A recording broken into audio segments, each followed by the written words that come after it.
This is Audible.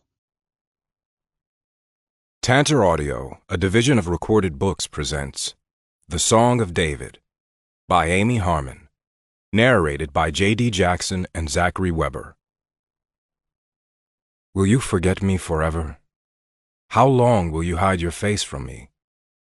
How long must I wrestle with my thoughts and day after day have sorrow in my heart? How long will my enemy triumph over me? Look on me and answer. Give light to my eyes, or I will sleep in death, and my enemy will say, I have overcome him. Psalm 13, the Song of David. Prologue. Moses. Millie called me yesterday morning. Tag is gone. He's gone, and Millie doesn't know where to look for him, even if that were possible. He knows she can't follow him, and that doesn't sound like Tag. He's not cruel. Never has been. The first time I met Millie, I knew Tag had found someone who might keep him still, keep him unraveled. She would happily untangle his knots and force him to slow down, and in return he would love her the way only Tag loves.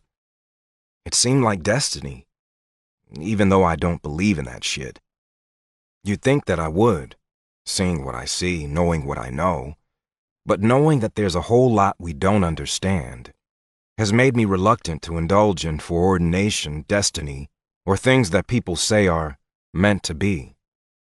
Saying something is meant to be is a cop-out.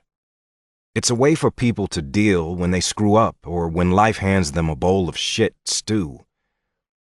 The things that are meant to be are the things we can't control, the things we don't cause, the things that happen regardless of who or what we are, like sunsets and snowfall and natural disasters. I've never believed hardship or suffering was meant to be. I've never believed relationships were meant to be. We choose. In large part, we choose. We create, we make mistakes, we burn bridges, we build new ones. But Tag is different. Tag is meant to be. He just is. He's a whirlwind, a tornado you can't control. He just sucks you up and in, but unlike a natural disaster, he never lets up. He never lets you go. Yet suddenly, without warning, he has. He's let go. 3 years ago, Tag and I came back to Salt Lake City, and we stayed. In the beginning, I worried that Tag wouldn't be able to settle down, and that I would have to let him go. He's always been restless, driven, and easily bored. When you spend almost 6 years traveling all over the world, it gets in your blood. The movement, the speed, the freedom. It becomes hard to stay in one place for very long. But he had. We both had. We'd run away together as lost boys looking for Neverland, and somehow managed to come full circle as men. Tag had dug in and developed an entire city block. A world that provided a home for all the people he attracted and adopted along the way. I'd built my reputation, grown my clientele, almost gotten myself killed, eventually reconnected with Georgia, and managed to convince her to marry me. Our daughter Kathleen was born 6 months ago. Tag cried when he held her the first time, completely unconcerned with the fact that he was supposed to be a badass. He had seemed so happy, so whole. And now, inexplicably, he has let go. He's let Millie go. He's let Tag Team, his businesses, his plans for a title fight all go. He's let me go. And none of it makes any sense. If there were signs, I hadn't seen them. And I'm the guy that is supposed to see what others can't. I'm Moses Wright, medium, artist, best friend. And I hadn't seen the signs. 1. Moses. Tag didn't leave a note, and his place was clean. More than clean. Boxed up, cleared out, a realtor sign in the window. Tag isn't an especially tidy person, something he would have had to change if Millie moved in. Obviously, his housekeeper had been and gone, but when I called her, she didn't know anything. Nobody knows anything. Tag didn't tell anyone he was going. His place is for sale. His truck is gone. He is gone. And he hasn't left a forwarding address. He'd left an envelope at the gym with Millie's name on it. Inside were a set of keys, one to her front door, one to the training facility, one to the bar, one to a filing cabinet in his office at the gym. It took us a while to match the keys to their locks, but we had. It didn't feel like Tag was taking us on a wild goose chase. That wasn't his style either. He just didn't want us to find him. And that scared the shit out of me. In the very top drawer of the gray filing cabinet was a shoebox filled with cassette tapes. They were labeled with Tag's name, a number, and a bumpy sticker. A little tape recorder, the kind with the buttons on the end and the speaker along the long top, the kind that looks a little like a grand piano, was in the box too. When I asked Millie if she knew anything about them, she'd run her fingers over them in surprise and then nodded. My brother Henry must have given them to him. He's had this cassette player in his room forever. Henry used to pretend he was a sportscaster and create his own play-by-plays. He'd watch my dad's games and speak into the recorder like he was Bob Costas or something. Before my mom died, she bought him a digital recorder. But Henry keeps everything. He must have given them to Tag. Tag likes the things he can touch. He and Millie have that in common. She needs to touch to see. He needs to touch to feel connected. I could picture him sticking the tapes in and talking away, taking forever to get to the point, telling stories and laughing like this was all just a big joke. I tried to feel angry, but I knew the real reason he'd left them was because it was the only way he could leave a message for Millie, the only way to allow her the privacy of hearing whatever he had to say without an audience. You know how to use this, right? I asked. She nodded. I think these are for you, Millie, I said. He's labeled the tapes, she whispered. He's labeled them so I would know which one to listen to first. The sticker? She nodded again. Yes. I have them on all my clothes, and I keep a little box of them in my bedroom. Numbers, letters, words. I guess he was paying attention when I showed him. Tag always pays attention. You don't think he does because he's restless. He fidgets. But he doesn't miss anything. Millie's mouth started to tremble, and tears leaked out beneath her lashes. I looked away, even though I didn't need to. I heard her fumbling with the tape, heard her slide it home and push the play button. I listened until Tag's voice filled the silence, making me flinch and smile simultaneously, unable to decide whether I was pissed at him or scared for him. Regardless of which, I didn't think Tag wanted me to hear what he had to say to Millie, and I opened the door of the office, preparing to leave her alone. The tape clicked off immediately, interrupting Tag as he told Millie about his bar. I knew all about his businesses and didn't need to hear more, but Millie had other ideas. Moses? Please don't leave. I want you to listen with me. You know him best. You know him the way I want to know him. And you love him too. I need you to listen with me, so that I don't miss anything. And then I need you to help me find him. I met David Taggart in a psych ward when I was 18 years old. Montlake Psychiatric Hospital.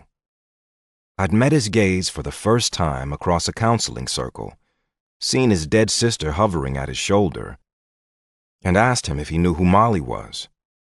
That was her name. Molly, his dead sister. He'd flown into a rage, flying across the space and knocking me onto the floor. He had his hands wrapped around my throat, demanding answers before the psych techs could pull him off of me. Not an especially promising beginning to a friendship. We were there for different reasons. I'd been committed by people who were afraid of me, and Tag had been committed by people who loved him. I saw dead people, and he wanted to die. We were young. We were lonely. We were lost. And I didn't want to be found. I wanted to run to the ends of the earth and make the dead chase me. Tag just wanted to figure the world out. Maybe it was our youth. Maybe it was the fact that we were both in a psychiatric facility and neither of us especially wanted to leave. Or maybe it was just that Tag, with his exaggerated twang and his cowboy persona, was nothing like me. Whatever the reason, we fell into a sort of friendship. Maybe it was because he believed me, without hesitation, without reservation, without judgment. He believed me, and he never stopped. Tag and I had been put in isolation for 3 days due to the slugfest in the counseling session, and neither of us were allowed out of our rooms. On the 3rd day of isolation, Tag sprinted into my room and shut the door. I stared at him balefully. I was kind of under the impression the door had been locked. I hadn't even checked to see, and I felt stupid for sitting in a room for 3 days behind an unlocked door. They stroll the hall every few minutes, but that's all. That was ridiculously easy. I should have come sooner, he had said, and sat down on my bed. I'm David Taggart, by the way, but you can call me Tag.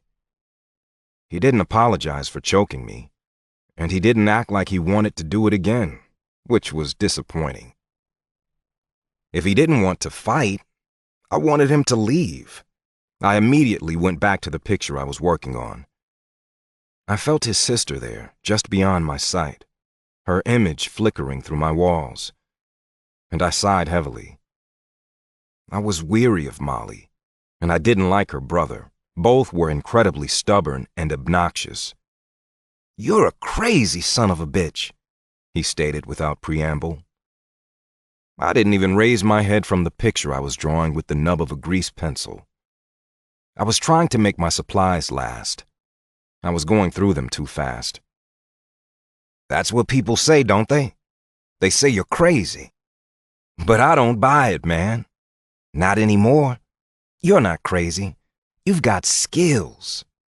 Mad skills. Mad. Crazy. Don't they mean the same thing? I murmured. Madness and genius were closely related. I wondered what skills he was talking about. He hadn't seen me paint. "No, man," he said. "They aren't. Crazy people need to be in places like this. You don't belong here." "I think I probably do." He laughed, clearly surprised. "You think you're crazy?" "I think I'm cracked." Tag tilted his head quizzically, but when I didn't continue, he nodded. "Okay, maybe we're all cracked, or bent. I sure as hell am." "Why are you bent?" I found myself asking. Molly was hovering and I drew faster, helplessly filling the page with her face. "My sister's gone. And it's my fault. And until I know what happened to her, I'm never gonna be able to get straight. I'll be bent forever." His voice was so soft, I wasn't sure he meant for me to hear the last part. "Is this your sister?" I asked reluctantly. I held up my sketch pad. Tag stared. Then he stood. Then he sat down again. And then he nodded. Yeah, he choked. That's my sister. And he told me everything. David Taggart's father was a Texas oil man who'd always wanted to be a rancher. When Tag started getting in trouble and getting drunk every weekend, Tag's father purchased a 50-acre ranch in Sanpete County, Utah, and moved the family there. He was sure if he could get Tag and his older sister Molly away from their old scene, he would be able to straighten them up. But the kids hadn't thrived. They'd rebelled. Molly ran away and was never heard from again. Tag struggled to stay sober, but when he wasn't drinking, he was drowning in guilt and eventually tried to kill himself. Several times, which landed him in the psych ward with me. I listened, letting him talk. I didn't know how his sister had died any more than he did. That wasn't what the dead wanted to share. They wanted to show me their lives, not their deaths. Not ever. When Tag finished talking, he had looked at me with sorrow-filled eyes. She's dead, isn't she? You can see her. So that means she's dead. I nodded, and he nodded too, accepting my answer without argument, his head lowering, my esteem for him rising. So I showed him the things Molly showed me, drawing the images that flitted through my mind whenever she was near. Then Tag told his father about me. And for whatever reason, desperation, despondency, or maybe just a desire to placate his adamant son, David Taggart Sr. hired a man and his dogs to cover the area I had described. The dogs caught her scent quickly, and they found her remains. Just like that. In a shallow grave piled high with rocks and debris, 50 yards from where I'd once painted her smiling face on a highway overpass, the remains of Molly Taggart were uncovered. Tag had cried when he told me. Big, racking sobs that made his shoulders shake and my stomach tighten painfully.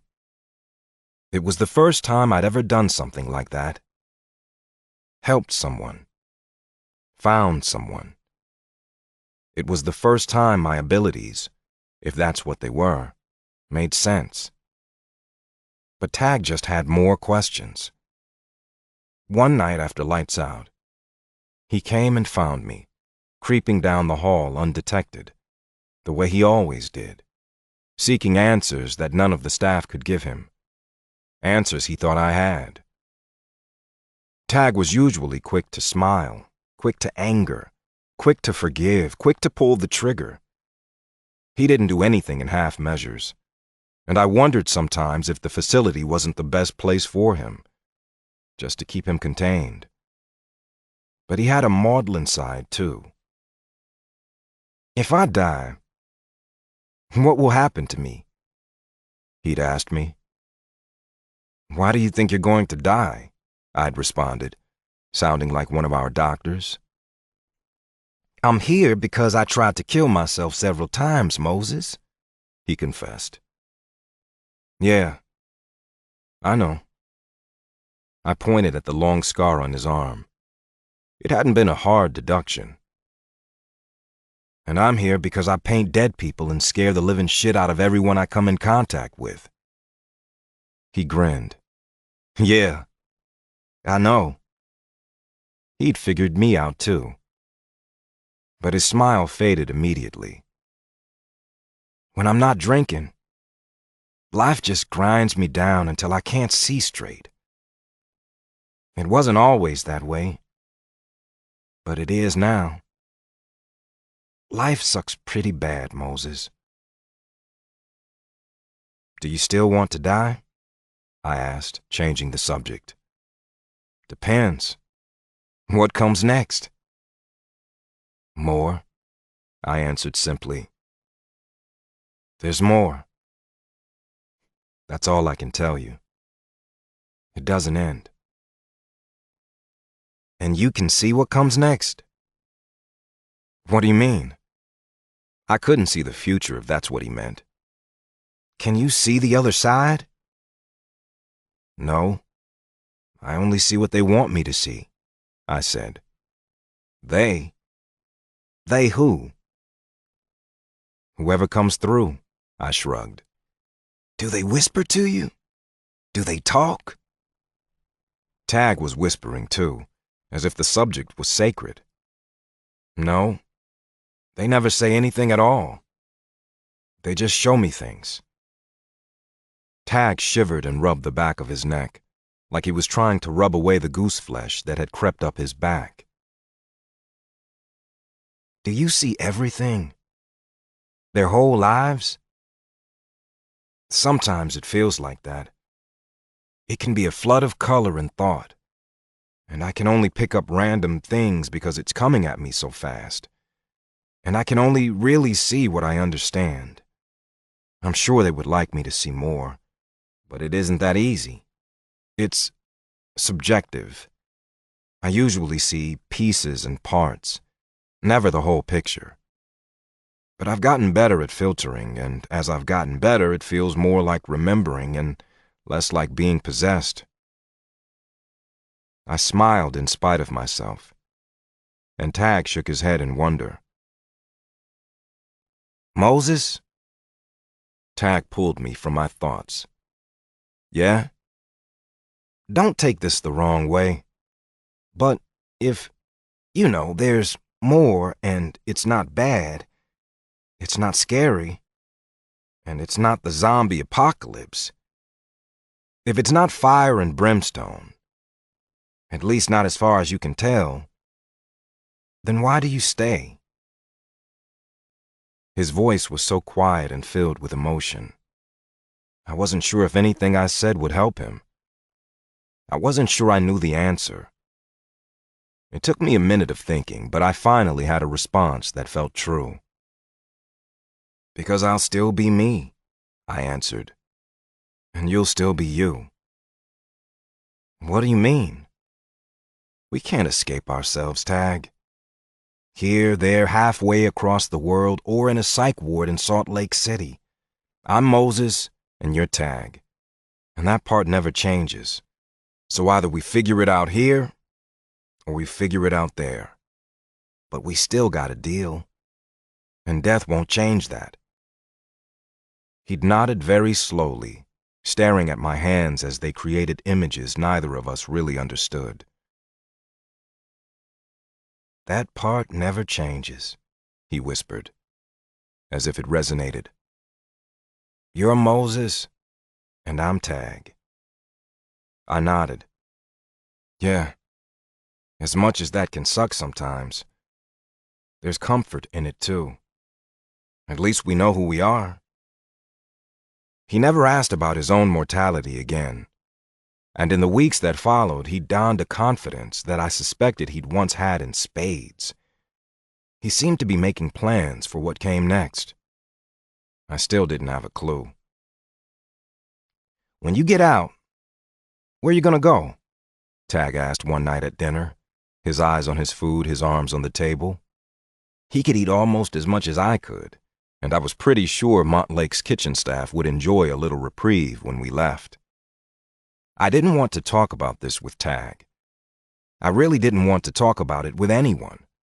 So I fixed my gaze to the left of Tag's head out the window, letting him know I was ready for the conversation to end. But Tag persisted.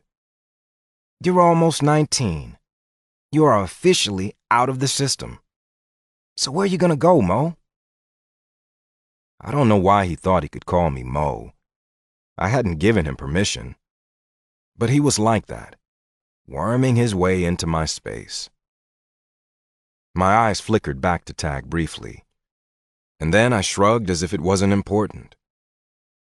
I'd been here for months, through Christmas, through New Year's, and into February. 3 months in a mental institution, and I wished I could stay. Come with me, Tag said, tossing down his napkin and pushing his tray away. I reared back, stunned. I remembered the sound of Tag crying, the wails that echoed down the hall as he was brought into the psych ward the night he was admitted. He'd arrived almost a month after I had. I had lain in bed and listened to the attempts to subdue him. At the time, I hadn't realized it was him. I only put two and two together later when he told me about what brought him to Montlake. I thought about the way he'd come at me with his fists flying, rage in his eyes, almost out of his head with pain in the session where we'd met. Tag interrupted my train of thought when he continued speaking. My family has money. We don't have much else, but we have tons of money. And you don't have shit. I held myself stiffly, waiting. It was true. I didn't have shit. Tag was my friend. The first real friend other than Georgia that I'd ever had. But I didn't want Tag's shit, the good or the bad, and Tag had plenty of both. I need someone to make sure I don't kill myself. I need someone who's big enough to restrain me if I decide I need to get smashed. I'll hire you to spend every waking minute with me until I figure out how to stay clean without wanting to slit my wrists. I tipped my head to the side, confused. You want me to restrain you? Tag laughed. Yeah.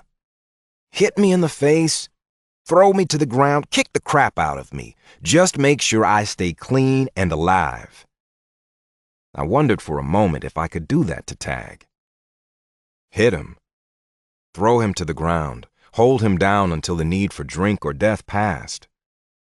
I was big. Strong. But Tag wasn't exactly small. Not by a long shot. My doubt must have shown on my face because Tag was talking again.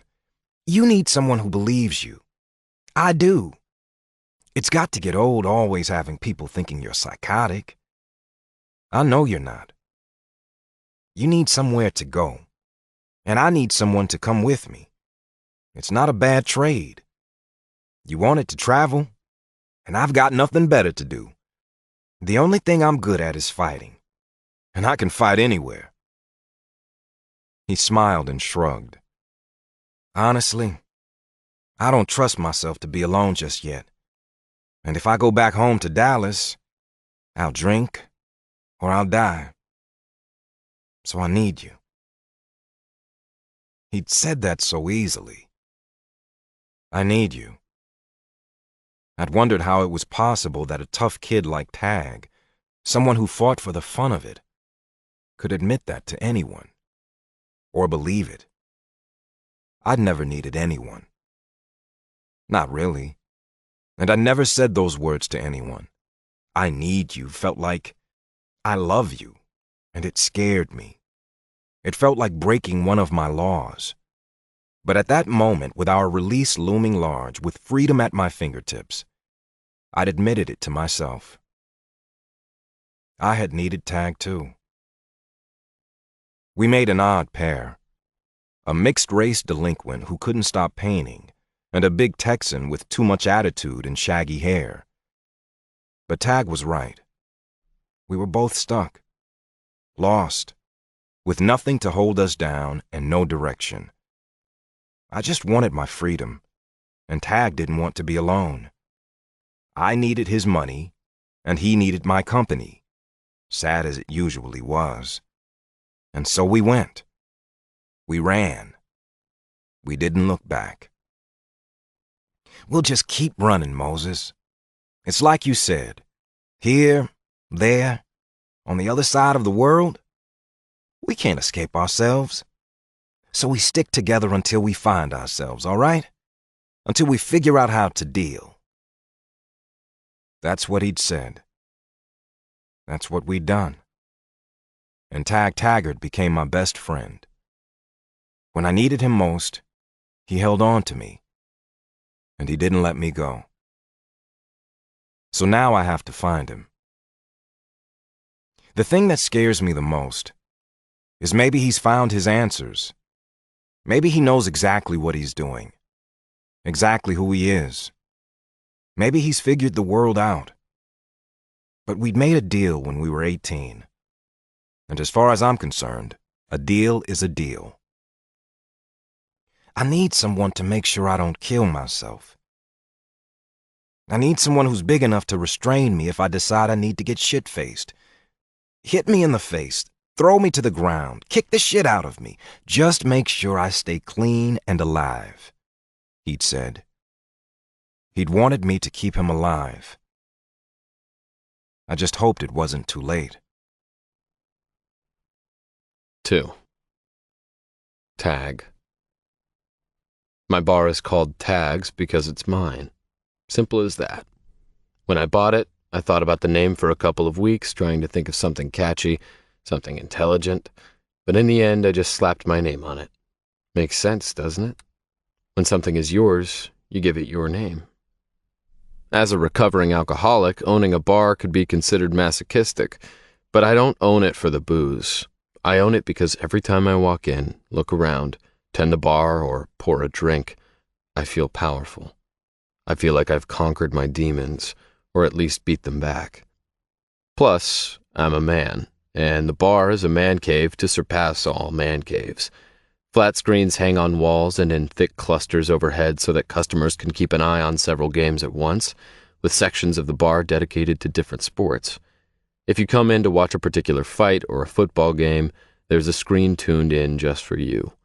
It smells like expensive cigars and leather, like pine needles and stacks of cash, all scents that make a man grateful for his testosterone. The decor consists of rock walls, dark wood, warm lighting, and pretty waitresses, and I'm extremely proud of it. But I don't just own the bar. The whole block is mine.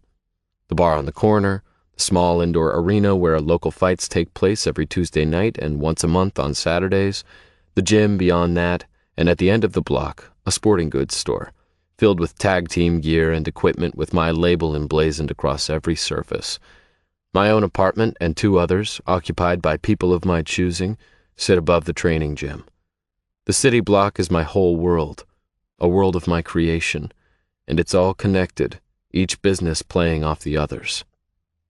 Even the bar and the fight arena are connected, and on the nights when there aren't fights, the arena seats are cordoned off by a wall of metal accordion doors, and the cage becomes a stage in a back room, a private alcove filled with a dozen small tables and booths, the bar easily accessible just around the corner, and waitresses keeping you comfortable and in your seats.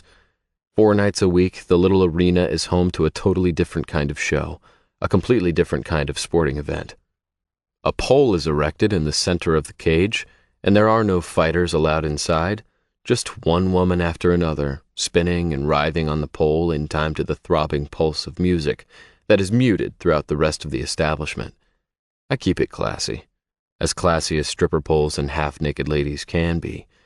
The girls dance, they don't strip, and they don't mingle beyond the cage. But it's just hot enough, just risque enough, that I keep it separate from the rest of the establishment.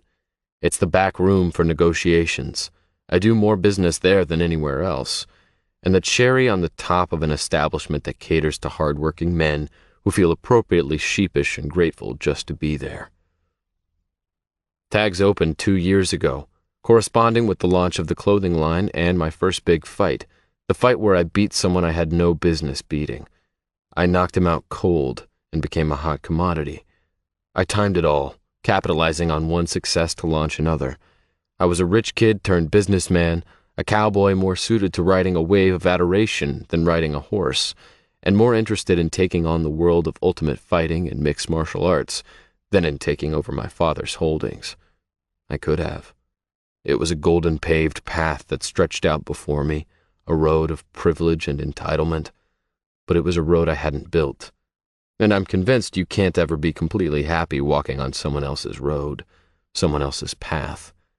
The way to true happiness is to forge your own even if your road isn't straight, even if there are bridges to build and mountains to tunnel through. Nothing feels as good as paving your own way. I'd come to Salt Lake City ready to start building roads 3 years before. I had money, some of it my own, money I'd earned with Moses, and some of it money I hadn't earned. I was a rich kid, but I wasn't a stupid kid. I knew I needed capital to build an empire. Sometimes it takes money to make money. So I took the money my dad gave me and promised myself that I would give it back before I died or before I turned 30, whichever came first. At 26, I didn't have much time or wiggle room, but I was on track, and the bar was doing extremely well. The evidence was all around me when I walked in the front door that Monday night, typically the slowest night of the week, to full stools and tables, to the happy thrum of relaxed customers. The place hummed, and my heart warmed to the music. Two of my waitresses pranced by, dressed like ring girls in tag team booty shorts and halter tops, delivering rounds instead of announcing them. They sent identical smiles my way and tossed their hair, almost as if it were part of the job description. Maybe it should be. Or maybe it was just common sense. You always smile at the boss. I wasn't there to flirt, though I smiled automatically. Instead, I calculated the mood of the room, the number of men bellied up to the bar, the number of tables filled, the flow of the alcohol, and the efficiency of the waitstaff. When I approached the bar to touch base with Morgan, my manager, a pulsing beat began to throb from down the hall, from around the darkened corner where the girls danced and the music was louder. "Who's dancing tonight?" I inquired, not really caring, but asking anyway. "Justine, Lori, and the new girl." Morgan smirked like he had a secret, and I was immediately suspicious. He slid a Coke in front of me as I sat down, and I took a long pull before I gave him a response. "Oh yeah? Judging from that shit-eating grin, I'm guessing there's something you need to tell me about the new girl." "Nah, nothing. She's beautiful, great dancer, great body. She's been on the schedule for the last 2 weeks, though you've missed her every time. She's always on time, never says 2 words. She dances, doesn't drink, doesn't flirt. Just how you like 'em." Again with the smirk. Huh. I pushed my Coke away and stood, knowing I might as well go see what he was up to. Leave it to Morgan to dress up one of my tag team fighters and put him in the cage in a bikini. He loved a practical joke, but he was a damn good bartender, even if he drove me crazy with the pranks. I called out to a few customers, shook some hands, kissed Stormy's cheek as she delivered icy bottles of cold beer, and waved to Malcolm Short, who obviously hadn't taken the time to change after work and looked slightly ridiculous in his 3-piece suit and his Utah Jazz ball cap. But the Jazz were playing, and he was getting in the spirit, happy as a clam sitting on his stool, eyes fixed on the screen. He was one of my tag team sponsors, and it was good seeing him happy. I was almost as good at working the room as I was at working the octagon, though I'd rather be fighting any day. But my thoughts were on business as I strode across the room and through the arch that separated the dancing girls from the sports bar. My eyes went straight to the cage, expecting the worst. But it was Justine at the pole, finishing her number with a swivel of her hips and a final turn around the cage. Justine strode off, hips swaying, arms waving, as if she'd just announced the next round, and the lights went dark. When they came up again, the new girl was at the center of the octagon, hands on the pole, head down. As the music began to swell, she immediately swung into her routine, and I scowled in consternation. The girl was slim and lithe, smooth muscles moving beneath taut skin. Her straight dark brown hair was silky under the lights, her oiled limbs glistening, and her barely there shorts and bikini top no different from the girl who danced before her. I watched her for a moment, waiting for the punchline. There had to be one. She was beautiful, delicate-featured with a small nose, a rosebud mouth, and a heart-shaped face, and I felt a sudden flash of fear that she was only 15 or something equally alarming. I dismissed the thought immediately. Morgan was a prankster, not an idiot. Something like that would ruin the bar. Something like that would cost Morgan his job, and Morgan loved his job, even if he didn't always love me, even if I didn't always appreciate his sense of humor. Nah, she was at least 21. That was my rule. I pursed my lips and tipped my head, studying her. She worked the pole as well as any of the other girls, maybe even better, but her dancing was more acrobatic, more athletic than it was overtly sexy. Her eyes were closed and she had a soft smile on her lips, which could be interpreted as sultry, especially considering that she was dancing for an audience of mostly men. Scratch that. An audience of all men. But her smile wasn't sultry. It was dreamy, like she was imagining she was somewhere else. a tiny ballerina spinning in place inside a child's snow globe, endlessly dancing alone. Her small smile didn't change, and her eyes stayed closed, the heavy sweep of dark lashes creating half circles of shadow on her porcelain cheeks. The lighting was strategic, hiding the viewers and displaying the dancer. Maybe the lights hurt her eyes, or maybe she was a little shy. I chuckled. No. The shy pole dancer was as big an oxymoron as the timid fighter, but someone should probably say something. The men in the audience loved to believe that the dancers were looking right at them, and though the dancers never mingled with the men, at least not in the bar, eye contact and subtle flirting were part of the job. I wondered if that was Morgan's joke. If so, Morgan was losing his touch. I turned away as the song ended and the cage lights went black, indicating the end of the set. 3 girls danced a 15-minute set each hour, with another 15 minutes between sets from 9 to midnight. It was Utah, after all, not Vegas. The dancers were off 2, sometimes 3 nights a week for fight nights and club nights, when the octagon was needed for bouts or disassembled to create a dance floor. With 4 dancers, now 5, on my payroll, it wasn't a full-time job by any means. Most of the girls had day jobs and grabbed extra hours and good pay announcing the rounds and bouts on fight nights. "So, what do you think, boss?" Morgan grinned and slid a glass to a waiting patron as I rounded the bar and sat back on the same stool, my eyes shooting up to check the score, not giving Morgan the attention he wanted. "About what?" "About the new girl." "Pretty." He didn't need all the other adjectives that had run through my mind as I watched her dance. "Yeah?"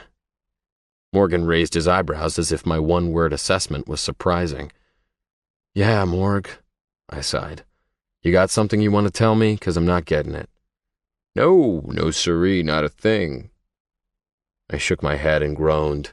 Morgan was definitely up to something. "So how many weeks, boss?" 8. 8 weeks until I fought Bruno Santos. The fight that would give me a shot at a Vegas title fight. The fight that would catapult the tag team brand into living rooms across the U.S. 8 weeks of perfect focus, no distractions, and no decisions beyond one fight. After I won the fight, I would face what came next. After I won that fight, the world could end for all I cared. After I won. "Hey, boss, Lou called in sick tonight. He usually makes sure the girls get to their cars. You want to fill in, since you're here?" All the women on my staff are escorted to their vehicles at the end of their shifts. Always. This part of town is changing, but it isn't there yet. Tags is situated close to the old Grand Central train station in a refurbished district that is still caught somewhere between restoration and dilapidation. 2 blocks north, there is a row of mansions built in the early 1900s. 2 blocks south, there's a strip mall complete with bars on all the windows. A high-end day spa takes up the corner of the block to the left, and a homeless shelter is 2 blocks down on the right. The area is a conglomeration of everything, and there are some elements that aren't safe. I feel responsible for my employees, especially the girls, so I imposed some rules, even if it means I am sometimes accused of being overprotective, sexist, and old-fashioned. "Yep, I can do that." "Good. That was their last set. I'd do it, but the drinks won't fill themselves, you know. Kelly's boyfriend came in and picked her up 10 minutes ago, and Marcy and Stormy are closing with me, so I'll walk them out. You've just got Justine and Lori and Amelie." "Amelie?" I parroted, eyebrows quirked. "Yeah, the new dancer. Amelie, didn't I say?" "Nah, you didn't. What is she, French?" "Something like that," Morg said, and I could see that he was trying not to laugh. "She lives close by and she walks, though. Lou complains about it, but it really is just around the block. I tell him it'll do his fat ass some good." Huh. So that was the funny part. I would be walking the new girl home, and it was starting to snow. The French girl. Fine with me. I was too antsy to sleep anyway. I was considering hitting the speed bag until I could wear myself out enough to shut down for a few hours. On cue, Justine and Lori appeared in the entryway between the lounge and the bar, winter coats belted, duffel bags in hand. "Where's Amelie?" Morgan asked, looking beyond them. She said she'd meet Lou out front, Justine answered. Lou's not in tonight. Tag is walking you out, right, boss?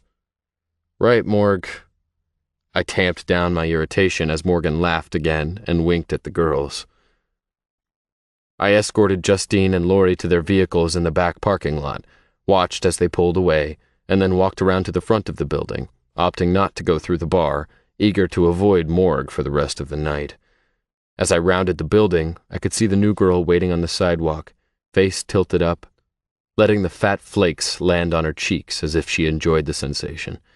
She waited for me, as if she weren't in any hurry to get out of the cold, her hands wrapped around a long stick that, in the soft light spilling from the bar and the snow falling around her, made her look like a shepherdess in a Christmas pageant. Hello? There was a question in her voice as I approached, and she slid her staff forward just a bit and nudged my foot as I halted. Lou? Lou's sick, so I'll be walking you home, I answered slowly, flooded with shocked realization as she turned her face toward me.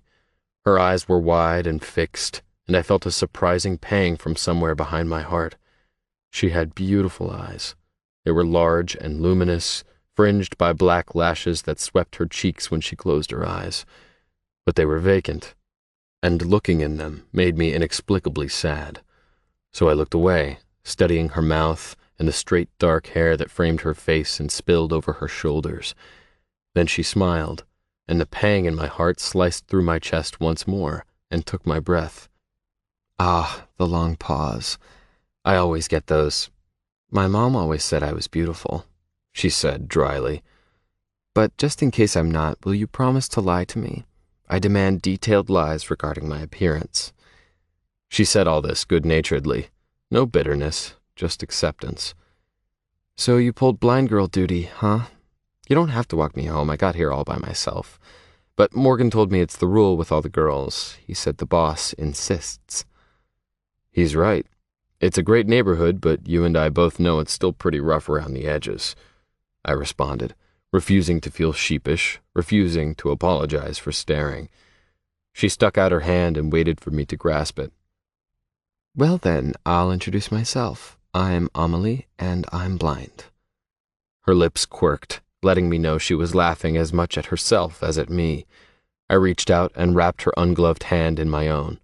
Her fingers were icy, and I didn't release them immediately. So she wasn't French. She was blind, and somehow Morg thought that was hysterically funny. Hello, Amelie. I'm David. And I'm not. She smiled again, and I found myself smiling too, the pang of sympathy I'd felt for her easing considerably.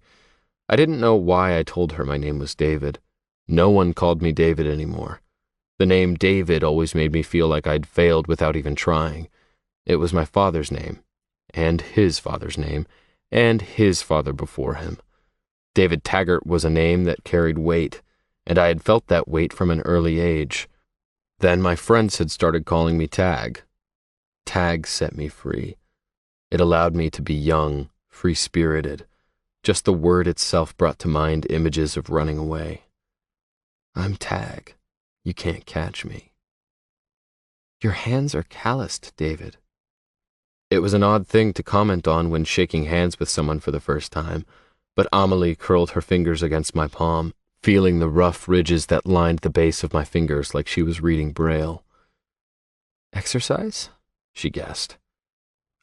Yeah, I'm a fighter.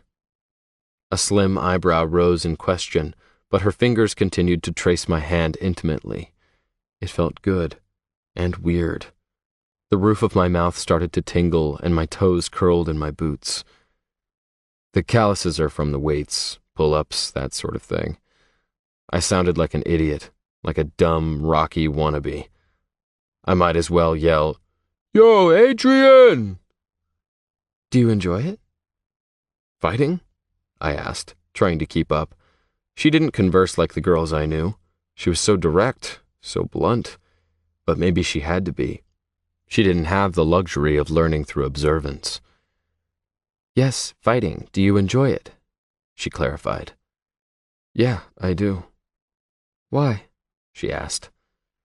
I'm big, strong, and angry, I said honestly, smirking. She laughed, and I expelled all the air I'd been holding since she'd held out her hand in greeting. Her laughter wasn't girlish and high, tinkling and sweet. It was robust, healthy, the kind of laugh that came from her belly and had nothing to hide. "You smell good, David." I half gasped, half chuckled, surprised once more, but she kept right on talking. "So, I know you are big, strong, angry, and you smell nice. You're tall, too, because your voice is coming from way over my head. You're also from Texas, and you're still young." "How do you know I'm young?" "Old men don't fight. And your voice. You were singing Blake Shelton under your breath when you approached. If you were older, you might sing Conway Twitty or Waylon Jennings." "I sing them, too." "Excellent. You can sing while we walk." She flicked her stick with a practiced hand, and it collapsed neatly into thirds. Then she tucked it under her left arm while reaching toward me with her right. Then she wrapped her hand around my bicep as if it were the most natural thing in the world. And we were off, walking slowly but steadily through the silent streets, the snow falling, the wet seeping into our shoes. I'm a guy who can make conversation with the best of them, but I found myself at a complete loss. Amelie seemed completely comfortable and didn't offer up conversation as we walked, arm in arm, like two lovers in an old movie. Men and women don't walk that way anymore, not unless a father is walking his daughter down the aisle or a Boy Scout is helping an old lady across the road. But I discovered I liked it. I felt like a man of a bygone era, a time when men would escort women, not because women couldn't walk alone, but because men respected them more, because a woman is something to be cared for, to be careful with. There was a time when everything in the world was more beautiful. The words fell from my mouth, surprising me. I hadn't meant to think out loud. "What do you mean?" She seemed pleased at my statement, so I went with it. "Well, if you look at old pictures..." My voice drifted off awkwardly, realizing she couldn't actually look at old pictures. She saved me, gracefully. "If I could look at old pictures, what would I see?" They had less, but they had more. It seems like people took more care with their possessions and their appearances. The women dressed up and the men wore suits. People wore hats and gloves and were well-groomed. The way they talked was different, more careful, more cultured. Same language, but totally different. Even the buildings and the furniture were beautiful, well-crafted with attention to detail. I don't know. The world had more class. Maybe that was it. "Ah, the days when men didn't fight for a living and women didn't dance on poles," she said, a smile in her voice. "Men have always fought. Women have always danced. We're as old-fashioned as it gets," I shot back. "We're timeless."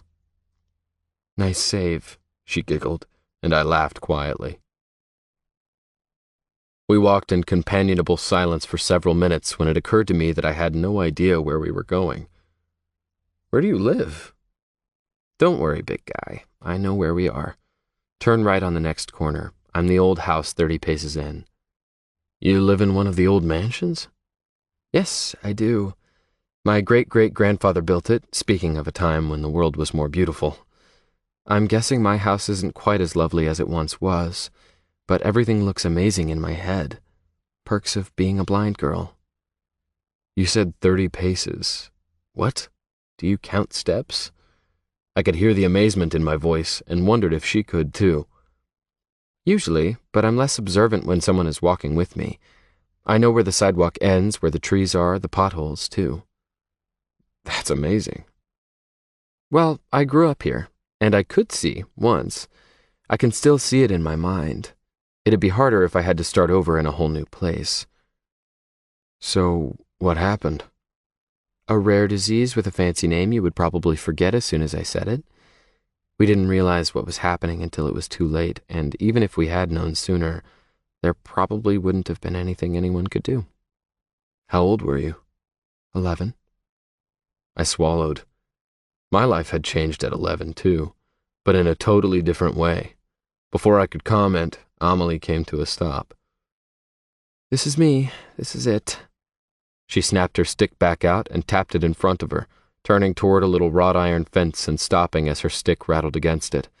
She released my arm and stepped away, feeling for the latch on the gate and releasing it easily. The house was old, turn of the century old, if not older.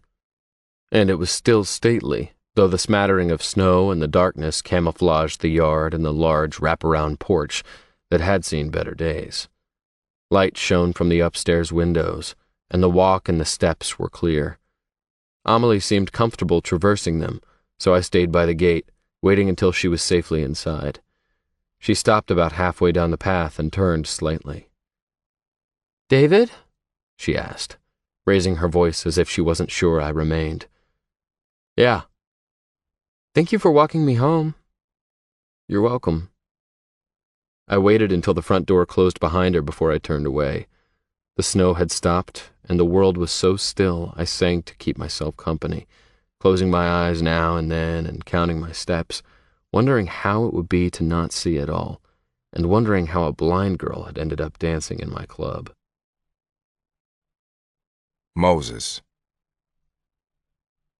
Millie reached for the tape recorder, sliding her fingers along the buttons until she reached the one she wanted. Then she pressed it down and Tag's voice ceased. She sat gripping the player as if she were holding on to the memory. The room was filled with expectancy, with anticipation. I'd heard it in Tag's voice, felt it in the care with which he remembered the details, and felt his wonder as he retraced his steps. He'd pulled me in, and I'd forgotten for a moment where I was. But now I felt awkward, intrusive, and I wanted to put my hands over my ears. I couldn't stop thinking about him, and I couldn't get that Blake Shelton song out of my head, Millie said softly. He was nice and strong. I could feel his strength as he walked beside me. That night I actually dreamed about the way his arm felt against my hand. Right after I lost my sight, I still dreamed in pictures. I loved it because I could see when I went to sleep. But as the years have gone by, my dreams have started to look more like my reality. I still dream in pictures sometimes, but more often than not I dream in smells and feelings, in sounds and sensations. Millie's voice was hushed, like she was thinking out loud, like she'd forgotten I was there at all. I thought maybe I should speak up before she told me something she would rather keep private, but she continued suddenly. I've gone on a few blind dates. She smiled in my general direction, letting me know that she was aware of me after all. And I laughed, which is probably what she intended. Blind dates, I mean. And I've gone on a few dates with blind guys I actually knew beforehand. One guy I dated insisted on being called visually impaired. Amelie made finger quotes in the air. I don't really understand that. To me, it's like calling someone melanin deficient instead of calling them white. People are so weird. I am a white blind girl. I am a 22-year-old white blind girl. Can we just call it like it is? I laughed again, wondering where she was going with this, but happy to let her talk. I wondered briefly if she knew I was black. It was kind of an amazing feeling knowing that for once, it truly didn't matter. I've dated guys who can see too. You know, the visually unimpaired. She smiled at the label. Not many of them, but a few. My cousin Robin usually sets me up. And I'm pretty sure every one of them has been extremely unattractive. Ugly, strange, warty, and generally rejected by other women. Which is okay. I can pretend they all look like $1,000,000, and I'll never know any different. The image in my head is the only one that counts, right?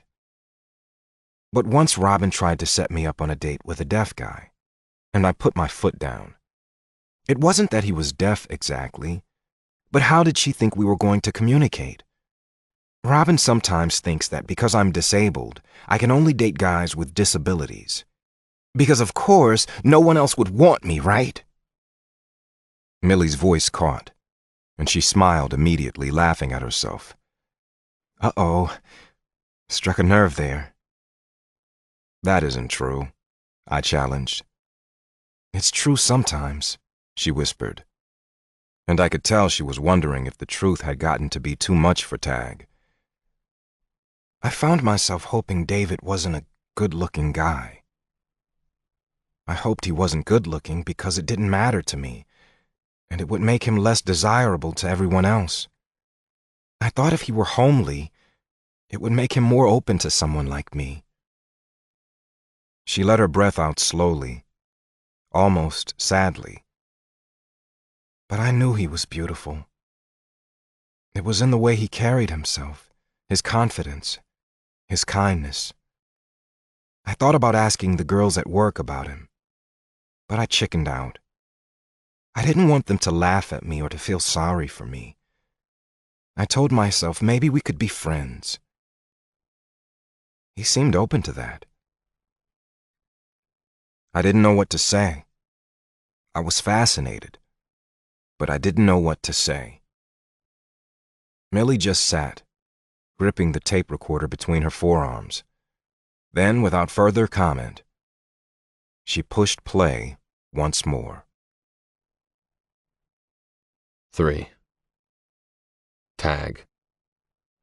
The stage became an octagon on Tuesday for fight night, and on Wednesday Amelie wasn't on the schedule to dance, which Morgan informed me as soon as I walked in, smirking like he'd really pulled one over on me. "What's with you, Morgan?" I asked, dumbfounded and just a little pissed. "You act like it's a big damn joke. What, you hire the blind girl as a prank? That's an asshole thing to do." Morgan threw up his hands and protested, all the while laughing like that was exactly what he'd done. "She came in here with her stick, looking more like Helen Keller than Heidi Klum. No makeup, hair in a messy ponytail, wearing a big coat and snow boots. Kind of frumpy, you know. She said she wanted to apply for the job. Vince was tending the bar that day, and he and I thought maybe you had put her up to it, like you were punking us or something, so we said, sure. You know me, I'm always up for a good laugh. She waited for her audition with all the other girls, and amazingly enough, everyone was really nice to her. The girls kind of took her aside. Next thing we know, she's in the cage, wearing a little tiny pair of shorts and a skin-tight top, hair loose, working that pole like a pro." Hearing Morgan describe Amelie's audition made me feel slightly sick to my stomach. It shouldn't have. If he had been talking about Justine or Lori or any of the other girls, I wouldn't have thought twice. But I didn't like thinking about Vince and Morg looking at Amelie, laughing and leering when she couldn't even see them doing it. Morgan continued, completely unaware of my discomfort. "She was good enough that we knew you weren't messing with us, and she seemed pretty damn determined. Excited even. And I admit, I thought it was funny. Hilarious. You gonna fire her, boss?" Now, why would I do that? Morgan was really getting on my nerves.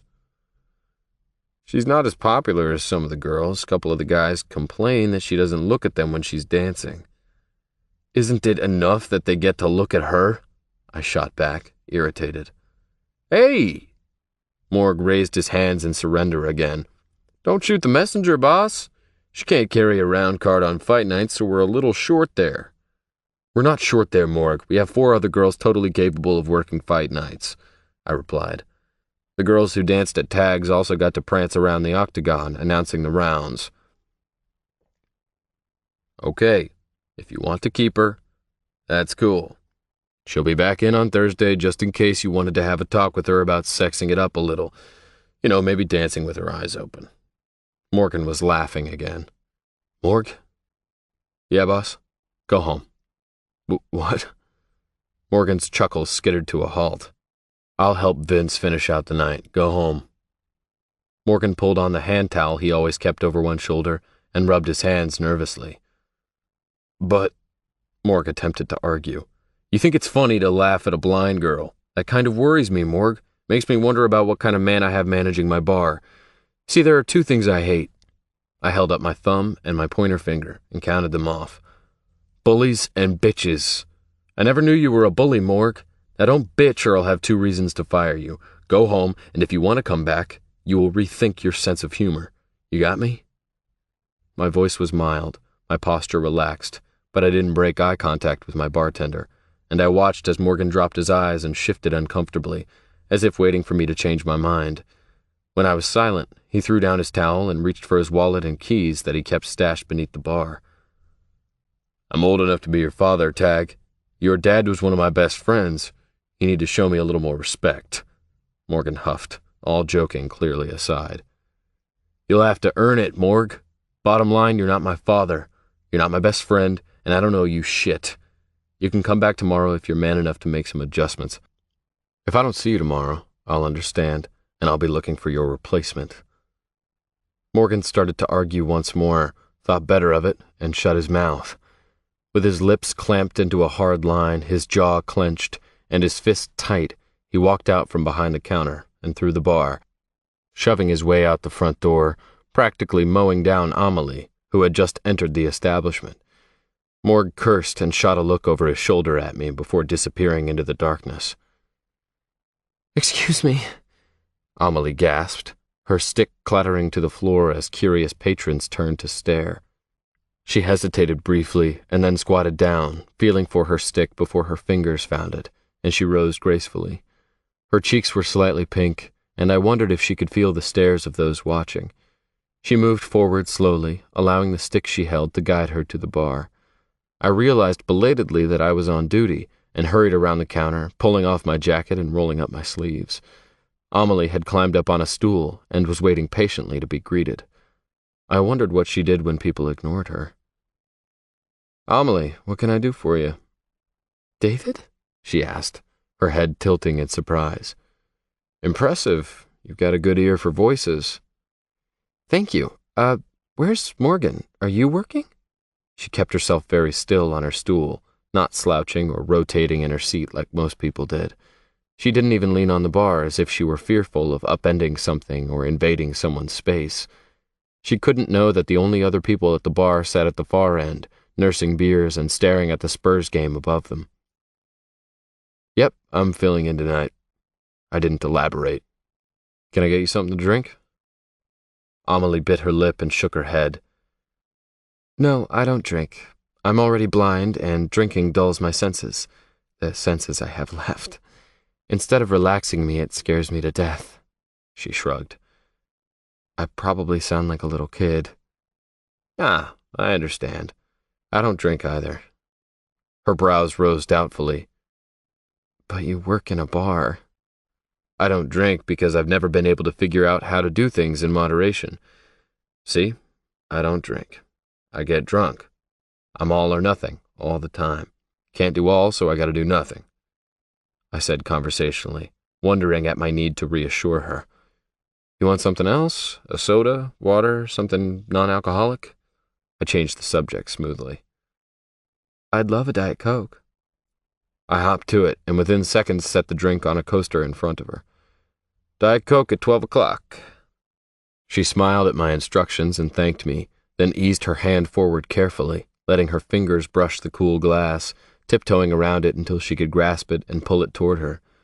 She leaned over it, almost like she was smelling it, and I watched as she held her face, oddly suspended, over her drink, her nose so close to the fizzy liquid it would be submerged if she moved another inch. "Is there a problem?" I asked. She sat up and rubbed her nose with her right hand, still grasping the drink with her left. "No, I like the way it sounds and the way the bubbles feel against my face. I didn't realize you were still watching me." There was a little steel in her voice, letting me know that staring wasn't appreciated. "I'll just be moving along, then." I grinned, liking the bit of sass she threw back at me. David," her voice rose. "I actually just came to get my check. Could you get that for me?" "Absolutely. Give me a minute and I'll be right with you. I won't be watching if you want to enjoy the bubbles a little longer." The checks were in a lockbox beneath the bar, and it took me a few minutes to locate the spare key from Morg's office. Morgan had taken his set of keys when he walked out. I swore, thinking of the complications, like rekeying the whole damn place, that would arise if Morg decided his pride was more important than his job. I really hoped the man came back contrite in the morning. I really didn't want to find a new manager, and Morg did a good job when he wasn't being an ass. When I slid the check labeled with her name across the counter, brushing the hand, not gripping her drink so she knew it was there, she grabbed at it and then handed it back. "Could you open it, please, and read me the total? I'll be able to deposit it at the ATM on the corner if I know the amount." When I tore it open and looked at the amount, I was stunned. I read the numbers back to her almost sheepishly, and she sighed. "Morgan told me I would be making minimum wage until my probation period was over. Do you know when that ends?" I felt the heat of outrage roil in my gut, but squelched it for her sake. I had to play along, not to protect Morg, but to protect her feelings. There was no probation period. Morgan had been playing games. Amelie had been hired as a joke, and a cheap joke at that. But I couldn't tell her that. "It's up. You'll be making the same as all the other dancers, and you'll receive the full amount you would have made in the first 2 weeks, minus the amount of this check." "Really? That's great. Morgan didn't tell me that part." I grimaced. Morgan was the one who was going to be on probation. She repeated the total of the check, a slight question in her voice, and I read the numbers back once more. "Got it. I'm going to go deposit it. What do I owe you for the drink?" "Employee perk, no charge for Diet Cokes or bubbles." She smiled widely, and I smiled back, her pleasure making it impossible not to, whether or not she could see my response. She slid carefully from the stool and snapped her stick out, heading for the door, her check tucked in her broad coat pocket. "Do you need any help? You want me to send someone with you?" She shook her head without looking back. "Touchscreens are obnoxious. I can't feel a touchscreen.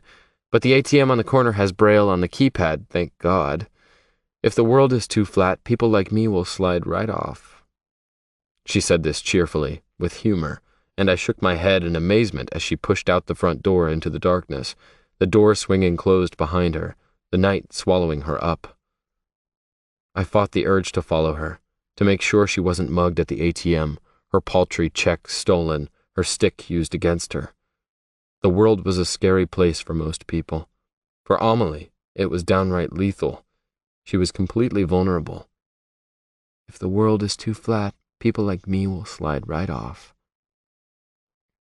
And yet, she didn't hesitate at all. I respected that, admired it, so I stayed behind the bar for several long seconds, a silent show of support, even though my heart was pounding and my palms grew slick. My sister's face flashed in my mind. She'd disappeared into the night once, too, and I never saw her again. "Vince," I called out to the young bartender, swapping stories with a couple of regulars down at the far end of the bar, completely unaware of the drama that had unfolded in the last 10 minutes. "Hey, Tag. You're going to be alone here for about a half hour. I'll be back to finish out the shift and help you close. Morgan had to leave. Will you be okay?" "Yeah, boss, no big deal. It's been kinda slow all night." I grabbed my jacket and was out the front door without another word, running down the street toward the ATM on the corner, catching up to Amelie before she'd made it half a block. She was surprised when I reached her, but shrugged easily when I referred back to the rules. "But I didn't even work tonight," she protested. "Humor me, okay?" She shrugged again, and I stood back patiently, giving her privacy to make her deposit, which she did easily, her fingers gliding over the keypad with confidence. When she was finished, I moved to her side, and she linked our arms the way she'd done the night before. We walked in easy companionship, me humming softly, Amelie matching my stride like she trusted where I was taking her. We were almost to her door when she stopped, her hand pulling against my arm with urgency. "Listen." I searched the darkness with my narrowed eyes, suddenly nervous that we weren't as alone as it seemed. "There it is," she said. And then I caught the hollow whistle of a distant train and the clattering of wheels on a track. 10 p.m., right on time, Amelie breathed. The sound thickened and deepened, and the whistle came again, louder, bugling through the night with a warning that felt more like a song. I had always loved the sound of a train, but it had been a while since I'd stopped just to listen. Trains are like time machines. If you close your eyes, not that I have to, it's easy to imagine the world hasn't changed much in 100 years. You hear that sound, and it could be 1914 instead of 2014. Or we could be getting ready to head to Hogwarts for the new school year, I teased. She laughed again, and I liked the way she didn't hold back. You aren't a Harry Potter fan. No way. She poked me in the side. Not really, but I know the basics. I love Harry Potter, and I love the sound of a train. She sighed. It's one of my favorites. You have favorite sounds? Yes, lots of them. You? I guess I never thought about it, I confessed. I collect them, she said breezily. How do you collect sounds? The same way you collect memories. She tapped a finger to her temple. I had no response to that, but she didn't seem to need one. Speaking of collections, would you mind saying hello to my little brother? He is a huge sports fan. He would love to meet an actual fighter. He's a little awkward, but he would be thrilled. Sure, I shrugged. I was curious to see the inside of the house, curious to see how she lived, curious about parents who let their blind daughter wander around the city and dance half naked in a bar. She fished a key from her coat pocket and felt her way to the lock. It didn't take her long, and she didn't ask for help, so I was silent at her side. The door groaned as she pushed it open into a foyer that was dark. The house smelled slightly of mildew and furniture polish, which was probably due to its age more than anything. Henry? Amelie called, setting her stick aside and pulling off her coat, hanging it on an old-fashioned hat and coat tree to the left of the door, with only a hint of fumbling. Henry! She called a little louder. I heard a door open overhead, the sound of sports commentary spilling out and then cutting off again as the door was closed. Footsteps sounded above, and a chandelier came to life, showering light from the top of the ornate staircase that the house had been built around. A boy in his early teens appeared from around the corner, his hair an unruly mass of red curls. He'd either been asleep or combing his hair wasn't a priority. He wore a black Chicago Bulls jersey with a pair of flannel pajama pants, and he folded his thin arms across his chest when his eyes met mine, shifting from one foot to the other, clearly uncomfortable with the unexpected company. Henry? Amelie had obviously heard his approach and subsequent halt. Henry, this is David. David, I forgot to ask your last name. She didn't wait for me to supply it before she added enthusiastically, the way a mother does with a child. He's a real live fighter, Henry. I thought you might like to say hello. Henry stayed frozen at the top of the stairs. I waved. Hi, Henry. I'm David Taggart, but you can call me Tag, I offered. The boy seemed more nervous than impressed. Tag? Amelie squeaked in alarm, turning toward me slightly. Oh, my gosh, I didn't realize... you're Tag Taggart. You said your name was David.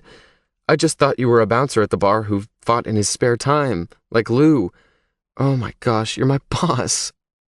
Amelie put her hands up to her cheeks, and I tried not to laugh as she breathed in and out, clearly a little embarrassed by her earlier informality. Boxing became a legal sport in 1901, Henry blurted. He's not a boxer, Henry, Amelie recovered quickly. He's an MMA fighter, right, Mr. Taggart? So now I was Mr. Taggart. I started to laugh. I couldn't help myself. It's kickboxing, wrestling, judo, grappling. It's a little of everything, I agreed, still chuckling. Float like a butterfly, sting like a bee, Henry said, and folded his arms even tighter. You like Muhammad Ali, huh? I asked. The greatest? The people's champion? The Louisville Lip? Henry rattled out before turning and fleeing down the hall. A door banged closed, muting the radio, and leaving me and Amelie alone in the foyer once again. The next time he sees you, he'll know everything about you, your record, and everything about mixed martial arts. Henry has a phenomenal brain, but he's not great at small talk, Amelie said softly. She bit at her lower lip like she wanted to say more, and then stiffened her back as if deciding against it. I guessed it went a little deeper than not being great at small talk, but I said nothing. I didn't know who you were. I feel stupid now, she offered timidly. Why? I treated you the way I treat Lou.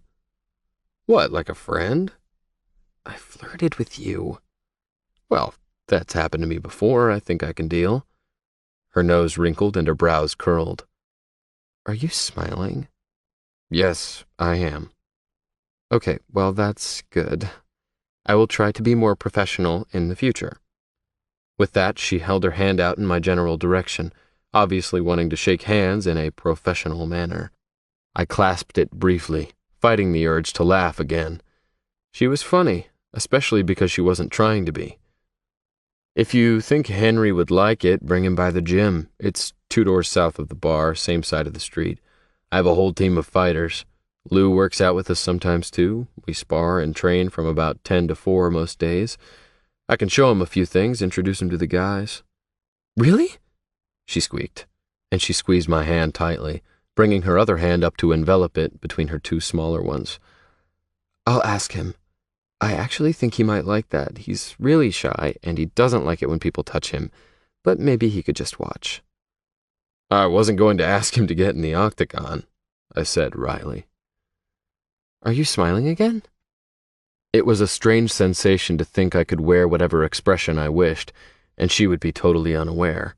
I could make fun of her, roll my eyes, grimace, stick out my tongue, and she would never know. Yes, I guess I am.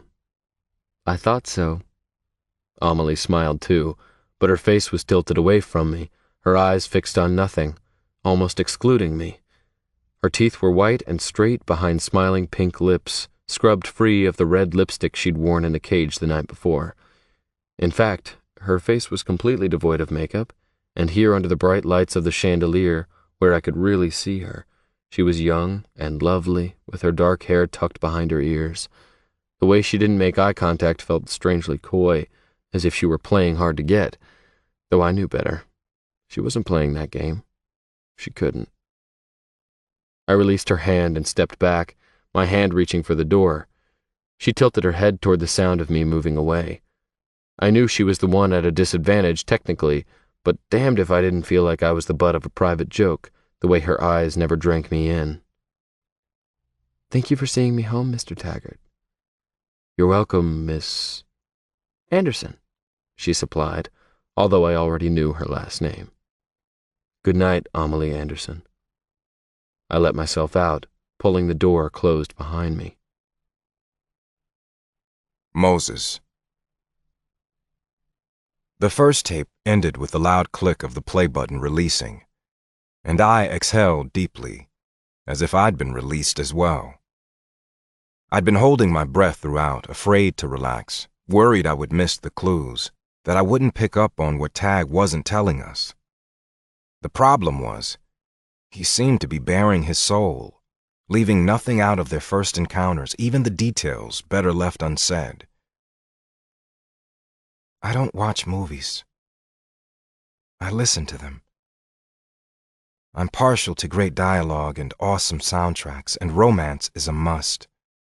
Millie spoke up as if she felt compelled to supply the behind-the-scenes details Tag hadn't shared. A while back, my cousin Robin and I had an 80s movies marathon, complete with Dirty Dancing and Flashdance, and I did my best to follow along while Robin filled in the blanks. I put Flashdance on again when Robin went home. I listened to it over and over, and I imagined how it would feel to dance in front of an audience, to dance in front of people who didn't know I was blind. That's where I got the idea. I did a little research, hired a handyman, and within 2 weeks, a sturdy stripper pole was keeping the water heater and the furnace company in our basement. The handyman asked me out, too. I declined. Smart girl, I said. I was impressed. She was full of life. and I felt a brief flash of happiness for my friend before I remembered that he'd let go. I took dancing and gymnastics when I was younger, and I was competitive all the way up to the time my sight started to fail. But being blind didn't take away my ability to tumble or swing from a bar, or even balance on a beam. With the help of my mom and some patient coaches, I was able to continue with my gymnastics up until just a few years ago. I still work out at the training facility sometimes, but I've overstayed my welcome. I've outgrown my pathetic appeal, and I feel like a burden more often than not, always having to have someone nearby, keeping an eye out for me. But in the basement with the pole, with the music pounding as loud as I want, I can put my dance and gymnastics training to good use. And no one has to help me. Nobody has to make sure I don't fall or hurt myself. When I dance, I can pretend like I'm the real thing. I can pretend I look as good as dancing makes me feel. I even got brave enough to show Robin. She told me I looked amazing. She was so excited for me. So I started creating routines, dreaming a little. I even choreographed a routine to Perfectly Blind by day 26. It's a sexy song, and that's funny. Admit it. I figured if I could laugh at myself, then it wouldn't bother me if other people laughed too. I wanted to dance. I dreamed about it. But I could just imagine the wave of new material available for stand-up comics. I would start a movement. Instead of blonde jokes or yo mama jokes, it would be blind stripper jokes.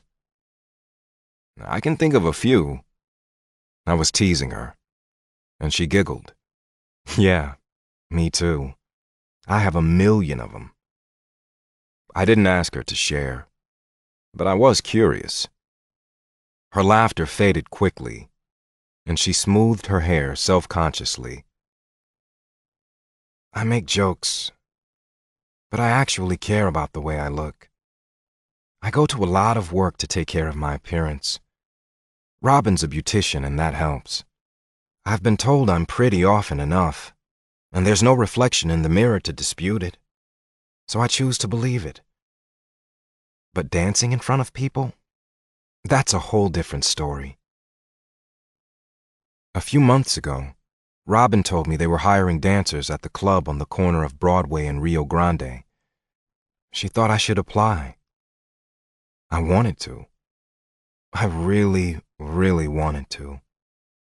I could laugh at myself with Henry and Robin, and I could dance around a pole in my basement, but could I actually dance anywhere else? Could I actually get paid to dance? Tag apparently thought so, I interrupted. Millie nodded but continued her narrative. Robin told me she would help me. And she would have. She would have had me looking like $1,000,000.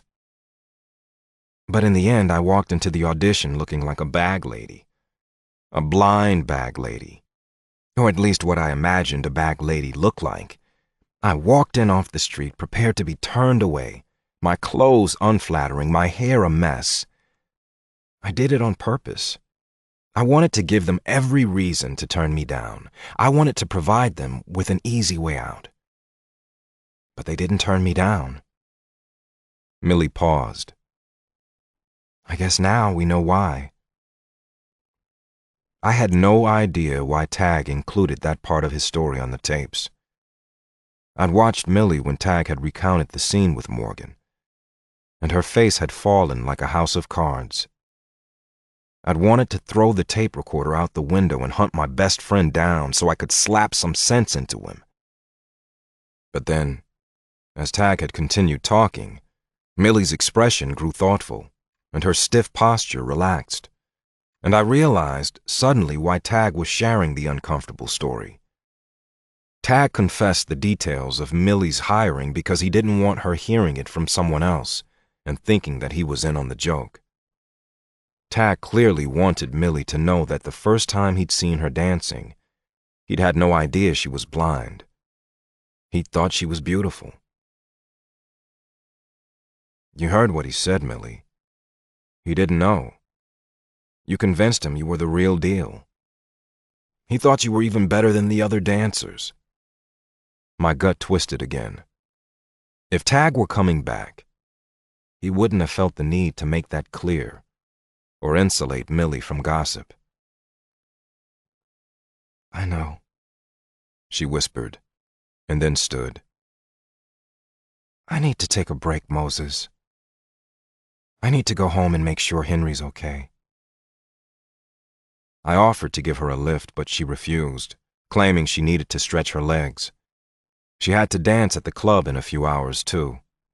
And I was glad to hear it, even if she was only going through the motions. Going through the motions means you aren't sitting still. Sitting still is what kills you. And so far, everyone was keeping up appearances for Tag. Everyone was showing up for work, doing their jobs at his gym, his bar, and his store on the corner. Tag may have abandoned his world, but if we all went through the motions, maybe we could keep it turning for him until he came back. I didn't let myself think any further than that. 4. Tag. Morgan didn't come back to work. I made sure I was at the bar at 2 the following afternoon, ready to meet him or fill in for him, whichever it was going to be. When 5:30 rolled around with still no sign of my manager, I cursed and started flipping through options in my head. I had a big fight to get ready for, and I didn't want to be working late shifts at the bar every night. That's why I'd hired Morg. I wanted to come in, make my rounds, slap some skin, and work the back room. I didn't want to be working 40 hours a week behind the bar managing the place. I already had too much on my own plate. But I'd embarrassed Morgan, hurt his pride. Still, I was surprised he hadn't shown. I spent the evening making drinks, chatting up my regulars, and watching the door. I was sure Morgan would slink in eventually. He just didn't have that many options. Amelie came through the door at 7, using the front entrance instead of the back, which was customary for employees. Henry was with her, his riotous hair covered by a giant's ball cap, his eyes darting from one side of the bar to the other. It was interesting to see the siblings together, one so composed, one so uncomfortable. I called a greeting to both of them, and Amelie smiled uncertainly, moving toward the bar with Henry in tow. She was on the schedule to dance, and I wondered what she was thinking bringing her brother to work. Henry didn't act like he heard me at all. His eyes shot straight to the television over my head, and he halted about 3 feet from the stools, stuffing his hands in his pockets, shutting out everything around him. His lip looked swollen, and there was a bruise on the side of his face. I wondered if Amelie had any idea. Hi, David, Mr. Taggart, Amelie said, feeling for the edge of the bar. Amelie, I interrupted. Please, for the love of Pete, stop calling me Mr. Taggart. Okay, right. She smiled sheepishly, but continued, discomfort evident in her voice. Could Henry sit in here and watch the Laker game? My neighbor usually comes over and house sits while I work, just so Henry has someone there at night, but she's not feeling well. He's old enough to be alone, obviously. I mean, I've left him home at night before, but never for very long, and he's had a rough day. Robin's coming to get him, but she won't be here for about 20 minutes. Her voice faded off uncomfortably. I wondered briefly about her parents, and then decided it wasn't any of my business. Does he like bubbles, too? I teased. If Henry could sit quietly on a stool and watch the game until Robin arrived, I'd keep him in drinks and pretzels. He wasn't old enough to be in the bar, but as long as he wasn't drinking, which I could make sure of, and as long as it wasn't for very long, I wasn't too concerned about it. Sprite. He loves Sprite. She sounded so relieved I thought she was going to break into tears, but she turned to Henry instead, finding his arm and instructing him gently. Henry, did you hear that? Mr. Tag says you can watch the game with him. Henry slid onto a stool, his eyes not leaving the screen. Is he okay right here, David? She just couldn't get comfortable with my name. I wondered why. That's fine. Go on. I'll keep an eye on him. Thank you. She stopped, squared her shoulders, took a deep breath, and smiled. Thank you. I appreciate it, she said firmly. With her stick in hand, she tapped her way around the bar and disappeared down the long hallway that led to the restrooms and the employees' locker room. I put a bowl of peanuts in front of Henry, along with a tall Sprite, thought better of it, and replaced the peanuts with pretzels. Henry seemed like he might be the type of kid who would be horribly allergic to peanuts. That was just what I needed tonight. Kobe Bryant leads the league in free throws. I had no idea if this was true. I just threw something out there to see if Henry would engage. Henry's eyes snapped to mine, and he shook his head, indicating my stat wasn't the case. He's the tallest man in the NBA? I knew this wasn't true. Henry started to smirk. He has the biggest feet? Henry shook his head. His best friend is named Shaq? I asked. Henry shook his head so vigorously I thought he was going to fall off his stool.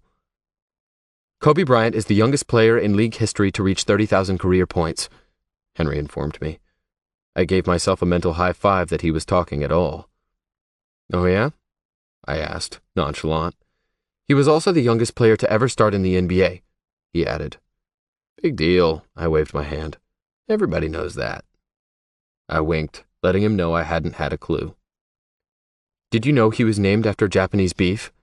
Henry boasted, pulling his Sprite toward him and taking a long pull at the straw. No kidding! I started to laugh.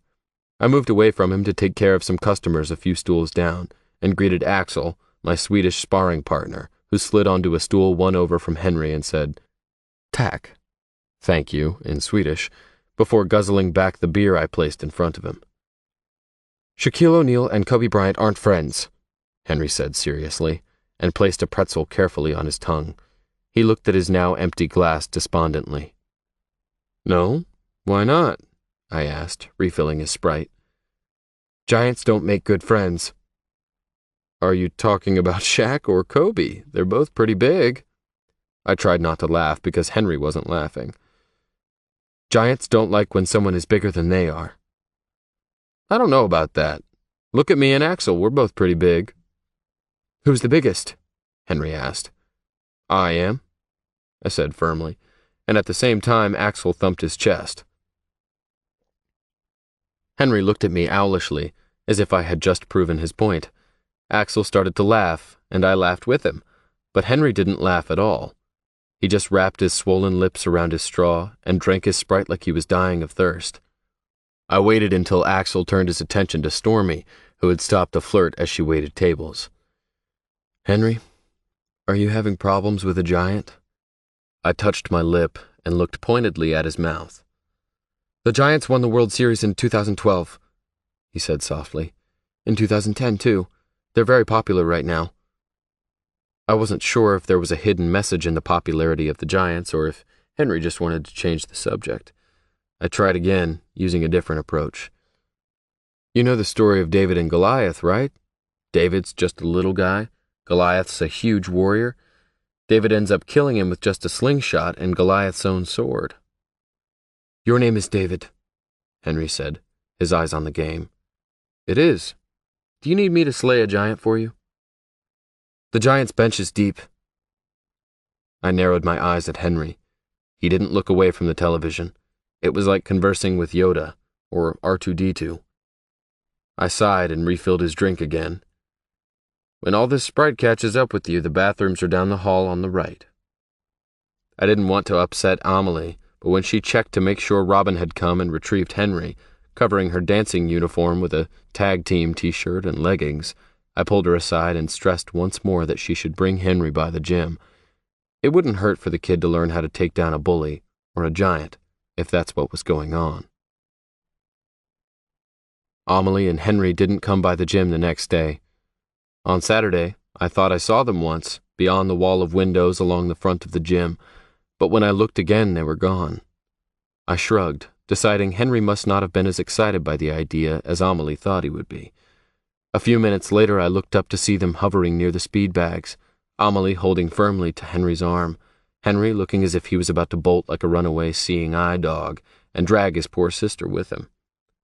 They were garnering some strange looks, Henry with his crazy bedhead, his darting glances and jittery hands, and Amelie because she stood so still with her eyes fixed straight ahead. I called a quick halt to my bout, escaping Axel, who was trying to pummel me into next week, and slid between the ropes that cordoned off one of the octagons. "Amelie! Henry!" I called, noting how Amelie's face was immediately wreathed in a relieved smile, a smile so wide it spread to her eyes, giving the illusion of sparkle and life. But Henry started backing up, pulling his sister with him. "Yo, Henry, hold up, man." I stopped several feet from them and lowered my voice. "Did you know that Jack Dempsey versus Jess Willard was the very first fight to be broadcast over the radio?" Henry stopped moving, and his hands stilled. "Do you know what year that was, Henry?" 1919, Henry said in a whisper. "The first televised fight was in 1931, Benny Leonard versus Mickey Walker." I didn't know that. Actually, I had only known about the Dempsey-Willard fight because I'd seen a biography on Dempsey on Netflix the night before. God bless Netflix. The mention of the radio had made me think of Henry and the sportscast blaring from his bedroom. "You want to tell me more?" "David Taggart, light heavyweight contender with a professional record of 18 wins, 2 losses, 10 knockouts." "You checked up on me, huh?" Henry's mouth twitched, and he looked away shyly. "You did. What else did you find out? That all the ladies love me? That I'm the best-looking fighter, pound for pound, in the universe?" Henry looked confused for a second, and I realized he was searching his mind for that stat. I laughed. "Just kidding, buddy." 6'3", 215 pounds, most often compared to Forrest Griffin and Michael Bisping? Henry's voice rose on the end, clearly seeking approval. "I'm more charming than Bisping, and I have better ears than Forrest, but they could both probably kick my ass." "He said ass, Amelie," Henry whispered, half shocked. "Yes, he did, Henry. It's okay. That's how fighters talk," Amelie soothed. "Can I say ass?" Henry whispered again, curiously. "You can," I cut in, "after you learn how to fight." "I don't like to fight." Henry started backing away. "That's okay, Henry. There's a lot of different ways to fight. I can show you some stuff when you're ready. Some moves are just about protecting yourself. But right now, I'm going to introduce you to my team." "Tag team?" Henry's voice lifted with excitement. "That's right. We're missing a few people, but a bunch of my guys are here." Henry had already met Axel, my Swedish sparring partner, at the bar, but Amelie shook his hand politely, and Axel shot me a pointed look over the top of her head. He'd seen her dance, obviously. Mikey, with his powerful forearms and his missing lower left leg, greeted Henry and Amelie with a smile and a handshake. Mikey is always a gentleman in front of the ladies, but reverts to a foul-mouthed Marine in front of the guys. He lost a leg in Iraq and works out his demons in the tag team facilities. He taught me a few things about hand-to-hand combat you can only learn from someone who has actually fought for his life more times than he can count. I moved on to Paulo, a Brazilian, and a better grappler than all of us, and then to Corey, the youngest on the team. Corey Mangum was a wrestler, an NCAA heavyweight champion his junior year, but he threw it all away his senior year and ended up at Montlake Psychiatric Hospital after trying to escape his drug habit by jumping off a bridge. My old friend, Dr. Andelin, had sent him my way. So far, he'd managed to stay clean and pin me daily. I was learning a ton from him. Beyond Axel, Mikey, Paulo, and Corey, who provided training but didn't compete, I had a handful of MMA fighters in a bunch of different divisions who all fought under the tag team label, and they greeted Henry and Amelie politely, with sidelong looks at Henry's crazy hair and Amelie's blinding smile. I wondered if Amelie knew how appealing she was. Probably not. There were plenty of women in and out of our facility. Some came to see me or one of the guys. Some came to work out with us. I had 2 female tag team fighters who were ranked in the UFC. Amelie was a novelty, though, and I was positive the guys had all noticed her sweet figure, her shiny hair, and her pretty mouth. The thought bothered me. Just wait until Axel told them she danced around a pole several nights a week at the bar. That really bothered me. This part of the gym is for fight training. The rest of it, the weight room, the exercise equipment, and the classes, is for tag team fitness members. For $15 a month, you have access to everything on that side of the facility. We have classes over here a few nights a week, too. The classes that need the mats, like judo and some of our self-defense classes. And those things are extra. Maybe you'd like to try out a judo class or a self-defense class, Henry. Amelie spoke up. I took judo classes for a while. There's a division for blind athletes. Pretty cool. But my heart wasn't in it unless the music was blaring and I could do kicks and spins, which doesn't work in judo. Yeah, not unless you're throwing someone while you're spinning. Would I have to punch a bad guy? Henry asked doubtfully. Nah, judo's all about throws. An MMA fighter uses a lot of throws and submissions, so judo is a pretty big deal around here, I said. Henry seemed overly worried about having to punch someone, which meant I probably needed to teach him how. You don't have to punch anything, except maybe that bag. Do you think you'd like to punch that bag over there? Henry halted and looked suspiciously at the punching bag a couple of feet to the left of where we were standing. You could punch the speed bag, too. It's fun, and it doesn't hit back. Amelie was still holding onto Henry's arm, her stick nowhere in sight. I reached out and gently grabbed her elbow, pulling her beside me so that Henry wouldn't hurt her if he attempted a jab. I was doubtful Henry had ever punched anything in his life. He was a small, skinny kid, and he clearly had developmental problems. He sounded a little robotic when he talked, and I wondered if he was autistic. On the one hand, he could spit out sports trivia like he was a walking record book.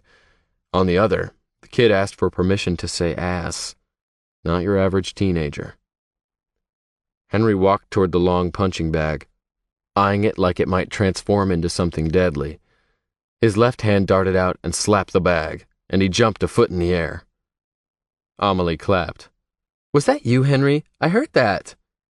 Try again, Henry. You can kick it, too, I instructed. Henry's leg shot out as if he were kicking open a door, and the bag swung back and bumped his upraised leg, sending him sprawling. He got me, Tag, he groaned, and Amelie gasped. I guess I was wrong. Apparently the punching bag could hit back. Stand up, buddy. You kicked it hard. You gotta watch out for the swing, make sure you step back a little, time your kicks and your punches. Henry rose to his feet as if the bag was going to take his legs out from under him at any minute.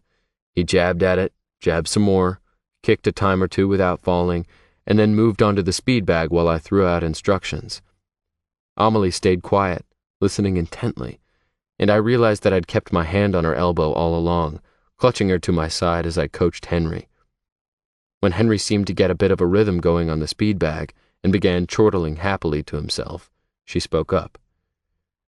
David? I almost looked around to see who she was talking to, and then remembered my own name. It sounded different on her lips. Yeah. You're so nice. I didn't expect you to be so nice. Why? Because all the girls at the bar are either in love with you and they want to sleep with you, or they hate you and they still want to sleep with you.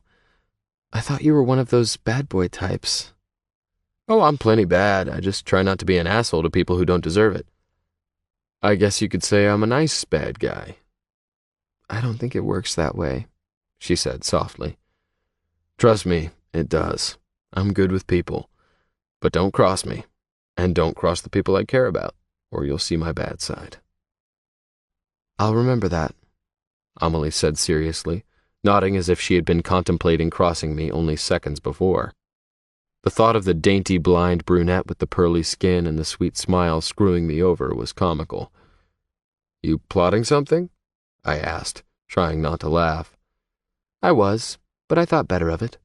She shivered dramatically. Don't want to see Bad Tag. Bad Tag and Silly Millie. Millie? Doesn't anyone ever call you Millie for short? No, she answered frankly. Henry and Amelie aren't names you hear every day. They sound kind of old-fashioned. That's because we were actually born in the late 1800s when our names were more popular. We vampires don't age, you know, and my blindness is just a ruse to make people feel safe. Her lips twisted in a smirk. Is that right? I drawled. Well, I'll be damned. So you and Henry are forever gonna be, what, 13 and 22? 15. Henry's 15. But you're actually 122? That's right. We'll still look this good in another 100 years. That was a sad thought for Henry, but for Amelie, not so much. You'll outlive us all. Amelie's face fell a smidgen, and her smile slipped. If I hadn't been looking directly into her face, I wouldn't have seen it. But I did, and I realized Amelie had already outlived someone she cared about. Are your parents among the undead, too? I asked lightly, wondering if she would abandon the banter. No, my dad isn't in the picture. Haven't talked to him in years. My mom died a while back. She shrugged, the fun completely ruined by reality. I'm sorry, sweetheart. It was an endearment that I used easily. I'd called more women sweetheart in my life than I could count, but Amelie's cheeks pinked and her chin dipped almost shyly. People must not call her sweetheart very often. My dad didn't handle it very well when I went blind. 2 kids with issues was one too many for him, apparently. So you take care of Henry by yourself? I was stunned and tried not to let it show, but she heard it anyway, from the set of her chin and the stiffening of her back. Do you really want to know, or are you doubting me? She turned her face toward me, as if confronting my question head-on. And when I stared down at her, I felt a quaking in my chest that was instantly familiar. It was a jumping off a cliff kind of feeling, a heart-swelling, chest-bursting sensation, and I'd stumbled across it a few times in my life. I felt it when I watched Moses hold his new baby girl for the first time. He and Georgia were so happy, so deserving, and the joy in his face had spilled over and filled my heart with wonder. I felt it 2 years ago when I came back in the 5th round to win my first big fight. I've actually felt it a lot of times over the last few years, seeing Moses at work, seeing people weep at his gift. But the first time that feeling took my breath away was in Venice. It was a year after I'd gotten out of Montlake, 8 months since Moses and I had taken off across the globe. I'd been so sad and so lost for so long that I'd gotten used to not feeling anything else. But there, in a little boat in Venice, as I watched the sunset, a fiery, hellish red ball turning the water and sky into shades of heaven, my eyes had filled up with tears at the violent beauty of it all. In that moment, I realized I wanted to live again. For the first time in a long time, I was glad to be alive. Looking down into Amelie Anderson's heart-shaped face, her mouth set in a stubborn line, I had that feeling again. It rushed through me, taking my breath with it. I really want to know, I said, and it came out in a husky whisper. We take care of each other, she said simply. He helps me with the stuff I have a hard time doing. He even cooks sometimes. I mean, not gourmet, but between the two of us, we get by. I may never truly know if my clothes match or if the house is actually clean or if there's a fly in my soup. But Henry takes as good a care of me as I take of him. Right. It was pretty obvious who played parent and who played child. This girl was a surprise a minute. Henry and I are a team.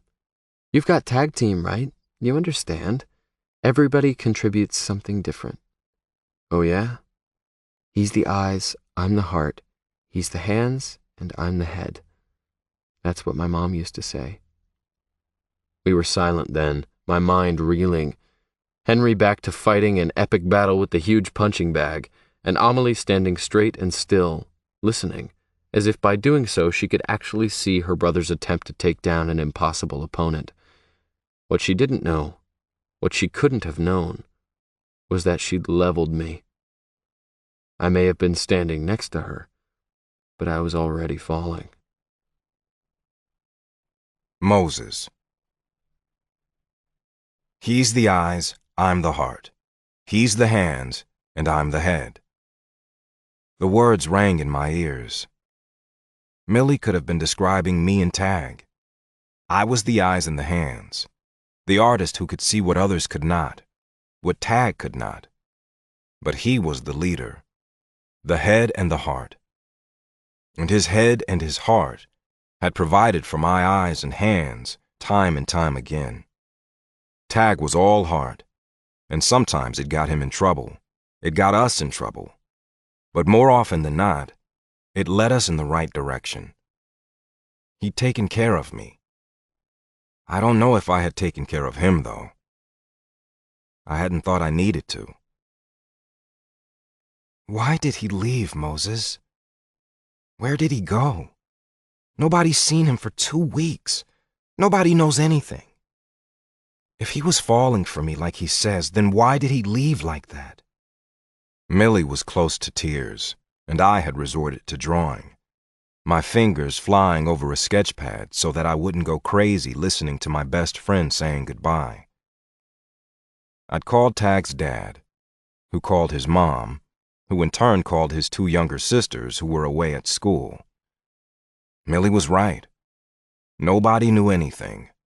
Nobody had seen or heard from him since he'd left. Did he say or do anything that seemed off? Anything that you can think of that might give us a clue where he went? I asked helplessly. Listening to Tag had filled me with hopelessness. He was clearly telling a love story, and my experience with love led me to believe this story would not end well. Love stories tend to be tragic.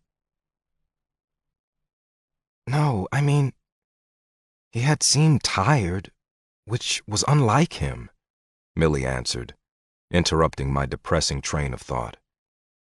Tag never seems tired. Have you noticed that? He has more energy than anyone I've ever met. But he was tired. He'd been training so hard for the Santos fight. A couple of nights he fell asleep on the couch watching TV with Henry. Once, I woke him up at about midnight because our couch is small, and he had to have been uncomfortable. He was disoriented and so out of it that he was slurring his words a little. If I didn't know better, I would have thought he was drunk. But he hadn't had anything to drink. He's never had so much as a beer the entire time I've known him, and he's been asleep on the couch for 3 hours. I didn't want him to drive. I told him he was too sleepy to be driving, even if it was just a few blocks. But he said he was fine. I walked him out to his truck, and he made a joke about the blind leading the blind. Her voice broke. Was that the last time you saw him? No. The last night I saw him, he and I... Millie's voice trailed off and her cheeks grew suspiciously pink. Son of a bitch. I didn't need any further explanation. Once again, I was at a complete loss. I excused myself to call Georgia, and she answered on the first ring, her voice sharp with hope and fear. What's the news? She said, foregoing a greeting for the obvious. That's Georgia. Take the bull by the horns. It was one of the things I loved most about her. One of the things that had saved us when our own love story took a few tragic turns. The phrase awakened a memory, and instead of answering, I said, Do you know that Tag actually grabbed a bull by the horns once? I saw him do it. Georgia was silent for a heartbeat before she pressed me again. Moses, what are you talking about, baby? What's going on with Tag? We were in Spain, in San Sebastian. It's Basque country, you know. Did you know there are blonde Spaniards? I didn't. I kept seeing blonde women and they all reminded me of you. I was in a horrible mood, so Tag got this bright idea that we should go to Pamplona for the running of the bulls. He said a shot of adrenaline was just what I needed to cheer me up. Pamplona isn't that far from San Sebastian, just an hour south by bus. I knew Tag had a death wish. At least he did at Montlake. And I knew he was a little crazy. But he actually waited for the bull to run past him. And then he chased the bull. When the bull turned on him, he grabbed it by its horns and did one of those twist and roll things that cowboys do at rodeos. Steer wrestling? Georgia still sounded confused, but she was listening. Yeah, steer wrestling. Tag tried to wrestle a bull. The bull won, but Tag got away without a scratch. I still don't know how. I was screaming so loud I was hoarse for a week, which was fine, because I didn't talk to Tag for 2. That son of a bitch, I thought he was going to die. I stopped talking, emotion choking off my ability to speak. But Georgia heard what I couldn't say. What's happening, Moses? Where's Tag? I don't know, Georgia. But can you come? I need you. And I have a feeling that before this is all over, Millie's going to need you. There are certain things you can't talk about with a man, even if he's your lover's best friend. Especially if he's your lover's best friend. 5. Tag. I was parked in front of Amelie's house Monday morning, waiting for Henry to leave for school. I'd coaxed the information out of Robin when she came to pick up Henry from the bar, determined to figure out who had bruised up his face. Henry had gone to the bathroom to relieve himself of a bladder full of Sprite, and I'd grilled her. I hadn't said anything to Millie that night or even at the gym Saturday, but it wasn't okay to ignore it. And the thought of someone making Henry's life miserable, of someone putting their hands on him, gave me the itch to hurt people. Bullies and bitches. Hated them. So I took it upon myself to intervene, beyond just teaching him a few moves at the gym. Robin said Henry walked to and from school most days. It was only a few blocks, and sometimes Millie walked with him. He went to regular classes in a regular high school, and, according to Robin, he got decent grades. Apparently, Millie was in frequent contact with his teachers and was on a first-name basis with the administration. I wondered how much he participated in his classes, and how well he got on with the other kids. Robin said he didn't have any friends that she knew of. Judging from his lip, he was getting some attention from someone. I told Robin I would handle it. She seemed a little surprised and then shrugged. Henry left the house at 7:30, and I was idling at the curb, my truck warm, 2 cups of coffee in the drink holders. I didn't know if Henry liked coffee, but I did. I felt like a creeper, waiting at the curb for a kid, but I rolled down my window and greeted him easily and asked if I could talk to him for a second. "And I'll take you to school so you won't be late," I added when Henry looked at his watch. He smiled widely, like my presence was welcome, and trotted around to the passenger door without protest. I made a note to talk with Henry about stranger danger and creepers. He shrugged his backpack to the floor and took the coffee I handed to him with a grateful groan. I chuckled and we sat, doctoring our brew for a few minutes before I jumped into the conversation that needed to be had. "Henry, you need to tell me what happened to you. Why was your lip swollen, and who put that bruise on your cheek?" Henry blushed a deep crimson and choked a little on his coffee. He set it down and wiped the back of his hand across his lips uncomfortably. I felt my temperature rise a notch. "You know, the reason I wanted Millie to bring you to the gym was so I could teach you how to defend yourself. But that's going to take a while. And in the meantime, I want to know if someone is giving you trouble at school." Henry wouldn't look at me. "Henry, whose ass do I need to kick?" "You can't." "I can't what? Kick a giant's ass?" I said softly, remembering his cryptic talk of giants. "Not a giant, a girl," Henry whispered. "A girl?" I wouldn't have been more surprised if he told me Millie had punched him in the face. "My friend." I shook my head. "No, not a friend. Friends don't smack you around." Henry looked at me and raised his eyebrows doubtfully. Touché. "Well, they don't smack you around unless you ask them to," I amended, thinking of all my friends at the gym who regularly slapped me around. "What did you do?" I asked, trying to understand. "Did you say something that upset her, or is she just a bully?" "I told her she was like a sumo wrestler," Henry said softly. "You said that to her?" I yelped. "Aw, Henry, don't tell me you said that to her." It was all I could do not to laugh. I covered my mouth so Henry wouldn't see my lips twitching. Henry looked crushed. "Sumo wrestlers are heroes in Japan," he insisted. "Henry," I groaned. "Do you like this girl?" Henry nodded. "Cool. Why?" "Sumo wrestlers are powerful," Henry said.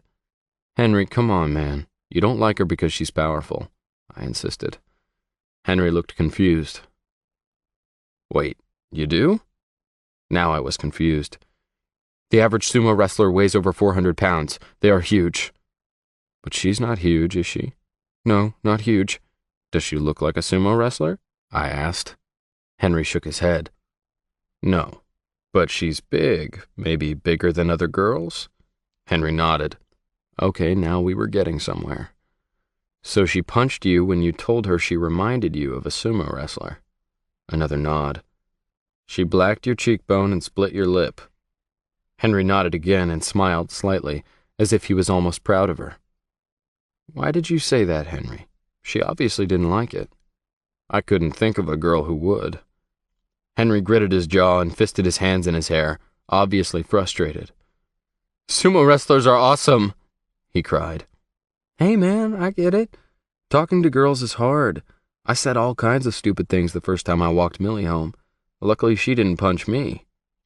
Amelie isn't a fighter, Henry said, and laughed a little, releasing his hair and taking a deep breath. You're wrong about that, buddy. She's a fighter. She's just a different kind of fighter. We were both quiet for a minute, mulling that over. I like her, Henry stuttered sadly, as if such a simple statement was so much harder than spitting out trivia, and maybe it was. Because she's powerful, I repeated, hoping he'd give me something more. Yes. And has she been nice to you, before she hit you in the face, I mean? Yes, Henry nodded vigorously. Like a bodyguard.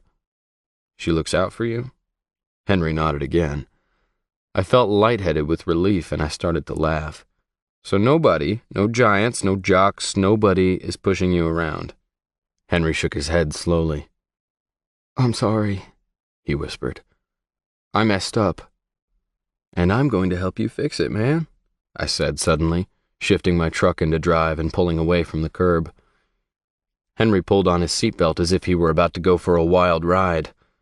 I slid into the parking lot in front of the school, turned off the ignition, and climbed out.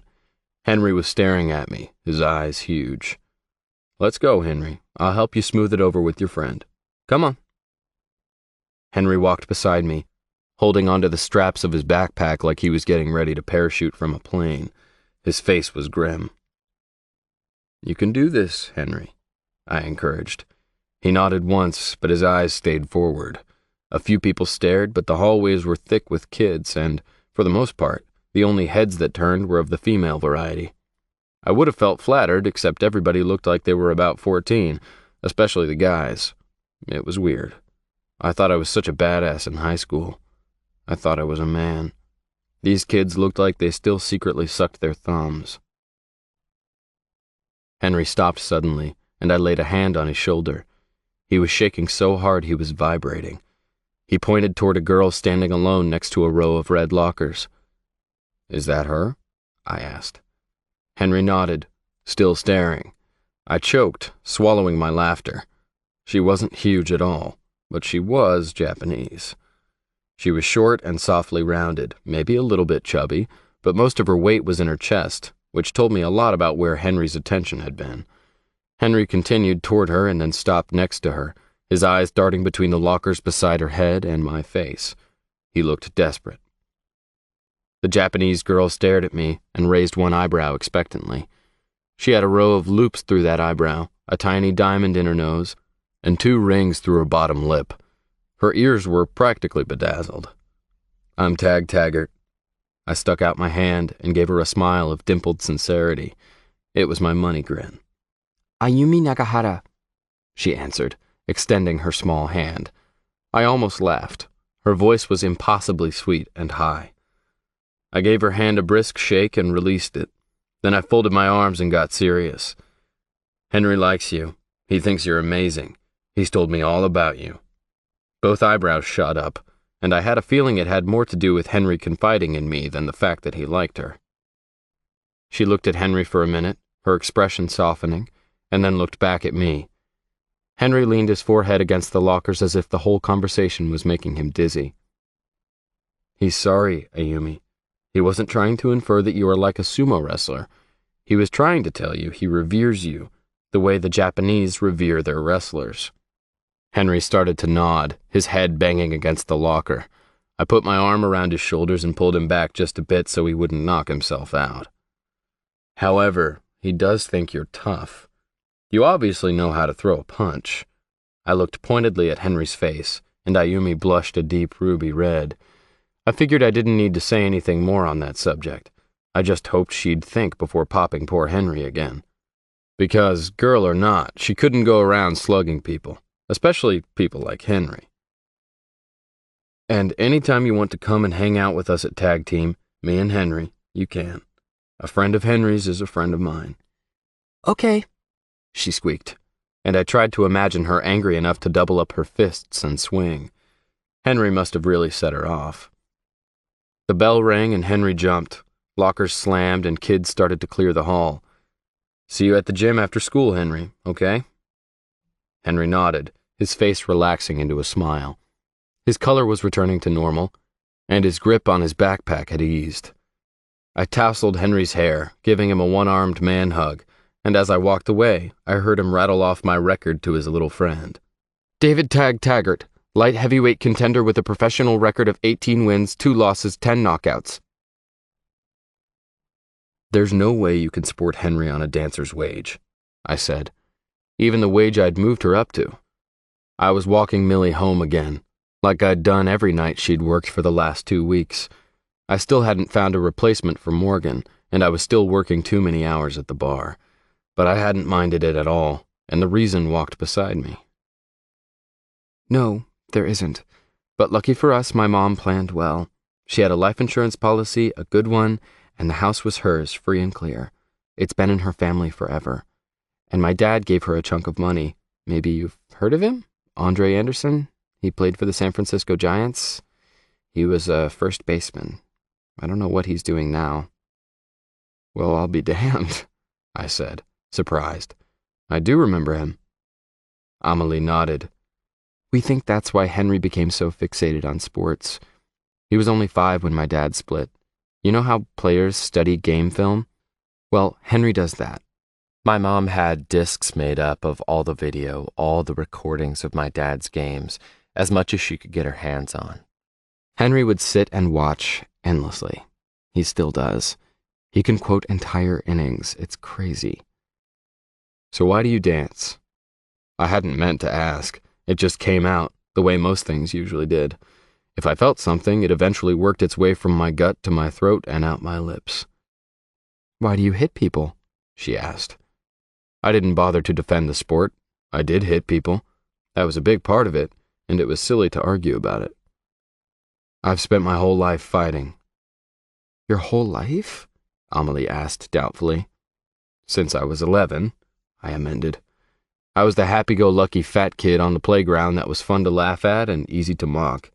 The kid that other kids taunted, and I would laugh it off until one day I'd had enough, and my happy-go-lucky slipped and became happy-don't-likey. Amelie giggled softly, and I continued.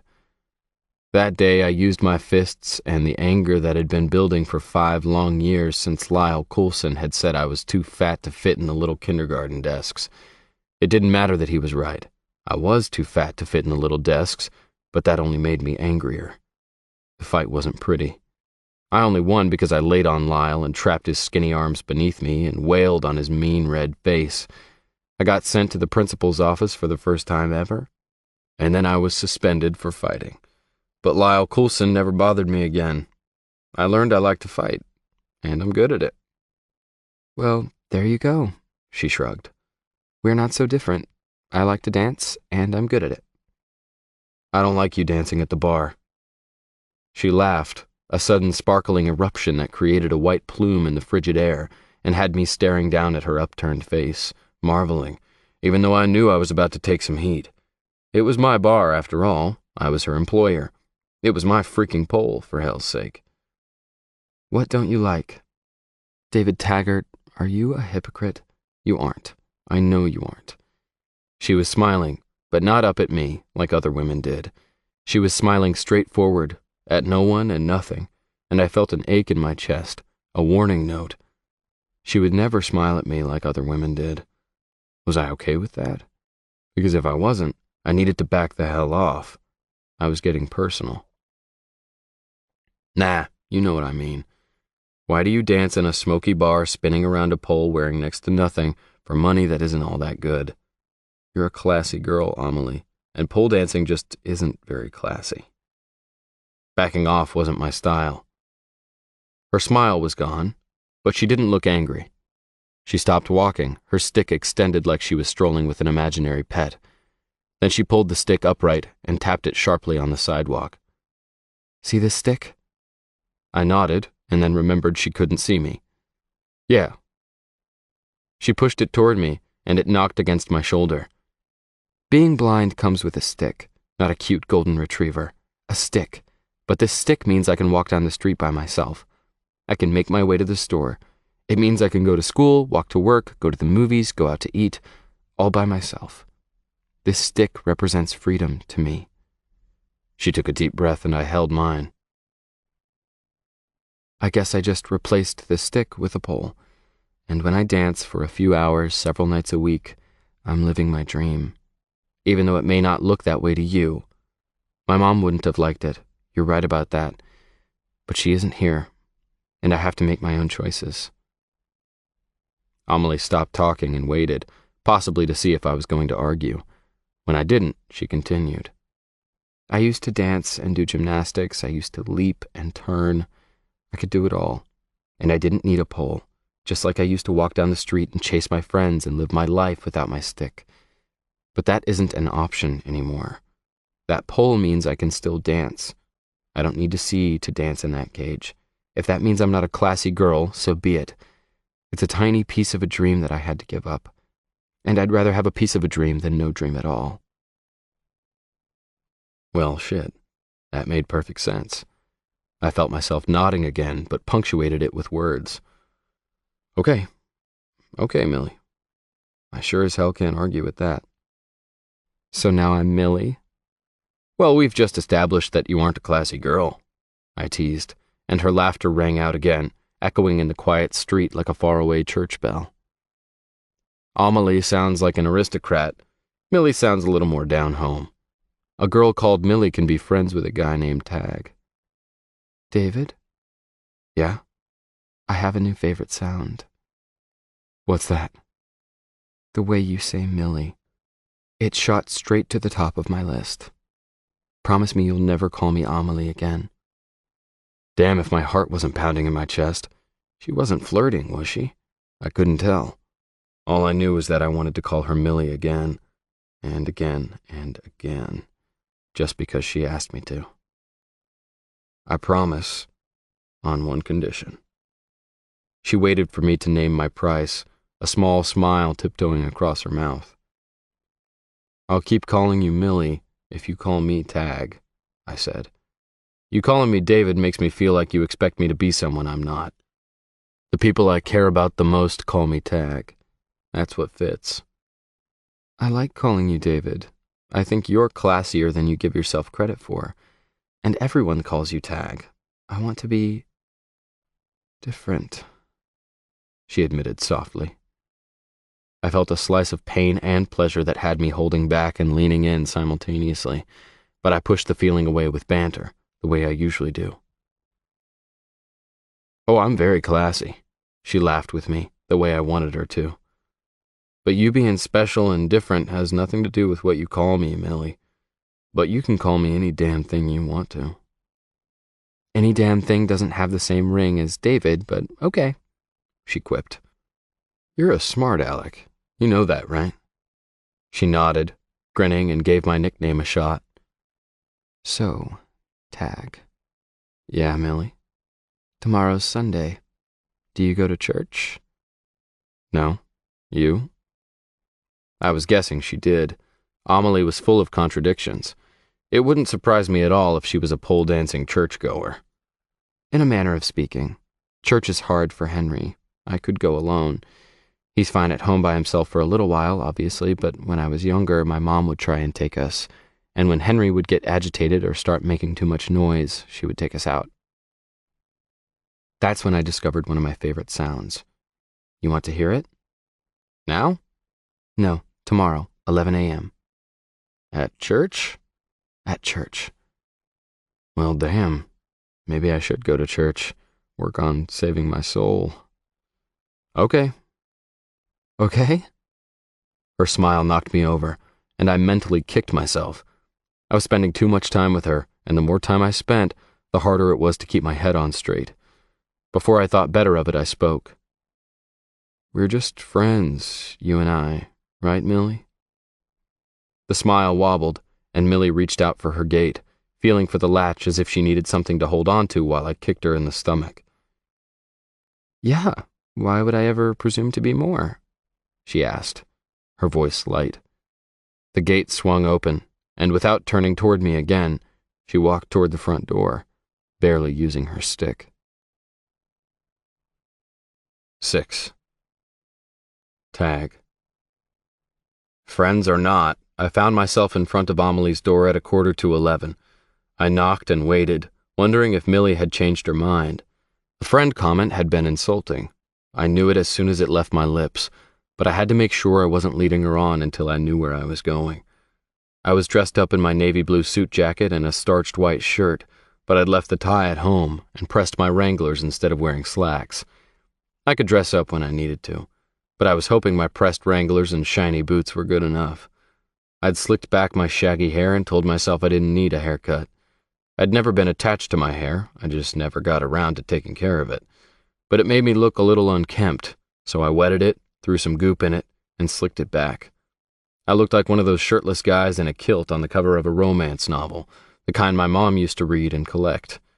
It didn't matter. Millie couldn't see my long hair or the way it curled well over my collar. She couldn't see my jeans for that matter, so I didn't know why I cared. The front door swung open, and Henry stood there with wide eyes and a baseball bat. Hey, Henry. Henry stared. You look weird, Tag, said the guy with the bat and the hair that looked like a burning bush. I'm dressed up, Henry. What did you do to your hair? Henry hadn't moved back to let me in. I combed it. What did you do to yours? I asked, smirking. Henry reached up and patted it. I didn't comb it. Yeah, I can tell. It looks like a broom, Henry. We stared at each other for a few long seconds. They use brooms in the sport of curling, Henry said. I bit my lip to control the bubble of laughter in my throat. True, but I'm thinking you would look more like a baseball player with less hair. That's your favorite sport, right? Henry held up the bat in his hands, as if that were answer enough. I was thinking that you and I should maybe head over to my friend Leroy's and get a trim tomorrow. Leroy owns a barber shop. What do you say? Leroy is nice, and there's a smoothie shop next door. It'll be a man date, a date for men. I might as well kill 2 birds with 1 stone. A man date? Henry ran the words together. Yes, I am mandating that you get your hair cut. We'll go to the gym afterwards, and I'll show you some moves.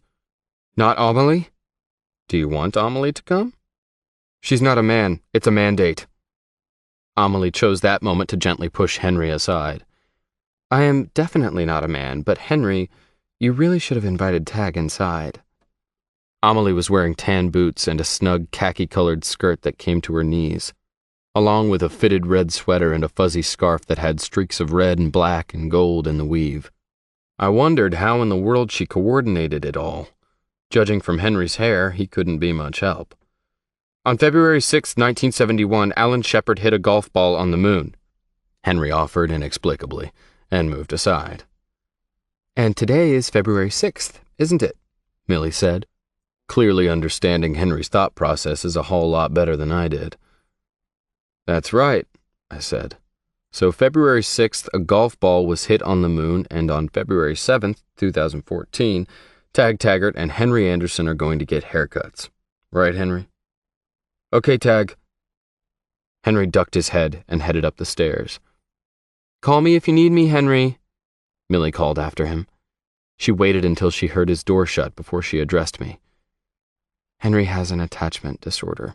He doesn't even like it when I cut my hair. If my mom had allowed it, he would be the biggest pack rat in the world, but hoarding and blindness don't mix. Everything has to be in its place or the house becomes a landmine.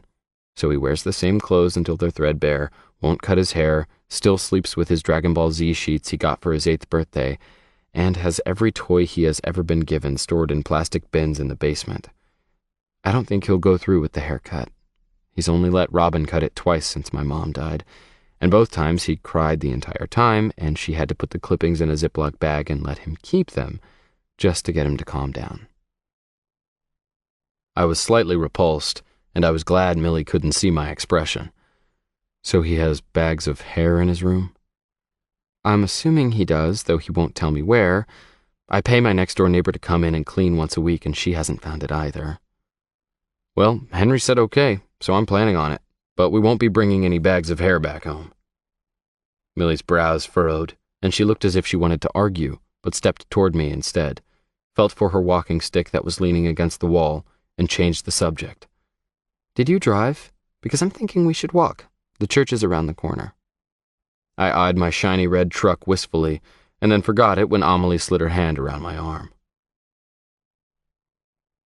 Other than a few scattered snow flurries that dumped in the mountains and frosted the valleys, Salt Lake City was enjoying the mildest winter we'd had in years, and though the temperatures plummeted here and there, in comparison to normal February temperatures, it was almost balmy. We walked east toward the mountains that ringed the valley. The mountains were the first thing I noticed about Utah when my family moved from Dallas my junior year in high school. Dallas didn't have mountains. Salt Lake City had staggering snow-covered mountains. I'd spent more than a few weekends in them skiing, though I was careful about how much skiing I did when I was training. Unfortunately, I always seemed to be training. Amelie lifted her face as if to soak up the sun. Can you see anything at all? I wondered if the question would offend her. Light. I can differentiate light from darkness. That's about it. I can tell where the windows are in the house, when the door is open, that sort of thing. Natural light is easier for me than artificial light, and the light doesn't illuminate anything else. So it's really only good for orienting me in a room with windows, if that. So if I danced around in front of a spotlight, you wouldn't be able to see my outline? Nope. Why? You thinking about doing a little pole dancing at the bar? She said cheekily. Yes, damn it! How did you know? I exclaimed, and she tossed back her head and laughed. I admired the length of her throat and her smiling mouth before I caught myself and looked away. I stared at her way too often. You look nice, Millie, I said awkwardly, and felt like an idiot for the understatement. Thanks. I'd say the same thing to you, but, well, you know. You smell nice, though. Yeah? What do I smell like? I asked. Wintergreen gum. It's my favorite. You also smell like a pine-based aftershave and soap. New cologne called Sap, I joked, with a hint of gasoline. I stopped to fill up on the way. Guess I didn't need to since we're walking. We're walking because we're practically there. An old church that looked like it had been built around the same time as Millie's house rose from a circle of trees at the end of the block. There's been talk that they're going to tear it down, then I'll have to find somewhere else to go. As we closed the distance, I could see that the church was a pale brick with a towering white spire and soaring windows on the tallest end. A creek ran to the north of the building, and Amelie and I crossed a sturdy bridge that ran adjacent to the road. No water in the creek? She asked, as if she already knew the answer. Nope. Soon, a couple of months, and I'll be able to come hear two of my favorite sounds at once. You like the sound of the creek? I do. When spring comes, I stand on this bridge and just listen. I've been doing it for years. When I began to veer across the grass on the other side of the bridge, heading for the wide double doors that were clearly the entrance to the church, she pulled against my arm. Aren't we going in? I asked. No. There's a rock wall. Do you see it? Ahead was a crumbling 20-foot wedge of piled rocks cemented into a divider that rimmed the side of the church, separating it from the grassy slope that led down to the dry creek bed. I led Millie to it, and she dropped my arm and felt her way down it a ways before she sat and patted the spot next to her. Are the windows open? She asked. It looks like one is, just a bit. Mr. Sheldon usually remembers. He leaves it cracked for me when the weather's good. Do you listen from out here? I was incredulous. I could hear muted men's voices and then laughter, as if there was a meeting of sorts going on behind the windows. No, not exactly. She listened for a second. They've started earlier today. It fluctuates. Sometimes it's 11:15 or 11:30. They like to visit and are slow to begin sometimes, but I don't mind waiting. This is a nice spot, and when it's not too cold, I'm happy to just sit on this wall and think. When it's warm, Henry comes with me and we have a picnic, but he gets bored, and I don't enjoy it as much when he's here. Maybe because I can't relax. The piano began playing, and Millie sat up straighter, tipping her head in the direction of the music. Oh, I love this one. I could only stare at her. This was one of her favorite sounds. Then voices were raised, and the sounds seeped out the slim opening and floated down to the place where we sat, and I forgot about the fact that my suit coat was a little tight across the shoulders and my knuckles were sore from yesterday's sparring session. I forgot about all of it because Amelie's face was lit up by the sound of men's voices, singing in worship, mellow and smooth, lifting and lowering over the words. They weren't professional. It wasn't a barbershop quartet or the Bee Gees. There were more voices than that, probably 20 or 30 male voices singing praises. And as I listened, I felt it deep in my belly. There is no end to glory. There is no end to love. There is no end to being. There is no death above. There is no end to glory. There is no end to love. There is no end to being. There is no death above. When they finished, Amelie sat back and sighed. I'm all about girl power, but there is nothing like men's voices. They knock me out every time. The sound makes my heart ache and my bones soft. Is it the words you love? It was a beautiful song. I was still thinking about the words. I love that particular one.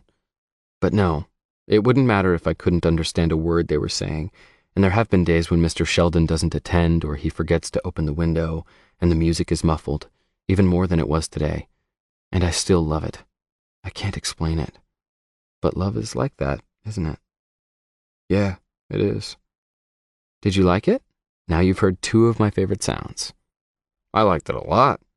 I wish I would have worn my sweats instead of this damn suit coat, but hey, at least I didn't have to actually go to church. Amelie reached toward me, feeling along the lapels of my coat and up to my collar. Yep, I got you good. I can't believe you agreed to come. You're wearing a skirt. Yep, if I'd worn pants, you would have known something was up. I stood and pulled her up with me. You're a smart aleck and a tease. I don't know if I like you, silly Millie. I was smiling as I spoke, and she grinned with me before reaching for my lapel once more, as if asking me to wait. I want to feel you smile. I can hear when you're smiling. I love the way it sounds. But I want to feel it. Can I? She asked sweetly. I brought her hands to my cheeks and laid them there, dropping my hands to my sides. Are you smiling? She asked. I realized I wasn't, not anymore. But she was. Her pink lips parted slightly over pearly teeth, her eyes on a distance she would never see. I smiled down into her face, accommodating her, and her hands immediately fluttered over my lips, and her fingers traced the grooves in my cheeks. I'd always used those grooves to my full advantage. When her left thumb slid into the notch on my chin, her smile grew even wider. You have dimples in your cheeks and a cleft in your chin. My mother dropped me on my face as a child. I'm severely dented. What can I say?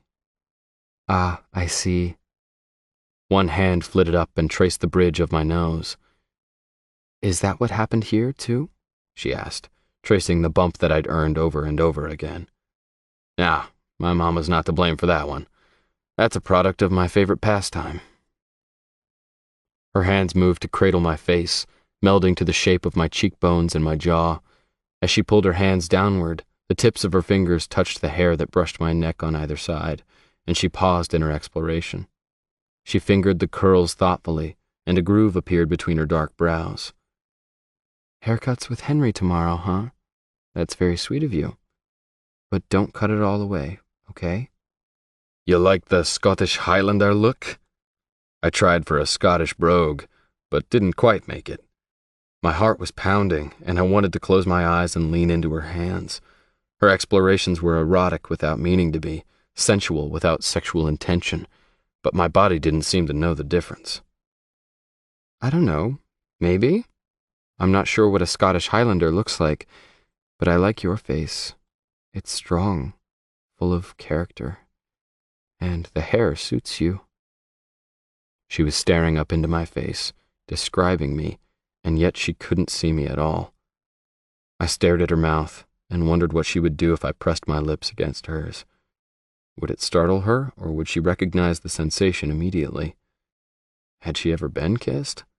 She wasn't shy, and she was beautiful, and at 22 she should have had her fair share of boyfriends and kisses. But she was blind, she had a dependent brother, and she spent her free time listening to men's choirs and babbling brooks. Somehow I suspected she wasn't all that experienced with men. She dropped her hands and stepped back from me, almost as if she could hear my thoughts. "Let's get some ice cream," she said, and I shook myself awake, pushing away thoughts of kisses and linking her arm back through mine. Moses. I wanted him to kiss me, but he didn't. And I was convinced that he didn't like me that way. Millie said sheepishly, her face flushed. I kept expecting her to turn off the tape recorder and ask us to leave. Hearing Tag's inner thoughts and feelings was downright embarrassing, and when I saw him again, I was going to punish him for making me sit through it. We were at Millie's now, parked in her living room so that she would be there when Henry got home from school. It had been 48 hours since Millie had called me, 48 hours since my world had shrunk to one priority, everything else pushed aside or postponed. Tag went to church with you? Georgia's voice was incredulous. Millie and I had brought Georgia up to date, and her presence calmed me, reminded me that regardless of the priority, regardless of my fear, she was with me. She was mine. That part of my world was intact. She'd arrived last night with baby Kathleen, and we'd rented a hotel room, unwilling to stay in Tag's apartment, though I had a key. There was a freaking for sale sign in the window, and I didn't want to be sleeping in Tag's bed only to have a realtor show up with buyers in tow.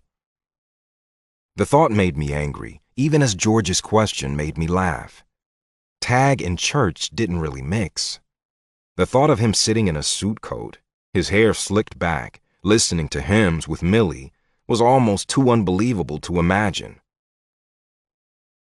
Moses? Georgia's lips quivered, the seriousness of the situation making her hesitant to join in. I had to drag his ass into dozens of churches throughout Europe. I don't think he ever went willingly, and we were just looking at the ceilings and the sculptures, no singing involved. He loves music. Have you ever heard him sing? I love hearing him sing. Millie smiled, and then her smile immediately fell, as if reality had slapped her back down and whisked away her joy. I'm still stuck on the fact that he volunteered to get a haircut, Georgia smirked, giggling in spite of her attempts to be appropriate. Well, Millie hedged, that didn't quite go according to plan. 7. Tag. Henry climbed into my truck and buckled his seatbelt with the grimmest expression I had ever seen. His hair stood out in every direction, and his hands shook. "You okay, buddy?" I asked, trying to be gentle. "Do you want to go see Robin instead? She'd be glad to cut it, Henry." Millie had followed him out, tapping her way down the sidewalk with a concerned frown between her dark brows. She now stood holding on to the passenger side door. I could tell she wanted to ride along, but Henry didn't seem to want her to. "It's a mandate, right, Henry? Men go to the barber, not the salon." Henry tapped his fingertips together nervously and wouldn't look right or left. "Kite flying is an official sport in Thailand," Henry blurted. Amelie bit her lip, but stepped back from the passenger door. "Bye, Millie. I'll bring him back, don't worry," I called. She nodded and tried to smile, and I pulled away from the curb. Henry's tapping became a cadence. Clack, clack, click, click.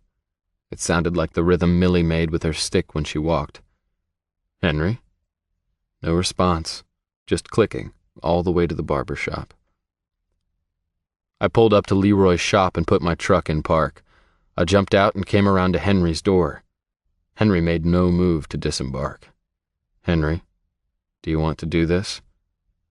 Henry looked pointedly at my shaggy locks and clicked his fingers. "I need a haircut, Henry. So do you.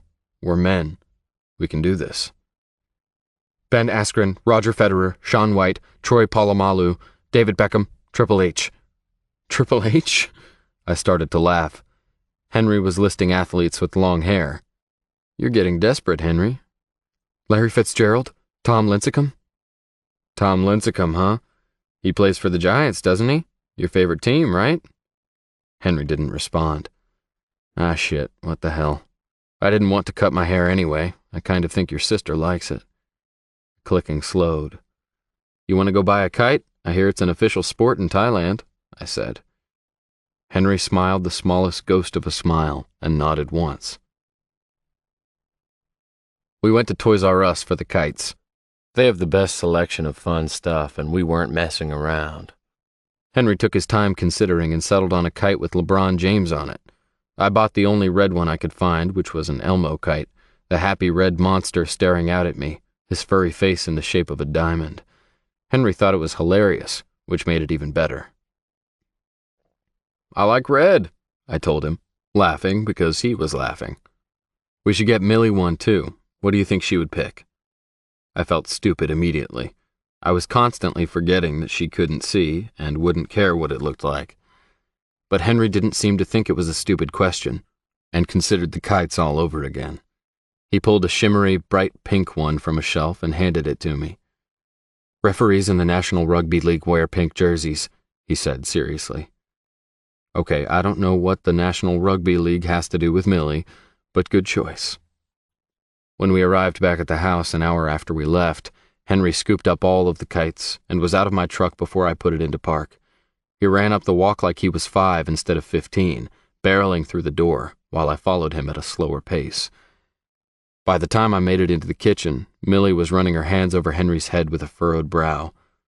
I lifted one of her hands and placed it against the back of my neck where my hair fell over my collar. "You were right," I said simply. "We're too attached to our hair." The furrow lifted, but she didn't drop her hand.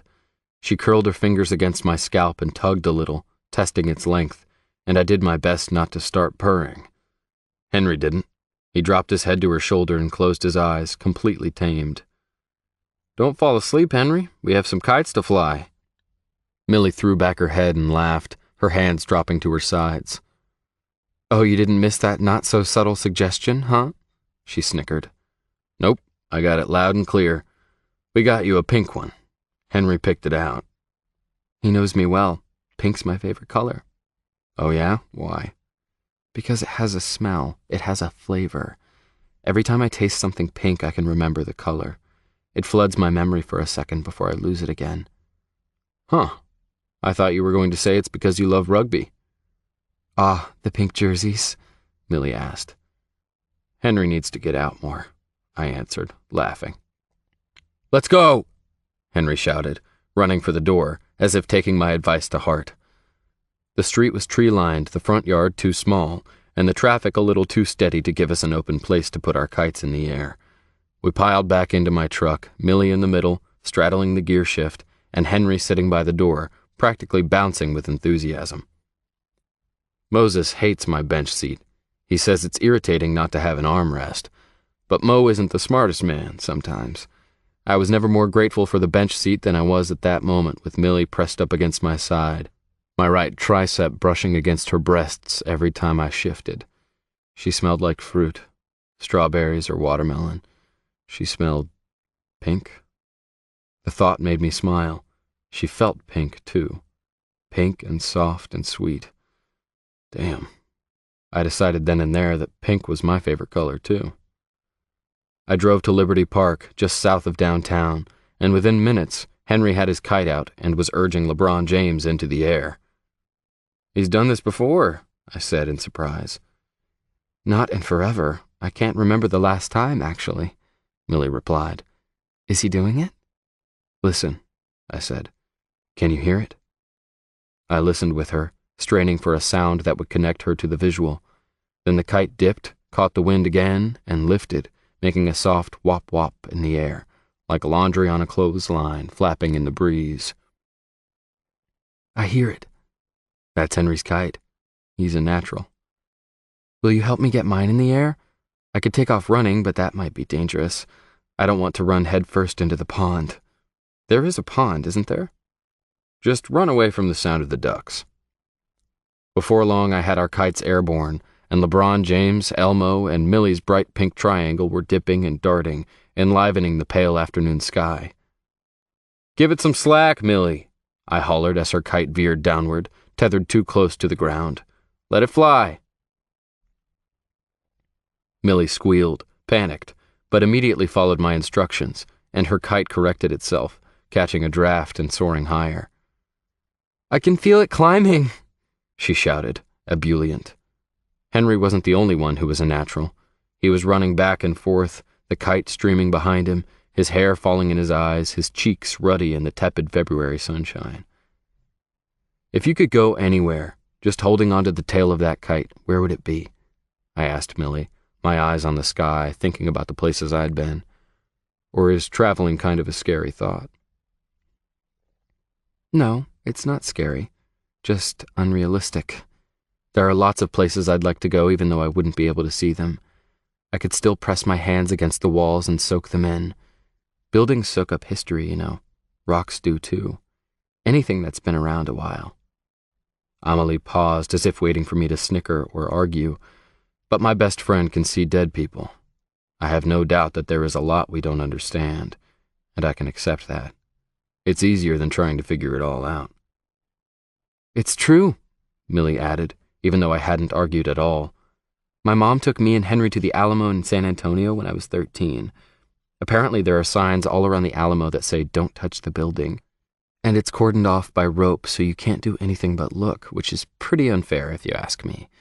I look with my hands. So my mom got special permission. She was always finding a way to help me experience as much as I could, even if it meant finding someone to let us break the rules. I stood right next to the Alamo and laid my hands and face on the walls and just listened." "And what did you hear?" I asked. "I didn't hear anything, but I felt something. It's hard to describe, but it felt like a vibration, almost. The way your legs feel when you're waiting for a train to go by. That sensation, you know what I mean?" "I know exactly," I said. Whenever we traveled, my mom would make sure we stayed in hotels that had some history. In San Antonio, there's a hotel called the Fairmount, built in 1906. We walked in that place and I felt like I was on the Titanic.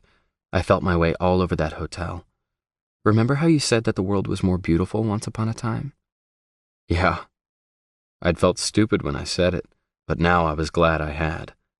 It's so true. There's still original furniture in the Fairmount, and the whole place just feels ripe. She laughed at her word choice. Ripe is the only word that fits, like it's bursting at the seams with history and time and energy. There's so much beneath the surface, but no one can see it. Not just me. No one. And because no one else can see it either, it makes me feel privileged that at least I can feel it. I know that hotel. They relocated it in 1985. Actually picked the hotel up and moved it down the street. My grandma was one of those rich old ladies who was big on preserving the historical sites. A lot of the wealthy families are. She was on the committee to save it. That was before I was born, but there was a big gala at the Fairmount to mark its 100-year anniversary that we all attended. It's a cool place. "I loved it," Millie sighed. "Where else have you been?" "I've been all over the world. I've seen more in 26 years than most people see in a lifetime. A lot more." "Did your parents take you?" she asked. "No." She waited for me to elaborate, and I weighed what I should share. It wasn't a happy story, but I realized, much to my astonishment, that I wanted to tell her. I had never thought about traveling. It wasn't even my dream. I didn't really have any dreams. At 18, I was a lost, rich kid with no idea who I was or how to navigate the rest of my life. Millie didn't respond. Considering she couldn't give a guy eye contact, she was the best listener I'd ever met. She reminded me a little of Moses, the way she just soaked it all in and didn't miss anything. The difference was Moses didn't hang on my every word. Millie did, and I wasn't sure how I felt about it. I didn't want her hanging on the wrong ones, hanging her hopes on something I hadn't meant, and holding me accountable for everything that came out of my mouth. I spoke the truth with a layer of bullshit thrown in for entertainment value. It was the Texas in me, part of the charm. But I couldn't be that way with Millie. I had to say what I meant, always. I didn't know how I knew it to be true, but it was. And I felt the responsibility in my gut. When I was 16, my sister, Molly, disappeared. She was kind of a party girl, same as I was. We were wild, but we were close, and we always looked out for each other. She was a couple years older than I was, but I was a man, you know. She up and disappeared on the 4th of July, and we didn't know what happened to her. Not for 2 years. And I blamed myself. I looked for her, but I couldn't find her. So I drowned my frustration with alcohol. Dad kept a well-stocked bar in the house, and I helped myself often. But by the time I was 18 years old, the alcohol couldn't touch the itch beneath my skin or the restlessness in my blood. I'd lost my sister, and I was strangely jealous that she couldn't be found. I considered how far to go, and ended up leaving a bunch of stuff out, not because I was ashamed, but because it was just too damn heavy for kite flying. And then I met Moses. Moses had nothing, but Moses knew everything. He painted away his pain. That was how he coped. And he let me hang around.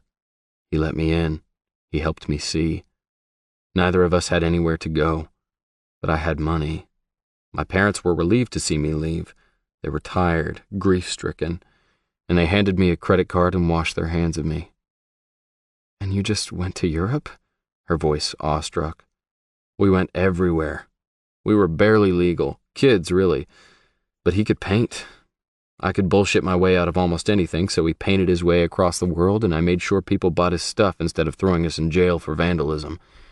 He wanted to see all the famous art, the Louvre, the Sistine Chapel, the architecture, the Wall of China. That was his dream, so that's what we did. And when I couldn't talk us out of trouble, we fought our way out of trouble. That was my goal, see? I wanted to get in a fistfight with someone from every country. Got my ass kicked by a big Swede. He now works at my gym, and I make it my mission to kick his ass every day." Millie's laughter pealed out like a song, and I examined my words to make sure I'd told the truth at every turn. Satisfied that my account had been spot on, I relaxed and laughed with her. "Axel?" She ventured a guess as to the Swede's identity.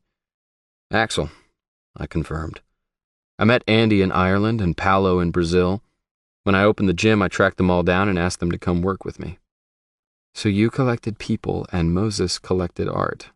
"Something like that." "How long did you travel?" "We kept traveling until we found ourselves." "What does that mean?" "Moses told me once that you can't escape yourself. You can run, hide, or die, but wherever you go, there you'll be. I was pretty empty for a long time. It took a while to figure out what fills me up." "I understand that. Darkness is very empty, and I'm always alone in the dark." Without thinking, I reached over and took her free hand, the gesture so instinctual that I was holding her hand before I realized what I was doing. I forgot about Elmo, about kite tails and excess string, and she must have too. For a minute we were wrapped up in past places and painful memories. She gripped my hand, but didn't continue speaking, obviously waiting for me to finish my story. We kicked around for more than 5 years, just moving from one place to the next. We ended up here a few years ago, and it finally felt like it was time to stay put. This was where we started our journey, and this is where it ended. "And you found yourself?" "I'm always looking, but there just isn't that much to me. I'm kind of a shallow fella." She giggled, and I slid my hand from hers. worried that I'd given the wrong impression. She let me go easily, but something flickered across her pretty face, and I wondered if I was being completely honest after all. Henry came bellowing across the grass, trying to warn me, but it was too late. Millie must have felt the lack of tension in her string because she squeaked and tried to recover, pulling away from me, winding and unwinding, hoping to get lucky and save this situation. "Mayday!" Henry yelled. Seconds later, the kites fell in a tangled pile to the earth. My inattention to the task at hand caught up with me, and the little red monster above our heads got tangled up in Millie's tail and attacked from the air, swan diving downward, taking the pink kite down with him. I'd gotten too close. I'd gotten careless, and it cost us both. Moses. We were in Ireland, Dublin, I said, when Millie made no move to change cassettes. Tag can sniff out a fight. It's his secret power. That and his ability to get laid. I kept the last bit to myself. She wouldn't appreciate that ability, though I had a feeling Millie knew exactly who Tag was, warts and all. But maybe because she wasn't distracted by the way other women looked at him, she seemed to be able to really see Tag. And it was interesting to me that she insisted on calling him by his given name instead of the name he used to charm his way through life. But this time, it was an actual boxing match between two fighters that Tag had heard of and wanted to see fight, Andy Gorman and Tommy Boyle. Tag had actually had a run-in with Andy, believe it or not, when I painted a portrait for Andy's mother. Andy's father had passed away the year before, and his mom was pretty desperate to make a connection. Andy thought I was a charlatan. That's what he called me, and he ran us off. Tag got mouthy in my defense as usual, and Andy broke his nose. So when Tag told me he wanted to see this match, I wasn't very excited about the idea. Andy won, though, and he won big. He knocked Boyle out in the first round. Apparently, people weren't very happy about that. Andy was supposed to win, but he was supposed to draw it out, keep it close. He owed some people some money, and when he didn't do as he was told, they cornered him in an alley behind the venue and beat him up. Guess who went running right into the middle of the fight? Millie smiled, but it wobbled on the edges. He just had a nose for it. Someone was fighting, and Tag was always getting in the thick of it. Tag went running in there as if Andy were his best friend and not the guy who broke his nose a couple of weeks before. We had to leave Ireland. That's how stupid it was. That's how dangerous the people were that Tag had pissed off. But Tag doesn't think about stuff like that. It isn't important to him.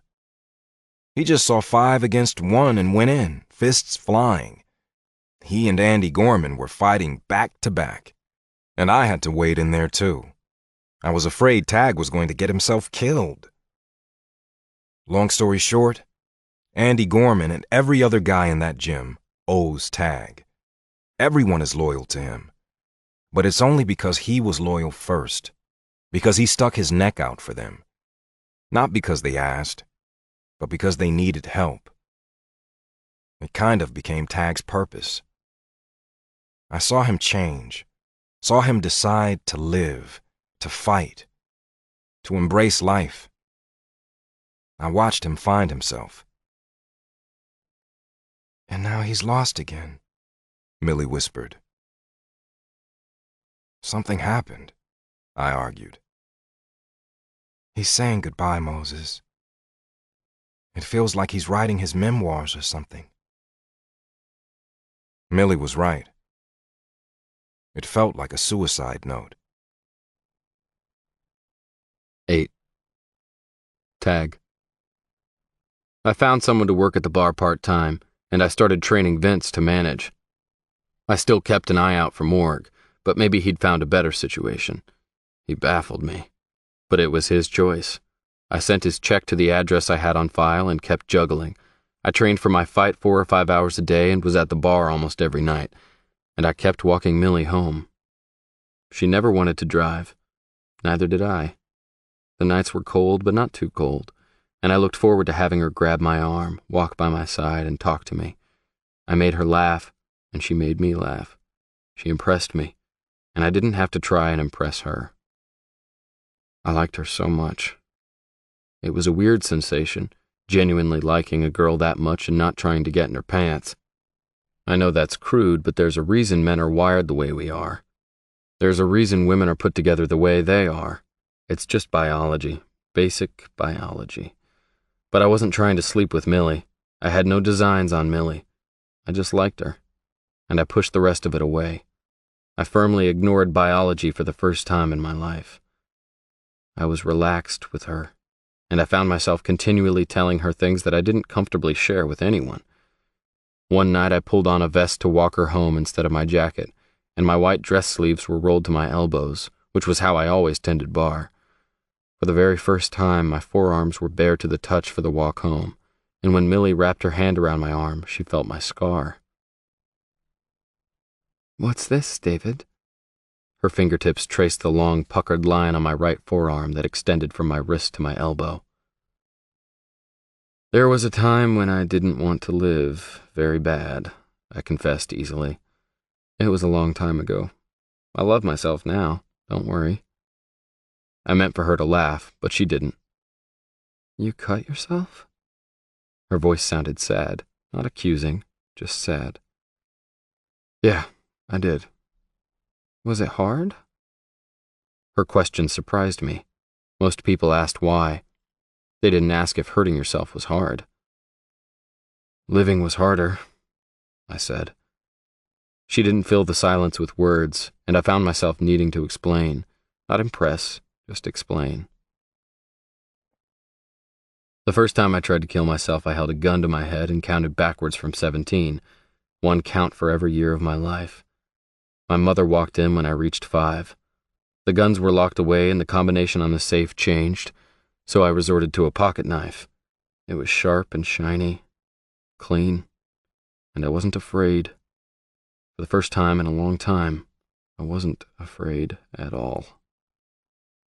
Her fingers traced the line as we walked, smoothing as if she could rub the scar away, so I told her the rest. But fate intervened again, and they found me before it was too late. They kept finding me, saving me.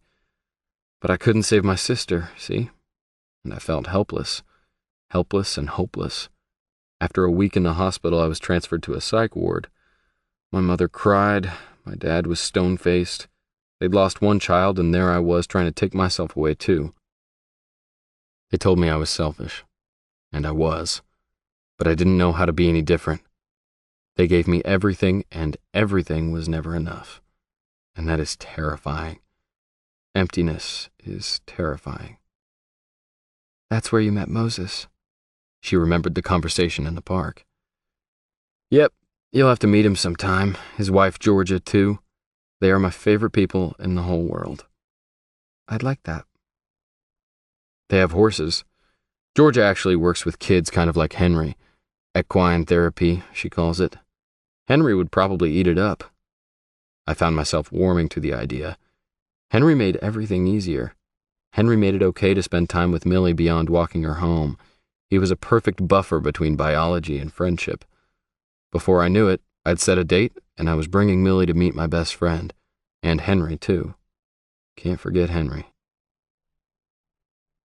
Moses in Georgia had leveled his grandmother's old house, and in its shoes built a sprawling 2-story with a huge wrap-around porch and a private side entrance so Moses could paint and conduct his business without exposing his family or his clients to one another.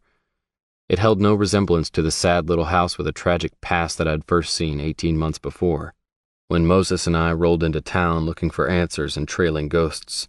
Lots of ghosts. It hadn't taken me long before I'd figured out I didn't want to stay in Levin. It hadn't taken Moses long to decide he wasn't leaving. I wouldn't have stayed if I were him. I would have taken Georgia and found a place to start over. But sometimes history can be magnetic, and Moses and Georgia, their story, their history, was there in that town. And Moses wasn't the only one who had a business to maintain. Georgia broke and trained horses and was an equine therapist, using her animals to connect with children and adults in a way that helped their bodies and their spirits. The land she'd grown up on butted up to Moses's grandmother's land, the land she'd left him. and I supposed it made a lot of sense to make it work. Moses always told me you can't escape yourself. I guess I just felt protective of my friend. I wanted him to be safe and happy and accepted, and I worried that the people in that small Utah town had already written him off. But what did I know? My friend was happy, so I kept my fears to myself. The day couldn't have been better. Utah was flirting shamelessly with spring, and it was 60 degrees out, even though it had no business being that warm. I'd told Moses and Georgia we were coming, and Georgia was ready for us. Before long, we were in the round corral with Millie and Henry petting Georgia's palomino, Sackett, and a horse named Lucky who was as black as Georgia was fair, and who followed Georgia with his eyes wherever she went. She'd told me once she'd tamed him right alongside Moses, though neither of them had known she was actively breaking them. Moses still wasn't comfortable around most animals. He'd come a long way, but a lifetime of nervous energy was hard to corral, and animals, especially horses, tended to mirror his unease. He and I stayed out of the way, leaning against the fence, watching Georgia work her magic. I was holding baby Kathleen, who I insisted on calling Tagley just to bug her father, and making faces at her, trying to make her smile. When she started yawning widely, Moses reclaimed her and propped her on his shoulder where she promptly dozed off. We listened to her baby sighs in companionable silence until Moses eyed me over her downy head, his eyes narrowed, his hand stroking Kathleen's tiny back. "Say your piece, Mo," I said, knowing it was coming. When Georgia had greeted Millie with a handshake and a sweet hello, she had smiled at me like she really wanted to tease me about my new lady friend, but she contained herself. Moses didn't want to tease. He apparently wanted answers. "What's going on, man?" Moses didn't mince words. He never had. You wanted to get to know Moses. You had to pay attention, because he didn't give you much. You had to force your way into his space and refuse to go when he pushed you away. That was what I had done. That was my gift. Push, fight, cling, grapple, wear you down. It was what Georgia had done too, and she'd paid a price. The price for Moses's love and devotion was a high one, but she'd paid it, and in return, Moses worshipped Georgia. "What do you mean?" I scowled at my best friend. "Millie's not like the girls you date." Moses finished the sentence with a much milder word than the one we both mentally inserted into his long pause. "That's because I'm not dating her." "No?" "Nah, she's an employee, a friend. She's funny, interesting, and tough. I like that. I like Henry, too. She's been bringing him by the gym. I've been working with him a little. His dad split when he was little, and he just soaks it up." "You rescuing people again, Tag?" "I don't rescue people." "Bullshit. You collect lost causes and charity cases like old white women collect cats. You rescued me. You rescued Axel and Corey and even that piece of shit Morgan, who thinks he's doing you a favor by managing your bar. You call it tag team, but you should call it ragtag team. You rescue everyone. You have an invisible cape. You've been wearing it your whole life. I never rescued you." I couldn't argue about the rest of it, though I'd never thought of it that way. "Yeah, Tag, you did. We rescued each other." "Nah, I would have let you drown, man. That's the difference between you and me, at least the Moses I used to be. I would have let you drown to keep my head above water. It was all about surviving, but not you. You would have died before you let me sink. Maybe it worked out for both of us in the end, but you saved us, Tag, not me." "What about all the people you help with your art?" "I'm just a messenger. You're a savior. That's why you fight so hard. You don't know how to do anything else. But that girl doesn't want a savior. She wants a lover. Two completely different things. Georgia's more like you. That's why she and I work. But Millie, I'm thinking she's more like me. She just observes, takes it in." "Observes?" I questioned, my lips twisted wryly. "Observes. You don't have to see to observe. I guarantee that girl already knows what kind of man you are, and she likes what she observes, but she doesn't want saving. I didn't want saving either, not from Georgia. I wanted submission." Moses's eyes lingered on his wife, who was leading Henry and Millie around on horses she'd broken and trained with her own hands. Her back was straight, her voice steady. She was a tall, young woman with a lean, strong frame and sun-streaked blonde hair that swung in a fat braid almost to her waist. Submission was not in her vocabulary. But then she glanced up, and I watched as her eyes skipped over me and rested on Moses, holding their sleeping child, and I understood what Moses meant. Sometimes submission meant releasing pride, letting someone else take the reins, trusting someone with your love and your life, even though they didn't deserve it. She'd done that. You want Millie? You're going to have to take off your cape at some point and give in, baby. Moses spoke again, his voice soft, his eyes softer. Submit. Who says I want her? I resisted. Give me a break, man. You're talking to an observer. I know you better than you know yourself. Don't try to pull that crap with me. So I have a best friend who sees it all and a girl, I couldn't say girlfriend, a girl who sees nothing at all. She sees plenty. You're the blind one. You're blind because you're scared, and you're scared because you already know it's too late. And you should be scared, man. She won't be easy to love. She's a package deal, she and Henry. But hell, Tag, you've never been about loving the lovable. I'm about as unlovable as it gets. And you practically threw yourself at me. I couldn't shake you off. You like a challenge. Hell, you live for it. I'm not there yet, Moses, I said firmly. Don't push me, says the man who told me to go hard and fast with Georgia. Turns out I was right now, wasn't I? I laughed, loving that I had been right. You were, but so am I. You're not ready? Fair enough, but don't hurt her. Now, why would I do that, Mo? He pissed me off sometimes. Because you can be stupid. He smirked at me over his daughter's tiny head, and I considered how and where I could punch him without causing him to drop her. Her mother's dead. It was a statement, not a question. Moses didn't ask. He didn't have to. His smirk was gone, and his eyes had that look he got when he was seeing things. Yeah, I nodded. A while back. Lung cancer. Their dad took off about a year after Millie lost her sight. Millie seems to think it's because he couldn't handle having an autistic son and a blind daughter. I don't know what the truth is, but they haven't had any contact with him, beyond money. At least he sends money. She's worried about her kids. She keeps showing me Amelie's walking stick and a book, a children's book, something about a giant. They're doing all right. They look out for each other, I insisted. Moses muttered, and something oily and dark twisted in my gut. She's not waiting on one of them, is she, Moses? Moses said spirits started to linger around their loved ones when they were about to die, as if waiting to greet them or take them home. Nah, it doesn't feel like that. Moses didn't offer anything else, and I let it go, accustomed to Moses's quirks, to his abilities, accustomed to his reluctance to expound. Moses. You saw my mother, Moses? Millie asked me. I nodded and then caught myself and answered out loud. Yeah. What did she look like? Millie asked, and I heard more wistfulness than doubt. You?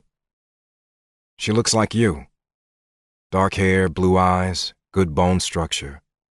I knew who she was the moment she came through. But you and Henry were right there in front of me. It wasn't hard to make the connection. Millie shook her head briskly, like she needed to rearrange her thoughts, rearrange everything she thought she knew. It was always like this. It took people time to process the improbable. The book about giants. What is that? I asked, giving her something tangible to focus on while her head and her heart found compromise. I don't know, she stuttered, her hands fluttering to her cheeks. Giants playing hide and seek? I prodded. The picture that filled my head was a huge pair of feet sticking out from under a bed. Where do giants hide when playing hide and seek? I can't think of any place that will cover up their feet, Millie whispered. That's it, I said. They cannot wiggle under the bed, or cower in a closet. They cannot hide behind a tree or slip inside a pocket. This time it was Georgia who recited the lines, and I looked at my wife in surprise. It's called When Giants Hide. I used to read it to Eli. He loved it. We read it almost as often as we read Calico the Wonder Horse. I felt the same slice to my gut I always felt when I thought about my son. And then I felt the answering peace, the knowledge that love lives on. I forgot all about that book. Henry used to love it. My mom and I would read it to him over and over. I memorized it, actually. And even when my sight started to go and then left me altogether, Henry would turn the pages and I would pretend to read. They could hide behind a mountain, but climbing takes all day. They could hide beneath the ocean, but they might float away, Georgia recited. They could stretch their arms and grab the moon, Millie said, and hide behind the clouds. Georgia supplied the next line. They could tiptoe up behind you, but giants are too loud, Millie finished, smiling. In the story, the giants are hiding in plain sight. They are everywhere you look, but they are camouflaged by trees and buildings. In one picture, you think you're looking at a boat dock, and then you realize that it's a giant laying on the sand. In another picture, the giant is shaped like a plane, laying on his back, his arms stretched out to form wings, his shoes pointing upward to make the tail. It's a look and find book. You know, Where's Waldo, but instead of tiny figures in red and white striped shirts, the giants are huge, but the artist drew them in such a way that they just blend in. There is a place where giants hide, but I'm not about to tell. If you want to find the giants, you'll have to search yourself, Georgia inserted. She was smiling, but her smile was pained, and I reached out and grabbed her hand. When I went blind and started using the stick, Henry was only 4. He thought I was looking for giants. He thought my stick was a giant finder. He'd walk around with his eyes closed, smacking things with it. So why do you think your mom wanted me to see that book? I asked, remembering her insistence. She kept showing me the pages, the pictures. She wanted to tell me something. My dad left, Millie pondered, as if she wasn't sure how to answer me, but was willing to explore the question out loud. We stopped reading that book when my dad left. He played for San Francisco, so he was a giant. She shrugged, like she was trying to convince herself that it hadn't been that important. We knew where every giant was hiding in the book. We'd found them hundreds of times, but we didn't know where one giant was. That giant disappeared altogether. I remember hearing my mom read it to Henry once right after he left, and she started to cry. I wanted to take it all back. I didn't want to talk about this anymore, but Millie continued. Then Henry started having nightmares, and the hiding giants were no longer whimsical and harmless. They were scary. He was sure our beds were really giants in disguise, and they would take us away while we slept. He thought the refrigerator door was a giant's mouth, that the garbage truck was a loud, hungry giant who would eat everything in sight. It got ridiculous until my mom banned the book, and that was it. The giants slowly became household appliances once again, and his bed was just a bed. He still doesn't like garbage trucks, though. She smiled at that, and I chuckled, but it wasn't very funny. None of this was. It's strange, Millie added. Henry asked me about a month ago if I knew the story of David and Goliath, and even though I told him that I did, he felt it important to inform me that David had killed Goliath. He seemed especially thrilled that we had our very own giant slayer. Giant slayer or not, I wondered for the first time if Millie's mother had been trying to communicate her distrust of Tag. Maybe she'd known he was going to run, just like her husband had. Maybe she knew her kids deserved better. 9. Tag. Henry fell asleep on Millie's shoulder 5 minutes into the drive home and succeeded in crowding her into my side, gobbling up more than his fair share of space on the bench seat for the 90 minutes it took to get back to Salt Lake. I liked it too much. I liked the press of her thigh against mine, my arm resting between her knees every time I touched the gear shift, the smell of her hair every time I glanced down at her face. The conversation with Moses taunted me, and I felt a flash of anger that he had called me out on my friendship with her, that he'd forced me to examine the relationship. I didn't want to examine it. I wanted to enjoy it. We'd spent the afternoon in comfortable conversation and time with the animals. Henry had taken to the horses with very little fear, and I had a feeling we were going to be getting a whole slew of statistics and interesting facts about jockeys and horse races in the days to come. Georgia had told Henry he was exactly the size of most professional jockeys, which made him puff out his chest and walk a little taller. He was already asking when we could go back. I'd promised him soon, and scowled at Georgia and Moses when they'd waggled their eyebrows and smirked. They weren't very subtle about their fascination with Millie, but it was impossible not to be fascinated. She hadn't shown any fear either, and I'd spent much of the day trying not to stare at her, trying not to feed my friend's curiosity. "How did that feel, being on a horse?" I asked Millie, my eyes swinging from the road to her face and back again. "Like having eyes. The horse knew where to go, and I was just along for the ride, but it felt good." "You weren't afraid, not even a little?" "Sure I was. I'm afraid all the time. I was so afraid when I first lost my sight that for a while I just sat in my room and played my guitar. But after a while I realized if I allowed myself to be too afraid to do anything, that I wouldn't just be blind, I might as well be dead. That scared me more. The only thing I can see is me, you know, the stuff going on inside of me. My thoughts, my feelings, my fears, my faults. They are the only things I see clearly. The rest is a guessing game. Being blind forces you to come to terms with yourself, I think." "Perks of being a blind girl," I said, and she laughed. "I say that a lot, don't I?" "You do, and it's damn cool that you do." "Well, I could list the sucks of being a blind girl, but that would take all day." "The sucks?" "Yep, all the many things that suck about not being able to see," she said matter-of-factly. "Tell me one, the first thing that comes into your head," I insisted. She started to speak and then shook her head, biting her lip. "Nah." I bumped her with my shoulder, making her head bob a little. "Come on, whine, baby, whine." Her cheeks grew rosy. "No." "You were going to say something and you changed your mind, I saw that."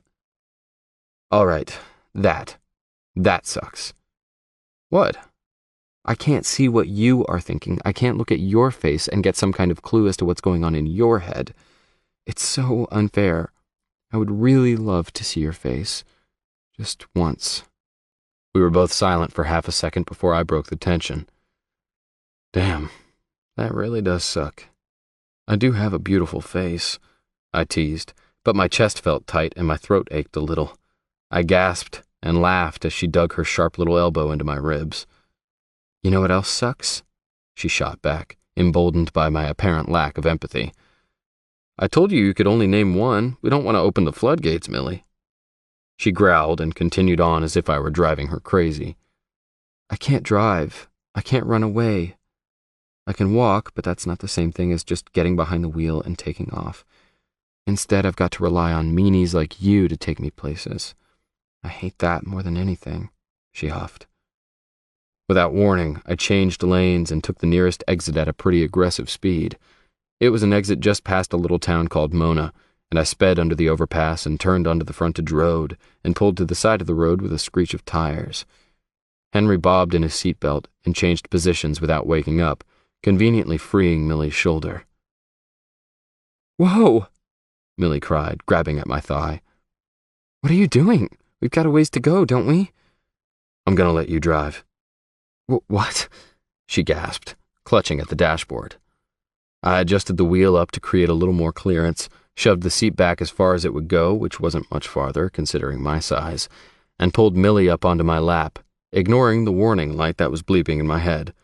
Too close, back away, hot female in lap, breach, friend zone, breach. David! She was pressed back against me, her hands clinging, as if I'd told her we were jumping from a cliff. Stop wiggling!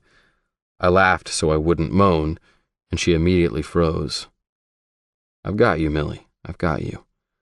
This is going to be fun, just like riding a horse with Georgia holding the reins.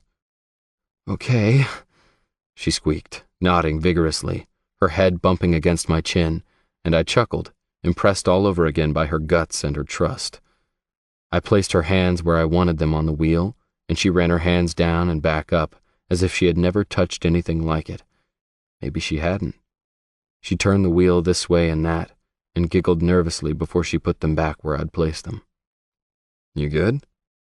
Yeah, okay, good. Now I'm going to be right here to tell you what to do, and I'll help you steer if you start running us off the road.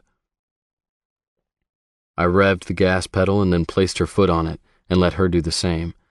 I could tell she was trying not to bail off my lap. Her body was practically vibrating with nerves, but she didn't. She stayed, listening intently. I gave her basic instructions and then I helped her ease onto the road, going about 5 miles per hour. She didn't move her hands from 2 and 10 o'clock, and I had to tug at the wheel slightly to straighten us out. And then we picked up speed, just a bit. How does that feel? Like falling, she whispered, her body rigid, her arms locked on the wheel. Relax. Falling is easier if you don't fight it. And driving? That too. Everything is easier if you don't fight it. What if someone sees us? Then I'll tell you when to wave.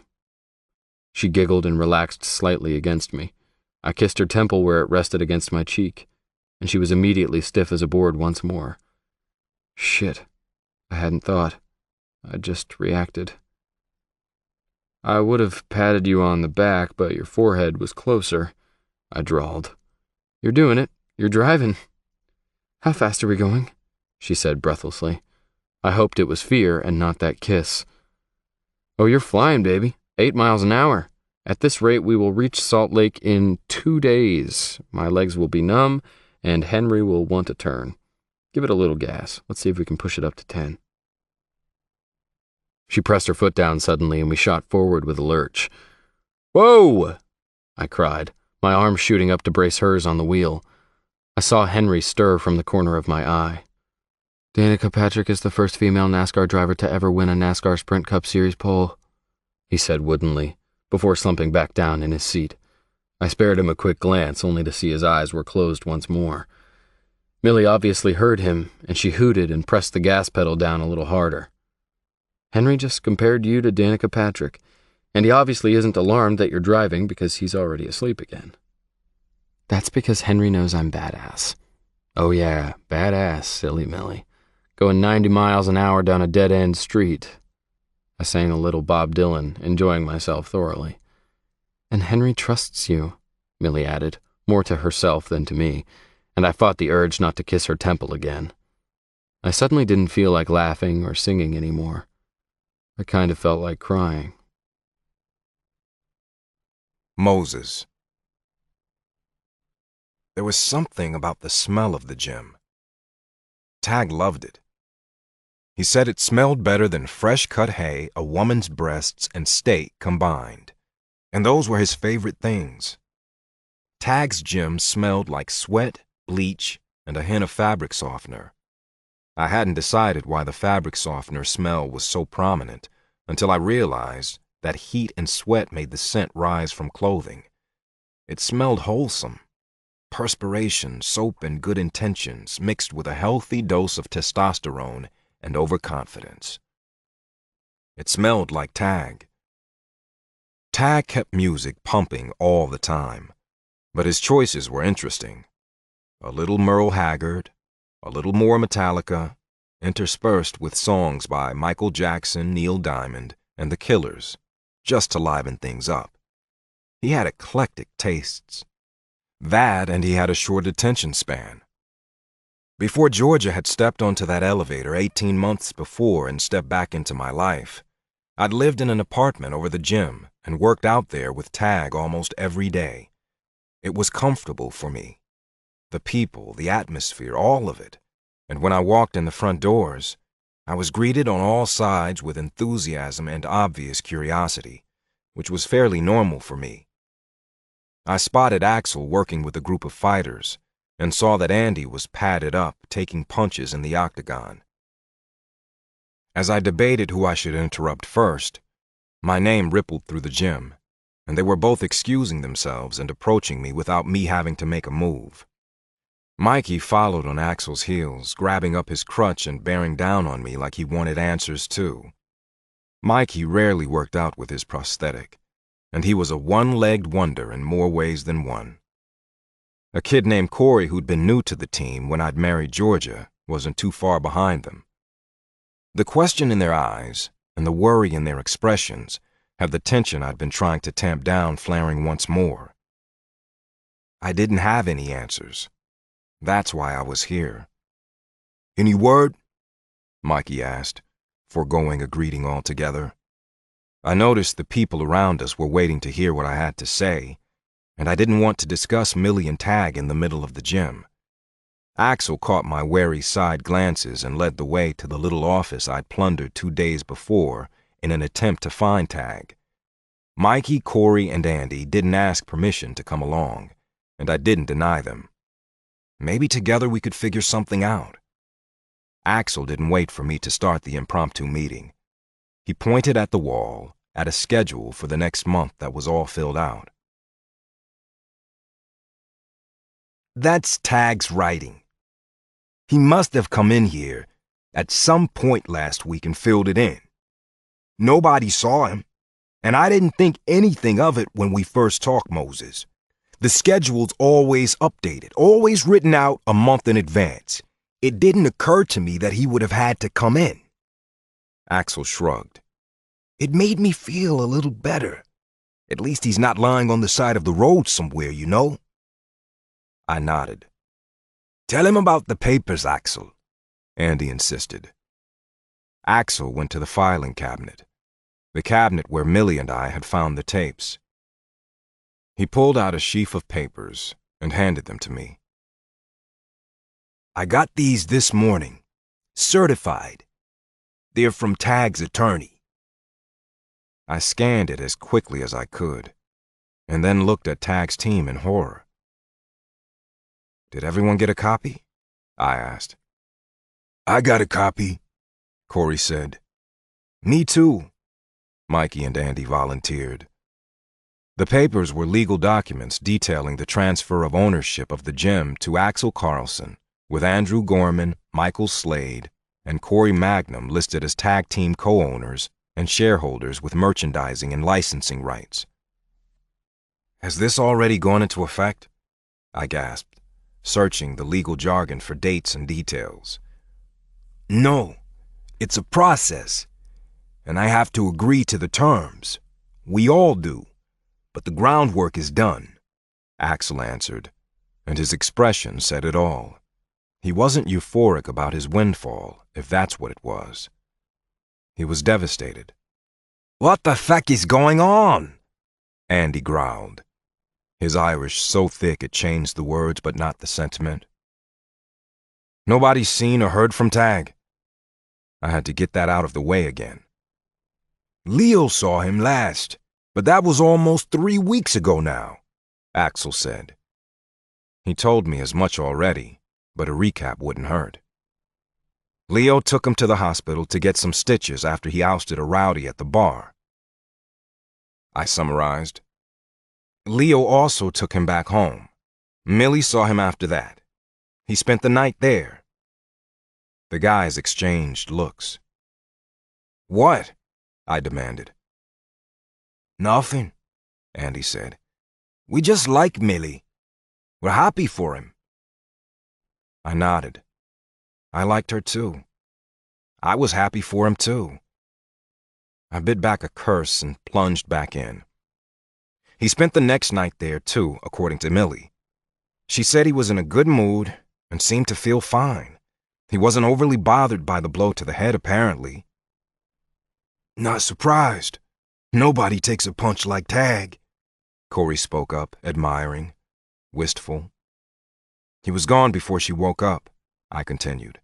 There was a text waiting for her. Told her not to worry about him, that he was heading out of town to see his folks. Said it had been too long. You called his family? Mikey asked. I did. He never showed up there. And he never told them he was coming in the first place, so they weren't expecting him. He was gonna drive to Dallas? That's a long drive.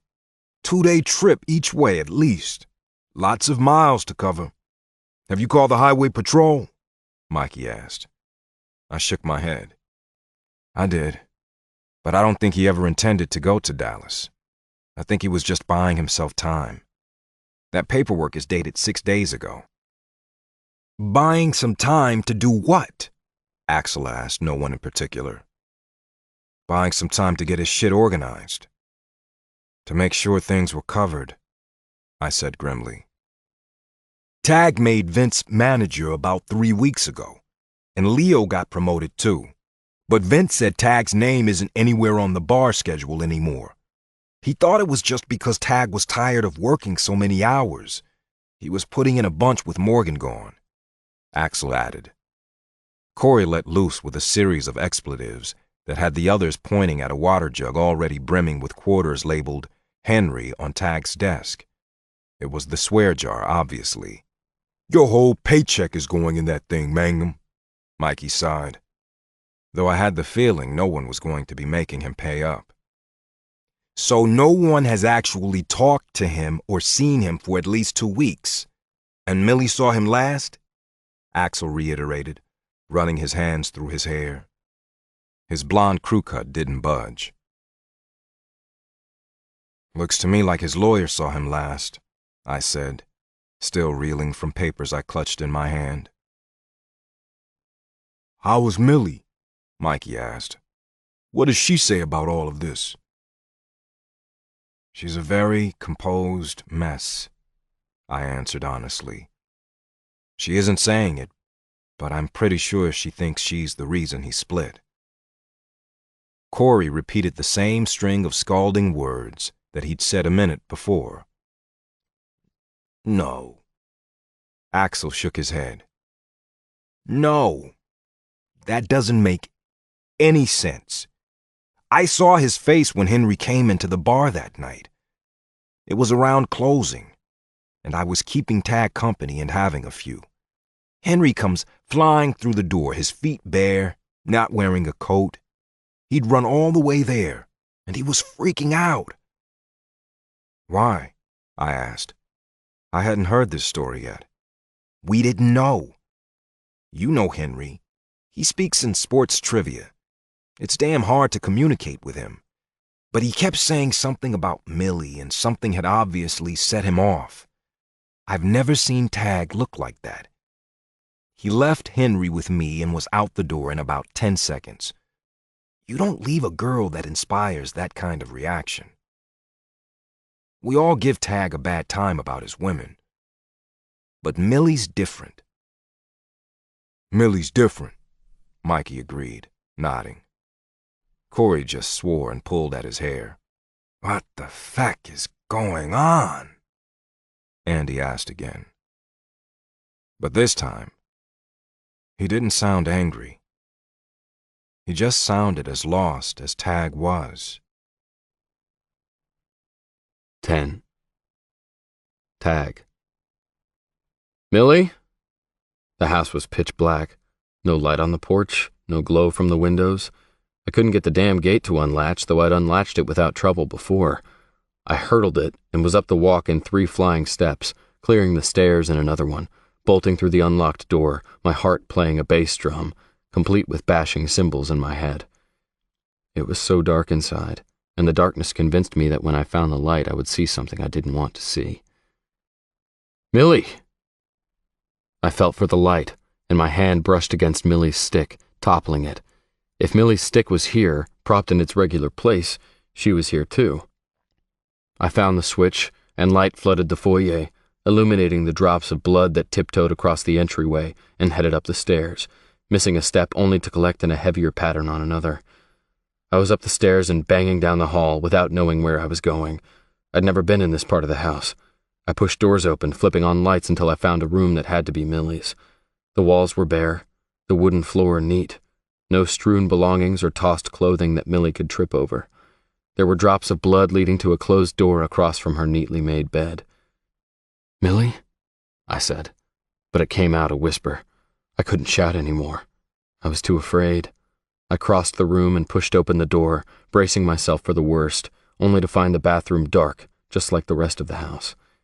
Light from the bedroom spilled into the small space, and I found myself staring at Millie, perched on the edge of the tub in a tank top and shorts, her hair piled on her head like she was preparing to bathe and didn't want to get it wet. Blood was smeared all over the sink and across the splash tiles in a macabre finger painting. I slid my hand along the wall beside the door, and the light I switched on turned the burgundy blood into a cheery red. Millie had earbuds stuck in her ears, and her head bobbed like she was just chilling out instead of bleeding out. She had wrapped one set of fingers in a ratty washcloth and was gripping them tightly. Her eyes were opened, blankly staring, and she was completely unaware that I was there. I yanked the earbuds from her ears and she yelped a little, clearly startled. "Amelie!" I growled. "David?" she cried, but her voice carried more surprise than pain. "What the hell are you doing? What the hell are you doing?" she shot back, immediately matching my angry tone. "The house is dark, there's a trail of blood up the stairs, this bathroom looks like you attempted suicide, and you're sitting here zoning out to your iPod. I sliced my finger open. I don't think it's that bad, it's throbbing a little, but that's all. It was bleeding a lot, so I'm trying to get it to stop enough to put a Band-Aid on it. Let me see." I knelt in front of her and eased the washcloth away from her fingers. The blood immediately welled and spilled over, but not before I got a decent look at the injury on the fleshy pad of her pointer finger. It's pretty deep, but you could probably get away with a Band-Aid if you aren't afraid of a little scar. I wrapped her finger back up tightly and instructed her to keep it raised. "Where are the bandages?" "I thought there were some in my cabinet above the sink. I couldn't find any, but I didn't look very long. I was bleeding and wanted to get it stopped before I made a huge mess. Henry hates blood, and I didn't want to wake him." "Too late." "What?" "You scared him to death, Millie. Henry came into the bar in his pajamas, babbling about blood and the number of stitches on a baseball. He was completely freaked out. I thought something terrible had happened to you. I didn't know what I'd find." I suddenly felt the room swim around me, and I sank down onto the toilet seat before I passed out and created a whole different emergency. "Henry did?" she asked, dumbfounded. "I thought he was in bed. I didn't hear him. I was—" "Listening to music?" I barked. "Yes, it's not a crime, Tag. I'm in my own home. I don't have to explain myself to you, and my house is always dark when Henry's asleep. I'm blind, remember? I don't need the lights on." Her lower lip trembled, and I groaned. "Damn it, Emily. Don't cry, sweetheart. I was scared, okay?" Scared was putting it mildly. I stood and opened the mirrored medicine cabinet above the sink. I could see where Amelie had searched, from the bloody fingerprints and the blood-streaked items crowded on the little shelves. There were 3 loose Band-Aids on the top shelf, and I pulled them down gratefully, shutting the cabinet with a mental promise to scrub it down when I was done doctoring Millie. "Where's Henry now?" she asked quietly. "Axel was at the bar. He likes Axel, so I left him there until I could see what had happened. You scared the hell out of me, Amelie." I punched a message into my phone, a quick text to Axel, letting him and Henry know that Millie was fine and I'd be back to get Henry in a little while. "Are you calling me Amelie because you're mad? You're not my mother, Tag. I know it must look bad, but I'm completely capable of handling this situation. I've cut myself before, and I'm sure I'll cut myself again." "Shh, Millie, I'm not mad. I'm not mad. Just come here." I pulled her up, and positioning her in front of the sink, bandaged her finger. There were streaks of blood down her arms and some on her legs as well. I rinsed out the washcloth she'd used to stem the blood flow, wringing it out until the hot water ran clear. Then I used it to gently blot the blood away from her hands, trying not to notice the way her skin goose-pimpled as I continued up her forearms, and then up farther, wiping away a spot from her left shoulder and a smudge on the tip of her chin. The bathroom was small, the act intimate, and the frustration and fear I'd felt disappeared with the bloodstains. I kept rinsing the cloth so it was warm against her skin, and when I knelt to clean her feet, she laid her hands on my shoulders for balance as I lifted one foot and washed it and then moved to the next. I stopped to rinse and warm my cloth before I moved up one lean leg and down the other and felt her fingers curl into my t-shirt, making heat curl in my stomach. I continued until every inch of her bare skin was pink from the heat of the cloth and slightly damp from my ministrations, and when I was done, I wished I wasn't. I couldn't do anything about the blood on her black tank top or the hot pink shorts that matched her toenail polish. I touched one toenail with the pad of my thumb. How do you do that? What, paint them? Yeah. Practice? So did you match the shorts and the toes on purpose? I looked up at her to see her response. Of course. She smiled, but her voice remained a whisper, almost as if she was too afraid to disturb the charged air that buzzed around us. I rose from my haunches, leaving only a few inches between our bodies. Why? It seemed so unimportant, so insignificant for something that must take a lot of effort. And she couldn't even see the results. It's all about the little things. Haven't you learned that, big guy? She said big guy the way I said sweetheart. When did your mom die, Millie? My voice was soft, even softer than my hands had been on her body. When I was 18. She'd been sick for about 2 years. She shouldn't have made it that long, but she knew she had to make it until then. I had to be a legal adult in order to be Henry's guardian. So who takes care of Millie? I whispered. I don't need to be taken care of, Tag, she whispered back. I've been trying to tell you that. Need and want are two different things. I swallowed once, trying to convince myself that I didn't want what I wanted very, very much. When I made no move to take it, Millie stepped into me and carefully slid her arms around my waist. My heart was pounding in my chest and she laid her cheek against it, listening. I couldn't hide from her. She was blind, yet she saw every damn thing. Almost as carefully, I wrapped my arms around her too, loosely, gently, my big hands resting on her slim back. Can I ask you something, Tag? Her voice was plaintive and small, as if she were speaking to my heart, which lay directly beneath her lips. Its galloping response should have been enough. Maybe it was, because she didn't wait for my lips to answer. Are you afraid to kiss me? Why would I be afraid? I was so damn afraid. Because kissing a blind girl is like stealing from a beggar or lying to a priest, don't you know? Like hitting a child or drowning a kitten. It's one of those unpardonable sins. I swore beneath my breath, half tempted to laugh at her audacity, half angry that she was so astute. Or maybe you think it's like pulling on that loose string only to unravel an entire sweater. One of those things that is innocent but has dire consequences. That's not it, Millie. I lied. That is it, Tag. And don't insult me by assuming that I need some sort of guarantee just because I can't see. If I were any other girl, you would have had my clothes on the floor by now. It's a kiss, Tag. Not a promise signed in blood. A kiss. When I gently pushed her away from me, forcing her to lift her head from my chest, I could see the hurt slam across her face, and her eyelids fluttered closed as if to protect what was already lost. But she misunderstood. I was creating space to move, not distance. I slid my fingers along the sides of her face, cradled her head in my hands, and laid my lips across hers.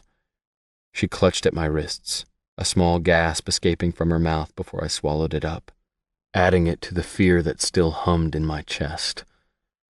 Her lips were soft and her mouth was slightly sweet, and for a few seconds I was hyper-aware of the smallest details, the rasp of my whiskered chin against her smooth cheek as my mouth whispered over hers, the silky heat of her breath hitching in anticipation, a strand of her hair tickling my face as I applied the gentlest of pressures to her lips. And then she leaned into me hungrily, demanding more, and the details blurred into the heady experience of wanting and being wanted. My stomach dipped, and my hands slid from her face to her waist before my arms wrapped around her slim form, gripping her tightly, trying desperately not to lose control, trying valiantly to maintain emotional indifference as my body waved the white flag. Then my thoughts were overpowered by sensation, and I didn't think at all. Millie didn't just kiss me. She traced me, holding my face to her mouth as her fingertips curled into my skin, the brush of her fingers and her mouth peeling away my resistance, sinking into my flesh until I was panting against her lips, my tongue tangling with hers, her feet dangling above the floor as I lifted her off her feet. I urged her legs around me in an attempt to get closer than we already were, and she acquiesced, her legs encircling me as tightly as my arms embraced her. Then I was stumbling out of the bathroom, gripping her to me, cradling her like a child I was desperate to protect, kissing her like a woman I was suddenly hell-bent on having, and falling across her bed like my legs had been shot out from beneath me. My hands slid beneath her tank top, palming the satiny skin of her abdomen before pushing her bloodied shirt past the swell of her breasts and over her head, tearing my mouth from hers to yank it free, pulling the pins from her hair as I went so that it fell in dark waves across her shoulders and around her head, an inky pool against the white comforter. And my breath caught in my chest, my hands stilled and my heart tripped, thudding heavily against my ribs. I pushed myself up and off her, bracing myself above her so I could stare down at the girl beneath me. Dark hair, smooth skin, full breasts. I swallowed, throat closing with an emotion that felt more like love than lust. Her eyes were closed, her lips parted, waiting for me to come back. She didn't cover herself or reach for me. She just waited. A door slammed downstairs. "Tag!" Axel bellowed. Millie jerked, and I was across the room, yanking open drawers, looking for a clean shirt to cover what I'd just unwrapped. She was suddenly there beside me, gently pushing me aside as she found what I was looking for, and slid it over her head without missing a beat. "Tag!" Axel sounded desperate, and I wondered if he was trying to hold back a panicked Henry. "Henry needs to see that you're okay, Millie." But she was already headed for the door, moving with such surety and purpose that I marveled for a moment before I shook myself awake and followed her out of the room. Axel and Henry stood at the base of the stairs, Axel holding on to Henry, trying to comfort and contain him. When they saw me and Millie above them, Axel let Henry go, cursing in relieved Swedish. Henry raced up the stairs, barreling into his sister, who heard his flight and braced herself, wrapping her thin arms around him as he flung himself against her. "I'm okay, Henry, I'm okay. I just cut my finger. You should have talked to me, Henry, before running out of the house so late at night. I didn't even know you were awake. You should have let me explain." "That baseball has exactly 108 stitches, Henry whispered, and buried his head in his sister's shoulder. "I don't need stitches, Henry. I'm fine, I promise." She smoothed her hand over his messy hair and held him tightly. "Everything okay then?" Axel shifted his weight and reached for the door handle, as if Henry's distress had worn him out. I descended the stairs and extended my hand to my friend. "Yeah, Axel, thanks. I owe you one, man." Axel nodded and grasped my hand, the relief still evident in his quick smile. "I couldn't convince him everything was all right." "It's okay. He's had it tough. He had no reason to expect good news, poor kid," I said, my voice low, meant only for his ears.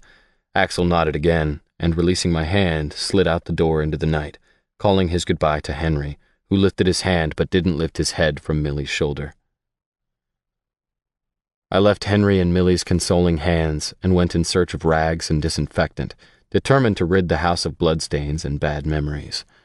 I threw myself into wiping down the kitchen, unloading and reloading the dishwasher while I was at it. Then I followed the blood trail up the stairs, through Millie's room, and into the bathroom, trying not to think about what would have happened had Axel not arrived with Henry when he did. I could hear the sounds of Millie's voice mixed with ESPN commentary, seeping out from beneath Henry's door, and sorted through my jumbled emotions by scrubbing the sink and taking an old toothbrush to the tiles on the bathroom floor. I removed the contents from the medicine cabinet, making careful note of how it was organized so I could return it to the same place, enabling Millie to locate everything when I was done. I finished up by cleaning the toilet and the shower for good measure. "It smells like pine sol and sap in here." Millie stood in the door, smiling softly. Ah, my signature fragrance, I joked, though it fell flat. I'd left my good humor back at the bar, abandoned it when Henry staggered through the door in his pajamas, and I hadn't had a chance to retrieve it. I stood washing my hands, but I didn't turn around. My hands were red from cleaning, but my nerves were raw, and I didn't really trust myself with Millie right now. Henry okay? I asked. Yeah, Henry's okay. Are you? Her voice was timid. I didn't answer immediately, and she waited me out, listening to me wash my hands and turn off the water before I finally spoke. When my sister disappeared, I kept thinking I'd come home one day and she'd be there. Just a misunderstanding. A bad dream. I found her reflection in the little oval mirror, my eyes clinging to her face before forcing myself to look away. Tonight had made me feel like the old Tag, the 16-year-old Tag who lost his sister and couldn't save her. I'm glad Henry's okay. I was glad Henry's sister was okay, too. I was so glad. So ridiculously, tearfully, gratefully glad. I felt Millie's hand brush my back tentatively, finding me, and then she slid her arms around my waist and laid her head against me. Thank you, David. I don't know why you are so good to us, but you are, and I'm not going to question it. I'm just going to be grateful. I felt the press of her body against my back as her arms tightened briefly. Then she stepped back, releasing me, and I bore down on the desire that whooshed through me like a blowtorch, only to curse at the heat, turn on her, slam the door, and back Millie up against it. Damn it, Millie, I groaned into her hair. Why do you have to be so damn sweet? My lips were on her forehead, on her cheeks, nuzzling her neck before I found her mouth and forgot to be gentle. She matched my fervor, biting at my lower lip before I licked into her mouth and felt a tremor run down her body. I wanted to feel her naked skin on mine, to pull her to the floor and shove our clothes aside, but I braced my hands above her head instead, gripping the door so I wouldn't touch her, so I wouldn't start something I had no business finishing. And I would finish if I started. If I saw her laying beneath me again, her hair spread around her, her hands pulling me to her, I would finish. And I couldn't go there. Not yet. Maybe not ever. Because regardless of what Millie said, insult or not, Amelie Anderson, beautiful, brave, and freaking blind, wasn't the kind of girl you played. She wasn't the kind of girl you played around with. I'd flirted, I had, but I hadn't harmed. She said she didn't need guarantees, but she sure as hell did. She sure as hell deserved them. And I wasn't there yet. My body was. My body had been there and back multiple times. My body was running circles around my heart, raging at me, mocking me, begging me to get with the program. But as ridiculously, gratefully, tearfully glad as I was that she was okay, I wasn't there yet. I wrenched my mouth away and buried my face in her hair. Are you a virgin, Millie? I asked, my voice hoarse, my hands still braced above her head. She froze, the hands that were curled against my chest suddenly falling to her sides. Are you? She asked primly. I half laughed, half groaned at her sass, and kissed the top of her head. The laughter burst the ball of tension in my gut, and I exhaled the residue in a long sigh. No, Millie, I'm not. Not by a long shot. Are you? I repeated the question. No. You're lying. You have a little groove between your eyebrows and you're biting your lip. Those are your tells. My tells? Yep. Don't ever play poker, sweetheart. I stepped back, my arms falling to my sides, mimicking her posture. I pulled Millie forward so I could open the bathroom door she still leaned against. It's got to be close to 2 a.m. I need to go before I get careless. I'll say goodnight to Henry and be on my way. Millie's back stiffened, and her chin lifted slightly, another tell, but she followed me out without a word. I'd embarrassed her, but there wasn't a damn thing I could do about it, so I held my tongue and kept my hands to myself. I stuck my head into Henry's room, only to discover him asleep, sprawled across his narrow bed, the highlight reel flickering across his face from the TV on the opposite wall. The San Francisco Giants have won the 2012 World Series. The Giants have taken it all. The announcer crowed, and I realized he'd been watching a replay. Baseball season was long over. I wondered if Henry hoped to catch a glimpse of his dad, Giants alumni, one of baseball's brightest lights. Too bad he was an asshole. Too bad Henry still cared. I closed the door softly and made my way down the stairs, suddenly weary, my muscles achy, my neck stiff, my mind troubled.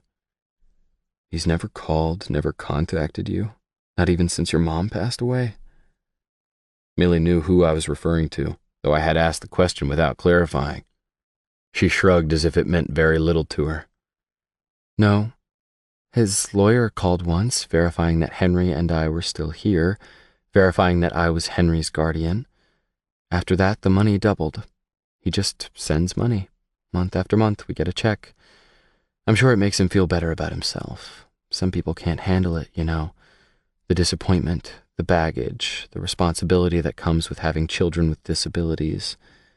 He couldn't. Millie's voice was cool, and her posture was straight as a board. Huh. I leaned in and kissed her forehead. Good night, Millie. I let myself out, and was halfway down the street before I realized Millie probably thought I was one of those people. The people who couldn't handle it. 11. Moses. I never knew my dad. I never knew my mom, for that matter. I knew who she was, though. I knew her name, her life, her family, her weaknesses. Her name was Jennifer Wright, a blonde-haired, blue-eyed white girl with a crack habit. She had me, she left me, and she died. We had a 3-day relationship that didn't include exchanging important information, and she was the only one who knew who my dad was. He was dark-skinned. I'd inherited that much, and that was all I had to go on. I wondered about him sometimes. Where he was, who he was, how he was. I wondered if he had any clue he had a son. Wondered if he would like to be a grandfather. Wondered if he liked to paint. Wondered if he looked like me. I wondered. I guess it's just human nature. Millie knew who her dad was. He knew who she was. He knew where she was, but he'd chosen to distance himself from her and from his son. And I wondered if that wasn't worse. Odds are, my father hadn't had a clue. Odds are he hadn't chosen to abandon me. I could give him the benefit of the doubt. Henry and Millie didn't have that luxury. I'd stepped out of the room when Tag had described running through the house following a trail of blood. It made my palms itch and my neck hot. His descriptions and feelings too reminiscent of the time I'd walked through my own house to find tragedy had struck. Plus, I'd noticed the heat on Millie's skin and the way her finger hovered over the buttons on the tape recorder, as if readying herself to push stop when things got too personal. Georgia had followed me from the room, and though Millie must have heard us go, she didn't stop us. Even Henry vacated the living room with us, trailing us into the kitchen. He hadn't said anything about Tag's absence, hadn't asked questions, and I wondered how much Millie was telling him. He wasn't listening to Tag's tapes. When he wasn't at school, he sat with earphones on his head, listening to podcasts, watching YouTube videos, or he was up in his room playing the Xbox, cocooning himself in his own activities. Researchers have found that saturated fat intake increases 16% among sports fans after their team loses a big game, Henry said matter-of-factly, as he opened the freezer and eyed a huge tub of Rocky Road ice cream. I wasn't sure if he was just making conversation, making a larger statement about loss, or if he was just hungry. Do you need dinner? We could order a pizza or something, I volunteered. Henry inclined his head toward the crock pot on the countertop, and I noticed belatedly that the kitchen smelled warm and spicy. Amelie made chili. Lots of chili. Major League Baseball fans consume approximately 10 million chili dogs per year. Well, Kathleen is hungry and chili dogs aren't on her menu, Georgia replied, putting Kathleen's seat on the counter and digging in the overflowing bag she lugged everywhere, looking for something to feed her. Kathleen let out a yowl of impatience.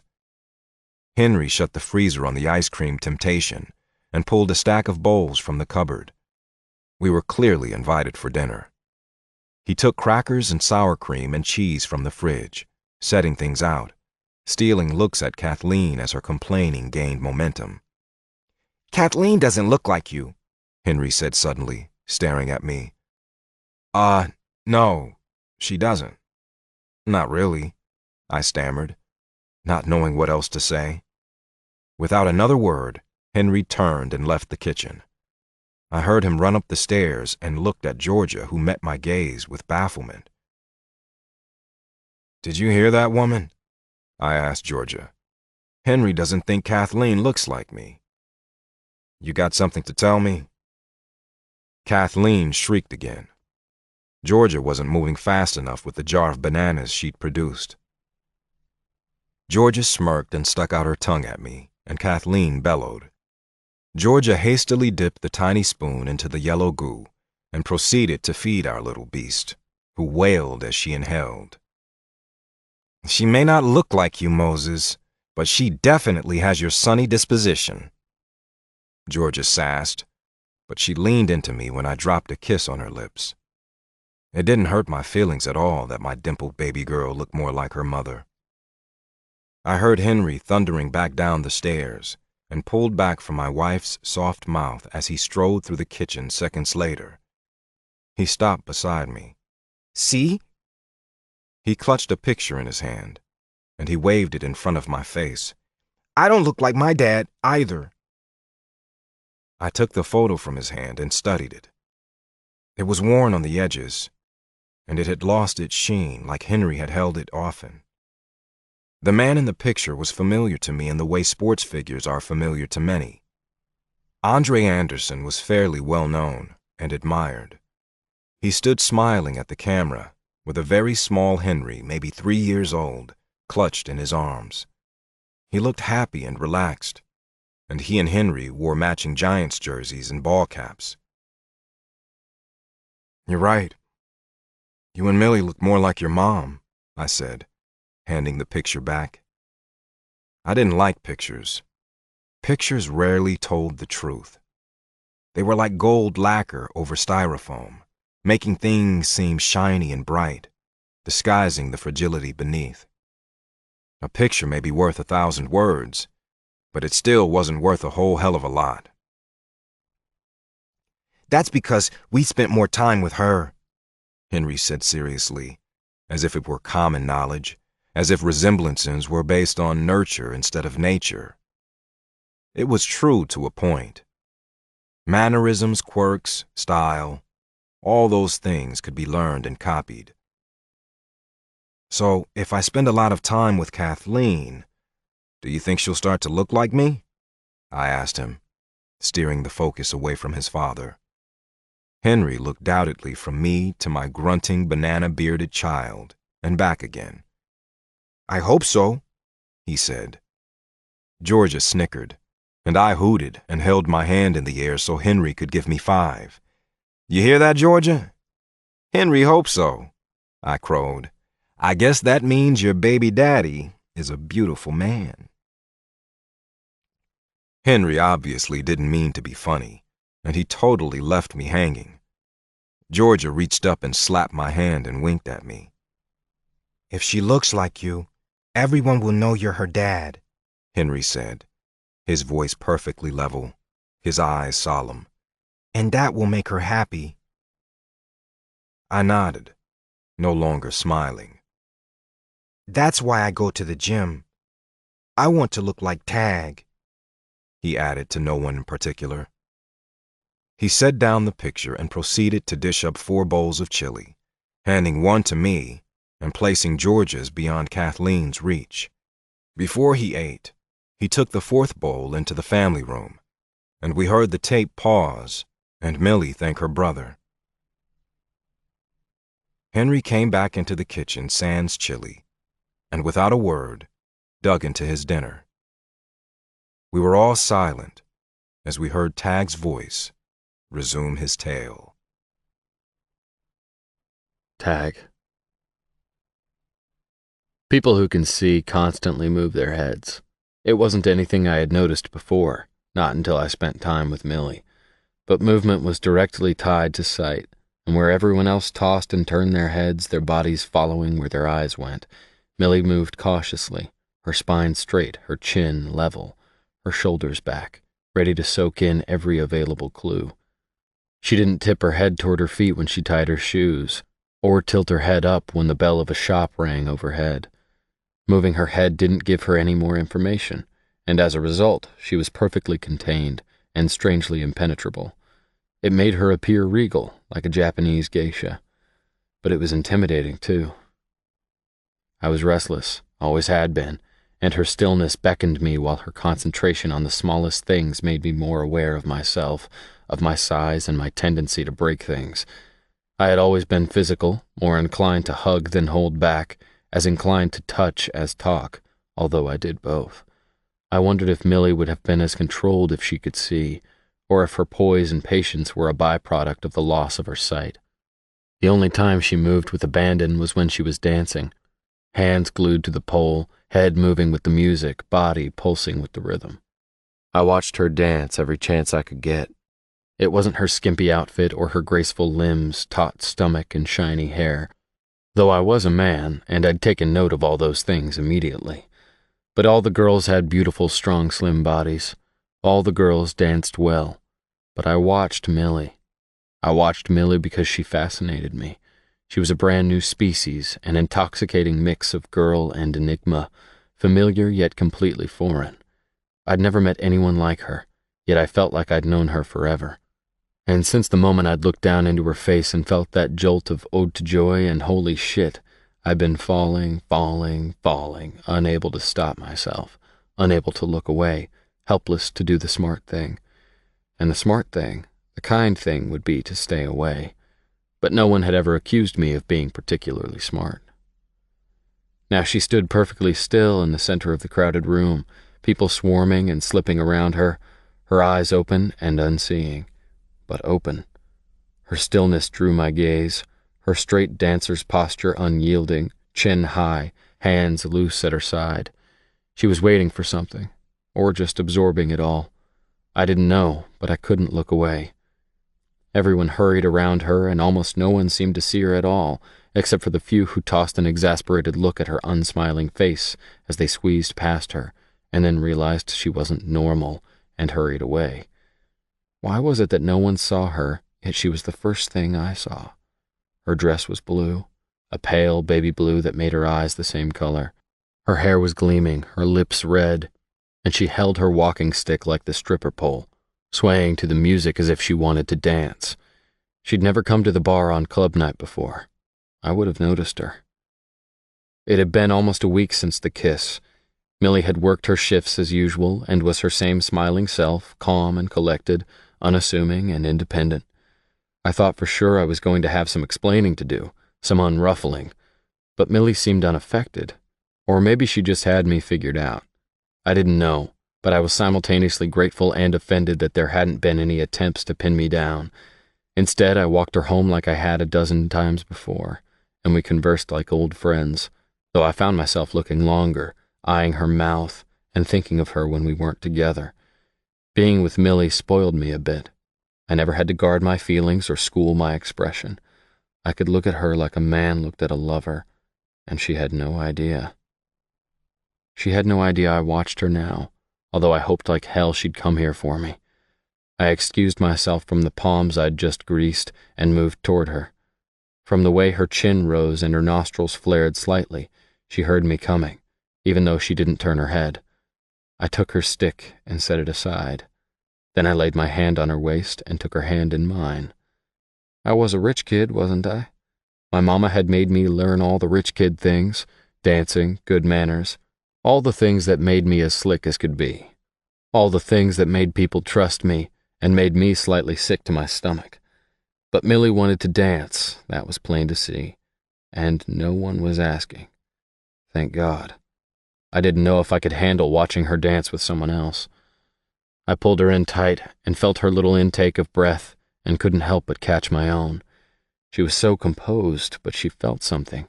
She felt the ode. I wouldn't lead her around the floor in a silly side-to-side shuffle. I knew how to dance, and dance we would. You know how to waltz, sweetheart? She raised one eyebrow disdainfully. Who's the dancer here, David? Just making sure you can keep up with me, darling, I cracked. I was laying it on thick, and it was all I could do not to laugh when she snorted, setting her left hand gracefully on my shoulder, signaling she was ready. Are we going to dance, or are you just going to hang on to me? She wriggled impatiently. By all means, let's dance. With that, I began to move, pulling her so close she stood on her toes, her breasts pressed against me, her legs scissoring mine. She slid into the movement effortlessly, matching my sway, my timing, my steps, and we flew around the room. 1, 2, 3, 1, 2, 3, 1, 2, 3. We waltzed, and everyone watched. Nobody waltzed anymore, but we did. Millie's eyes were closed, her lips parted, her cheeks slightly flushed. Ray LaMontagne sang about being saved by a woman, and I believed him. She won't let me go, he moaned. She won't let me go. I sang with him, my lips against Millie's hair. She tipped her face up, listening as we moved together.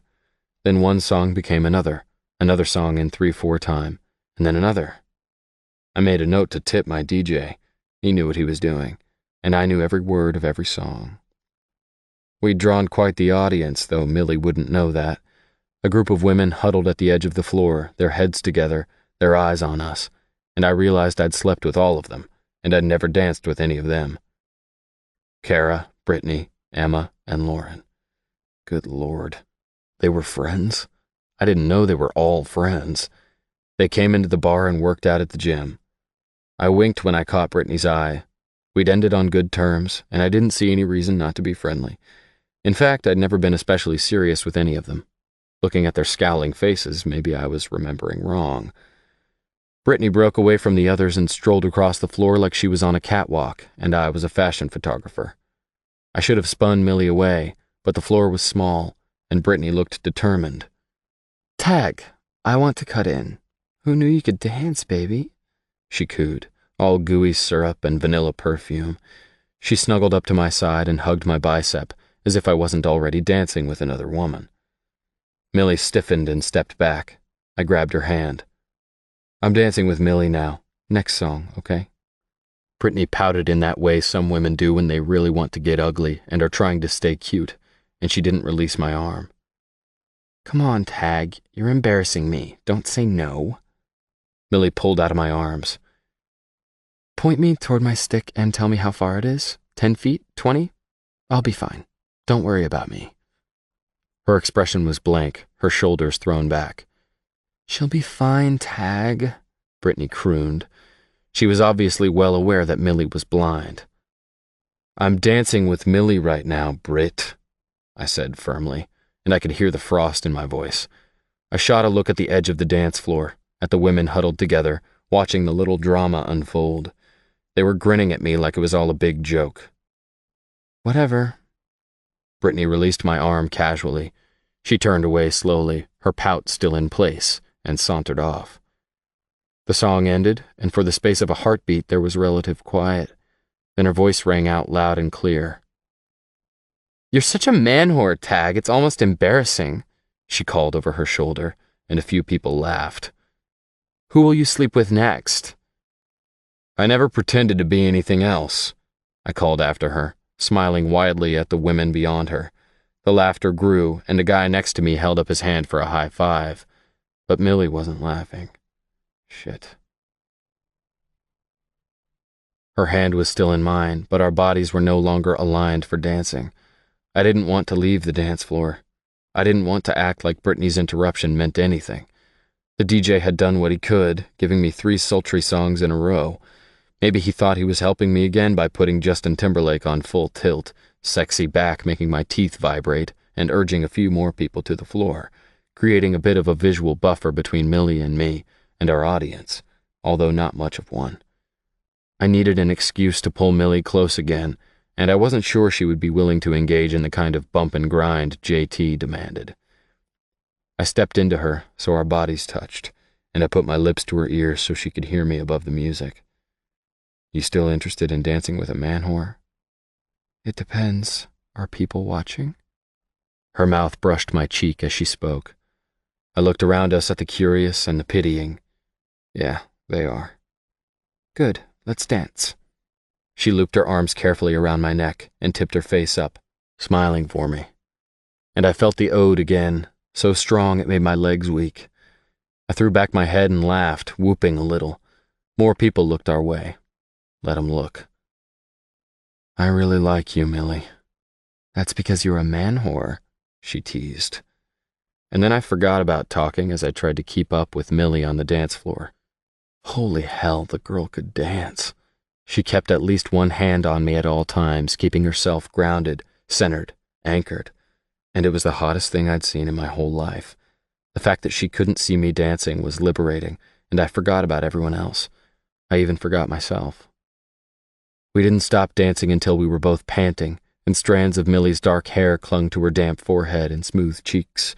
Her skin glowed and her smile flashed, and I couldn't catch my breath, though it had less to do with exertion than with Millie herself.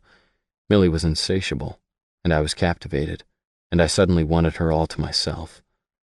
I snagged 2 bottles of water from behind the bar, taking quick note that things were running smoothly, and my new bartender seemed to have it all in hand.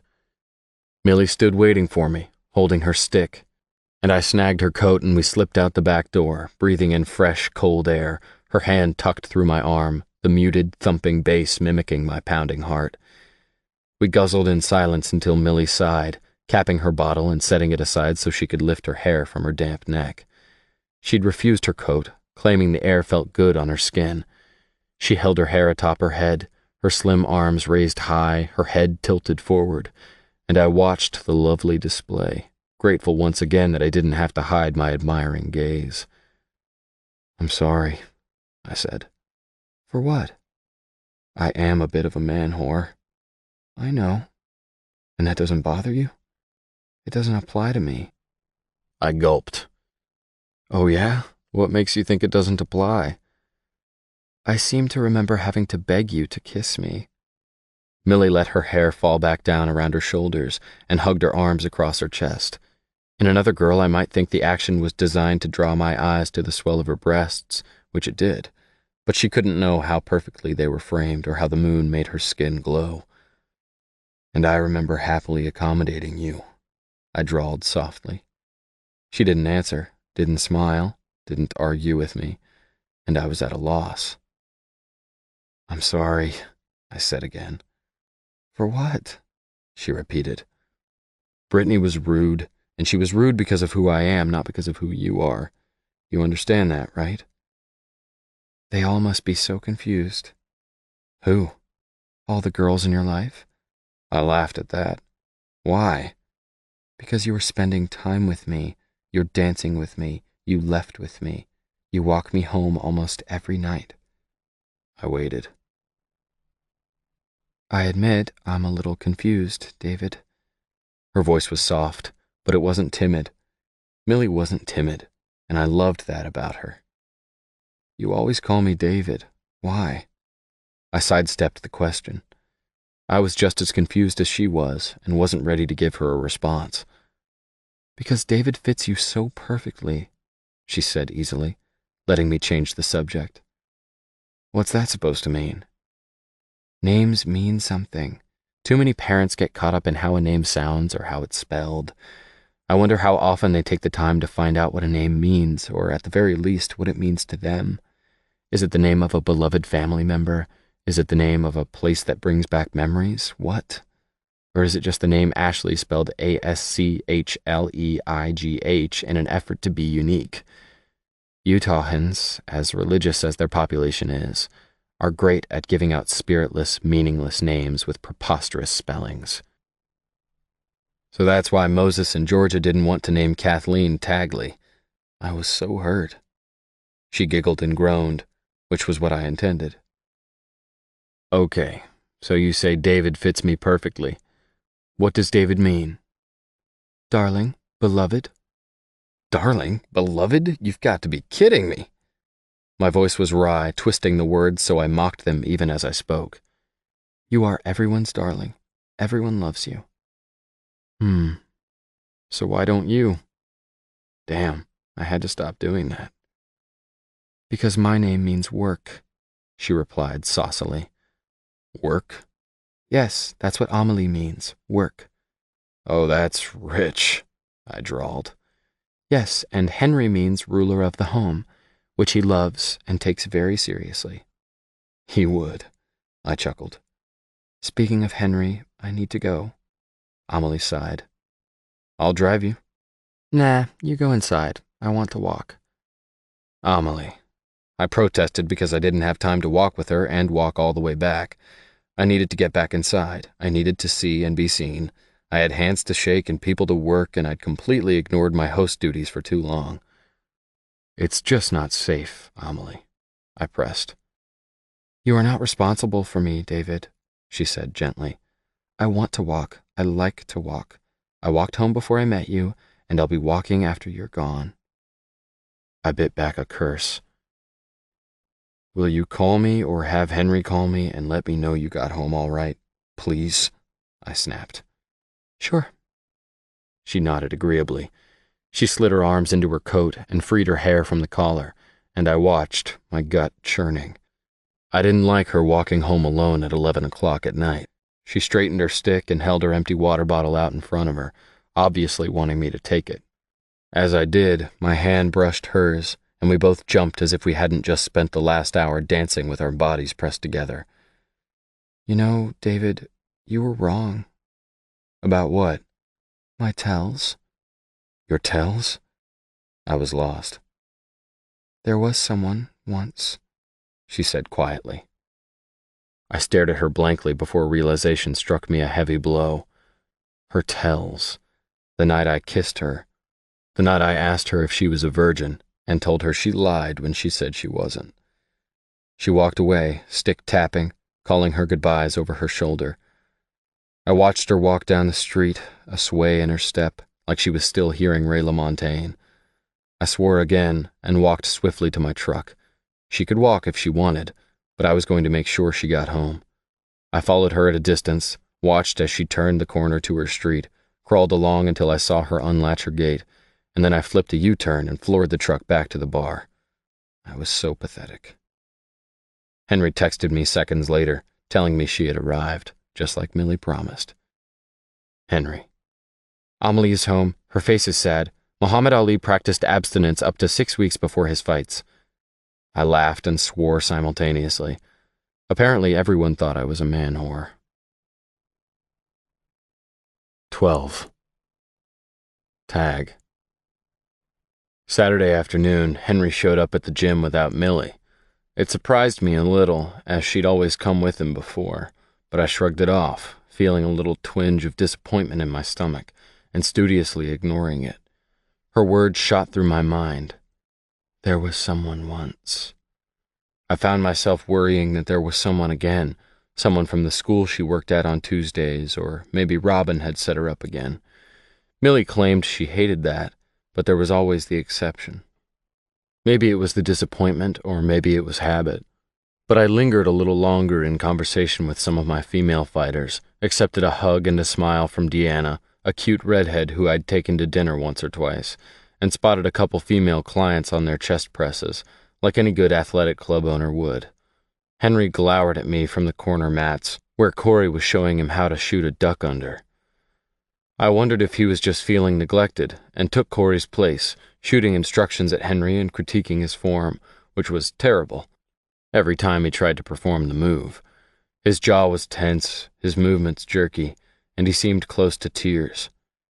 Henry, what's up, man? We're just here to learn a few things and look good for the girls. Loosen up, I teased gently, ruffling his hair.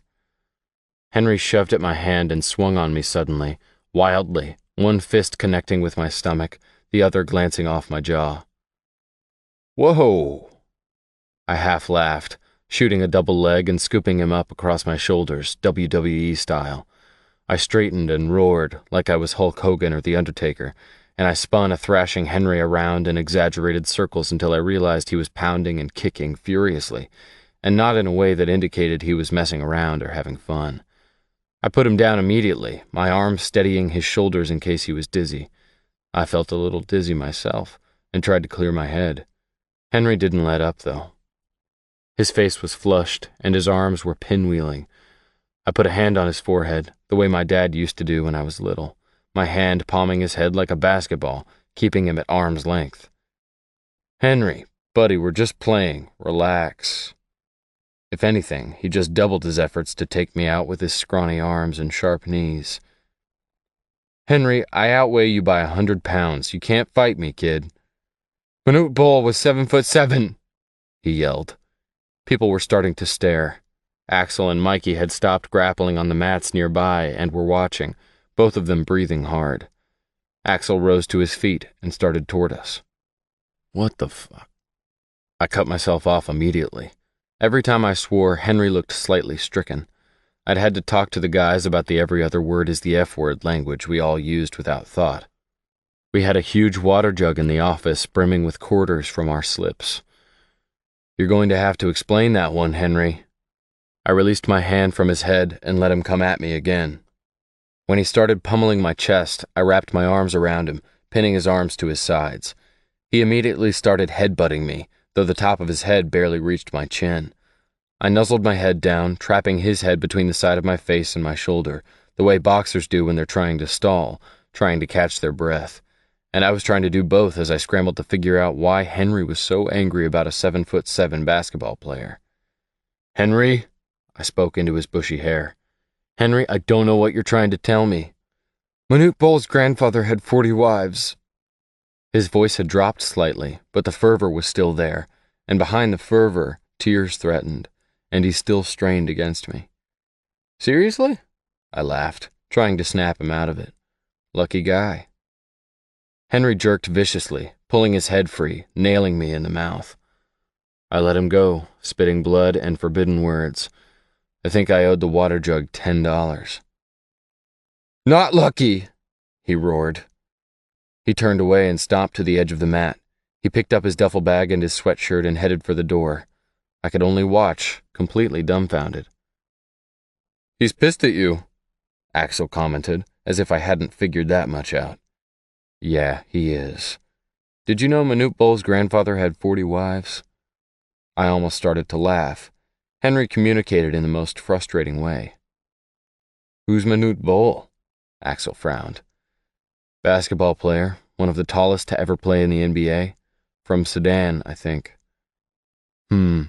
Maybe Henry doesn't like you having 40 girlfriends, big guy." Axel's use of Millie's nickname gave me pause. "What? I don't—" "Yes, Tag, you do."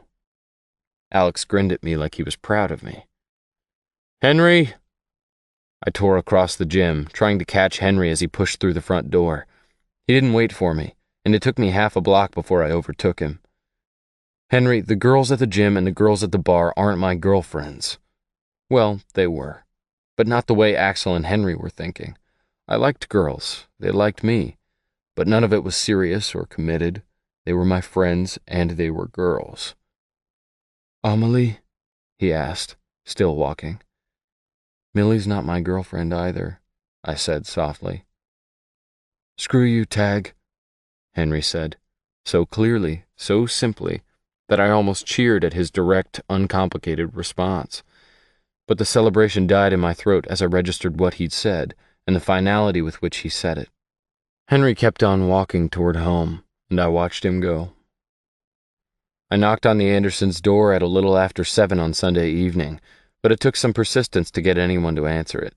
I'd almost given up when Henry pulled it open and hesitated, as if not sure whether to greet me or not. "Hey, buddy, what's up?" He shrugged. "Can I come inside?"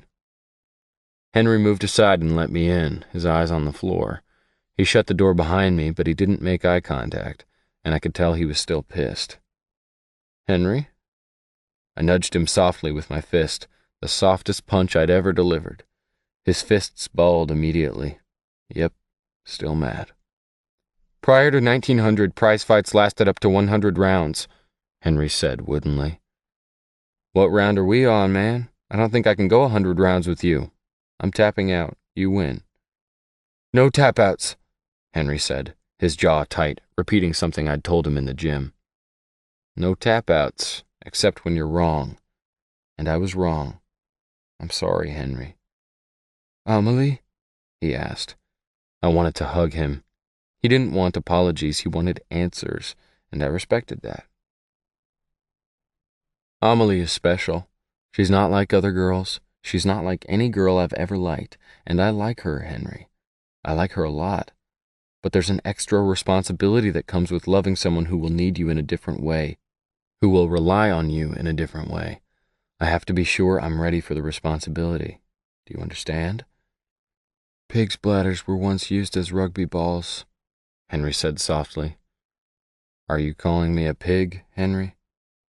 Henry started to grin, his eyes darting to mine before he gave in, making pig sounds and giggling. You are, I laughed with him. I think that's the first time I've ever heard you make a joke. I went to sling my arm around his neck, but he did a duck under and shot in on my legs, just like Corey had taught him. I whooped, leaning over him and wrapping my arms around his thin back and lifting his legs off the floor, his arms still wrapped around my thighs so he was hanging upside down. Pound for pound, the best fighter in the universe. Say it, Henry. Say, Tag, you're the best fighter in the universe, I demanded, laughing.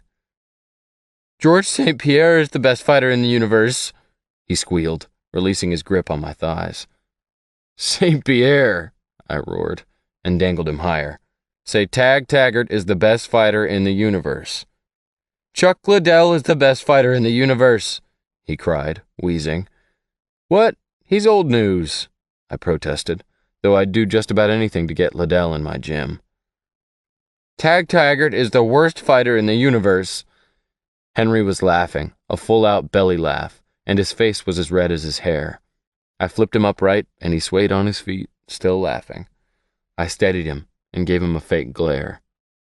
The best fighter in the universe, you hear?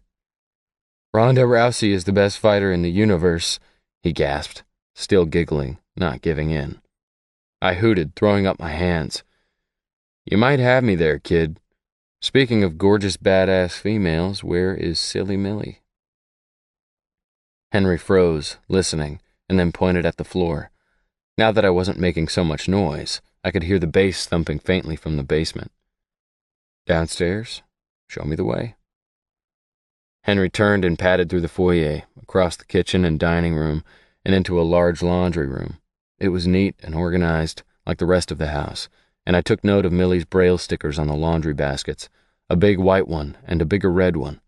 I'd never been in this part of the house, and when Henry pointed at a door and immediately retreated, I decided he wasn't interested in whatever Millie was doing downstairs. The door opened above a narrow flight of stairs that immediately made me nervous and dizzy. I didn't like the idea of Millie navigating them, and images of her tumbling head over heels seared my brain before I forced them back.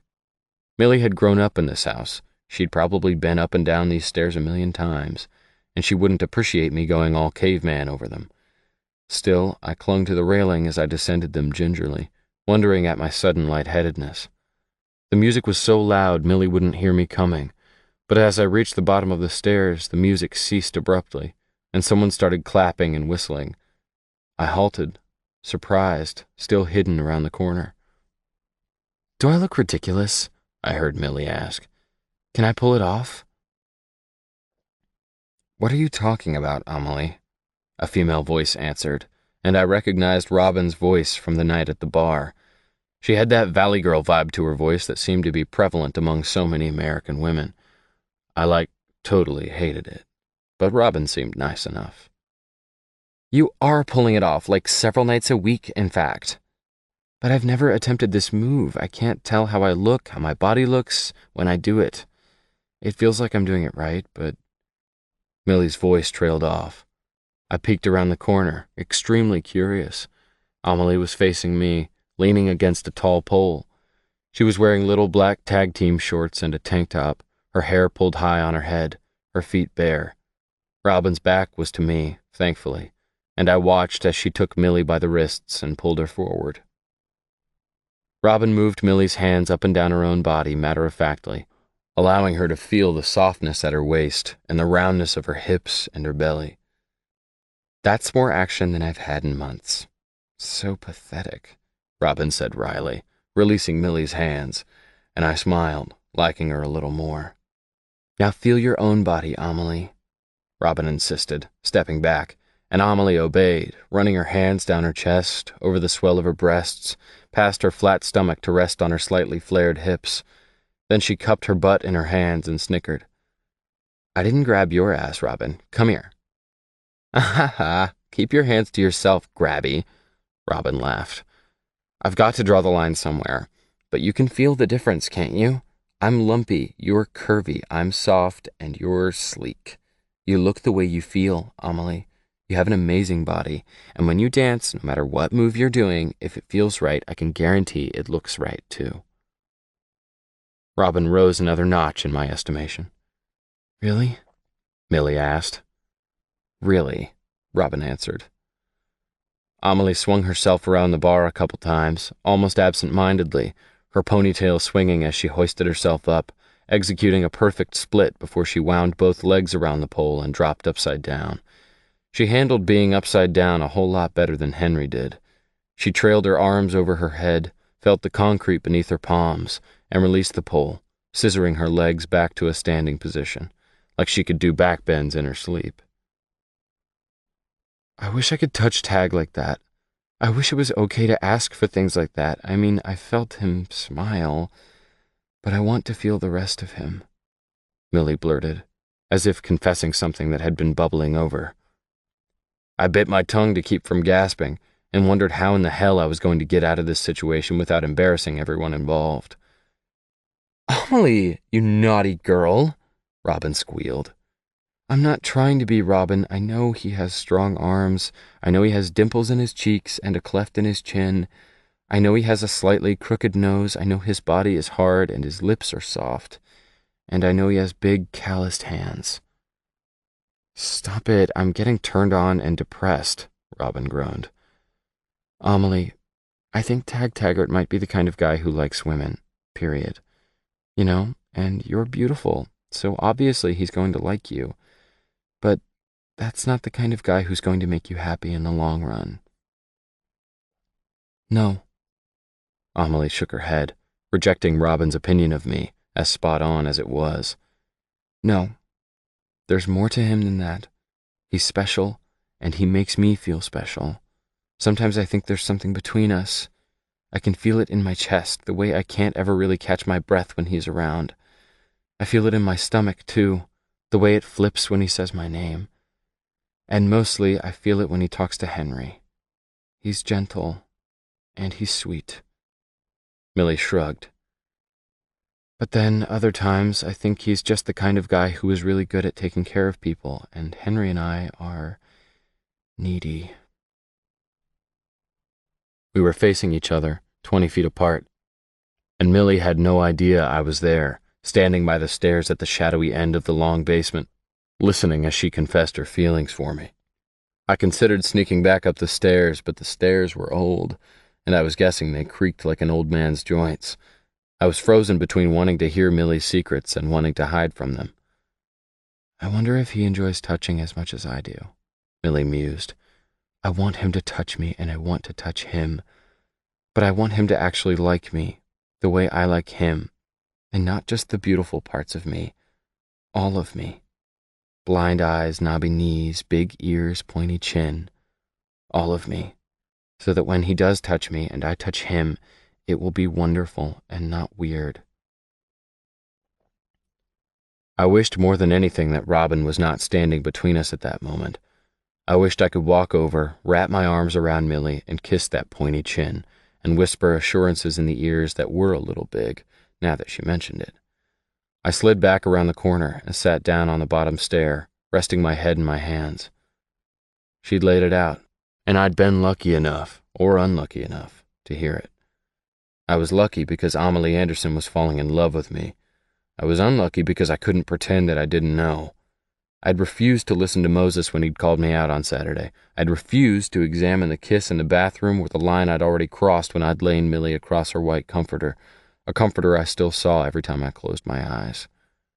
But standing there, listening to Millie spell it out, I couldn't ignore it anymore. I couldn't.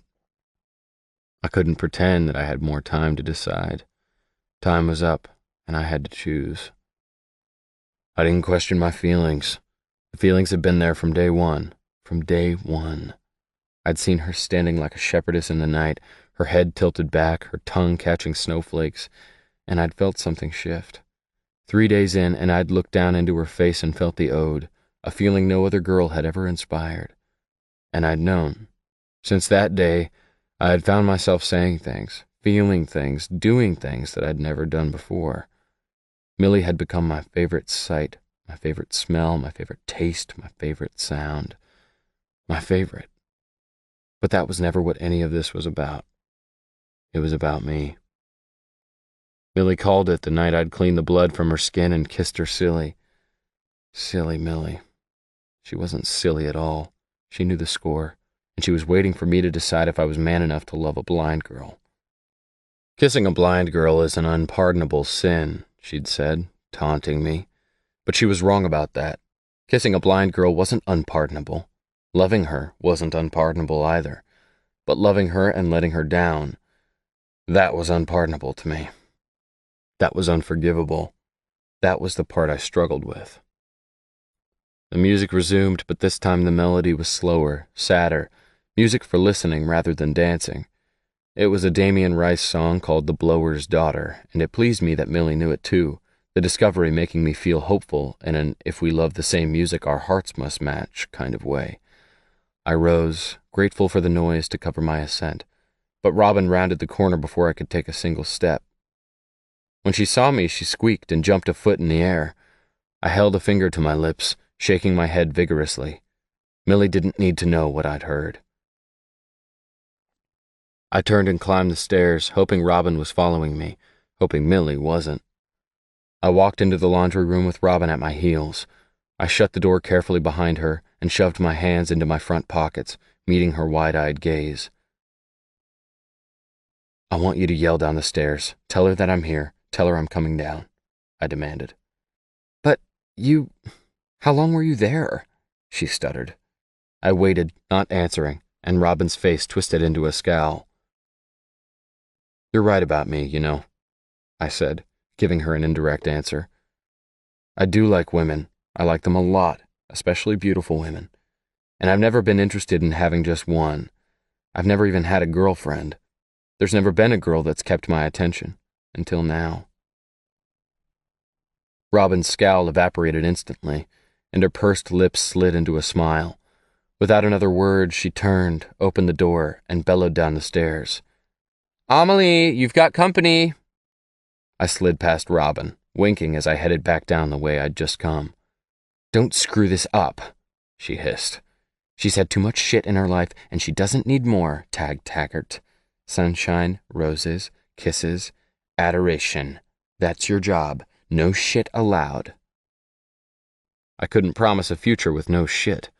I couldn't even promise I wouldn't cause some. I couldn't alter my DNA, and I was sure I had strands that were soaked in this stuff. But I was bound and determined to shelter Millie from as much as I could.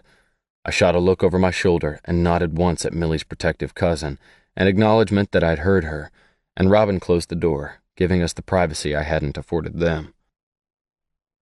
Millie stood waiting, obviously not sure who her company was. She'd pulled her ponytail free and her hair tumbled around her shoulders in rumpled disarray, but she didn't smooth it down or tug at her clothes. She was regal and composed in her stillness, confident enough in herself that she didn't fuss over what she couldn't fix. Damien Rice was singing about not being able to take his eyes off of you, and I could only nod in agreement as I approached her. David? She ventured softly. The fact that she knew it was me made me lightheaded all over again. Am I the only guy who makes that much noise coming down the steps? I'd purposely made plenty of noise the second time around. Nah, you should hear Henry. You're just the only guy, she admitted sweetly.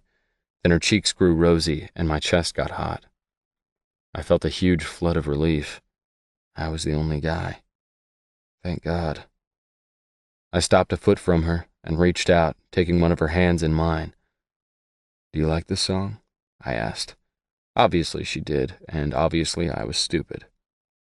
I love this song, Me too, I whispered. I reached for her other hand. Accidental babies. What? I tugged her hands gently, and she took a step. I was so close now that the top of her head provided a shelf for my chin, and Damien's song was being drowned out by the sound of my heart.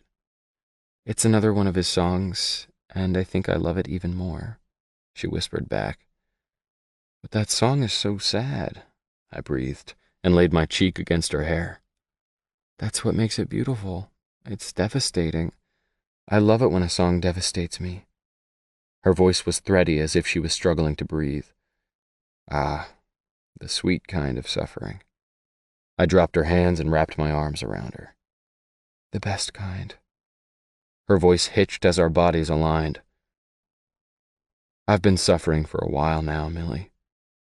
You have? She asked, clearly amazed. Since the moment I saw you. It devastated me. And I love when a girl devastates me.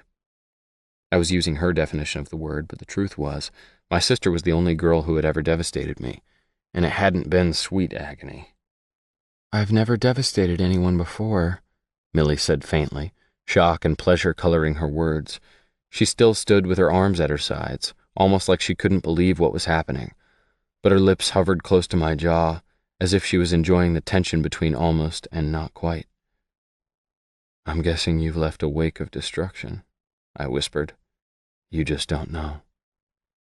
Can't see my own mess. Perks of being a blind girl. I could hear the smile in her voice, but I couldn't laugh now. I was on fire, and the flames were growing uncomfortable. Finally, as if she couldn't resist any longer, she raised her hands to my waist. Trembling fingers and flat palms slid across my abdomen, up my chest, past my shoulders, progressing slowly as if she memorized as she moved. Then she touched my face, and her thumbs found the cleft in my chin, the way they'd done the first time she'd traced my smile. Hesitantly, she urged my face down toward hers. A heartbeat before our mouths touched, she spoke, and the soft words fluttered against my lips. Are you going to devastate me, David? She asked. God, I hope not. I prayed aloud. Anticipation dissolved the lingering space between us, and I pressed needy lips to her seeking mouth, and then we melded together, hands clinging, bodies surging, music moaning, dancing in the wreckage. Sweet, sweet devastation. Too late, I thought I heard her whisper. 13. Moses. I sat out on Millie's front porch with Kathleen and rocked in a wrought iron swing that had probably been there since the house was built more than a century before. I had abandoned listening to the cassettes altogether. Tag wasn't holding anything back. Every detail, every thought, every feeling hanging out. Naked. And I didn't like naked men. So I was letting Georgia listen with Millie, and Kathleen and I were bonding on the porch. Kathleen bundled up in a fuzzy hat and a fuzzier blanket, asleep on my chest, a buffer against the cool spring air. Soaking up some daddy time, so that she would grow to look like me and know she was mine. Just like Henry said. Henry had retreated to his room. It was late, and we were all tired. But Millie couldn't stop listening, and I couldn't blame her. The drumbeat was quickening, and as much as I wanted to just skip ahead, just stick the last tape in the player, I had no right. And knowing Tag, it wouldn't be that easy. And then Georgia opened a window, the window nearest my head, as if the emotions in the room had become stifling, and suddenly sitting there on the front porch, I could hear every word once more. And I listened as my friend struggled to put into words that which I could only ever describe with paint. I told Georgia once that if I could paint her, I would use every color. Blues and golds and whites and reds, peach and cream and bronze and black. Black for me, because I wanted to leave my mark on her, my stamp on her. And I had, though not ever in the way I intended. My mind drifted to my son, who had looked a great deal like me, though I wouldn't tell Henry. I hadn't spent a single day of his life with him, and still, he looked like me. "Hey, little man," I whispered, wondering if he could hear me. "I miss you." I tasted the same bittersweet tang on my tongue that always came with saying his name, but I said it all the same. "Keep an eye out for Tag, Eli. He acts tough, but I'm guessing he's running scared." "I don't want to leave." Tag's voice rang out behind me. I jerked and cursed loudly, making Kathleen whimper in my arms.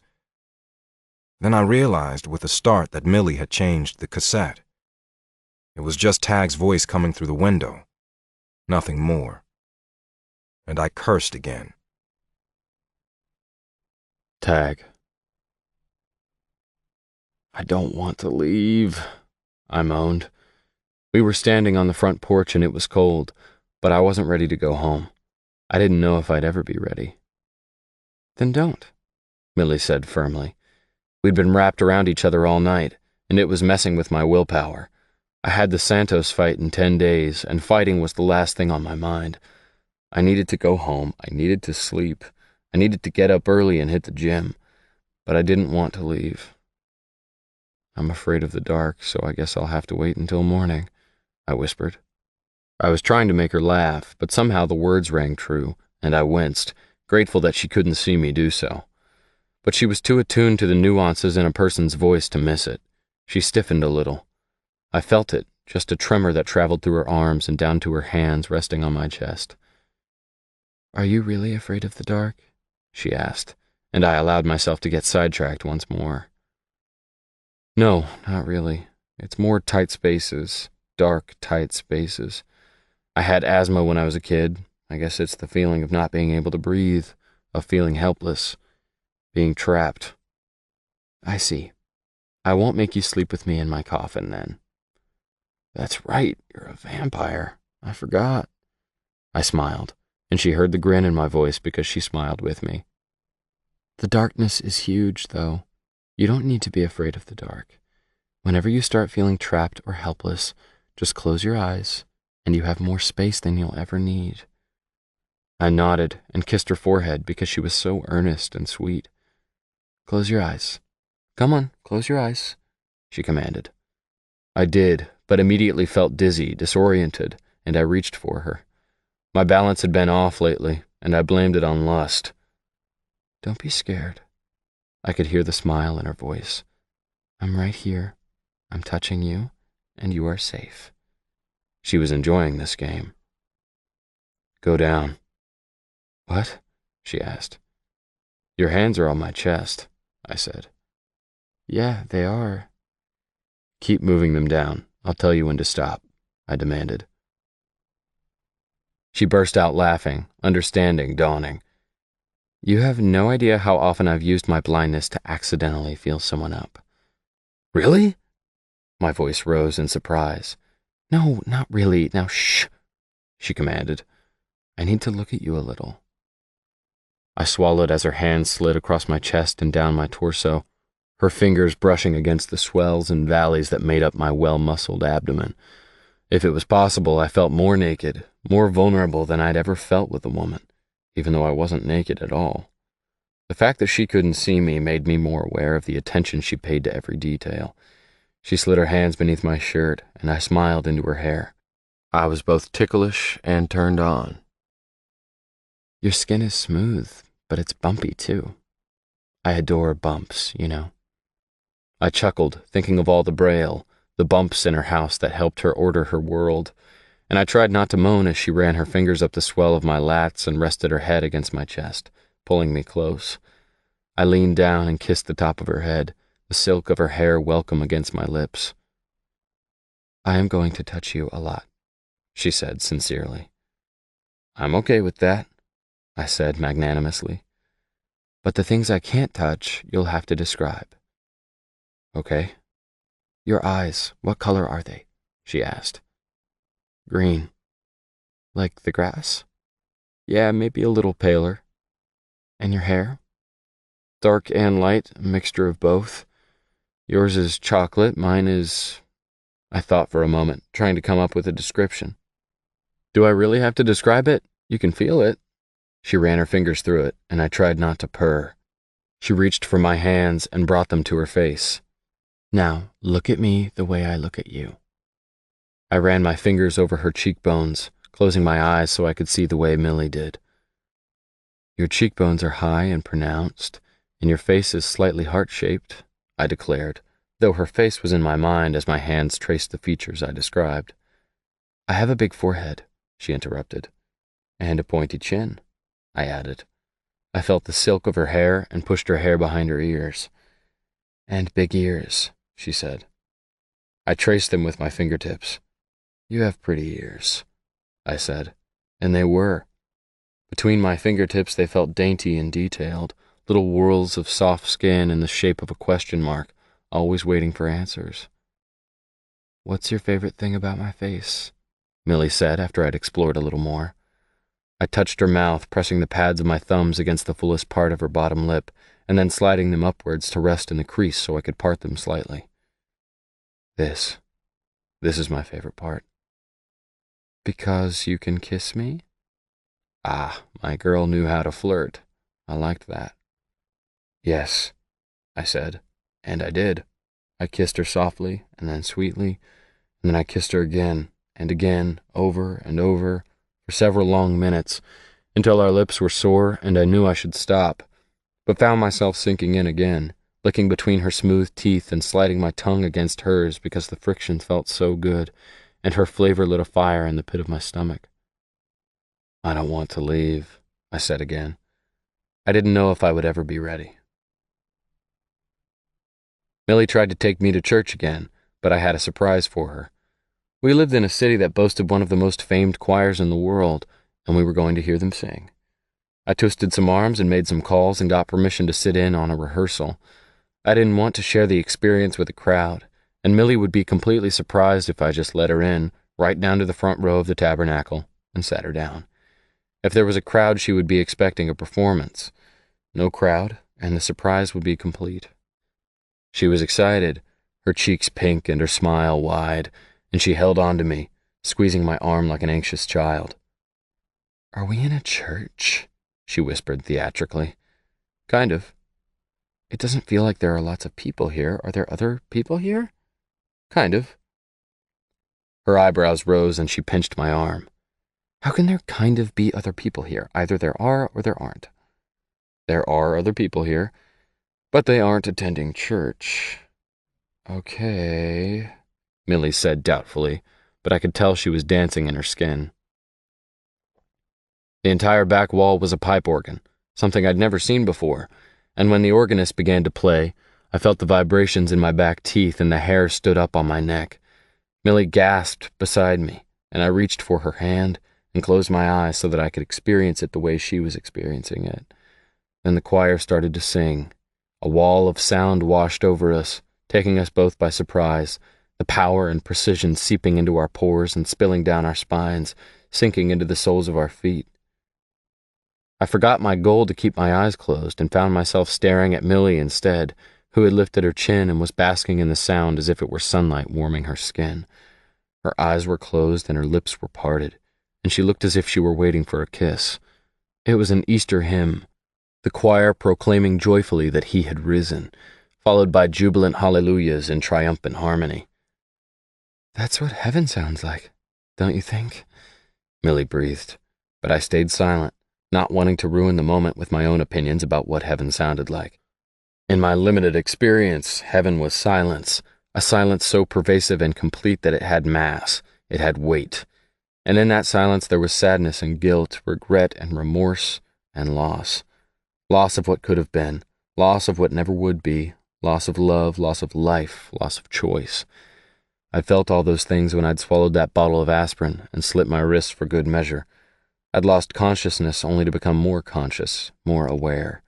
And the silence had been deafening. It wasn't dark, it was light. so light you had no choice but to see yourself, all of yourself. I hadn't liked it. Though I'd wailed and protested being yanked back to the ground, yanked out of heaven, or hell, whatever it was, I'd been grateful too, and my gratitude had filled me with guilt. It wasn't until I'd met Moses that heaven had become something different. Moses saw people who had died and gone on.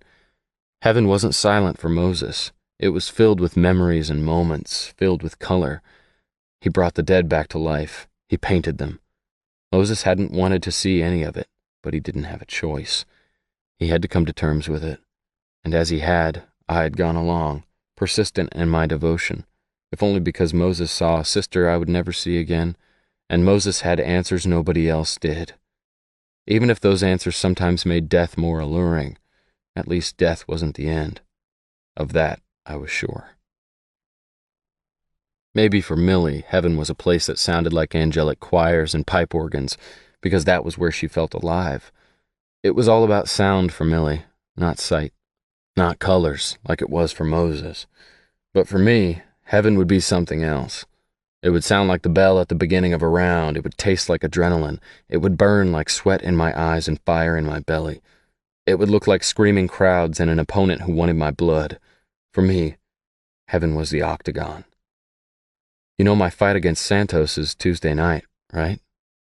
Talking about this now, while we still sat in the tabernacle, wasn't probably the best time. The hairs on my arm had been standing at full attention for the last half hour while we listened to one song after another. The choir was singing Beautiful Savior, and I was looking down at Millie's face, thinking what a beautiful savior she'd turned out to be. If heaven was the octagon, then Millie was my angel at the center of it all. The girl with the power to take me down and lift me up again. The girl I wanted to fight for. The girl I wanted to claim. Yes? Her lips were turned into my ear so our conversation wouldn't interrupt the rehearsal taking place. I didn't answer immediately, waiting as the stirring rendition came to a close. The director waved the organ and the choir into silence, and I grabbed Millie's hand and we slipped out the way we'd come, mouthing a thank you toward the friend in the tabernacle choir who had made it happen. He gave me a wink and a thumbs up, and Millie clung to my arm until we were out in the open sunshine. She loosened her grip and tipped her face up, soaking in the warmth and giving me a perfect view of her lovely throat. I don't want you in the audience on Tuesday, Millie, I said abruptly. You don't? Her chin dropped, sunshine forgotten. I don't, baby, I said gently. Why? Her tone was plaintive. I won't be able to focus on what I have to do. I'll be worried about you. She sighed, a gusty swoosh that lifted the dark strands of her hair closest to her mouth. As soon as I win, I'm coming to you, I promised. You're that sure you're going to win? Yep, I'm going to win. I'm going to raise my arms over my head and I'm going to say, Yo, Millie, we did it! How very Rocky Balboa of you, she smirked. That's right.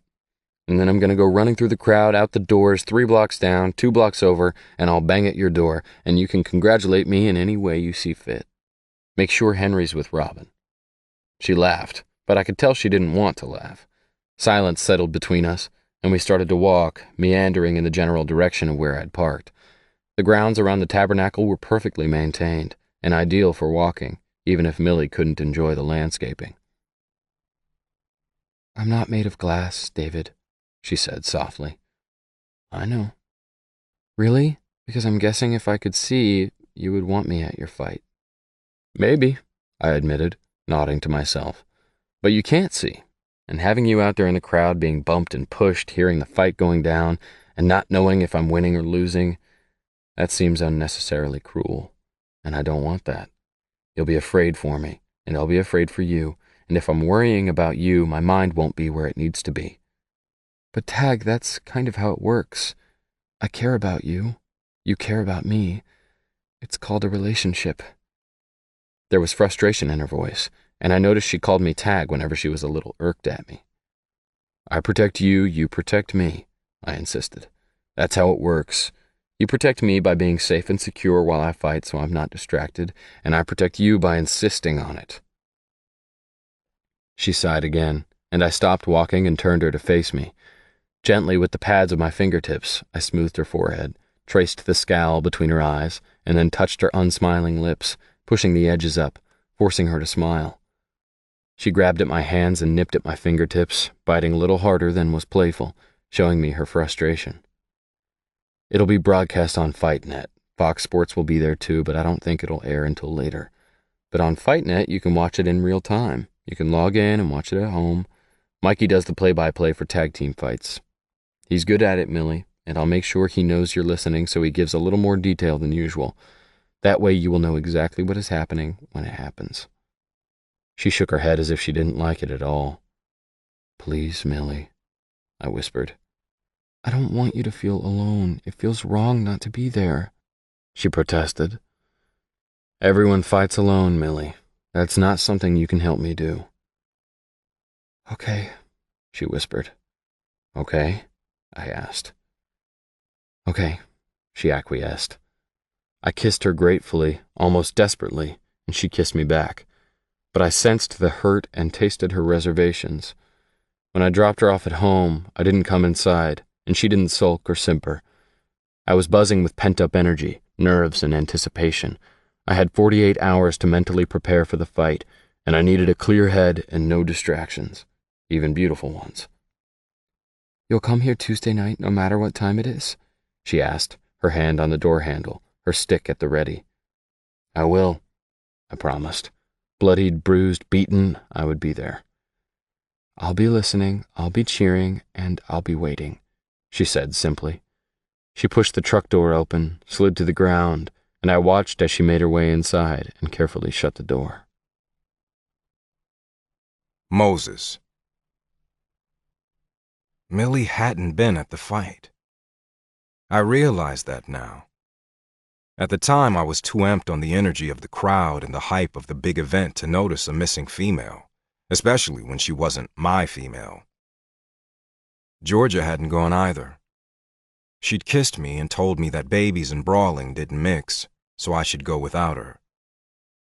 She said she and Kathleen would stay home and do girl stuff.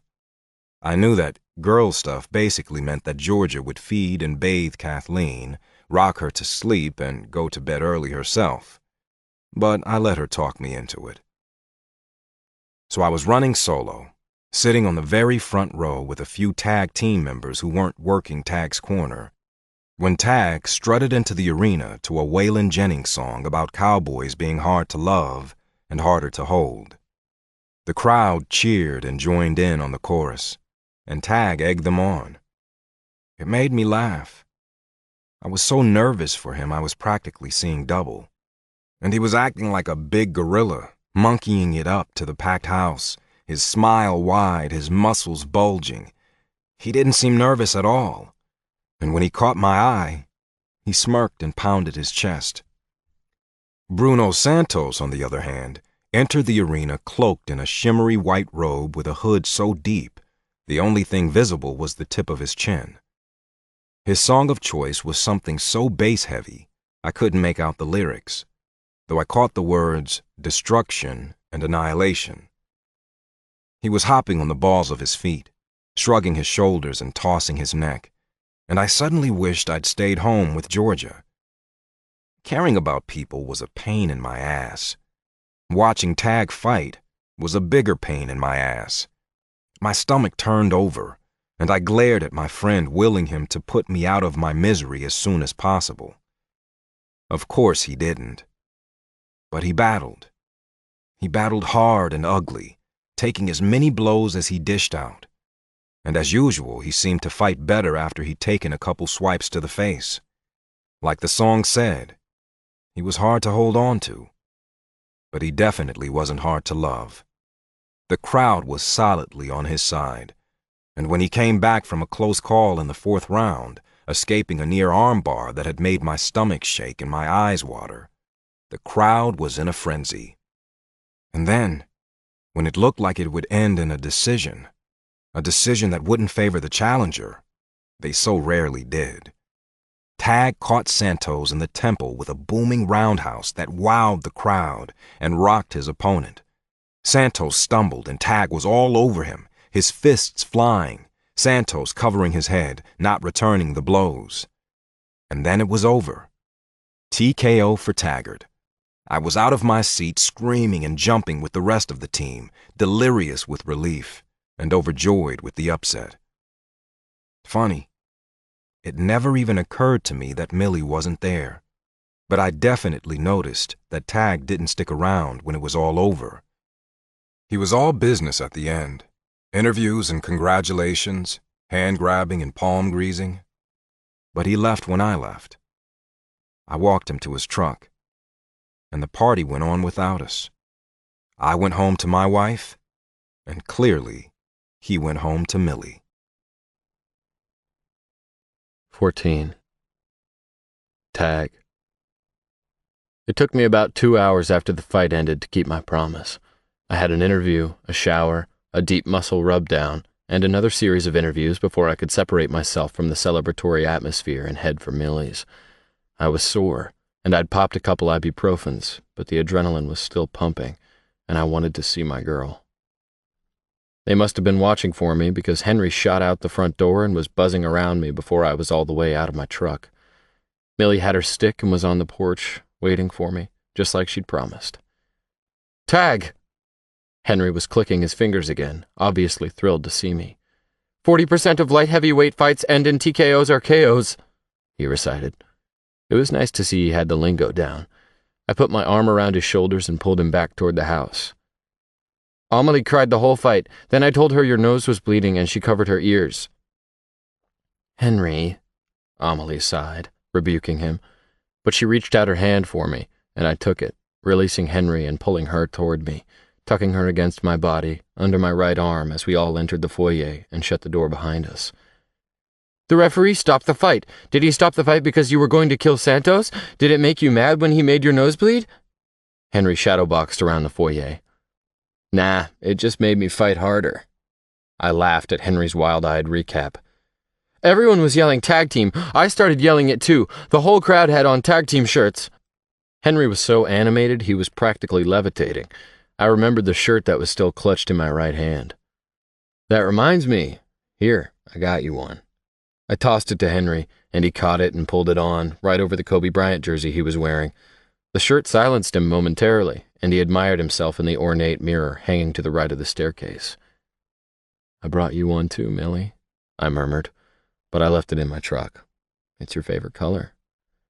Does it say my boyfriend fought Santos and all I got was this lousy t-shirt? She said dryly, a smile playing around her lips. Oh man, that's cold, I drawled, but I leaned in and touched my mouth to hers, wrapping both of my arms around her. She returned my embrace and held on tight, her face buried in my chest.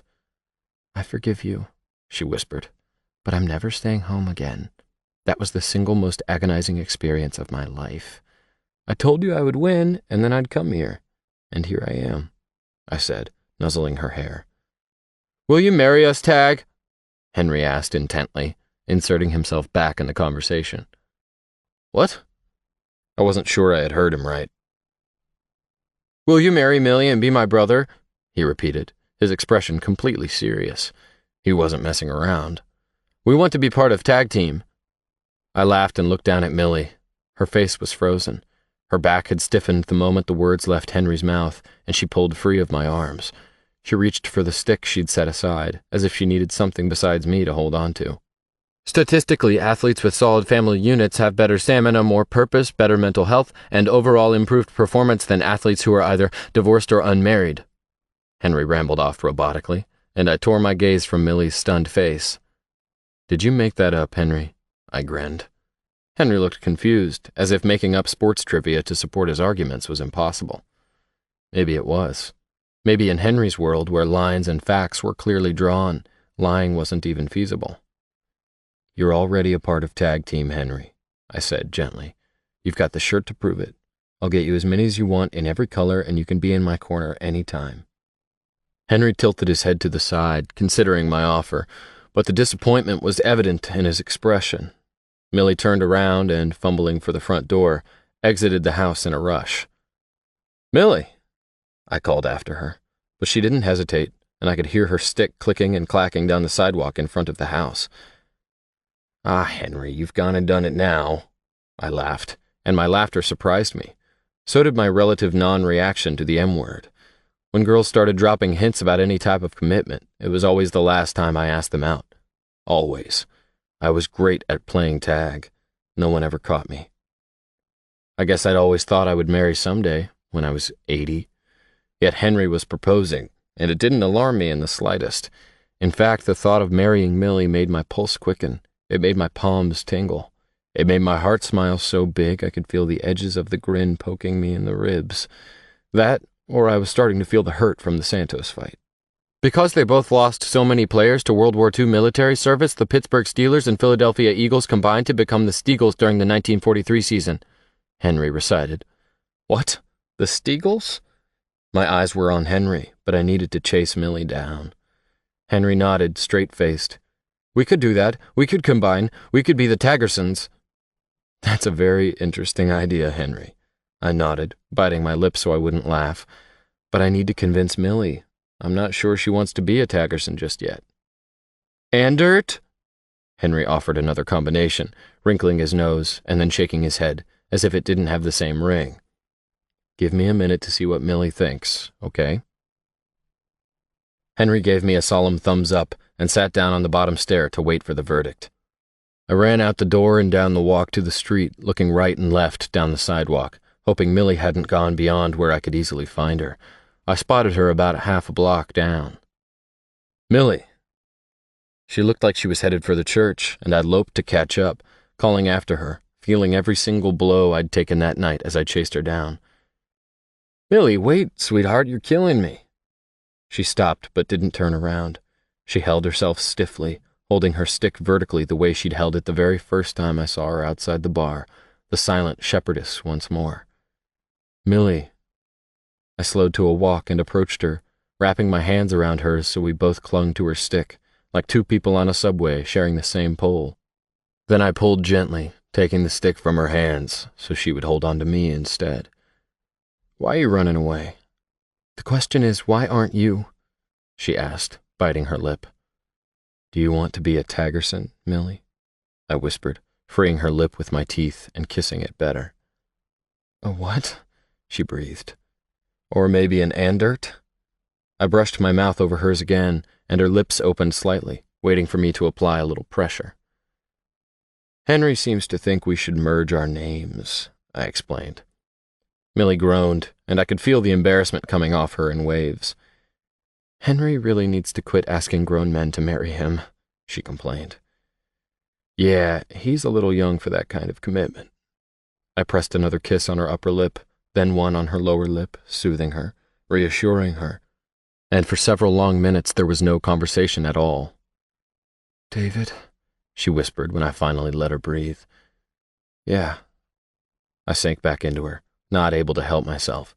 She tasted like cold water and warm wishes, and I was drowning and basking, my fight forgotten, the swelling on my cheekbone and the tenderness in my ribs completely non-existent. I'm in love with you, Millie confessed softly. I felt her words on my lips and the shape of them in my head, and we both stood completely still, letting them whirl around us.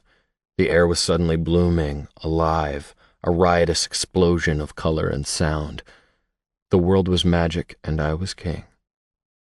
I'm in love with you too, I said, no hesitation whatsoever. The words slid out of my mouth with the absolute ease of total truth. Holy shit. I was in love with Amelie Anderson. I was in love with a blind girl, and everything was in sharp focus.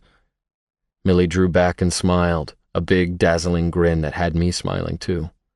Does this mean you'll wear my t-shirt? I asked. Proudly, she answered. Standing in the middle of the sidewalk, the streetlight creating a pool of soft white around us, I kissed Millie with every intention of never letting her go. Ever. I walked her back home, and there was no more talk of Taggersons or Anderts that night. Millie sternly informed Henry that he was too young for marriage, and he would just have to be happy with the t-shirt. He'd seemed a bit irritated by that, and I shrugged at him, like it wasn't my decision. I made sure he had a t-shirt for every day of the week, and one for Ayumi too, and that seemed to appease him slightly. But the seed had been planted. I'd only known Millie for 2 months, yet I was surer of her than I'd ever been of anything in my life. I was halfway down the aisle and just waiting for her to catch up with me. In the days that followed the Santos fight, things got more hectic, not less, and the frenzy had me running on empty. I was tired for the first time in my life. It was kind of a strange sensation. I found that I really just wanted to be with Millie and Henry, and I spent more time at their place than my own. In fact, it started to feel like home. So much so that I fell asleep on the couch one night watching a game with Henry and woke up to music. Millie sat on the floor in the middle of the living room, her back to me, and her guitar cradled in the well of her folded legs. The game was clearly over, and Henry had obviously given up on me and gone to bed. I would have to make it up to him, though I didn't mind missing the game. I'd never been much of a spectator anyway. I preferred to play. I watched Millie pick her way through a couple songs, her head tilted toward the guitar like she liked the way the strings squeaked. She held the guitar upright, the neck almost vertical, and I listened, not commenting, letting her think I was still sleeping. She was always surprising me. I knew she could play, but she was pretty damn good. "Why haven't you ever played for me before?" I asked, quietly, my voice drowsy and content. "You're awake," she said, and I could hear the smile in her voice. "I'm awake, you're beautiful, and you need to come here." She ignored me, her fingers finding their way across the strings. "If you were a chord, David, what chord would you be?" she mused, playing one chord after another. I listened as she experimented. "Oh, here's a good, sad one," she said, strumming softly. "You think I'm sad?"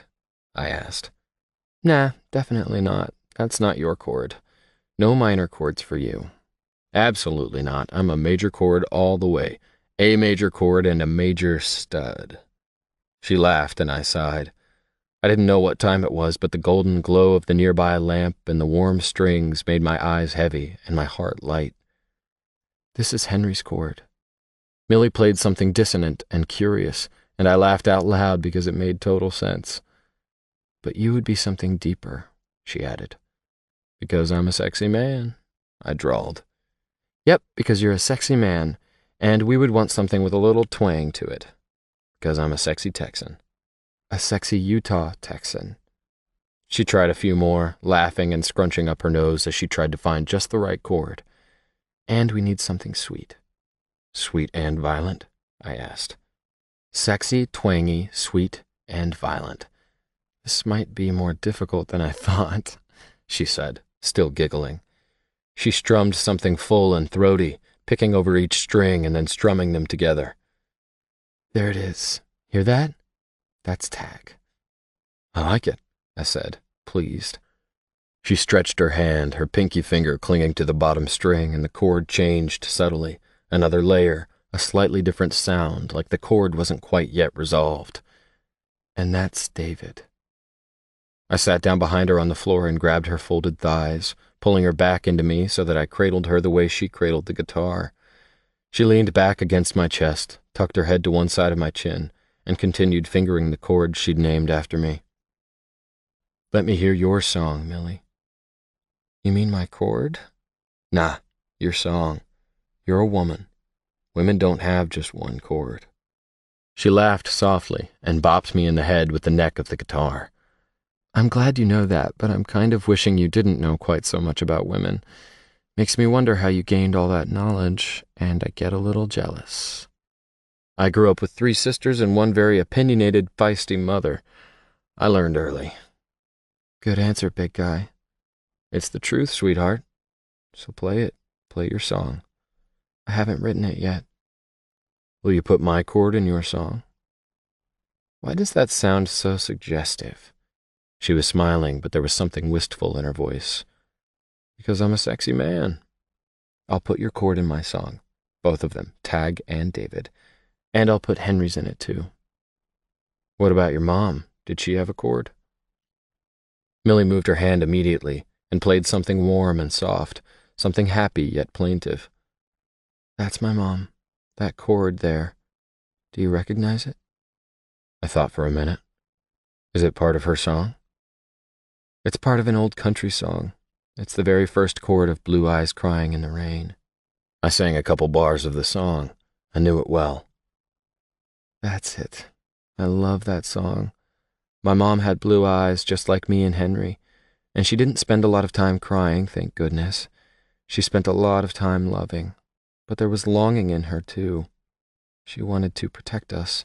She wanted to save us from hurt. She wanted to give us back the things that had been taken from us or denied us. She longed for it, and she couldn't do it. No matter how much she loved us, she couldn't do it. I guess none of us can. No, none of us can. She told me something before she died, and I think about it sometimes when I'm having a hard time. She said that all her life she just wanted to save us from suffering. That was her job as a mom, save us from suffering, but we suffered anyway. Millie paused as if she were remembering the conversation, and I wanted to kiss her mouth, kiss that lower lip that trembled just a bit with the emotional memory. I pressed my lips to the curve of her cheek instead, afraid that if I kissed her mouth, I'd never hear the end of her story. And then she said, I wanted to save you and Henry from suffering, but I've come to realize that your suffering has made you better people. She was dying, and she was watching us come to terms with the fact that we were going to lose her. And what do you think? Does suffering make us better people? I asked. It all depends on the person, I suppose, she mused. Maybe it depends on the amount of suffering, too, I added, stroking a hand over her hair. And whether you have people holding your hand along the way, sharing the burdens, shouldering some of the pain. She leaned into my hand. Did you have that, Millie? I asked quietly. I did. My mom may not have been able to keep me from suffering, and I certainly couldn't keep her from suffering, or Henry, for that matter. But we loved each other, and that made the suffering bearable. I want to be that for you, Millie. I want to carry you. I want you to give it all to me, I said, and then sang a little Rolling Stones in her ear, changing the lyrics just a bit. Let me be your beast of burden. My back is broad to ease your hurtin', I sang, kissing her earlobe. I would love her and keep her safe, and I swore to myself then that I would do the impossible. There would be no more suffering for Amelie Anderson. I would be the one shouldering all the shit.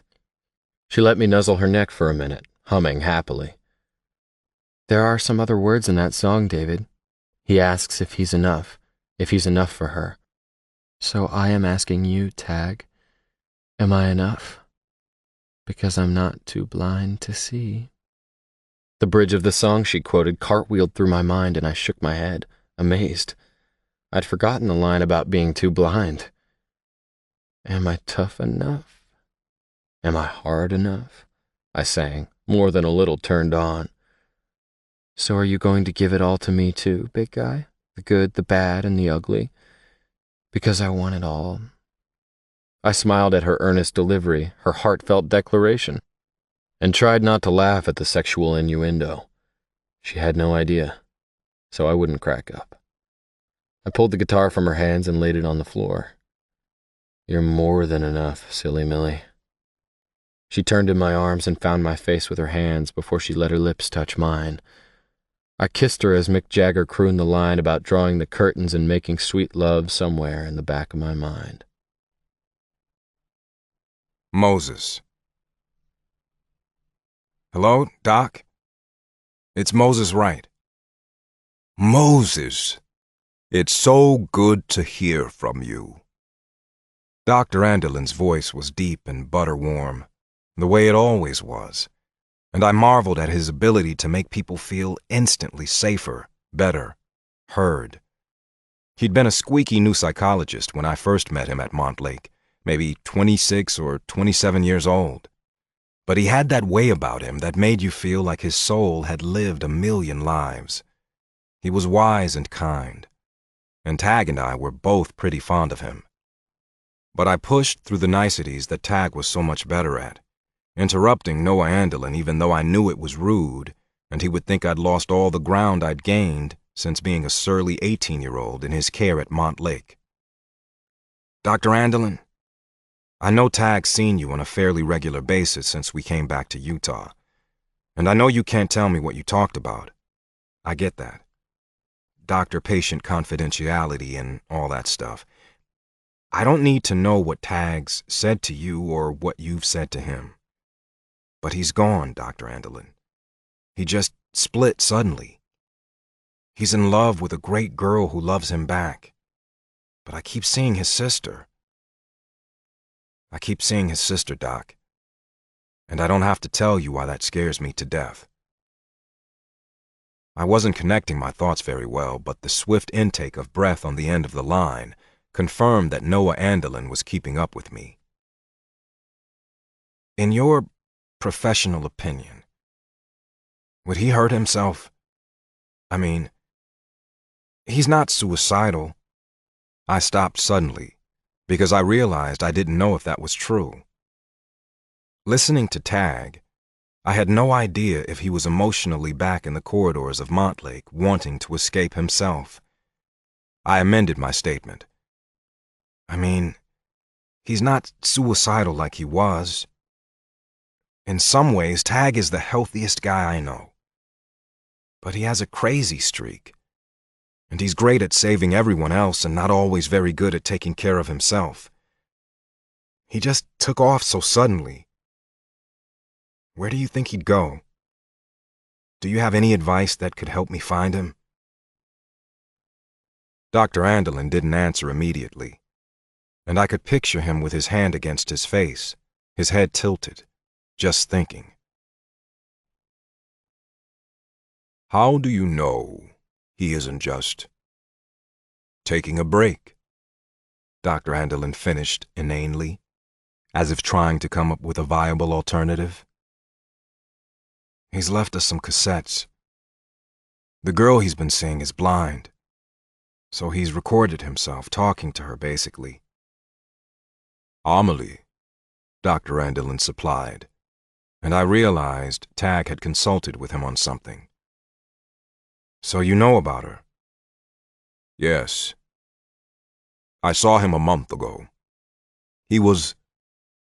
Dr. Andelin stopped as if trying to carefully negotiate confidentiality.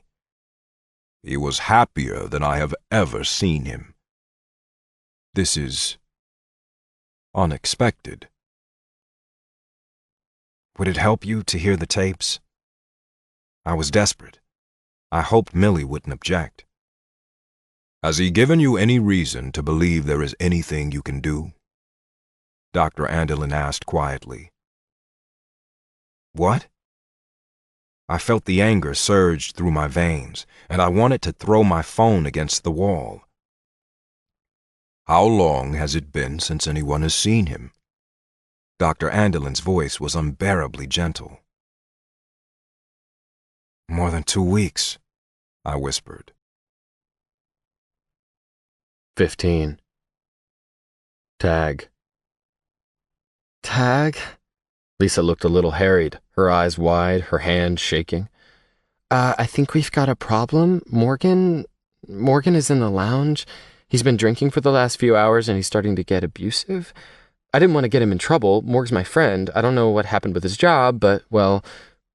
I was around the bar, tossing instructions at Vince and moving down the hall and into the lounge with Lisa trotting after me, making all kinds of excuses for Morgan.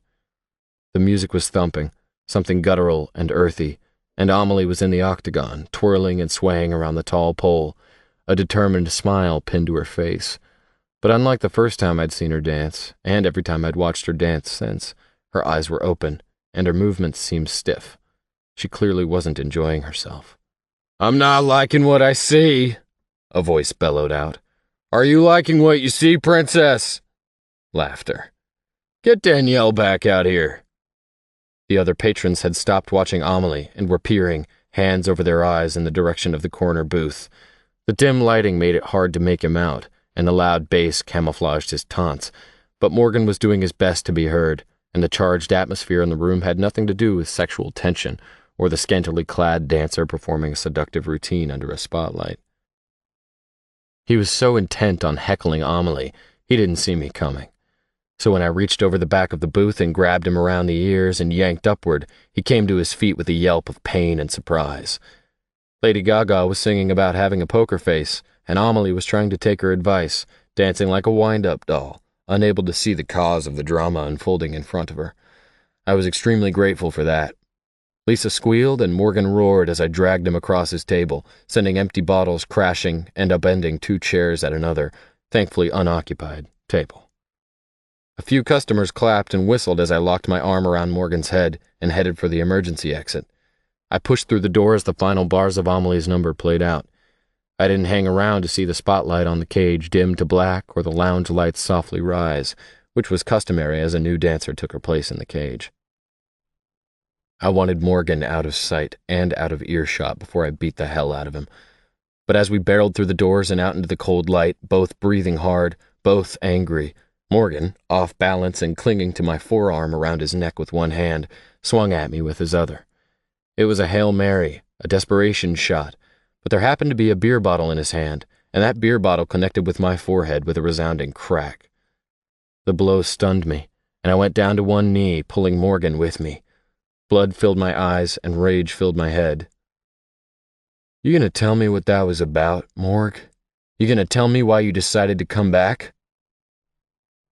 I swiped at the blood on my forehead with one arm and ground Morgan's head into the ground with the other. I want my job back," he wailed, pushing on my hand. "I just thought I'd have a drink or two first to get my courage up to ask for it back. I watched Danielle and Christy dance, then I had a few more, then she came out. It just made me mad that she still had a job and I didn't. Where's your loyalty tag? I don't get it, man." My vision was starting to swim, and my head had started to pound like Morg had taken Thor's hammer to it instead of a bottle of Bud. Someone burst through the exit doors and I stood, releasing Morgan and swaying on my feet. I wasn't going to go down. Losing consciousness meant a concussion in the fight world. Concussion meant mandatory downtime and testing. I didn't have time for that. Vince and Leo were suddenly at my sides, looking down at Morgan, who still lay on the ground in front of me, as if he didn't know what to do with himself. His eyes were wide as he took in the blood pouring from the wound he'd inflicted. I pulled off my black t-shirt, mopped the blood from my eyes, and pressed it to the gash in my head. It felt like the Grand Canyon beneath my fingers, and my stomach roiled and shifted. Don't come back, Morg. I'm all about second chances, but that, in there, that was it. That was your second chance, and you repeated all your mistakes. You've shown your colors, and I don't like the way you look in them. I don't want you around. A trip to the ER was just where I wanted to spend my evening. They had to dig glass fragments out of my forehead, and that hurt worse than the actual blow to my head. The shot of Novocaine wasn't a picnic either. But I kept my eyes open and my mouth moving as the emergency room doctor stitched me up. You're going to look a little like Frankenstein, the doctor said good-naturedly. You've got 30 stitches holding your forehead together. It's right at your hairline, though, and I'm guessing the scar will be pretty well hidden. I'm more worried about concussion. Your head is extremely swollen, your pupils still haven't returned to normal, and I know you think you're fooling me, but your speech is wobbly, and so are your knees. I think we need to order an MRI just to be safe. In fact, I'm going to insist on it. That's my drawl, Doc. That's just how I sound. And I'm tired. I've been up for 18 hours, and an MRI isn't quick, right? I'd had an MRI in high school when a bull I attempted to stay on for 8 seconds, a bull named Ginger, sent me careening into a fence a few seconds after my butt hit his back. Less than 8 seconds to warrant a test that had taken forever. I had learned I was claustrophobic, and that I didn't especially want to ride bulls anymore. Plus, I was feeling fine, and I wanted to see Amelie. She would be wondering where I was. Leo had run me to the hospital, and Vince had gone back inside, while the new guy, Chuck, made sure Morgan went home. Everyone had been firmly instructed to keep their mouths shut. Millie didn't need to be worrying about me getting my head bashed in. For all she knew, she'd had a heckler, and he'd been removed. I told my employees as much. I would tell her an abbreviated version of events and leave Morgan's name out altogether. But her shift had ended hours ago, and I hadn't been there to walk her home for the first time since we'd met. I'd texted her and told her I'd come when I could. She had an app on her phone that announced her messages and read them aloud when she tapped the screen. I purposely made my text ridiculous because it was so funny to hear the canned voice relay my messages. She'd responded with song lyrics about waking her up, and I responded with a demand that she go to sleep. I'll let you go home as soon as you're done. This will give us another hour of observation, too. Humor me, Tag. In your line of work, sparring day in and day out, you can't mess around with a head injury.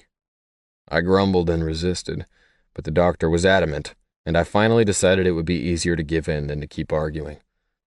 In the end, the ER doc got pulled out on an emergency, a tech wheeled me in, and I spent a grueling 45 minutes trying to stay calm inside a tube while pictures were taken of my brain.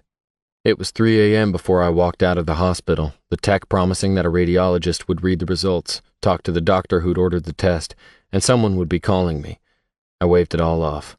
Other than the dull ache in my forehead and a desperate need for a shower, I felt absolutely fine. The nurse who handled my discharge asked if I had someone who could stay with me and wake me up every so often, just to be safe. Leo had fallen asleep in the waiting room, and I didn't want to put him out any more than I already had. Plus, Millie was the only one I was interested in spending the night with, even the few hours of the night remaining. Leo dropped me off at home and I took a bath, carefully washing the blood out of my hair, and made it to Millie's at about 4 a.m. Maybe I shouldn't have been driving, but I felt fine, and I didn't want to stay away any longer. I knew where the spare key to Millie's front door was stashed, the key Henry had shown me with all the seriousness of a man with a highly important secret. He kept it tucked inside a latticework curlicue, directly across from the door, and I felt for it in the darkness, finding it easily, and mentally thanking Henry for entrusting me with the keys to the house. I opened the door and put the key back in Henry's spot before I slid into the dark foyer and tiptoed up the staircase. I turned on the light in her room, a definite perk of loving a blind girl, and found her sprawled across her bed, her phone by her head, her arms wrapped around a pillow like she didn't want to be alone. I flipped the light back off, pulled off my shoes, and padded to her side in the darkness. I laid down beside her, pulled the spare pillow from her arms and stuck it beneath my head, and rolled her into me, settling her on my chest to compensate for the theft of her pillow. "Hey," she said sleepily, but the pleasure in her voice warmed me. "Hey, go back to sleep. I didn't want to wake you. I just wanted to see you." "I want to see you too," she mumbled, and her hands immediately began exploring, making me feel immediately less sleepy. This was a first for us, sleeping side by side, and that was as far as it was going to go, though her sleepy sighs and roving hands had me considering options. I should have known she would discover my bandage immediately. "What's this?" she asked, her fingers cradling my head. "That's a few stitches I got when a drunk heckler decided to smack me in the forehead with his beer bottle." She sat up immediately. "My drunk heckler?" she asked, incredulous. I didn't answer. "So that's where you were, the hospital? Why didn't anyone tell me? Why didn't you tell me?" "I didn't want you to worry." But I'm your girl, right? So that's my job. That's what people do when they care about each other. They worry." Her voice rose and I shushed her immediately, smoothing her hair. We'd had this argument before. People that care about each other don't cause unnecessary worry. I'm fine. I'm here. And I'm going to have an awesome scar for you to trace when it's all healed up. Millie pushed my hand away and rose from the bed, retreating to the bathroom without a word. She shut the door a little harder than necessary, and I tried not to laugh. Millie was a typical female when it came to showing her displeasure. She wasn't happy I'd kept her in the dark. I heard her flush the toilet and listened as she slammed around for several minutes. When she finally clomped out of the bathroom and laid down beside me once more, I feigned sleep just to see what she would do. She lay stiffly beside me for several minutes and then turned into me, wrapping her arm around my waist. "I know you're not asleep," she whispered. "How can you tell?" "You're too still, and you're listening too hard." "You can hear me listening?" "People take very shallow breaths or they don't breathe at all when they are really listening." "I'm trying to hear your thoughts." "I'm mad." "You must not be too mad. You brushed your teeth even though you didn't need to, which means you want to kiss me, which means you are planning on forgiving me." "I'm mad because I really like you and I want to kiss you because I really like you." "You're mad because you like me?" "I'm mad because I love you," she confessed with a sigh, "and you didn't let me know you were hurt." "Well, I love you too, Millie, and I'm always going to try to protect you. That's who I am. That's what I do. If you knew I was getting a few stitches in my head, you wouldn't have been laying here fast asleep, so sweet and so soft I could eat you. You would have been chewing on this lip, worrying, instead of dreaming about me." I leaned in and tugged on her lower lip with my teeth, gently mimicking her tendency to bite her lip when she was concerned. I kissed her pouting mouth and felt her anger slip away as I slid my tongue beneath her lips. Our breaths grew short and our bodies restless, and it was Millie who pulled away first, clearly not quite ready to extend this night of firsts. I closed my eyes and willed my heart to still as she stroked my head, her fingers slipping through my hair and easing the dull ache still lurking behind my eyes. "David," she whispered. "Yeah." "Sing me a song." "What kind of song, baby?" "A love song." "Millie, Millie, you're so silly. I'm so glad your name's not Willie," I sang in my best country twang. "Willie?" Let me rephrase. I cleared my throat and began again. "Millie, Millie, you're so silly. I'm sure glad you don't have a Willie." "That's not a love song," she giggled. "Okay, how about this? I love your legs, I love your chest, but this spot here I love the best." I tickled her smooth stomach and she squirmed against me. "Keep singing," she demanded, swatting my hand away.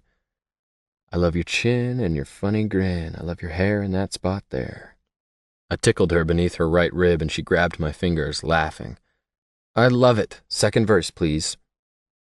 "I love the way you shake your booty. I love the way you smell so fruity. I love the way you call me David and la la la, nothing rhymes with David." "That was beautiful," she giggled.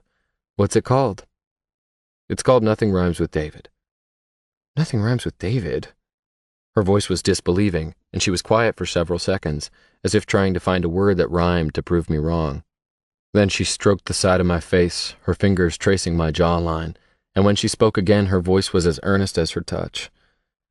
"It makes me feel close to you, listening to you." "Is that why you always want me to sing? I thought it was my honeyed tones," I joked, but my throat was suddenly tight, too tight to sing. "It's more than that.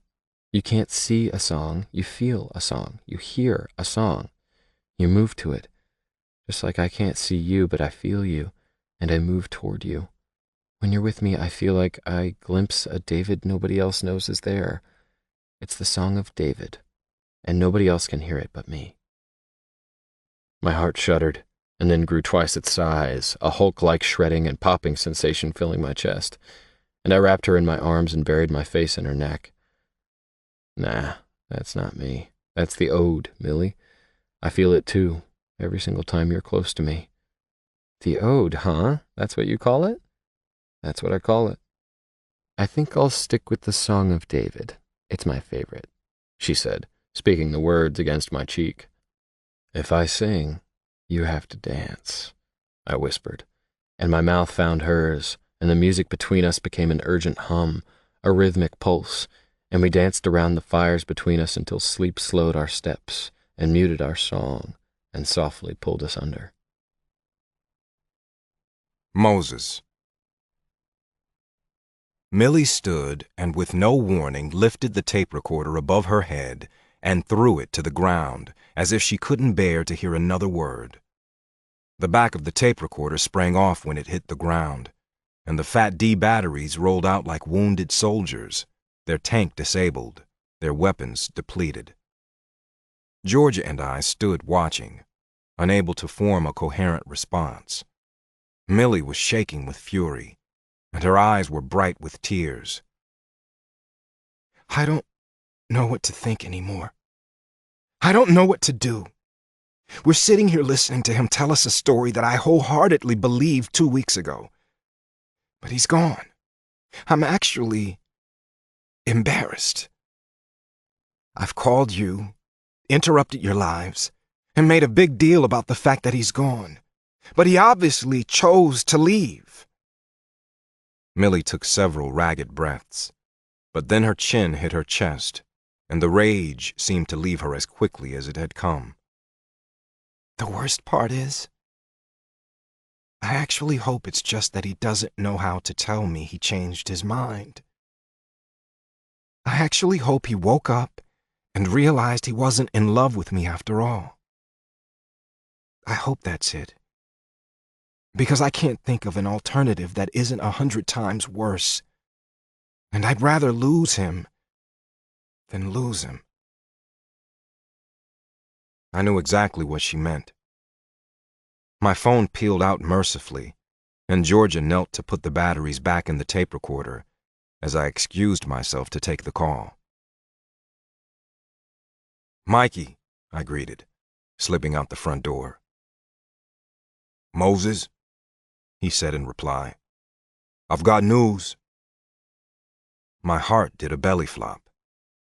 "Tag is fighting in Vegas tomorrow at the MGM. Corey caught the weigh-in on ESPN this morning. Apparently, he's a last-minute substitution. It's a big fight, Moses. A huge fight.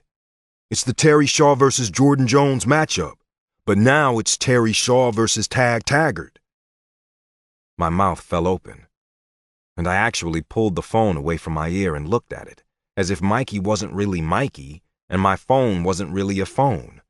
"Son of a bitch," I hissed, and pressed the phone against my ear once more. "That's what I said. We're all reeling. We don't know what to think, man. He's fighting and none of us knew. We're his team. What the hell is he doing, Moses?" "I have no idea, Mikey," I breathed. I felt lightheaded with relief that we'd found him, and sick with dread about what was coming next. "Should we go? Should we drive to Vegas and just confront him?" I could tell Mikey was pissed and confused. How hard is it to get close to a fighter at the MGM if you don't have a pass, if you don't have clearance? I asked doubtfully. Mikey swore, and I nodded to myself. That wasn't going to work. If Tag didn't want his team there, they weren't going to get to him. "Is everyone there, Mikey? All the guys?" I asked. "Yeah, everybody but Paolo. But the rest of us are here, Moses." "Hang tight. I'll be there in 5. I called into the house, letting Georgia know I was heading out for a minute. I wasn't ready to tell Millie what I'd just learned. I needed to know more. Judging from her attempt to smash the tape recorder, she had reached an emotional peak. Even still, the tape recorder was back on, clearly none the worse for wear. I could hear Tag speaking like he'd never left, and my anger spiked again. I walked through the doors of the training gym 4 minutes later and headed for the office. As Mikey had promised, all the guys were assembled, and the footage was cued. It was a media zoo, just like all weigh-ins. The scale was center stage, and one by one, each fighter took his position. I watched as Tag stripped down with none of his usual smirk and swag. He was hard-faced and serious. No flashing dimples, no chest pounding, no nonsense. He stepped onto the scale in nothing but a tag team ball cap and a matching pair of fitted nylon shorts with tag team emblazoned in yellow across the butt. He stood as his weight was announced, and then flexed his arms for the pictures. He looked lean and cut, thin, though that could be from cutting weight to hit the required 205. He looks skinny. Axel confirmed what I was thinking, although skinny was relative. Tag was big and muscular, ridiculously so, but there was something gaunt and hollowed out about his cheeks and hip bones. His walking around weight is easily 220, and he's at 203. What's he thinking sucking off an extra 2 pounds? "He hasn't been in the gym for 3 weeks, that's why," Corey exclaimed. "And he's fighting freaking Terry Shaw. This could be a bloodbath," Mikey moaned, as we watched shotgun Terry Shaw step onto the scale, looking surly and sour and cocky as hell. He shot Tag a look of disdain. Tag just ignored him altogether. "No." Andy shook his head stubbornly. "Tag knows what he's doing." He folded his arms and stared us all down. "We just don't know what he's doing. But I know one thing. I'm going to Vegas." "Me too," Corey said. "Count me in," Mikey agreed. "I'll drive." Axel took out his phone as if the decision was made, and reservations were in order. "I gotta tell Millie," I sighed. "What you gonna tell her, Moses?" Andy asked. "Maybe we should go see what's up before you say anything," Axel suggested. His face was creased with concern, and his big arms were folded across his chest. I had noticed that Axel was pretty protective of Millie, and Henry too, and I was pretty sure all the guys were thinking what I was thinking. Tag had run out on Millie. For whatever reason, he'd split. And now I had to tell her. I shook my head slowly. No, I can't do that. I have to tell her we found him. Axel shook his head adamantly, like he couldn't believe any of it, and the rest of the guys kept their eyes trained on the floor. My phone bleeped, indicating a text message, and I glanced down at it. Georgia, call me. Give me a second, guys, I said, excusing myself. Georgia picked up on the first ring. Moses? Georgia's voice was tight. Yeah? I think we know why he left. Come back to Millie's. You need to hear this for yourself. 16. Tag. I awoke to a killer headache and a sense of well-being that completely belied the pain. Millie had let me sleep, though she'd gotten up with Henry for school and had been awake for hours, just waiting for me to roll out of bed. I liked the way it felt, coming awake in Millie's bed, listening for her in the house. I thought of the ring in my glove box and wondered if today wasn't as good a day as any to extend an official invitation to join tag team. I staggered into her bathroom, considering how I would pop the question. One look at my reflection, both eyes black, my head swollen and ugly, the stitches across my forehead garish and spiky, and I decided it could wait until I felt a little better. After a few kisses, a couple of painkillers, and a pile of fluffy eggs that Millie had expertly prepared, I was finally ready to start my workday, though it was almost noon. Millie had a full day too, and we parted at her front door. Millie going one way, me going another. She didn't want me to drive her to the blind center. She wanted to walk. Surprise, surprise. So I watched her walk away, enjoying the view enormously. Millie didn't drag her stick from side to side when she walked. She tapped it, rapping it against the concrete. Left foot forward, stick goes right. Right foot forward, stick goes left. Click, clack, click, clack. Maybe it was the dancer in her, but she liked creating a rhythm when she walked. Sometimes she bobbed her head and wiggled her hips, even though anyone looking on would probably wonder at the blind girl shaking her butt to the rhythm of her walking stick. But she said she couldn't see them staring, she couldn't see them laughing, so she didn't care. Perks of being a blind girl. "Hey, silly Millie," I called after her. She stopped and turned around. "Yeah, big guy? What song you dancing to?" "It's a new one. Maybe you've heard of it. It's called Nothing Rhymes with David." I threw back my head, laughing at her quick wit, and bellowing the song I'd composed the night before as she continued on her way. "I love the way you smell so fruity. I love the way you shake your booty." "That's the song," she called out, and wiggled a little more as she waved and continued down the sidewalk. My phone vibrated in my back pocket, and I answered it, still laughing at my girl. "Mr. Taggart, this is Dr. Stein at LDS Hospital. I had a chance to look over your MRI test results with radiology." "Don't tell me. My brain is abnormally small," I teased, my mind not really on the conversation at all, but on Millie's retreating form. She made it hard for me to concentrate on anything else. The doctor didn't laugh. That should have been my first clue. That and the fact that I'd left the hospital less than 8 hours before and he was calling me himself. But in that moment, the moment before the news left the doctor's lips and my eyes left Millie, I was completely, perfectly happy. Life isn't perfect. People aren't perfect. But there are moments that are, and that was one of them. That moment was a bright red balloon filled with anticipation of what life would bring, of Millie and me and a million tomorrows. And then it ended.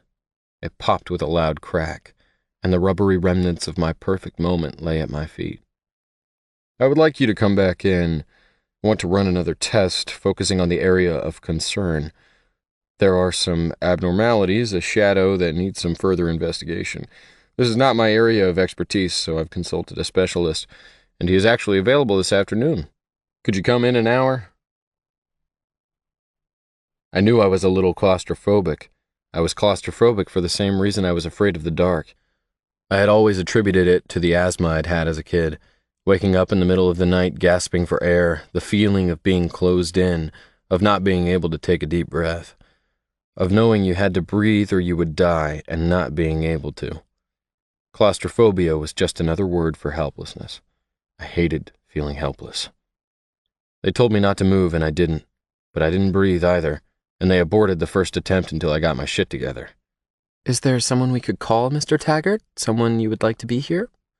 I shook my head. No, I didn't want a soul knowing I was here. They all thought I was okay.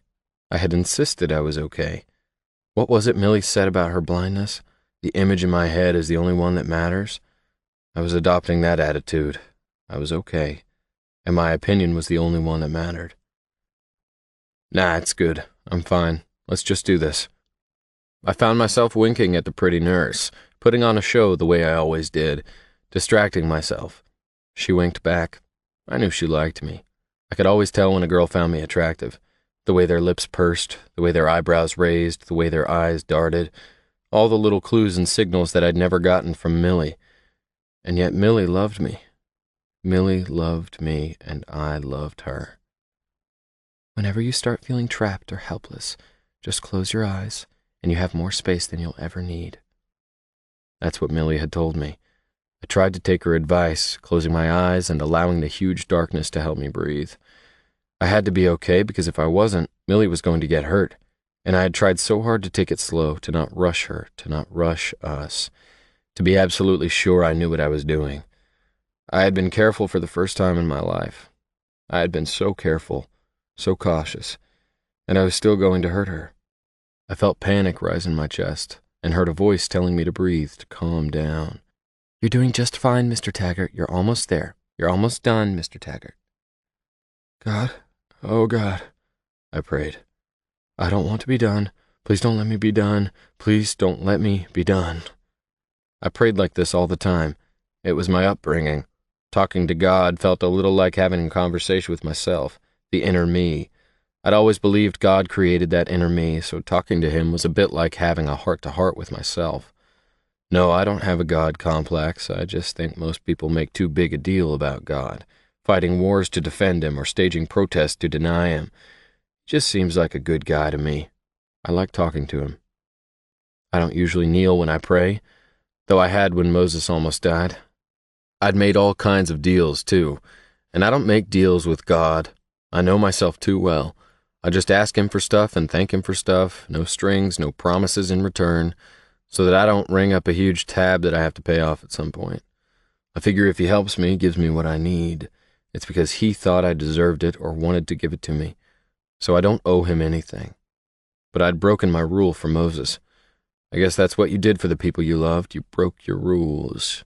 Moses had done it with Georgia. He'd smashed all his stupid laws, and I had broken mine. Not just with Moses, but with Millie. I had finally settled on one woman, and I was breaking my rules again now, begging God to forgive the tab. I'd made a deal for Moses, and I hadn't fulfilled my end of the bargain. Maybe God was calling it in. There's a giant mass on your frontal lobe. The doc didn't beat around the bush. He just pointed at pictures of my brain and spoke, very matter-of-factly. I could see the black mass he was outlining as clear as day. He turned to look at me. You haven't had trouble with your handwriting, trouble with speech, maybe weakness in your right side. It's off to the left side of your brain, which will always affect the opposite side of the body. You haven't had any symptoms. I wanted to say no, but the symptoms had been there. I just always rationalized them away. I've been seeing spots when I'm tired, and I have noticed more muscle fatigue on the right side.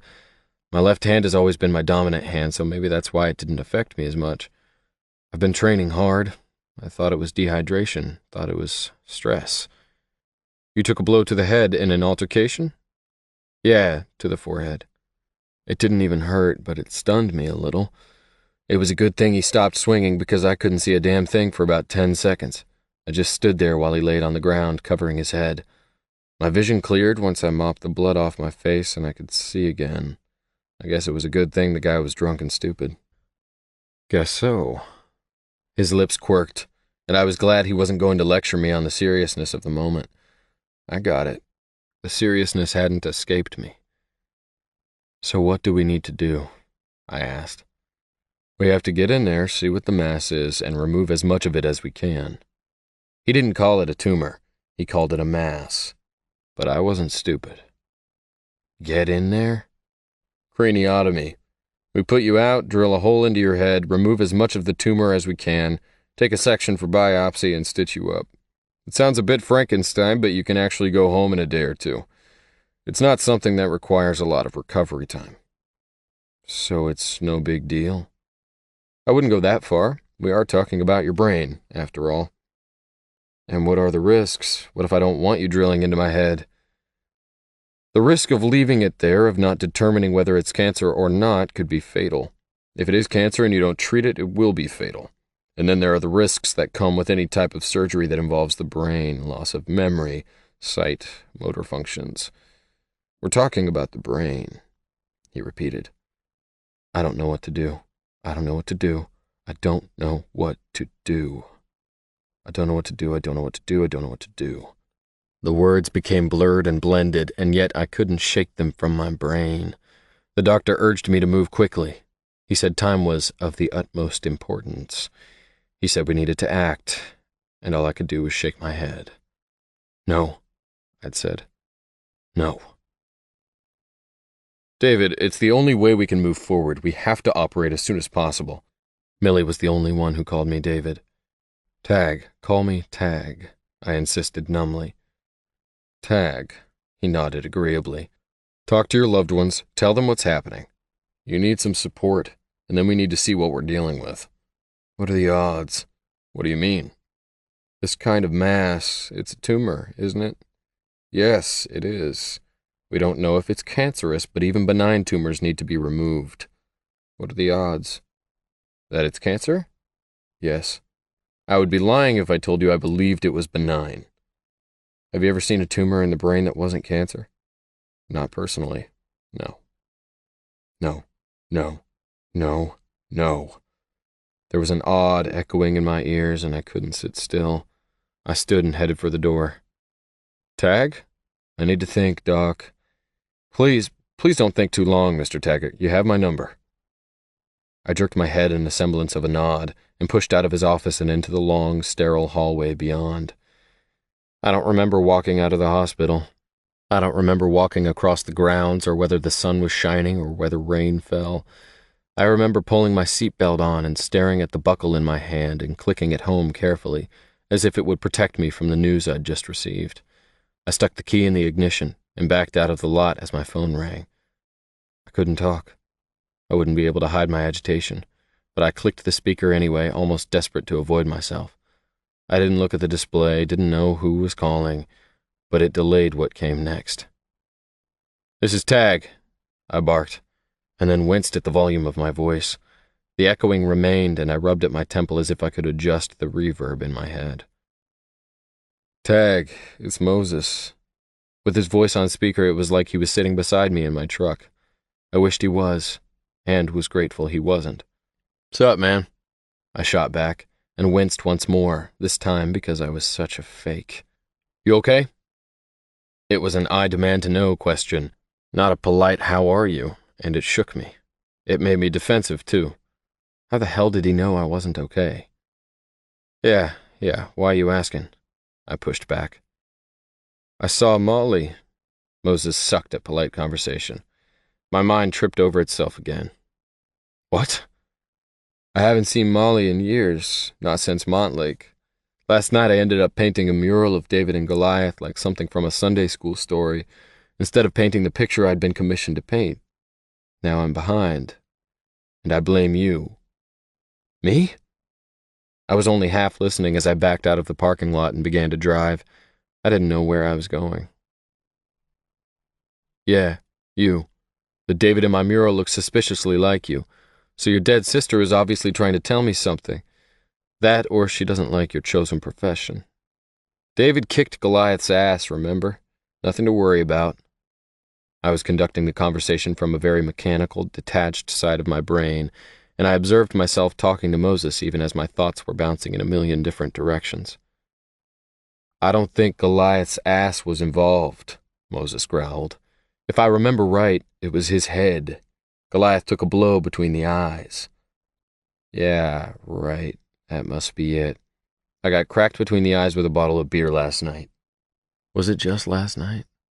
"Guy laid my head open. I have a few stitches. I'm impressed, Mo.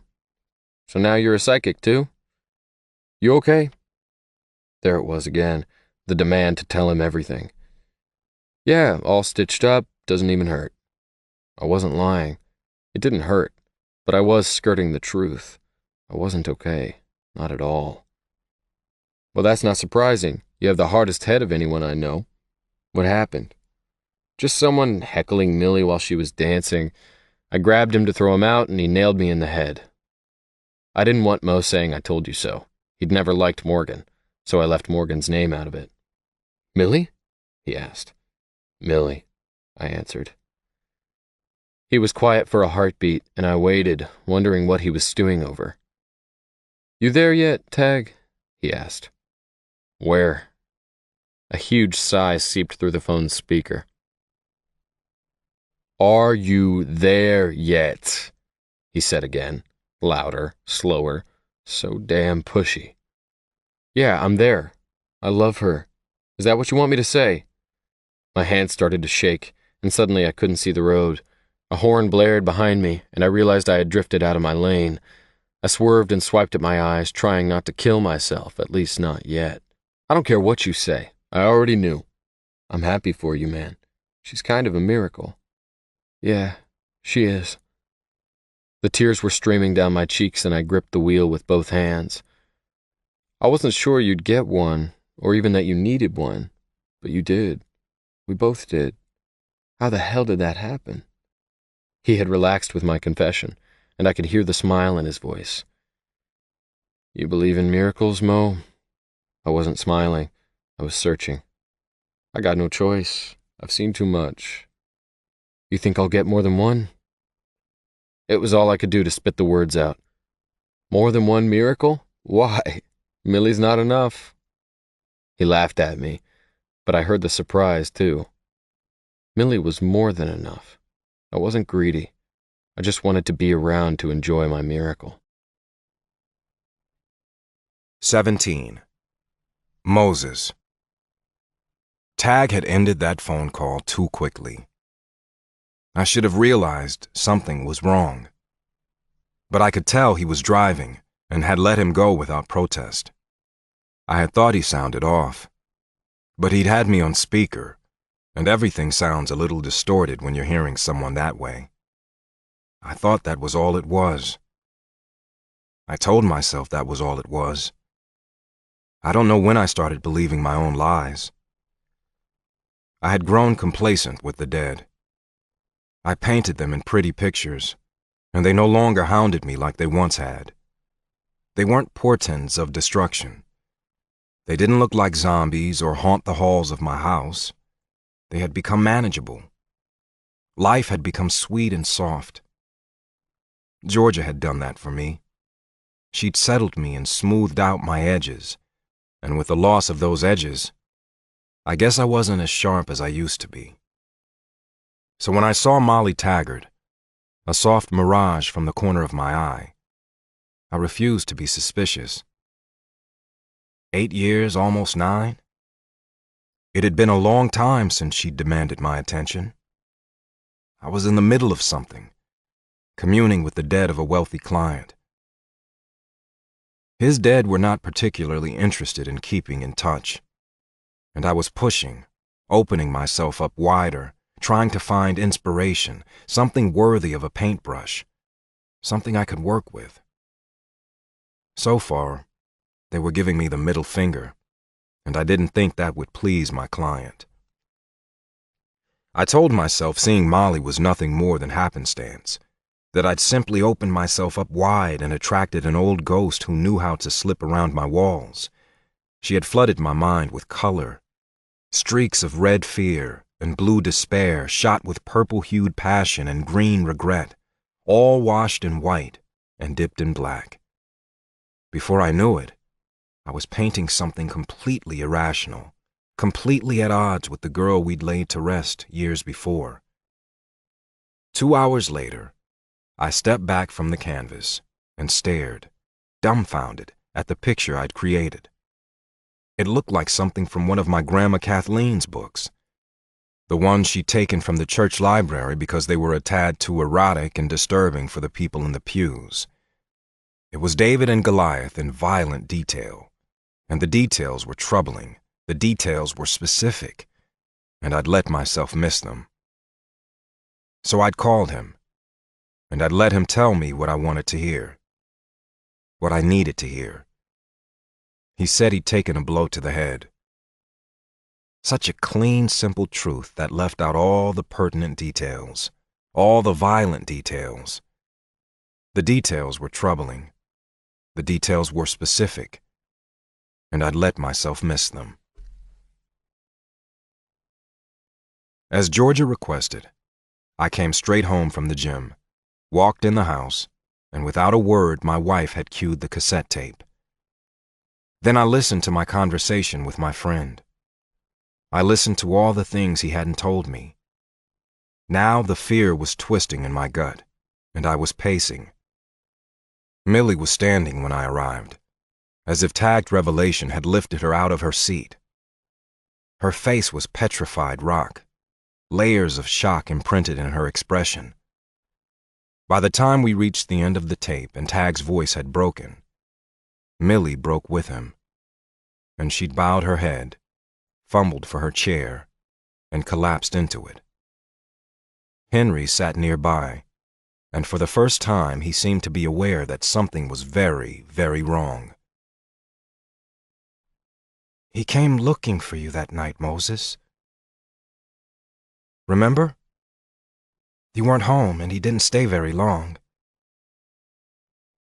George's voice shook, and she held Kathleen to her chest, rocking and swaying, something she did even when she wasn't holding the baby.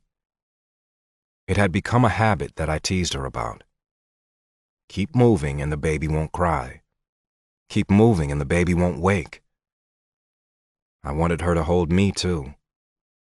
I wanted her to move with me in her arms so that I wouldn't wake up, so I wouldn't cry. If I was asleep, then none of this was real. But there was more, and it was all too real. Tag. I kept driving. The weather was clear, the sun was shining, the sky blue, the air crisp and cool. So I drove and I thought. I pulled into Moses and George's driveway late in the afternoon, and the sky was so radiant over the crouching hills west of town that I stopped for a minute as I stepped out of my truck and just let the view settle on me. But the beauty just made me ache. What am I gonna do? What am I gonna do? What am I gonna do? The chorus started up in my head again. No one answered the door, and I ended up walking around back to see if anyone was in the pasture beyond. Moses was becoming more and more comfortable around animals, though it was Georgia who was the horsewoman. She was working on her man, and had coaxed Moses into the saddle enough times that he had actually started to enjoy it, though he grumbled and scowled whenever I asked him about it. Georgia was in the round corral, dead center, running a glossy sorrel around in circles. The sorrel seemed to be cooperating, and Georgia's attention was glued on the animal, talking, reassuring, applying pressure and then releasing it to draw him to her. She was nothing like Moses, and she was perfect for him. I'd known it the moment she'd opened her mouth, the moment she looked in my eyes and stuck out her hand. "Hey, George." I called her George because Moses hated it. "Hey, Tag, what's happening, handsome?" George's face lit up in a smile so big the ache in my chest spread to my gut and made my insides twist. I missed her already. I didn't want to miss her. What am I going to do? What the hell am I going to do? She strode to the fence, stepped up on the bottom rung, and reached for me, pulling me into a fierce hug. I needed that hug. I needed it so badly. But I knew if I gave in to the need to hold on to her longer than I usually did, she would sense my turmoil, and she would know something was up. So I squeezed her tight and let her go, and put a smile on my lips that felt like a lie, and called on my God-given ability to bullshit. It was a talent that had served me well in life. "Hey, baby, where's Mo?" Yep, I still had it. My voice was smooth and my hands were steady as I pulled the hat off her head and perched it on my own. Always the flirt, even with my best friend's wife, even when I was hanging by an emotional thread. It was just my way, and Georgia knew it. She grabbed her hat back and ducked under the fence to join me on the other side. The horse she'd been working with whinnied at the loss of attention, and Georgia looked back and laughed. "Oh, now you want me around, sis? You were running from me a minute ago." "Ah, but the chase is the best part, George, you know that," I said, laughing with her, my eyes on the disappointed sorrel. "The moment you turn away is the moment she'll beg you to come back." "Ain't that the truth?" Georgia laughed. "But it's my turn to play hard to get. Speaking of hard to get, you just missed Moses. He had a session tonight in Salt Lake. I think he was going to drop by and see you, actually, but you're here, so that's not going to work. You didn't bring Millie?" I winced. I didn't mean to, but I couldn't think about Millie. Not right now. "Tag?" Georgia hadn't missed the wince, and she studied me, a troubled groove between her eyes. "Nah, I didn't bring her. It was a spur-of-the-moment trip. Moses called me, said he'd painted me into a picture last night, and I was curious. That's all. Plus, I miss my godbaby. I want to hold her. Where's little Tagley?" "My mom's got her." Georgia pursed her lips and narrowed her eyes. "Moses didn't tell me about the painting. Let's go snoop, shall we?" I didn't really care about the painting. It was just the first thing that had popped into my mind, but I trailed after Georgia agreeably and kept a steady stream of bullshit coming so that she wouldn't get too close. It was David and Goliath, but lusty and lush, with bold colors and barely covered bodies, as if the biblical confrontation between a shepherd and a soldier had taken place in the Garden of Eden instead of on a battlefield. Moses's David was small and young, a boy really, 10 or 11, younger than I imagined he had actually been, and in the boyish face I saw my own, the shaggy hair, the green eyes, the strong stance. I hadn't looked like that at 11. I'd been rounder, softer, and I'd been big for my age. My size had made me a target, the way physical difference always does. Goliath was huge, towering over the boy like they belonged to two different species. His biceps and thighs bulged, his calves were unnaturally large, and his shoulders were as wide as the boy was tall. His head was thrown back, and his mouth was gaping as if he roared like the beast he resembled. The fists clenched at his sides were bigger than the boy's head, and young David stood stoically looking up at Goliath, his sling hanging from his hand, his eyes solemn. I leaned in closer, noting the detail, the lack of fear on the boy's face. I looked at Goliath again, comparing and contrasting, and then my breath caught in my throat. I didn't just see my face reflected in David. I saw myself in Goliath, too. David was me, and Goliath was me. They both had my face. I was the boy, and I was the giant. I stepped back, distancing myself from the suddenly disturbing image. "Georgia, am I seeing things, or did Moses put my face on David and Goliath?" "Well, I'll be damned." She was surprised, but she saw it too. It wasn't just me. "What do you think it means?" I pressed. "Hell if I know, Tag. I don't understand half of what Moses paints. He doesn't understand it. It's intuitive, you know that. But it always means something. And he'd seen Molly. Molly had inspired the painting. Maybe it means you are your own worst enemy," Georgia said cheerfully and winked at me. I swallowed and looked back at the picture. "So which one are you, David or Goliath?" "Neither," I said quietly, a memory resurfacing so swift and so sharp that it swept me away. "Fight! Fight! Fight! Fight!" The chant rose up around my head. The fact that they were children's voices didn't dull the roaring sound or the intimidating taunts. It didn't ease the pressure I felt to swing my fist or give in to the curiosity to see what it would feel like. I'd never wanted to hit anyone so badly. "Fight! Fight! Fight! Fight!" "He's a chicken. He's a baby. You're a baby, aren't you, baby Cammy?" Cameron Keller huddled in a ball, his knees tucked into his chest. Cameron and I were friends. Cameron was small and sickly, where I was tall and heavyset. Cameron was quiet, and I was the class clown. But we were both outcasts, teetering on the far edges of the spectrum, and normal and acceptable lay somewhere between us. I pushed my way into the circle, my size making it easier than it otherwise would have been. And people parted, more out of surprise than anything. I hadn't ever gotten physical with anyone before. Lyle Coulson leaned over Cameron's shaking form, and gathering the spit in his mouth, let it hang from his lips, dribbling in a long, phlegm-thickened strand before it landed in Cameron's hair. With a roar, I shoved Lyle Coulson to the ground and pressed his sneering face into the dirt. Someone pushed at my back, toppling me off to the side before Lyle was up, swinging and cursing. Someone else grabbed at my arms, trying to prevent me from slugging Lyle before Lyle could punch me. There was a roaring in my ears. Maybe it was my heart working overtime. Maybe it was adrenaline dulling my senses. But whatever it was, I liked it. The roaring in my ears made the rage echo in my belly. It was the sound of finally fighting back. I took a hard punch in the back, or was that a kick?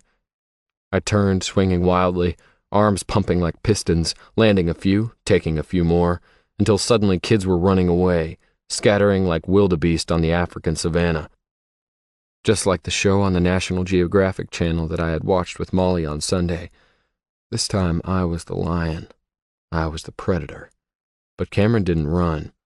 Cameron stayed huddled like the wounded calf he'd always been. "Cameron?" I knelt beside my friend. "You okay, buddy?" Cameron peeked out from beneath the arm that covered his head. "Tag, are they gone?" "Yeah, buddy. They all ran away." My chest filled with pride. I looked at my hands in amazement. I'd used my fists. One knuckle was bloody and torn, and the pain was sweet. "You made them run, Tag?" Cameron was as surprised as I was. I had never fought back. I was a fat kid who tried to make everyone laugh. I didn't fight. "Yeah, Cam, I did. I beat the shit out of them." My first fist fight. It had probably looked more like a squirming wrestling match between fat puppies, but I had come out the victor for the first time ever. I had been David then, and I had been Goliath too, I supposed. The boy who fought back and the giant who made everyone run in fear. Now? Now I didn't know if David still existed or if Goliath ever had, and the picture troubled me. It had obviously troubled Moses too, or he wouldn't have called. "Is everything okay, Tag?" Georgia asked softly. I turned away from the painting and met her serious gaze. I nodded once, just a brief jerk of my head, and Georgia pressed harder. "Are you going to tell me about Millie? Moses seems to think she's special. Is she?" "She's special." "Is she special enough to tame the wild man?" Georgia was teasing me, trying to shake me out of the mood she obviously sensed I was in. Or maybe she was just a girl digging for romantic gossip. My sisters were like that too. Or they used to be, when I knew them. I slung my arm around her shoulders and turned us both away from the biblical standoff. "Some things are born to be wild. Some horses can't be broken," I said in my best Clint Eastwood. "All right, well then I guess the question should be, are you special enough to let a blind girl break you?" "It's already happened. I just don't want to break her." My voice caught, and I pulled my arm from George's shoulders and shoved them into my pockets, striding away so she wouldn't see the trembling around my mouth and the panic that I could feel oozing out of my pores. I was so glad Moses wasn't here. I don't know what I'd been thinking trying to find him. I wasn't ready for Moses yet. "I gotta go, George. Give Tagley a kiss for me. Give Moses a kiss, too. He loves my kisses." Georgia laughed, but the laughter didn't lift the worry from her voice. I was acting a little strange, and I knew she was wondering what the hell was up. "Don't be a stranger, Tag. We've missed you," Georgia called behind me as I strode to my truck. "I'll miss you too, George. Every damn day."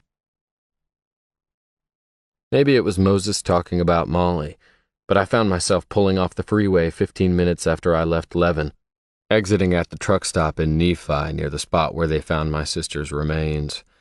The dogs found my sister's body. The dogs found her when I could not.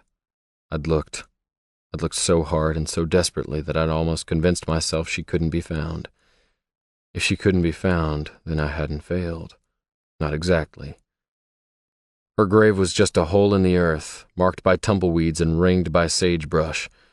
Almost 2 years we'd looked, and she'd been waiting in a litter-strewn field near an obscure overpass outside a little town everyone mispronounced. A town that meant nothing to the girl who was forced to make it her final resting place. Nephi. Nephi. When I had first heard it pronounced, I'd thought of the giant in Jack and the Beanstalk, yelling from his castle in the heavens. Fee, fi, fo, fum, I smell the blood of an Englishman. Fee-fi rhymes with Nephi. Nephi, fo, fum, I smell the blood of your missing ones. The dogs could smell her, but there was no blood, not then.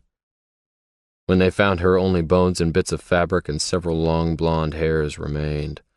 Some drug paraphernalia was buried with her, labeling her an addict, deserving of her fate. Suddenly she was no longer missing, but she was still gone, and for years we didn't know who took her. Nephi, fo, fum, I smell the blood of your missing ones. They say that most murders are committed by the family members, by the loved ones, but the man who killed my sister didn't know her at all, and he didn't love her. Turned out he'd killed lots of girls. So many girls over so many years, all of them missing. All of them gone. Nephi, fo, fum, ready or not, here I come. And come he had. I'd put a bullet in the man's head, avenging the blood of the missing ones. All the missing ones. Nephi, fo, fum, pull the trigger, now you're done. Nephi, fo, fum, pull the trigger, now you're done. Oh, God. I didn't want to be done. I sat in my truck and thought of Molly, staring into the field where they found her body. And I talked to her for a while. I asked her what the hell I was supposed to do. And I wondered if she was coming through to Moses because my time was up. If she was suddenly hanging around me because she was waiting on me. If my time was up, I could deal. The truth of that settled on me. It surprised me. But I could deal. I could handle it. Moses had told me once that you can't escape yourself. I'd wanted to once. Not anymore. I had come to terms with myself. I liked myself. I liked my life. Hell, I loved my life. But I wasn't going to spend whatever time I had left being sick. I'd never been good at in-betweens. All or nothing. That's who I was. All or nothing, dead or alive, not dying, not sick. Dead or alive, all or nothing. Having made my decision, I called the doctor. I actually heard relief in his voice when I told him I was ready to go ahead with what came next, and his relief terrified me. He cleared his schedule, and just like that, the craniotomy was set for the following day. I pulled back onto the highway and left my sister's shadow in the rearview mirror. I headed back home, back to Millie, suddenly desperate to see her. 18. Tag. Millie opened the door to greet me, a smile on her lips, my name on her tongue, but I didn't wait for her to release it. I wanted her to keep it, savor it, and never let it go. I needed my name to stay inside her so that I wouldn't float away like a word that's already been spoken. So I pressed my lips to hers and swung her up in my arms like a man in a movie, and my name became a cry that only I heard. I felt slightly crazed, and my kiss was frantic as I barreled up the stairs with Millie in my arms. My legs didn't shake, and my mind was clear, as if in its health my body was rebelling too. I wanted to roar and hit my chest. I wanted to shake my fists at the heavens, but more than anything, I wanted Millie. I didn't want to waste another second with Millie. Then we were in her room, the white comforter pristine and smooth like Millie's skin in the moonlight, and I laid her across it, falling down beside her. I was anxious, needy. I wanted the safety of her skin, the absolution of her flesh, and the promise that came with it. I wanted to cement myself in her memory and leave my mark. I needed that. I needed her. She matched my fervor like she understood. She didn't understand. She couldn't. But she didn't slow me down or beg me for reassurance. My hands were in her hair and tracing her eyes, fingering her mouth, pausing in the hollow of her throat. I wanted to touch every single part of her. But even as I lost myself in the silk of her skin and the sway of her movements against me, I felt the horror rise up inside of me and shimmer beneath my skin. It wouldn't be enough. It wouldn't be enough, and I knew it even as I closed my eyes and tried to make it be enough. I couldn't breathe, and my heart raced, and for a moment I thought I would tell her everything. She must have mistaken my fear for hesitation, the cessation of my breath for something else, because she cradled my face in her hands and pressed her forehead to mine, and then she whispered my name. David, David, David. It sounded like a song when she said it, and she kissed my lips softly. David, David, David. She chanted my name like she couldn't believe it was true, like she liked the way it felt in her mouth. I love the way you call me David, I said, and remembered the line from my silly song, the line that had no rhyme. I love that you are mine, she breathed, and the fear left me for a time. It tiptoed away and love took its place, love and belonging and time that can't be stolen. Millie said she had to feel to see, and she saw all of me. Her fingers traced the contours of my back like she was reading a map, following a river to the sea across a long expanse over valleys and hills. She was thorough and attentive, her lips and cheeks following her fingers, her tongue testing the textures that needed more attention. When Millie made love, she actually made love. She created it, drew it, coaxed it into being. I'd always hated that term and preferred a little baser description, maybe because it felt more honest, but with Millie, nothing else fit. And she didn't just make love, she made me love. She made me listen. She made me feel. She made me pay attention. I didn't hurry or take. I didn't rush or push. I closed my eyes and loved the same way she did, with the tips of my fingers and the palms of my hands, and I saw her so clearly that my eyes burned behind my closed lids. She was confident in a way she shouldn't have been, confident in a way that is born from knowing you are loved, and I reveled in that. She wasn't the girl in sexy lingerie wondering if she should pose her body this way or that. She was a woman deeply in love and completely lost in the experience. She didn't ask me what I liked or what I wanted. She didn't hesitate or hold back. She didn't plead for pretty words or reassurance. But I gave them anyway. I gave them because they fell from my mouth, and I pressed them to her ears, needing her to know how much I loved her, how perfect I found her, how precious the moment was. And she whispered back, matching each expression with affection, gifting words with caresses until the effort to speak became too great and the words felt inadequate. When she reached the peak, she pulled me over the edge with her, and I wished we could just keep on falling and never stop.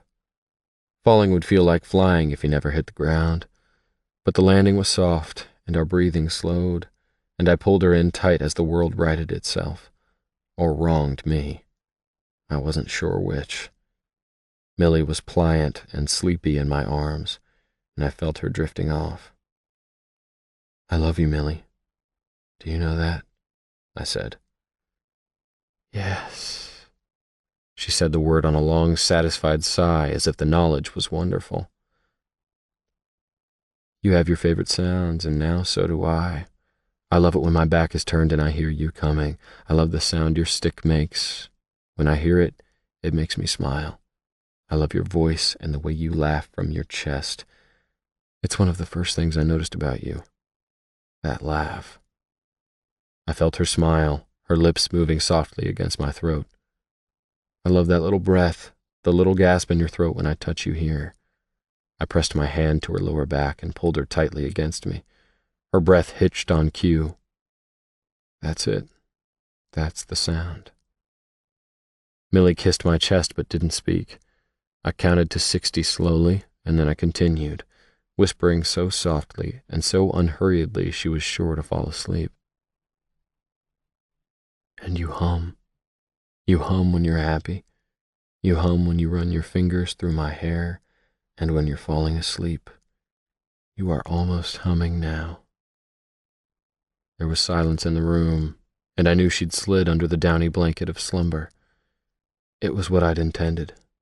I'd waited until she was gone. I want to hear that sound every night of my life. I felt the panic rise up in my throat, not knowing how many nights I would have and not wanting to think about that when I was holding her. With the panic came tears, and they leaked out the corners of my eyes and dripped into my ears. I love you, Millie. And it's the most amazing feeling, the most incredible thing I've ever felt. I can't hold it in my chest, that feeling.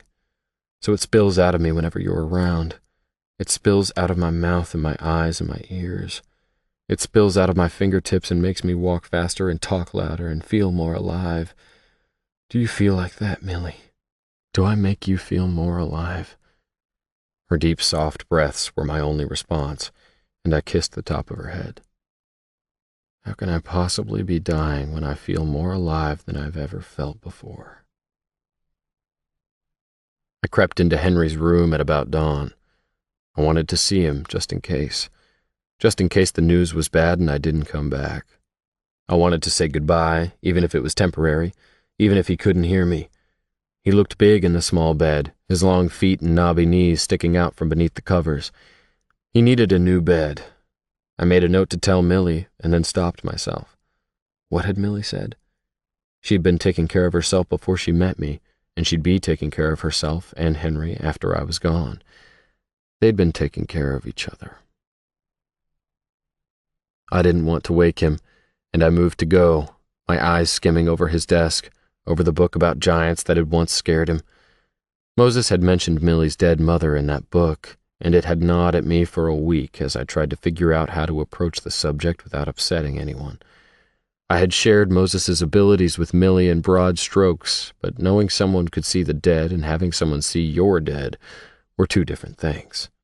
I knew that firsthand, but it bothered me enough that I finally asked Henry about it. You wouldn't have a book about giants, would you, Henry? I inquired hesitantly. It wasn't very subtle, but apparently Henry didn't need subtlety. He'd known immediately what book I was referring to. He also knew where to find it. He had clattered down the stairs to the storage bins that were neatly stacked and labeled, and within a few minutes returned with a handful of old treasures, including a book that was well worn and obviously well read. It was called When Giants Hide. Henry had shown me the pictures and made me find each giant before turning to the next page. My dad's name is Andre, he'd said abruptly. Yeah, I know. Like Andre the Giant, he added. I nodded. One Andre was a giant, one Andre played for the Giants. Interesting. I hadn't made the connection, but Henry obviously had. Andre the Giant was over 7 feet tall and weighed 500 pounds, Henry continued as we turned the page, our eyes resting on a giant who blended into the trees, his hair a huge leafy afro, his skin weathered and brown. He was a professional wrestler. I used to watch old highlight videos of him wrestling Hulk Hogan, I said. Who won? He asked, looking up from the book. I laughed. You know what? I don't remember. I just remember thinking how big Andre was and how much I wanted long hair and a big gold belt like Hulk Hogan. This book used to scare me. Not anymore? Henry shook his head. No, but I still look for giants sometimes. Giants, or just one giant? I asked quietly. I thought maybe I'd figured out why Millie's mother had shown Moses the book. Andre the Giant died, he said soberly. I'm not looking for him anymore. I had sensed Henry knew exactly who I was referring to, but I let the subject drop. Now looking down at the book on Henry's desk, the doctor's words rang in my head. You have a giant mass on your frontal lobe. A hiding giant no one had seen, until now. Giants don't make good friends. Henry was right. Giants were something to be afraid of. When Giants Hide. I read the title again, and Henry tossed a little, murmuring in his sleep. I placed the book back down and noticed the old tape recorder Henry had unearthed along with the book. There was a shoebox of tapes, too, some used, some new. Apparently, Henry had once used them to record his own sportscasts. He had a digital recorder now, but he'd been excited by the discovery of his old collection. The tapes and the recorder gave me an idea, and I felt a little sliver of relief, a tiny lifeline. I would use the tapes to leave Millie a message. I lifted them carefully from the desk, treading quietly as I eased back out of the room with my hands now full. I would give it all back, I promised Henry silently. Moses. We left for Vegas early the next morning. Georgia stayed behind with Kathleen, but Millie refused to be left behind. She apologized for insisting, yet insisted anyway. And Henry couldn't stay home alone. So it was the three of us in the cab of my truck, heading to Vegas with our stomachs in knots and our thoughts turned inward. It could have been awkward, but it wasn't. We'd passed awkward a long time ago, and were well on our way to being friends. Tag's team left at about the same time, but we had no plans to meet up. It was divide and conquer. That was the plan, though the plan lacked specifics. My goal was to just get to Vegas and get into the fight. I'd worry about the rest later. There wasn't a cassette player in my truck. They didn't make them that way anymore.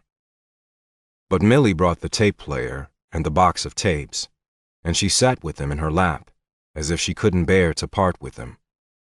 They were a lifeline, a tagline. Since the day before, when Tag revealed the results of his MRI, Millie hadn't shared the contents of the remaining tapes with me or Georgia, and I hadn't asked to listen. I didn't want to listen. The conversation had grown too personal, the love story too ripe, the feelings too raw, and the story was for Millie's ears alone.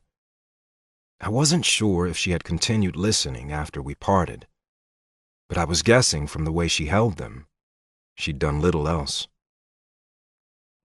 About halfway into our trip, she pulled out a cassette and put in some earphones. I was impressed that the tape recorder even worked with earphones. She turned away slightly, drawing her knees to her chest, and lost herself in Tag's voice. It wasn't until a half hour later that she started to cry. She'd been so resilient, so composed. But now she wasn't. Something on the cassette had set her off. Tears dripped down her face, and her lids were tightly closed, clearly an attempt to hold them in. I needed Georgia. I didn't know what to do, and Henry sure as hell didn't know what to do. He caught sight of his sister's tears and immediately started fidgeting and pulling at his seatbelt, reaching for Millie and then turning away from her. Lou Gehrig, Jimmy Fox, Hank Greenberg, Eddie Murray, Buck Leonard, Henry started muttering and rocking. Mark McGuire, Harmon Killebrew, Roger Connor, Jeff Bagwell. Millie! I raised my voice in an effort to be heard over the earphones that covered her ears. Millie yanked the earbuds from her ears and immediately tuned into Henry. She slid the cassette player to the floor and climbed over the seat without hesitation. She swiped at her wet face with one hand as she pulled Henry into her arms. I'm sorry, Henry. I'm okay. Cap Anson, Bill Terry, Johnny Mize, Henry mumbled. Baseball players? I asked, recognizing a few. First baseman, Millie supplied. Her lips were tight, and I could see she was still trying to force back the grief that had gotten to her in the first place. Henry's forehead rested on her shoulder, his eyes hidden from her tear-stained face, giving her a moment to pull it together. Andre Anderson, Henry added, but didn't continue listing names. It took me a minute to put it all together. Baseball, first baseman, Andre Anderson, Henry and Millie's dad. Rookie of the Year, Gold Glove, Silver Slugger. Henry pulled out of Millie's arms and touched her cheek. I was getting dizzy watching the road and watching my rearview mirror and the drama in the back seat. Rookie of the Year, Gold Glove, Silver Slugger, lousy father, Millie said firmly. I am not crying over Dad, Henry.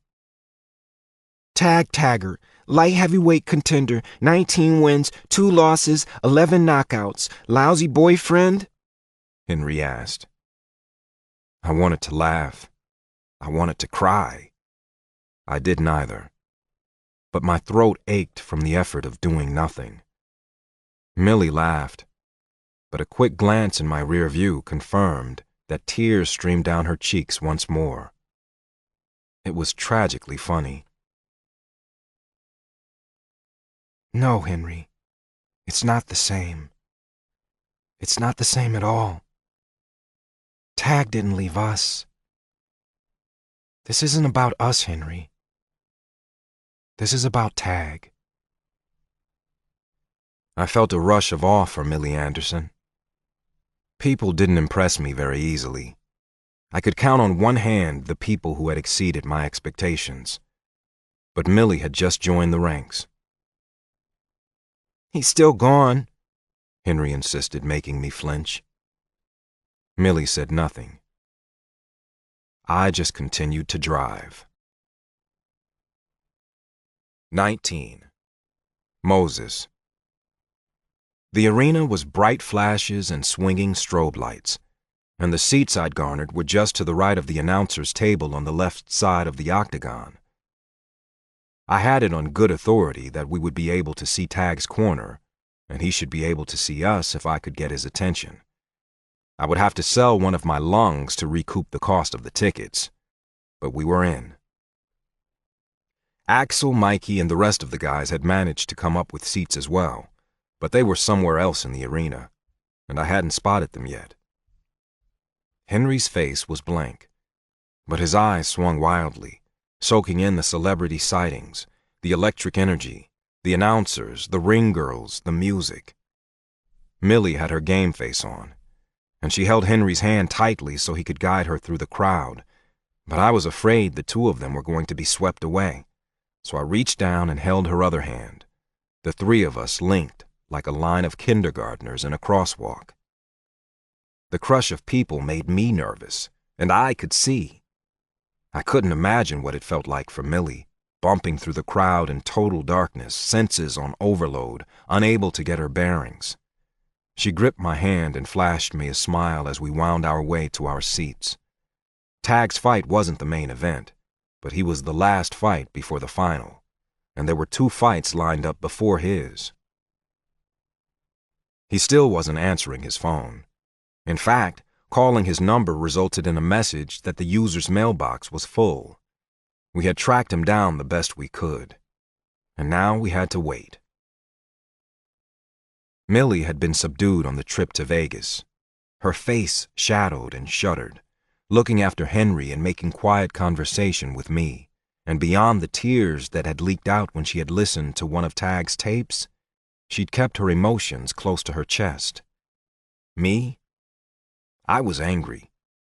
If Tag didn't get his ass kicked in his fight, I was going to kick it afterwards. The anger kept me from being afraid. I had enough self-awareness to know that. But I didn't understand what Tag was thinking. Not really. I didn't understand just cutting us off and leaving. I'd seen a documentary once about how old Native Americans left their tribes when they were ready to die. But Tag was 26, and he wasn't Native American, and I refused to believe he was dying. The rage built in my chest again, and I mentally changed the subject. Henry was tuned into the announcer's table, more interested in the commentators than the fights themselves, and his interest drew my own. They were talking about Tag, and I felt Millie stiffen next to me. For our viewers who are just tuning in, Tag Taggart was not scheduled to fight tonight, but when Jordan Jones pulled out at the last minute due to a shoulder injury, Fight Commissioner Cliff Cordova called Tag Taggart, definitely a rising star in Ultimate Fighting, and asked him if he wanted to step in. Tag defeated Bruno Santos by technical knockout in the 5th round only a month ago, which is the 2nd time he has completely obliterated his underdog status and beaten a highly favored opponent. And now, David Taggart is entering the arena wearing his signature tag team gear, but he's completely alone. He has 2 arena security guards with him. That's it. No corner help, no coaches, no team whatsoever. I don't think I've ever seen that before. For a guy who has been building the tag team brand so aggressively, that's a little odd. Tag! Tag! Henry was screaming and jumping up and down, trying to draw Tag's attention, and Millie was shaking so hard I gritted my own teeth to help her stop. Tag saw Henry, saw me, and then he saw Millie. His jaw clenched, his eyes widened, and he slowed, almost stopping, before he seemed to remember where he was. He actually stepped toward us, and Henry yelled his name once more and waved theatrically. Tag's eyes shot to mine again, and he pointed at me, and then pointed at Millie, as if to say, "Take care of her." I could only stare back. Then, after a nudge from security, he continued on to the edge of the octagon, pulled off the tag team warm-ups, stepped out of his shoes, stuck a mouthguard over his teeth, and waited for the official to call him forward. He didn't look toward us again, and I recognized the set of his shoulders and the jut of his chin. I'd seen this Tag more times than I could count. It was game time, and sadly, this wasn't a game. "What's happening, Moses?" Millie asked, the fear in her voice cutting through the roar of the crowd around us. I leaned down and put my head next to hers. I didn't have enough air in my lungs to shout. "He's going to do it. He's going to fight." "I hate that I can't see him." Her face was white, and her mouth trembled. I marveled for the millionth time at her courage. How would it feel to go through life in perpetual darkness, putting yourself out there and hoping the world could see you, even if you couldn't see it? I saw more than I wanted to see, and for much of my life I'd hated it. I'd hated what I could see, but it was better than seeing nothing at all. "He saw you, Millie. He knows you're here. He knows we're here." "How does he look?" "He looks ready." It was the only thing I could say. "Why is he doing this?" The question was almost a sob, and I took her hand again. I didn't have an answer. The announcer began his build-up, introducing Tag first, and Henry mouthed his sequence almost word for word, the wins and losses, the nicknames, and finally, David Tag Taggart, as the crowd roared and my conscience screamed. Tag was such an idiot. It was David and Goliath, and I could only look on helplessly as Terry Shotgun Shaw was announced, and the referee called the two fighters to the center of the octagon. Henry knew shotgun stats as well. Millie's attention was once again riveted on the television play-by-play, the two co-hosts chatting excitedly, giving her information that she couldn't see. I listened to them launch into an introduction of the upcoming fight as the referee stood in the center of the octagon and talked to the two fighters who stood chest to chest, eye to eye, trying to take each other apart before the buzzer sounded. Tag had told me once that those few seconds of intimidation were invaluable. Shotgun's camp wasn't very happy about the matchup. They don't think Taggart has earned the right to be in the octagon with Shotgun. They really wanted the fight with Jones, but Jordan Jones was out, and after Taggart's big win against Santos last month, he was the obvious choice in my opinion. He's a rising star, popular with the fans, popular with other fighters, just an all-around great ambassador for the sport. He's a solid striker, solid grappler, and his wrestling skills have improved immensely. He was a bull rider in high school, so he's definitely an adrenaline junkie, though he claims a few broken bones was all it took to convince him to leave the bulls alone. But more than anything else, the man just enjoys the sport. He loves getting in the octagon, battling it out, and he claims that's the reason he's any good. He loves to fight, and he has a hell of a chin. The buzzer sounded, and the announcers grew silent for all of 5 seconds. Tag and Shotgun circled each other, and the broadcasters couldn't help themselves. They had to jump back into the fray. That's right, Joe. In his recent fight against Bruno Santos, there were a few times where everyone thought he was going down. Bruno landed some brutal shots and Taggart just kept coming. He just kind of wore Bruno out, and in the end, caught Santos just right and sent him to the canvas, absolutely stunning the fight world. Santos was the clear favorite, just like Shotgun is the favorite here today. But don't count Taggart out. Don't count him out, because he just might surprise you. My heart bounced like a ball in my chest, and the sweat trickled down my back.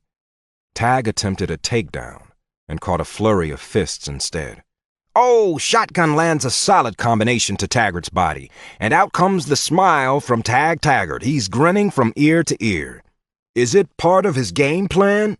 Smile through the pain? You know, it might be, but I've watched several of his fights, and I honestly think he just loves the battle. He starts smiling when the fists start flying, and he doesn't stop. I had to tune the announcers out. They were making me nervous. But they were right. The harder Shotgun came at him, the bigger Tag's smile grew. With his dimples flashing, the women in the crowd were all solidly in his corner after the second round.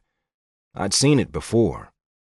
Tag smiling as blood dripped out his nose and from his mouth. The man was a lunatic. But he didn't look sick, and he didn't act sick, and I felt a sliver of relief that Tag wasn't trying to die. Not yet. Shotgun's fist glanced off Tag's forehead at the end of the first round, and for a minute, Tag's legs stiffened. Shotgun saw that Tag was temporarily rocked and flew at him, fists flying, only to have his confidence and momentum used against him. Tag lunged into a perfect double leg, wrapping his arms around Shotgun's knees, and toppled Shotgun cleanly to his back. The crowd went crazy, the announcers went wild, and Millie strained to hear their commentary, her hand in mine, her other hand resting on Henry. Tag took him down, I yelled downward, giving her the play-by-play I knew she needed. But my eyes stayed locked on Tag's back as he struggled to grind his way past Shotgun's guard. Ground and pound, Henry shrieked. But the round ended, and Tag was forced to let Shotgun up. Tag stood easily and walked to his empty corner, but he didn't sit on the stool that was placed there for him, nor did he lean against the ropes, giving the crowd his back. Instead, he grabbed a towel, shot his mouth with water, spit it out again, took another drink, and found Millie in the crowd. He stood, fingers clinging to the cage that surrounded the octagon, and he didn't look at me or anyone else. He kept his eyes on her long enough that the announcers were turning their heads, trying to see who or what held his attention. I've got this, Millie, he roared suddenly. I got this. I got this, baby. Did you hear him, Millie? I yelled down at her, my eyes never leaving Tag as his eyes stayed planted on Millie's face. She nodded vigorously. He wants you to know he's okay. Everyone was staring at her now, and the announcers were wide-eyed and openly speculative as the buzzer sounded and Tag turned away. It continued on that way through the next 4 rounds. When the buzzer sounded, Tag would find his corner, find Millie, and reassure her always in the same way. I got this, Millie. I got this. And the crowd started to believe him. They started to chant for him, a chant that began with Henry. Tag team, tag team, tag team, he'd yelled continually, and before too long, the people around us picked up the chant, and it spread through the crowd in pockets and in power, until Shotgun caught Tag on the forehead again, staggering him, causing him to go down on one knee, only to surge up and catch Shotgun beneath the chin, knocking his head back with a whiplash-inducing crack. Shotgun crumpled. For half a second, there was a collective intake of breath, a shared, stunned heartbeat that silenced the crowd before pandemonium broke out, and the referee practically slid to Shotgun's inert form, frantically waving his arms over his head, indicating the fight was over. Tag had won. It's over, I screamed. He did it! Tag! Henry howled in wild delight. Tag! But Millie just stood, shaking, her eyes dry, her palms drenched. Or maybe that was my hand. We clutched each other, and Henry hung on too, the three of us caught up in the surge and swell that raged around us. The crowd was hollering, people clapping, jumping up and down, jostling us, patting us on the back, congratulating us. Everyone had watched as Tag zeroed in on Millie throughout the fight, and they were zeroing in on her now. Tag approached his corner again, this time with his hands raised above his head. But as he found Millie once more, his eyes narrowing on her face, his right leg buckled, and his hands came down, relinquishing celebration for something to hold on to. He swayed wildly. The crowd gasped, and I lunged forward, letting go of Millie's hand, my arms outstretched as if I could catch him. His fingers tangled in the netting, his eyes rolled, and his body jerked, collapsing into a shuddering heap on the octagon floor. And he continued to convulse. I was up and over the cage wall before anyone could stop me. The crowd grew silent beyond the octagon, and strangely enough, no one challenged me. I knelt beside him, trying to hold on to him, not knowing what to do.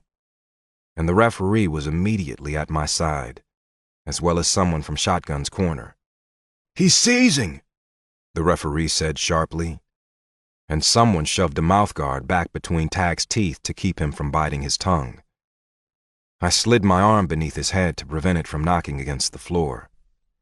Shotgun was sitting up blearily, and the medical personnel who had come immediately to his aid abandoned him for the new emergency. From the corner of my eye, I thought I saw Molly.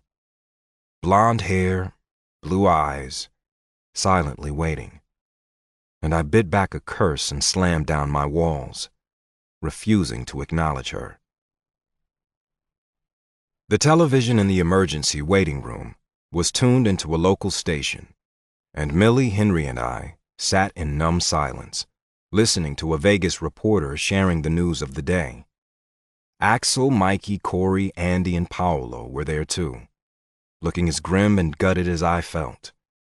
And they raised their eyes to the screen when Tag's name was mentioned.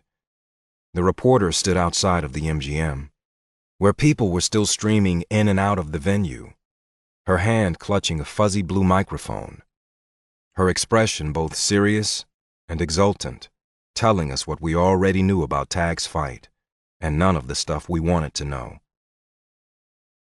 It was fight night at the MGM this evening. The main event one many had been waiting a long time to see, but it was an undercard fight featuring a last-minute fill-in that has been the subject among fight fans here tonight. David Taggart was called up only 3 days ago to fill the slot vacated by Jordan Jones. Jones had been scheduled to fight longtime UFC favorite and former light heavyweight champion Terry Shaw when he sustained an injury that left him unable to fight. David Taggart, after a stunning upset in April against Bruno Santos, was called in to take his place.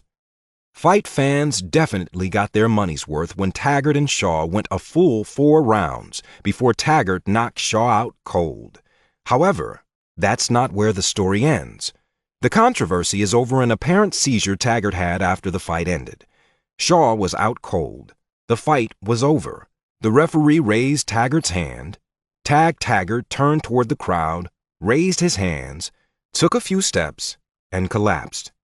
He was taken to an area hospital in critical condition, and we are now hearing reports that shortly following the April fight where Taggart defeated Bruno Santos, he had a run-in at his Salt Lake City bar with a former employee. Taggart was struck across the forehead in the altercation and sustained a fairly serious head wound. Word is that he was treated and released that night, but has kept a very low profile in the weeks following the altercation. Speculation is now running rampant. We will keep you posted about his condition and any developments that may shed more light on this stunning series of events.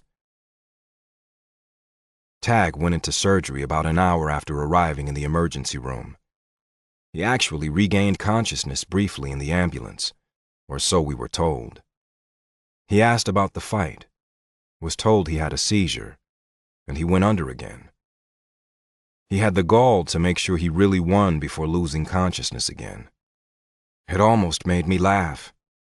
I would have laughed if I wasn't so angry. According to the doctor, who came and talked to us about 3 hours after we arrived in the hospital waiting room, Tag's brain had started to bleed and swell, most likely during the fight. I thought of the blow he took to the forehead at the end of the first round, when his legs had wobbled and we all thought he was going down. He'd fought for 3 more rounds before he took another blow to the same spot right before the fight ended. The swelling created pressure, which had then caused the seizure, which in turn helped them discover the bleed.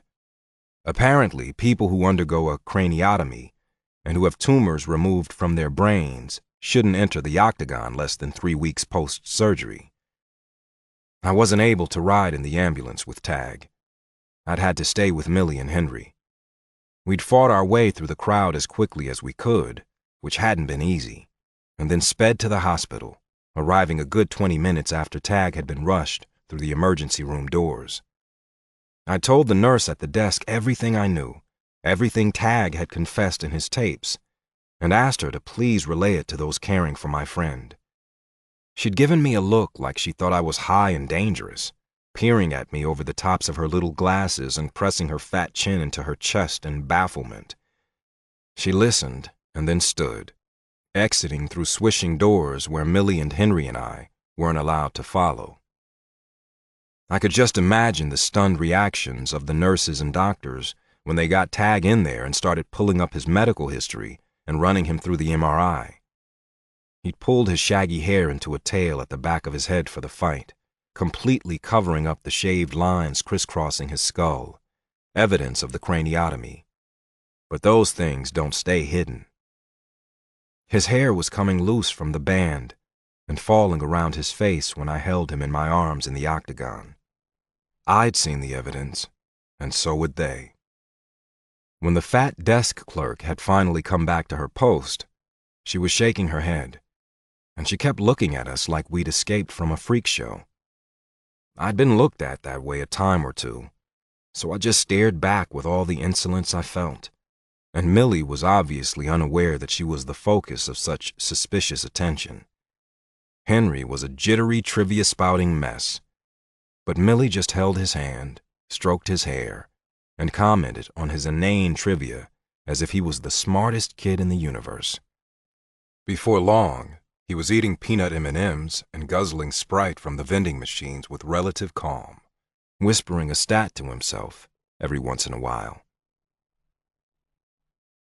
"He's out of surgery. We were able to stop the bleed," the doctor said solemnly. He looked from me to Millie. His eyes widened, and he looked back at me again, obviously realizing that he could only make eye contact with one of us. To his credit, he went right on talking, hardly pausing. "He's unconscious, and we'd like to keep him that way at this point. But we think when the swelling eases in the next 12 hours or so, he'll come around. We need to watch him over the next few days, but he should be fine. Brain activity looks good, vitals are good. I have consulted with Dr. Stein and Dr. Shumway at LDS Hospital. Dr. Shumway performed the craniotomy on your friend, and I can't tell you much more, but Mr. Taggart's got some big decisions to make. I think having you here, having people call him on what he did, and on what he needs to do is important. What he did tonight was incredibly foolish. He's lucky to be alive." 20. Moses. Tag woke up just as the doctor predicted, but they didn't let us see him until they moved him out of the ICU, which didn't happen for a full 24 hours after he regained consciousness. We'd gone back and forth from the hospital to a nearby hotel, running on terror and little sleep, until 2 days after we'd begun our vigil, we went back to the hotel to shower and change, and Henry climbed into bed and refused to get out again. Millie didn't dare leave Henry alone at the hotel for hours on end, so she stayed behind, and I went back to the hospital. I was surprised to find Tag sitting up in his bed, his eyes heavily circled, his jaw rough with several days' worth of beard, his shaggy hair hanging lank around his face. The bald patches and staple marks were extremely visible now, and he scratched at his skull as if the bare skin were driving him crazy. "It's been almost 3 weeks.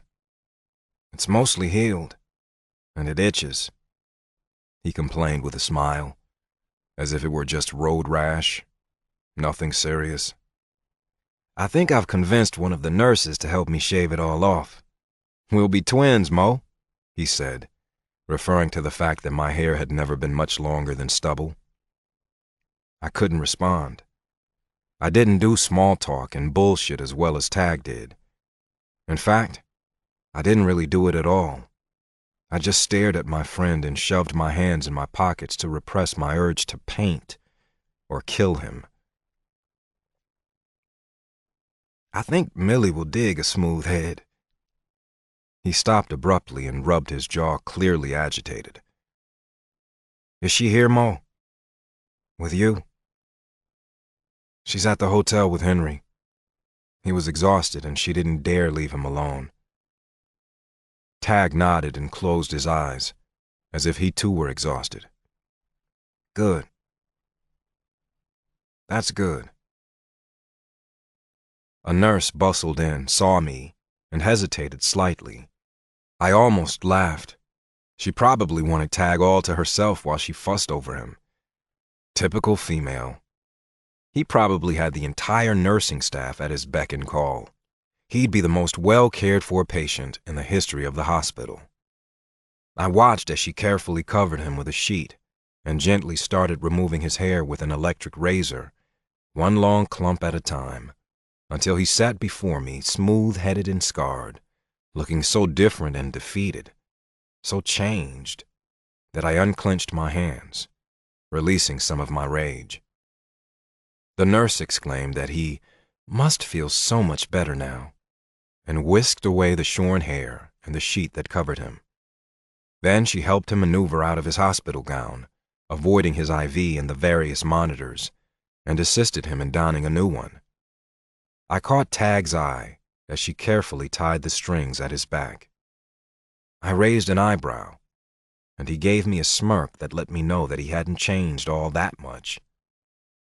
Still, when she left the room, he closed his eyes briefly, resting momentarily, and I felt the fear swell in my chest once more. "You look like shit, Tag," I said. "So do you, Mo," he shot back, not even opening his eyes. "It's your fault," I said. He sighed and then murmured, "I know." I didn't comment, thinking he needed to sleep, but after several long breaths, he opened his eyes again and met my gaze. "I'm sorry, Moses. You shouldn't have left like that. You've put us all through hell." I guess we were going to go there after all. I didn't see a better solution. "I can think of one," I snapped, and when he didn't respond immediately, I exhaled heavily and pressed my palms into my tired eyes. "Sometimes I feel like death is the only thing I haven't done," he said eventually. "Hell, and I've even attempted that a couple of times. The problem with death is that it's exclusive, like sex and childbirth. Once you've done it, there is no going back." His thoughts were clearly rhetorical, and I waited him out again. The thing is, Mo, I'm okay with it. If I've learned anything from being your best friend, from watching you commune with the dead, it's that death isn't anything I need to be afraid of. I'm not a perfect man, but I think I'm a good man. I've lived a hell of a life, even with all the heartache. Millie told me once that the ability to devastate is what makes a song beautiful. Maybe that's what makes life beautiful too. The ability to devastate. Maybe that's how we know we've lived, how we know we've truly loved. The ability to devastate, I repeated, and my voice broke. If that wasn't a perfect description of the agony of love, I didn't know what was. I had felt that devastation. I had survived it, but I didn't want to survive it again. I love her so much, Mo. I love her so damn much. That's the thing that sucks the most. I can deal with the cancer. I can deal with death. But I'm going to miss Millie. I miss her already. He swallowed, his throat working overtime against the emotion that choked us both. I would miss you too, Mo, but you can see dead people, so I can haunt you. I laughed, but it came out a groan, and I stood, needing to escape, hating the sorrow, raging against the futility of grief, yet feeling it anyway. Tag watched me pace, and when I finally sat back down, indicating I was ready, he spoke again. I'm okay with death, Mo. I'm good with it, Tag said quietly. But dying is different. I'm afraid of dying. I'm afraid of not being strong for the people who love me. I'm afraid of the suffering I will cause. I'm afraid of the helplessness I'll feel when I can't make it all better. I don't want to sit in a hospital bed day after day, dying. I don't want Millie trying to take care of me. I don't want Henry watching me fade from giant to shadow. Can you understand that, Mo? I nodded slowly, though doing so made me feel sick, like I was condoning what he'd done, leaving like he had. I laid in bed all night after they told me what I was facing. They gave me all the risks, the time frames, best-case scenarios, worst-case scenarios. By morning, I knew it wasn't for me. I told my doctor, "Thank you very much. But I'm gonna go now." And you weren't going to tell anyone? No. Tag shook his head, his eyes on mine. No. But I didn't understand. I wasn't following. I got my affairs in order. I met with my attorney, got things figured out. Drew up the will, liquidated a bunch of stuff. The only thing that was bothering me was the money I still owed my dad. I could sell it all, the bar, the gym, the clothing line. If I did, I'd have more than enough. But I don't want to sell. I want to leave the gym to the guys. I want to leave the bar to Millie and Henry so Millie can dance around that damn pole until she's 82 and no one can tell her no. And so that Henry can have a place where he can talk sports and someone will listen. He loves the bar. I wanted to leave you something too, but I knew you would hate that. He got that right. He was messed up about everything else, but he got that right. But even with the sale of the apartments, the liquidation of everything but my truck, I still owe my dad 50 grand, Tag continued. Wasn't that an inheritance? I didn't want an inheritance. I wanted to build my own road, Tag argued. I told him I would pay it all back by the time I was 30. 30 ain't gonna happen, Mo. So I needed to find a way to pay it back sooner. The fight. Yeah, Tag nodded. The fight. It just so happens I got offered a little fight that would pay me 50 G's if I won. And I had absolutely nothing to lose. And after the fight, I was going to take a trip to Dallas, see my mom and my sisters, and pay my dad back. I haven't seen them in a while. Then, take a hike up into the hills, above that overpass in Nephi. The one where Molly was buried? The one where Molly was buried, he confirmed. Hike up into the hills, take a pill, watch the sunset as I went to sleep. That's it? I asked, reining in my temper. That's it, he answered, with no temper at all. I felt the rage surge in my chest and pop in my ears, but I kept my voice level. Apparently, he hadn't thought he needed to say goodbye to me. So you left the tapes. Why?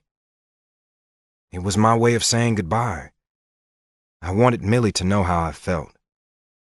Every step of the way. Falling in love with her. I never wanted her to have a reason to doubt me. I wanted her to know it was real. That it was perfect. That it was the best gift I've ever received. And you repay her by taking that gift and tossing it? Tag was silent, staring at me, his face a study in compassion. Love lined his face and leaked from the corners of his eyes. I love you, Mo. You know that, don't you? He said gently, and I knew he did. I had no doubt whatsoever, but he had a hell of a way of showing it. Fuck you, Tag, I hissed. I know what you want from me. I know you want me to tell you I support your decision. But I'm not that selfless. I'm not that friend. I don't want you to suffer. I really don't. I would share that burden if I could. I'd spell you on the worst days if I could, because I know you'd do that for me in a heartbeat. But I'd rather see you suffer than say goodbye. Sorry. If that makes me an asshole, then I'll change my name. Just put it on a name tag and I'll wear it. I don't give a shit. When did you start being afraid of a little pain? That's not it, Mo. Bullshit! You owe it to the people who love you to battle. You owe us. It's not my pain I'm worried about, man. He said it so softly I barely heard him. Where is your rage? Where is the green-eyed monster who wanted to kill me just for breathing his sister's name? Where's the guy that grabbed the bull by the horns in Spain just to see if he could? Where's the guy who shot a man to protect me? Who threw himself in the line of fire? Let me get this straight, Tag. You would die to save my life, but you won't even fight to save your own? Not if I have to put people through hell to do it. Take off the cape, bro. Take it off! Or I'm gonna beat the hell out of you, put you in a straitjacket, and start pumping you full of chemo myself. You watch me. I love you, Mo. Stop saying that, Tag! I love you, Mo. I felt a splintering sensation inside my chest, and I knew I had to get out before I lost it. I rarely cried, but I had a tendency to store up the grief, tucking it away in hidden compartments, boxing it up, building partitions. I hoarded my grief. But now I was bursting at the seams, unable to escape the towering feelings that had been threatening to bury me since Millie called and told me Tag was gone. I was falling apart, and I had to go. Tag. It took me several days to make the tapes. It had started out as a way to say goodbye, a way to express my feelings, my love for Millie in my own words. And as I told our story, I realized what a miracle it was. Moses was right. I got a miracle. And with every word, every tape, I became more convinced of it. The problem was, I didn't know how to stop. I didn't want the tapes to end. I couldn't say goodbye.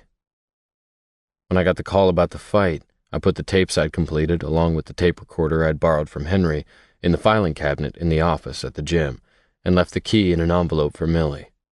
But I still had so much to say. I would remember something else, something I'd missed, something I wanted to tell her, and I would want to call her and talk to her. Then I'd remind myself of what the doctor said. Stage 4 glioblastoma. And I would consider all the terrible things I'd read and researched about my diagnosis. I'd think about the pictures I'd seen, recite the survival rates. I'd think about the way I would die, the way I would suffer, the way those closest to me would suffer. And I wouldn't let myself call her. Instead, I went searching for a tape recorder of my own so I could make more tapes. I ended up spending the next day, when I should have been on the road to Vegas, going from pawn shop to pawn shop looking for one. I hit pay dirt at the 5th shop I tried when an old woman sold me a dusty handheld tape recorder from her back room, along with an unopened package of empty cassettes, all for $100. She told me, straight-faced, that I was getting a deal. She was probably right. I would have paid $200. The results of my biopsy had come back fairly quickly. I was only in the hospital for 2 days after my craniotomy. Not very long, considering they drilled into my head and took a big chunk of tissue off my brain. They were able to remove 95% of the tumor, which was great news. They also got the biopsy results back much sooner than they anticipated. They thought it would take 6 days post-op to get results. I got lucky. It only took them 4. Lucky, lucky me. When I went in for the craniotomy, I made a deal with myself. If the results came back negative, no cancer, I would call Moses, and I would call Millie, and I would tell them about the little scare I'd had. I'd tell them I hadn't wanted to worry them, and hey, no big deal, I was fine. I would let Millie get mad at me and huff, and then I would kiss it all away, and I would make her marry me. Why wait? What had I said? When you love something, you give it your name. I'd done that with my bar. I was going to do it with my girl. Hell, if Henry wanted my name, I'd adopt him too. I didn't see why it couldn't be done. We'd all be Taggarts. That's the deal I'd made with myself. And if the news wasn't positive, if I had a terminal diagnosis, if the news wasn't positive, I wouldn't be calling anyone. And that's what I did. I called a cab to come and get me after the craniotomy. The nurse had insisted on calling someone, and I'd insisted right back that I could take care of myself. I felt fine. My head ached, which made sense. But other than that, I felt fine. I kept saying that because it was true. My body felt fine. It was my heart that hurt. My heart felt like shit. But I felt fine. I went home and slept for 2 days, waking up to drink water, go to the bathroom, and go back to sleep. Then I got the word that the results were in, and I drove myself to the hospital to find out I had anywhere from 6 months to a year to live. I drove myself back home again. I still didn't call Moses, and I didn't call Millie. I didn't call Axel or bother Mikey. Instead, I let everyone believe I had gone to Dallas to see my family, and I called my lawyer.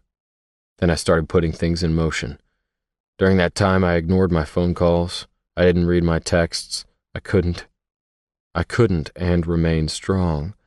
But I was in the middle of making Millie a tape when the phone started ringing, interrupting my flow, and I'd grabbed at it to silence it, only to see Cliff Cordova's name lighting up the display. I'd answered it on instinct. He had a fight for me. Saturday night in Vegas, 6 days away, against Terry Shaw. $50,000 if I won, $10,000 just for showing up. I told him I'd only do it for $50,000, regardless if I won or not, but I promised him I would win. He agreed and told me if I won, Tag Team would get another $20,000, and he told me to be in Vegas in 48 hours. It would mess up my plan. My team would find out. It would be hurt that I'd fought alone. Word would wind itself to Millie. She would be hurt too. Moses would find me in the afterlife and kick my ass. But what a hell of a way to go out. I thought I would be strong. I thought I would take one for the team. I thought I was going to go out in a blaze of glory, fight and die, strong. But they found me first. And when I'd seen Millie standing there in the crowd, Henry at her side, Moses holding her hand and looking at me like he wanted to strangle me, my resolve shook and my legs got weak. And it had pissed me off. I wasn't going to dissolve in a puddle for Terry Shaw to wipe up in one round. I was not going to have all my sacrifice and all my plans shot to hell because my girl was in the audience and my best friend was pissed.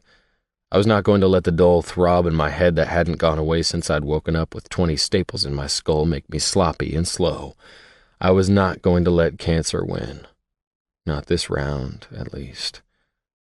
I fought harder than I've ever fought before. Everything hurt. My energy was spotty. My 2 weeks out of the gym more of a factor than the surgery. I'd jogged 3 miles the day Cordova called. I ran 5 the next. The day before the fight, I'd hit a Vegas Gold's gym and worked up a good sweat punching and kicking the hell out of bag, smelling the last of the anesthesia on my skin, feeling pretty damn strong, reminding myself I had nothing to lose. I wasn't even nervous. It was bizarre. That feeling had continued until I'd seen Millie. Then the nerves had hit me like a fire hose, and I'd been terrified that I would let her down. Worse, that I would get my trash kicked and she would have to stand there and witness it happening. I'd seen her face after that first round. She was miserable, and I'd called out to her. I couldn't help myself. I had to reassure her. I'd done it again after the next round, and again, and then I'd won. Her face had worn the most beautiful smile, and Henry was screaming my name. Moses still looked pissed. Then the room spun. One screaming face blurred into another, as if I was on a carousel. The octagon was revolving. I didn't know that was possible. Must be a new feature. Then I realized it was me. I was the one spinning, and then I was falling, and my body bounced off the floor, my head connecting half a beat later, the dot on the I, the point on the exclamation mark, and the crowd roared. I didn't lift my hands to catch myself or cover my face. The fight was over, wasn't it? The bell had rung. Instead, my eyes focused blearily on Moses, his smeared face further obscured by the crisscrossing web of the cage. Moses didn't look angry anymore. He looked stunned, and I saw him run toward me. Up over the side of the octagon he came. I felt like I was in a fog and I couldn't control my right arm. My muscles were suddenly twitching, jerking, trying to jump out of my skin. And then the roaring began. It sounded like a big rig bearing down on me. Like I stood on the side of the road. Like I stood beneath the overpass not far from where they found my sister's body. "Tag, can you hear me? Damn it, I think he's having a seizure." It was Moses talking to me, but he sounded odd, far off, like his voice came from far across the field where Molly was buried, across the field and past the truck stop that paid a negligent vigil on a dead girl. The roaring of the trucks continued, one after the other, a typhoon of semis flying past me. "He's biting the shit out of his tongue. Put the mouth guard back in his mouth. Tag! Tag, come on, baby!" The pain in my head was suddenly so enormous there was no way I could open my eyes. Maybe I was the one with a bullet in my brain. Maybe my sister's killer had killed me too. No, that wasn't right. Molly's killer was dead. I killed him. I found him and killed him. And the dogs found Molly. "Mr. Taggart, if you can hear me, can you try to open your eyes?" I tried. I tried to open my eyes. The pain ricocheted in my head again, the sound of a gunshot reverberating from my memory into my present. Nah, that wasn't it. There wasn't a bullet in my brain. There was another problem with my brain. Once my sister Molly had dared me to eat 2 handfuls of sand. She'd said I couldn't do it. So of course I had. It hadn't even been wet sand. It had been gritty and sharp and so dry that it got stuck in my throat, and I'd coughed sand for 3 days afterward. My mouth felt like that again. I couldn't swallow. and my tongue was fat and foreign behind my cracked lips. My throat was on fire. Maybe I was back on the beach with Molly, the sky a never-ending blue, interrupted only by a low-flying plane pulling a streamer about car insurance behind it. But the buzzing and the light didn't come from the bright sky above a long stretch of beach, and my throat wasn't filled with sand. Bright lights circled my head instead of biplanes, and the buzzing morphed into beeping machines and worried voices. "Mr. Taggart?" "Call me Tag," I rasped. "Tag, do you know where you are?" "Montlake Psychiatric Hospital," I whispered. I could even smell the bleach. "Mr. Taggart." Moses didn't call me Mr. Taggart. No one at Montlake called me Mr. Taggart, not even Dr. Andelin. Maybe I wasn't at Montlake, but I was in a hospital, I was sure of it. "You were in a fight, Mr. Taggart. Do you remember the fight?" "Did I win?" I whispered, trying to lift my hands to see my knuckles. If I was in the hospital because of a fight, then I probably hadn't won. My dad would be so disappointed. I shut my eyes against the light and the voices, trying to remember how I lost. "I'm proud of you, David." My father hadn't ever said that to me. 11 years old, and he'd never said he was proud. But he was proud now. "You are?" My voice cracked in amazement. "Yeah. Sometimes we have to get mean in life to get some respect. There's nothing wrong with defending yourself. It's not a popular thing in this day and age. People think it's enlightened to be weak. It isn't. There's a time for words and a time for action." I nodded. I liked words, but action had felt amazing. Words work much better if the person you're talking to knows you got something to back it up if words fail. "How long you been trying to be friends with that kid?" My dad looked over at me and then back at the road. "A long time." "I thought so." "I think I broke his nose." I tried not to sound as pleased as I felt. "Yeah, you probably did. But now that he knows you can, he won't be quite as quick to start a fight now, will he?" "Nope." I was silent for several minutes until I forced myself to confess. "Dad?" "Yeah, son." "I liked it. I like fighting. I want to do it again." "I want a rematch. I thought I won. I thought I had that guy beat." The bell rang. I tried to form the words, but they were slurred and sloppy, and I wasn't sure anyone would understand. It was the sand in my mouth, the sand and my sore tongue. Damn, my mouth hurt. "You won the fight. It was over. But you had a seizure, Mr. Taggart. We need to find out why." And then my eyes closed, and the world went dark, darker than the world had ever been. That was the last thing I remember. And now I was here. Now I was in a hospital, the one place I'd sworn I wouldn't return to, and there would be no more running away. So what did I do now? Where did I go from here? I didn't know. I don't know what to do, I don't know what to do, I don't know what to do. The old refrain was back in my head, an earworm that refused to morph into a solution. So I was talking to the tape recorder. Again. Someone on Cardova's payroll had delivered my truck to the hospital, as well as all my things. I got a nurse to help me up. I was shaky and dizzy, but I could get around well enough. And I positioned the player by my head on the flattened-out hospital bed, talking into it so I wouldn't have to hold it up to my face. They wouldn't keep me here much longer. We would be heading back to Utah in a day or two. Axel would be driving my truck home.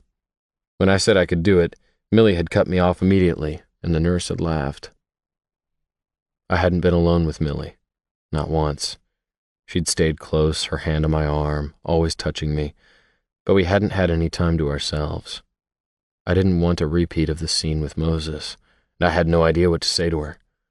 The seizure had left me exhausted, and sleep was a relief. When I was awake and she was nearby, I could only stare at her, cling to her hand, and try to imagine what she was thinking, what she was feeling. I think I knew, and her agony only made me want to sleep again. I'd tried once to tell her how sorry I was, and she just nodded and said, "I know, big guy, I know."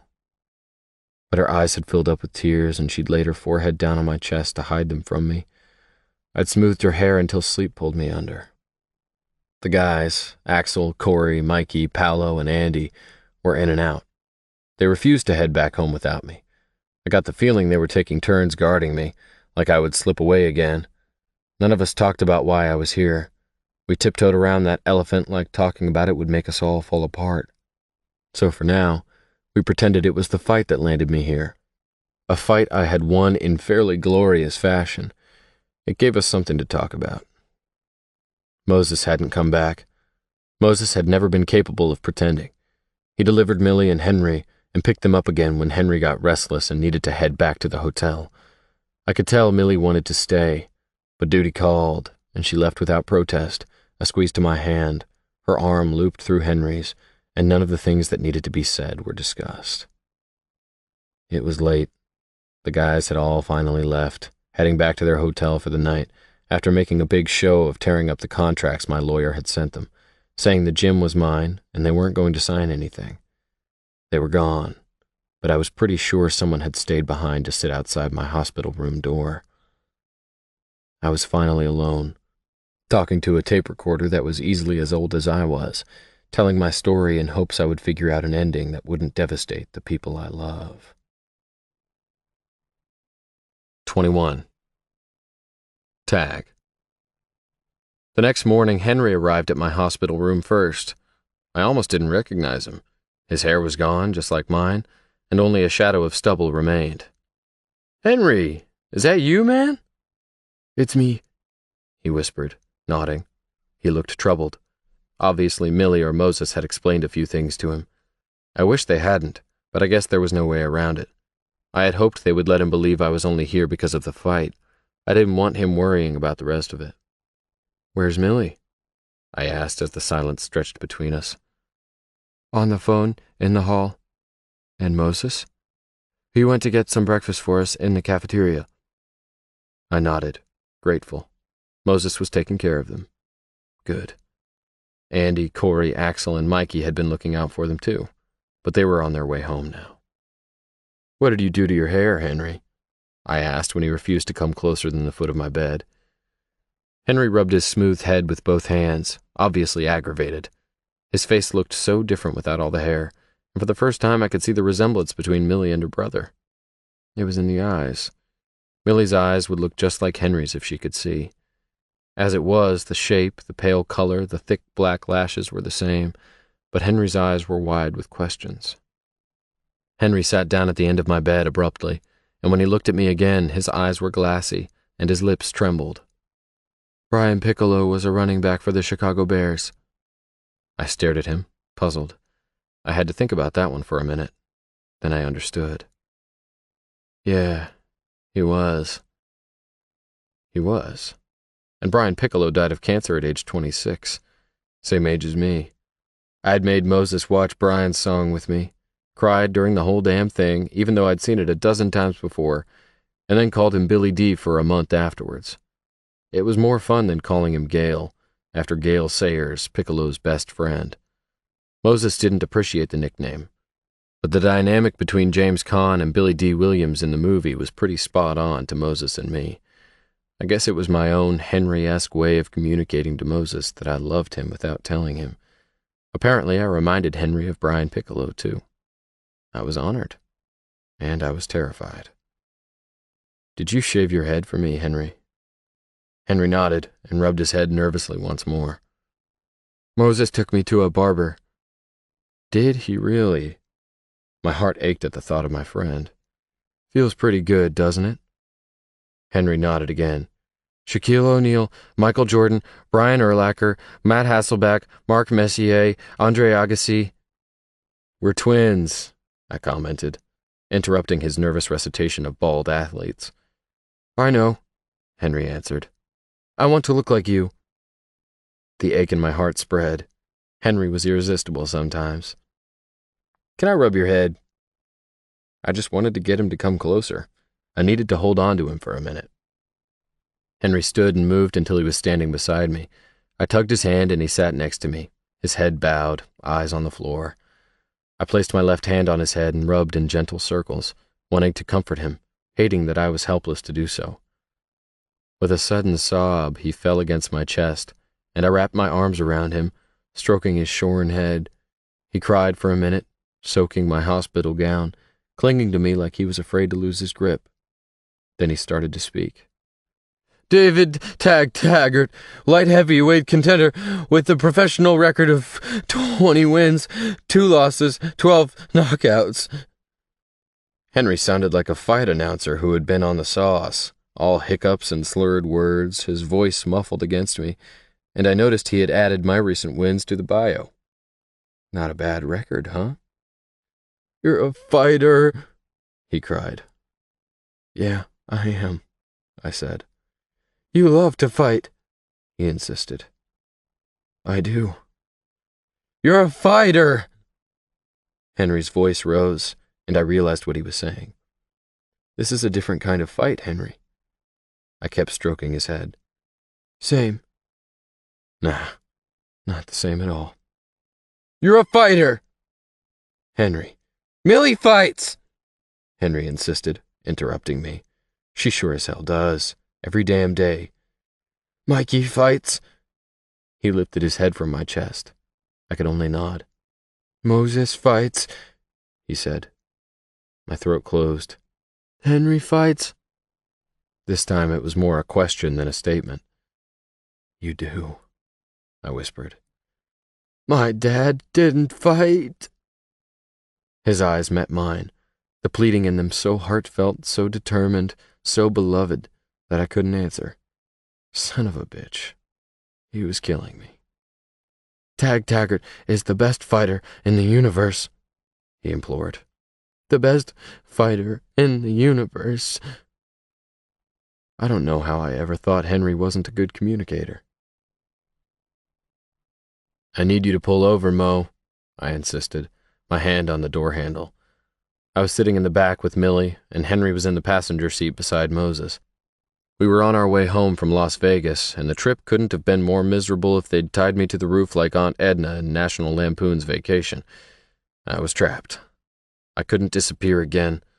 I was on anti-seizure medication, and I was informed that it was illegal to operate a motor vehicle for 3 months in the state of Utah after suffering a seizure.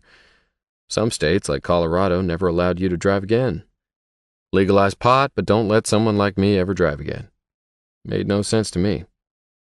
Mo's eyes found mine in the rearview mirror.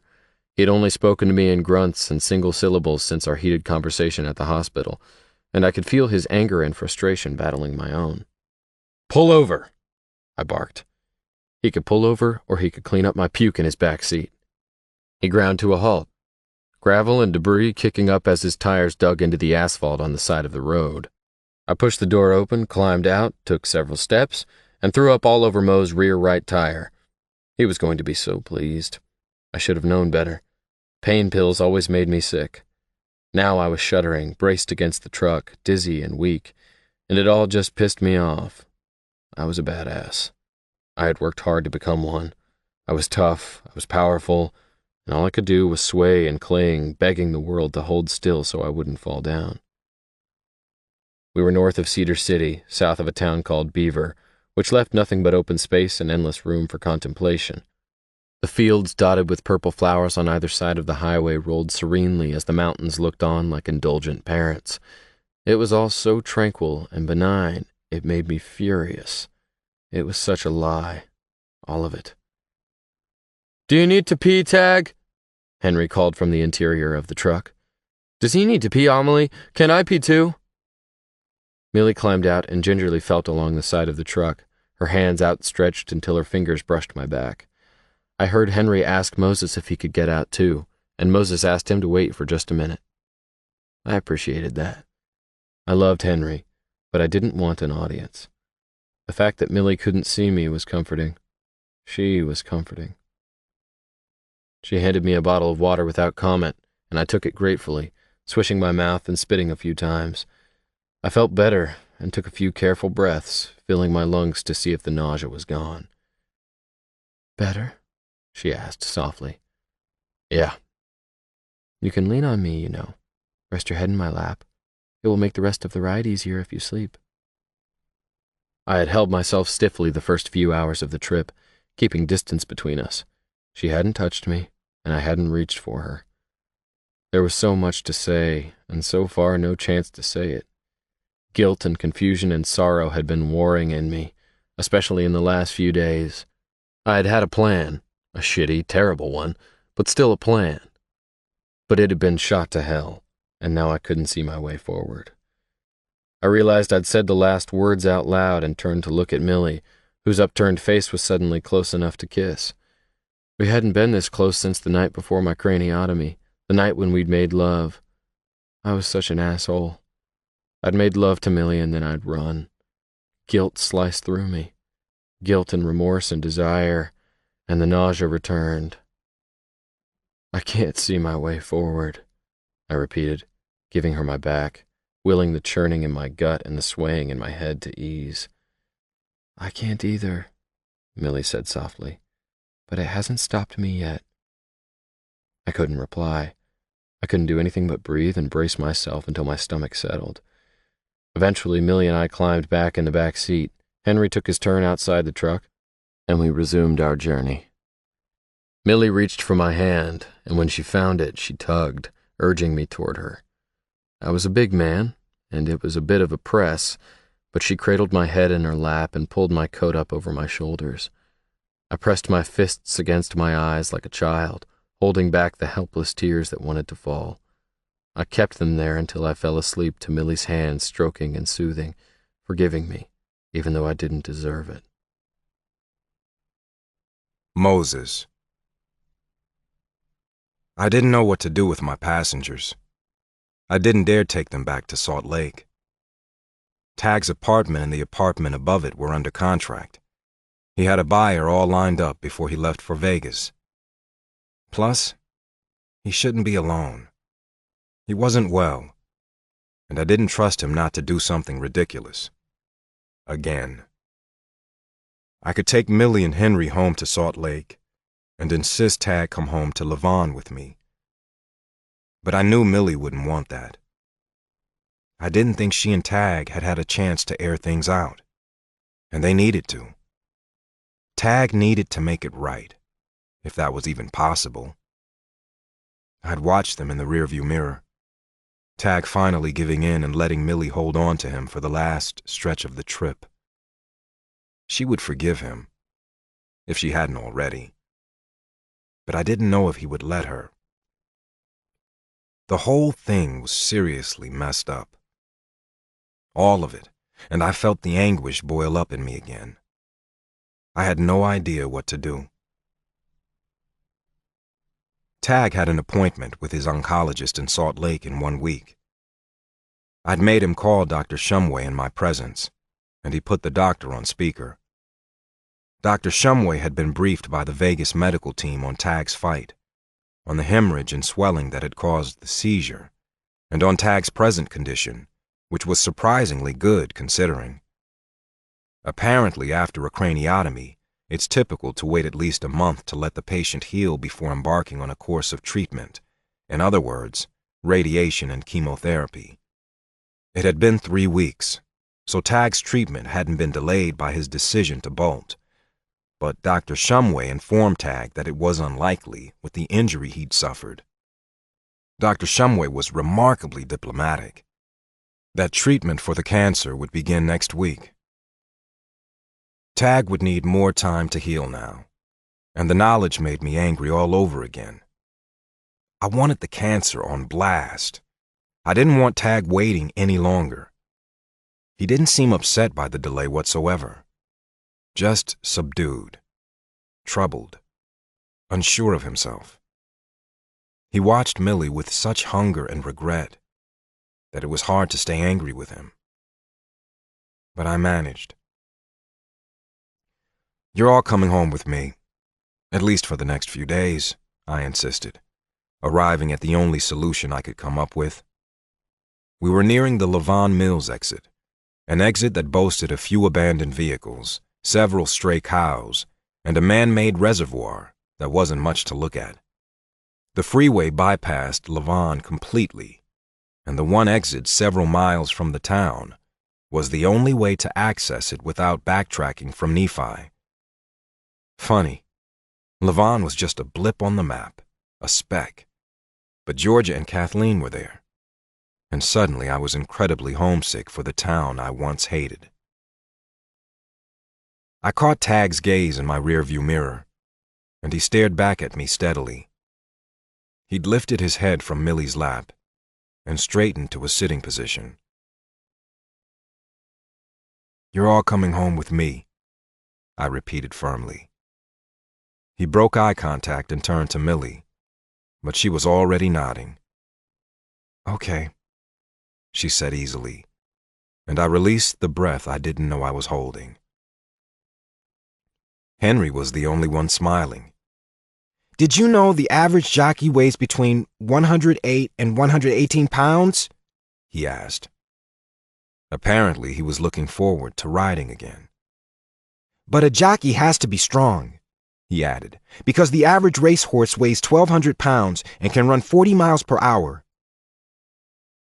I pressed the pedal down, flying toward home, leaving the average racehorse in the dust.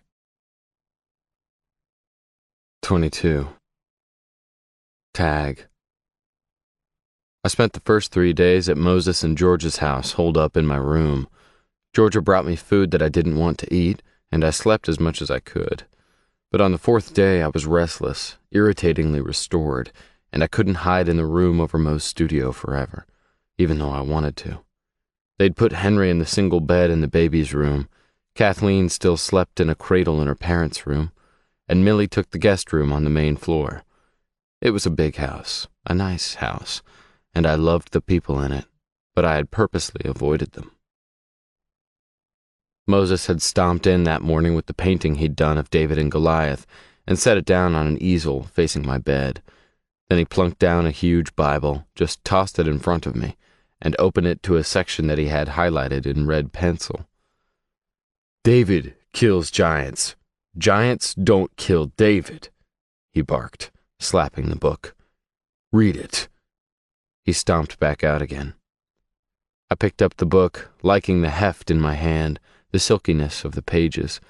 It had gold lettering engraved on the cover, Kathleen Wright, Moses's great-grandmother, the grandmother his daughter was named for. From the looks of it, her Bible had been a trusted friend. It surprised me that Moses read it, but he obviously had, at least long enough to find the passage of scripture he wanted me to read. I turned back to the open page and read the highlighted sections. "And it came to pass when Goliath arose and came and drew nigh to meet David, that David hastened and ran toward the army to meet Goliath. And David put his hand in his bag and took thence a stone and slang it and smote Goliath in his forehead, that the stone sunk into his forehead, and he fell upon his face to the earth. So David prevailed over Goliath with a sling and with a stone, and smote Goliath, and slew him. But there was no sword in the hand of David. Therefore David ran, and stood upon Goliath, and took his sword, and drew it out of the sheath thereof, and cut off his head therewith." Moses had underlined the part where David ran to meet Goliath. Eager little beaver, that David. The biblical David apparently enjoyed fighting too. I sighed and shut the book. I wasn't terribly inspired. I knew what Moses wanted, but deep down I wasn't convinced, and I wished he would hear me out. Moses was all about seeing, but he could stand to listen every once in a while. I could hear Georgia and Henry outside my bedroom window. The room overlooked the round corral, and Georgia was walking Sackett in slow circles, Henry perched happily on his back, chatting away like talking was his favorite thing, and not something he struggled with at all. Georgia was damn good at what she did, and I marveled at the little miracle that Henry was here, enjoying the benefits of my friendship with Georgia and Moses. If nothing else, that was something I could hold on to. I hadn't messed everything up. It wasn't all bad. It was just mostly bad, including the way I smelled. I desperately needed a shower. In addition to the bed, Moses had a huge sink and a toilet tucked away above his workspace, but no shower. I would have to brave the rest of the house for that, and it couldn't be put off any longer. When I slipped into the house through the garage entrance, I stopped to listen. I could hear someone upstairs, Moses by the sound of the footfalls, but nobody seemed to be downstairs. The big guest bathroom on the main floor was connected to the room Millie had slept in. but the bed was neatly made, and Millie was nowhere to be seen. I released my breath and ducked into the bathroom, locking the door and making use of the shower. But Millie was waiting for me when I came out. She sat primly on the bed, her hands folded in her lap, just waiting. "You smell good, David," she said with a smile, and I felt a pang at the memory those words invoked. She stuck out her hand toward me, like she'd done the night we met, as if waiting for me to shake it. "Hi, I'm Amelie, and I'm blind." I couldn't deny her. I stepped forward and took her hand in mine and said my line. "Hi, I'm David, and I'm not." I didn't release her, and she didn't pull it away. I ran my thumb over the silkiness of her skin, my eyes riveted to our joined hands. God, I loved her so much. I wanted to shut the door, lock it, and push her back onto the bed and just let it all go, just for a while. I wanted that so badly. "Now that we've introduced ourselves again, maybe you'll talk to me," she suggested gently. "I don't want to talk, Millie," I whispered. She tilted her head sideways, catching the heat in my voice, the freaking ode that was still thrumming between us, the song on constant repeat. She stood up slowly, and she was so close that her body brushed mine. I felt her breath at my throat, a little flutter of the melody that I couldn't get out of my head, out of my heart. I brought one hand to her face and tipped her chin up until her lips were directly beneath mine. And then I kissed her, so lightly, so gently, trying desperately not to turn the song into a symphony, the ode into a cymbal-crashing orchestral arrangement. She responded, but she didn't increase the tempo. Our lips met, merged, and retreated only to meet again and repeat the motion. When I urged her lips apart and tasted the wet sweetness of her mouth, it was all I could do not to moan in defeat. And then we were tumbling back onto the bed, her hips in my hands, my shirt clutched in her fists, and the kiss roared to an inevitable, if sudden, crescendo. And that's when she pushed me away. "David, stop," she whispered, her mouth seeking me, even as she asked me to quit. I pressed my forehead to hers to rein myself in, and bit back a curse when my still tender flesh protested the contact. She took my cheeks in her hands and ran her fingers over my face, as if trying to read my expression. "We don't have to talk, but you can't kiss me and then leave again. You can't do that to me, David." There was steel in her voice, though it was wrapped in velvet, and I knew she meant it. "I may not be able to control whether I leave or not," I said, rolling away from her and staring up at the ceiling. "That's not what I mean, big guy, and you know it." She sat up and folded her legs beneath her. She kept a hand on my arm the way she always did when we were close, the contact important to her. Yeah, I knew what she meant. I'd taken myself away, removed myself, and she was asking me if I was going to do it again. "People don't survive what I've got. They just don't," I whispered. She immediately shook her head, resisting. Her resistance made me harsh. "It might seem romantic, Millie, taking care of me, but it isn't romantic. It'll be ugly and painful, and I won't be the man you're in love with. I'll be the man trying not to die and dying anyway." I pressed. She stiffened, and her hand tightened on my shirt. Good. She was listening. "I'll feel like shit, I'll probably be mean as hell, and you'll wonder what you're doing. I'll lose my bumps. You're all about the bumps, remember? I've already lost my hair. I'll lose my ability to be strong for you and for Henry. And when you've lost all that, when you've been through hell, I'll die anyway. I'll die anyway, Millie, and you won't have anything left. No David, no Tag. You won't have my song. You'll just have a belly full of sorrow," I argued, impassioned, but she was ready for me. "Some people are worth suffering for. I'm strong. I've been training for this, you know. Instead of feeling bad that I've had my trials, be grateful that I'm strong. I've got this. I've got you. Don't take that away from me, David. I don't want our last days together to be with me in a vegetative state, I don't want you to feed me and hold my hand. I don't want to forget your name. I don't want you to watch me suffer. But I won't. Perks of being a blind girl, she shot back, and there was anger in her voice. I won't have to see you suffer at all, will I? I swore and stood, shaking her off. I didn't want to argue with her. I headed for the door. I now understood Millie's need to walk everywhere she went. Walking beat being trapped, and I was trapped. When are you going to start believing that you are worthy to be loved? Her voice rang out behind me, clear and controlled, but there was a barely restrained fury that made her words wobble. I paused and faced her once more. She was trying to follow me, and I had no doubt that if I walked out of the house, she would grab her stick, and I would be forced to play a game of Marco Polo down the streets of Levin so she wouldn't lose me. I needed her to let me go, and she obviously wasn't going to do that. Millie. No, she cried. You don't think you are worthy of love if you aren't Tag, if you aren't the sexy man.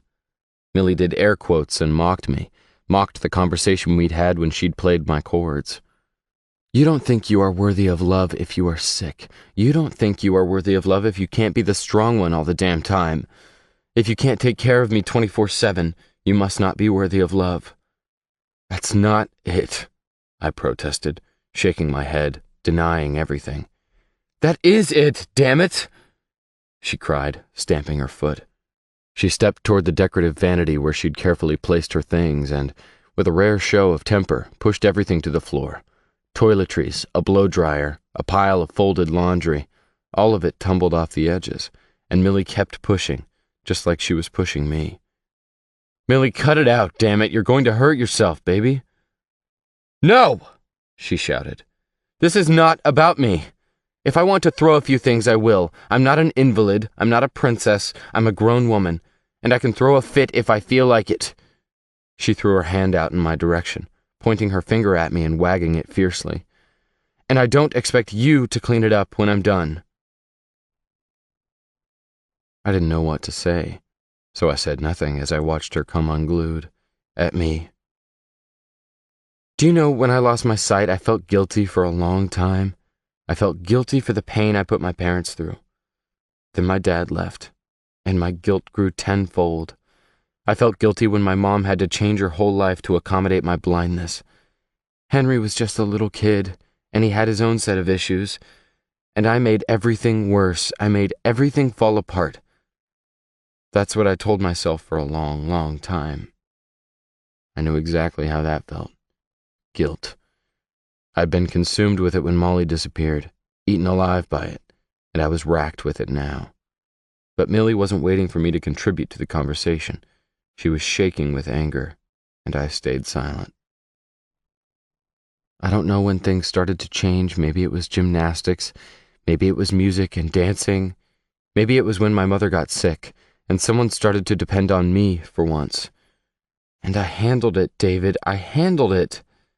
I was strong, and I was worthy of love. I had been worthy all along. I just didn't see it.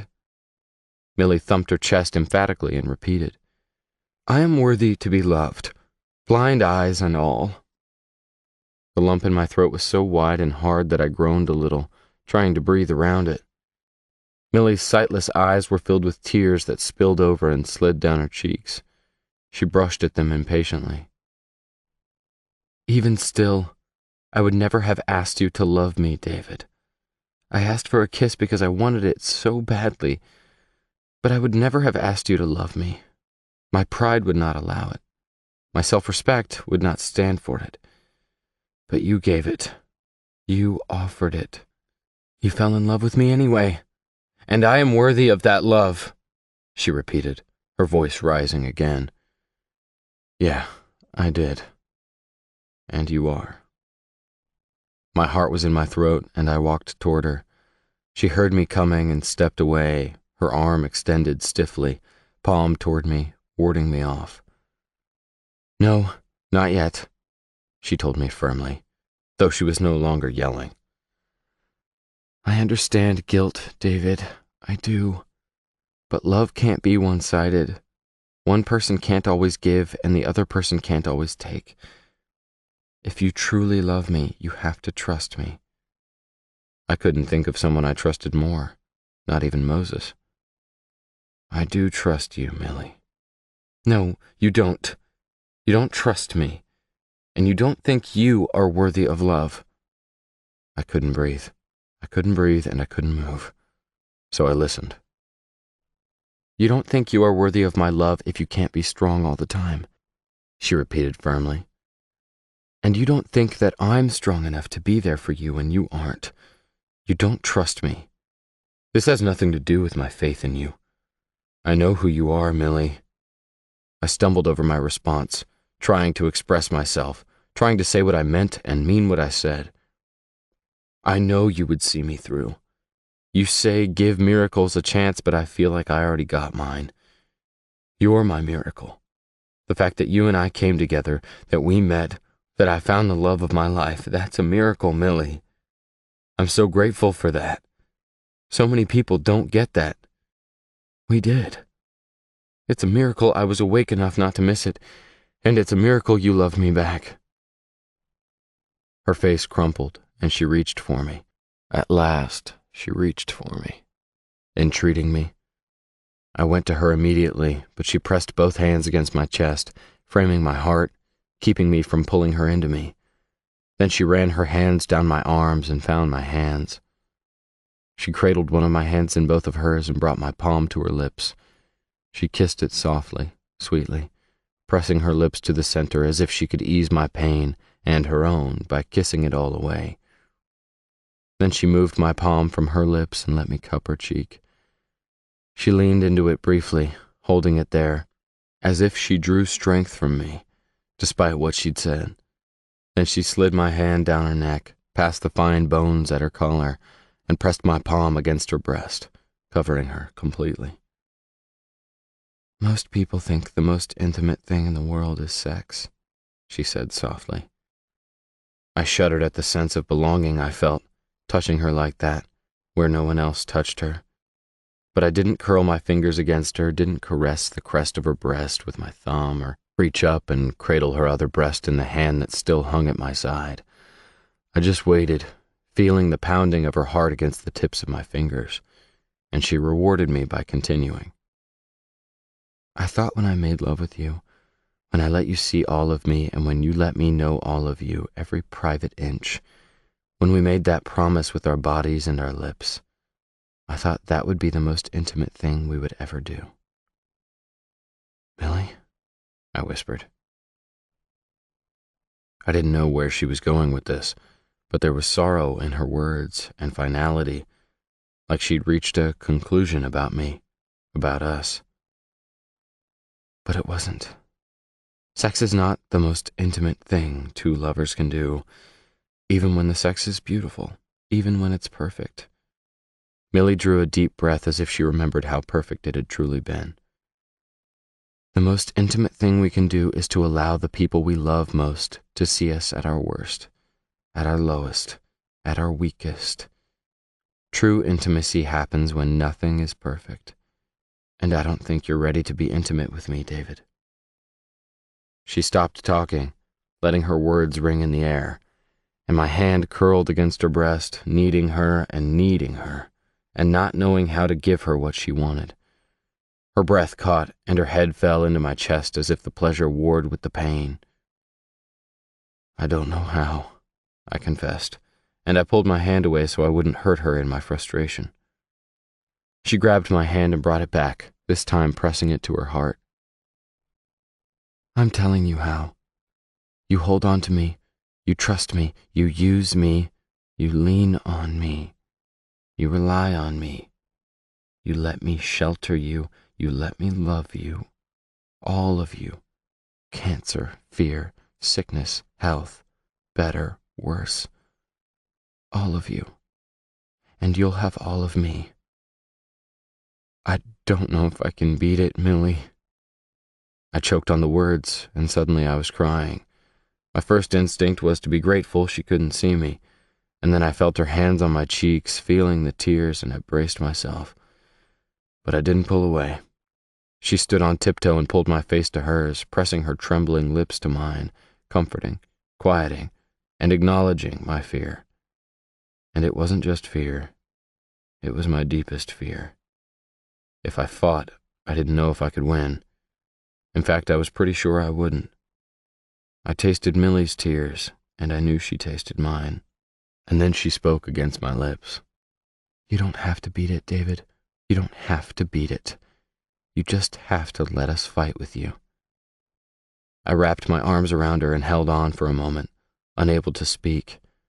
When I found my voice, I still didn't let her go. "No tap-outs," I whispered. "No guilt," Millie said gently. Amelie means work. I don't know why that came to my mind, but it did. As she held me up, I thought of her strength. "That's right." She smiled tremulously. "So are you going to work for me or not?" 23. Moses. I heard a crash downstairs, and I paused, concerned and a little irritated. Kathleen was asleep, and I really didn't want her waking up. She had a couple new teeth coming in, and she was ornery and more than a little miserable. Then I heard Millie's voice, raised, angry even, and I froze, listening. I heard the rumble of Tag's voice, too, and Millie came right back at him, even angrier. I walked to the top of the stairs and caught bits and pieces of what Millie was saying. She wasn't taking a breath, and she was laying it all out. And then the door to the bedroom was closed, and the voices were obscured. I started down the stairs, more hopeful than I'd been all week. I don't know how she'd done it, but Tag was in Millie's room, and things were finally coming to a head. Henry came bursting into the house, Millie's name on his lips, and I raced down the remaining stairs, intercepting him. "Henry, wait!" Henry jumped and turned, startled at the vehemence in my voice. There was no way I was letting anything interrupt what was going on behind that door. "Don't go in there. Millie's with Tag, and we need to leave them alone for a while." Henry looked at the closed door and looked back at me. He nodded his head slowly. I got us both a cold can of Coke from the fridge, and handing one to him, put my arm around his shoulders and steered him back out of the house. We sat out on the deck, putting our feet up on the railing so we could watch Georgia work while we downed our drinks. I loved watching Georgia work. "Axel has never ridden a horse," Henry remarked, clearly thinking about the evening before, when Axel and Mikey had delivered Tag's truck, uncertain of where to stow it in Salt Lake, with everything up in the air like it was. "Nope." "Did you show him how it's done?" I knew Henry had shown off a little, but I wanted to give him a chance to talk about it. Tag hadn't come down when the guys arrived. It was a miracle he was talking to Millie now. "Yep, I show him things. He shows me things," Henry said, nodding. "I'm part of the team." It was my turn to nod. Tag had assembled an amazing group of guys, and the coolest thing about them was how they all treated Henry. "There is no I in team," Henry said suddenly, seriously, as if repeating something he'd heard at a school pep rally. Or maybe he'd heard it in the gym. "Nope. There is no I in tag team either," he added. "Nope. There isn't," I agreed. "Are we Tag's team?" he asked. I started to explain what tag team was, the label, the fighters, the gym, and then I stopped myself. "Yeah, we are. We're Tag's team." "Because we love him?" "Yeah," I said, getting choked up all over again. I was so tired of being overcome with emotion. But Henry had a way of sneaking up on me and saying the obvious, and saying it in such a way that it seemed profound. In Vegas, Millie had explained Tag's condition to him the best she could, and he had come to me asking to go to a barber so he could get his hair cut like Tag's. I hadn't really known why he'd wanted to. I just thought it was just a case of hero worship. But Millie had been stunned by Henry's desire to cut his hair. Apparently, it wasn't something that came easily to him. I realized now that it was his way of lending moral support, of being part of tag team. I watched as Georgia climbed over the fence and started toward us, grateful that I'd have her moral support momentarily. There is an I in David, though, Henry said simply, as if that negated the whole I and team argument. I laughed, a loud bark of relief that had him tipping his head toward me in curiosity. You were doing so well, kid. I thought you were going to inspire me, I snorted, still laughing, and relieved to be doing so. There isn't an I in Henry, he said blandly. Or Moses, I added, unable to stop chuckling. We're the selfless ones, I explained. There's an I in Georgia, Henry said, as Georgia joined us on the deck. Yep, and don't I know it? Me, all the time, I said, pulling on Georgia's hand and bringing her in close to me. She wrapped her arms around my neck and kissed my lips gently. Where's Millie? She asked, not taking my bait. She's with Tag, Henry volunteered, and we're leaving them alone. Georgia's eyes shot to mine, and her eyebrows rose. Oh, yeah? There was hope in her voice. Yeah, and Millie wasn't being gentle, I added softly, but Henry still heard. There's no such thing as a timid fighter, Henry parroted. That's what Tag says, and he says Amelie fights every damn day. Hallelujah and praise the Lord for that, Georgia said, sounding just like my great-grandma Kathleen. They were both small-town Levant girls who had spent a good deal of their lives as neighbors, so I guess it wasn't surprising.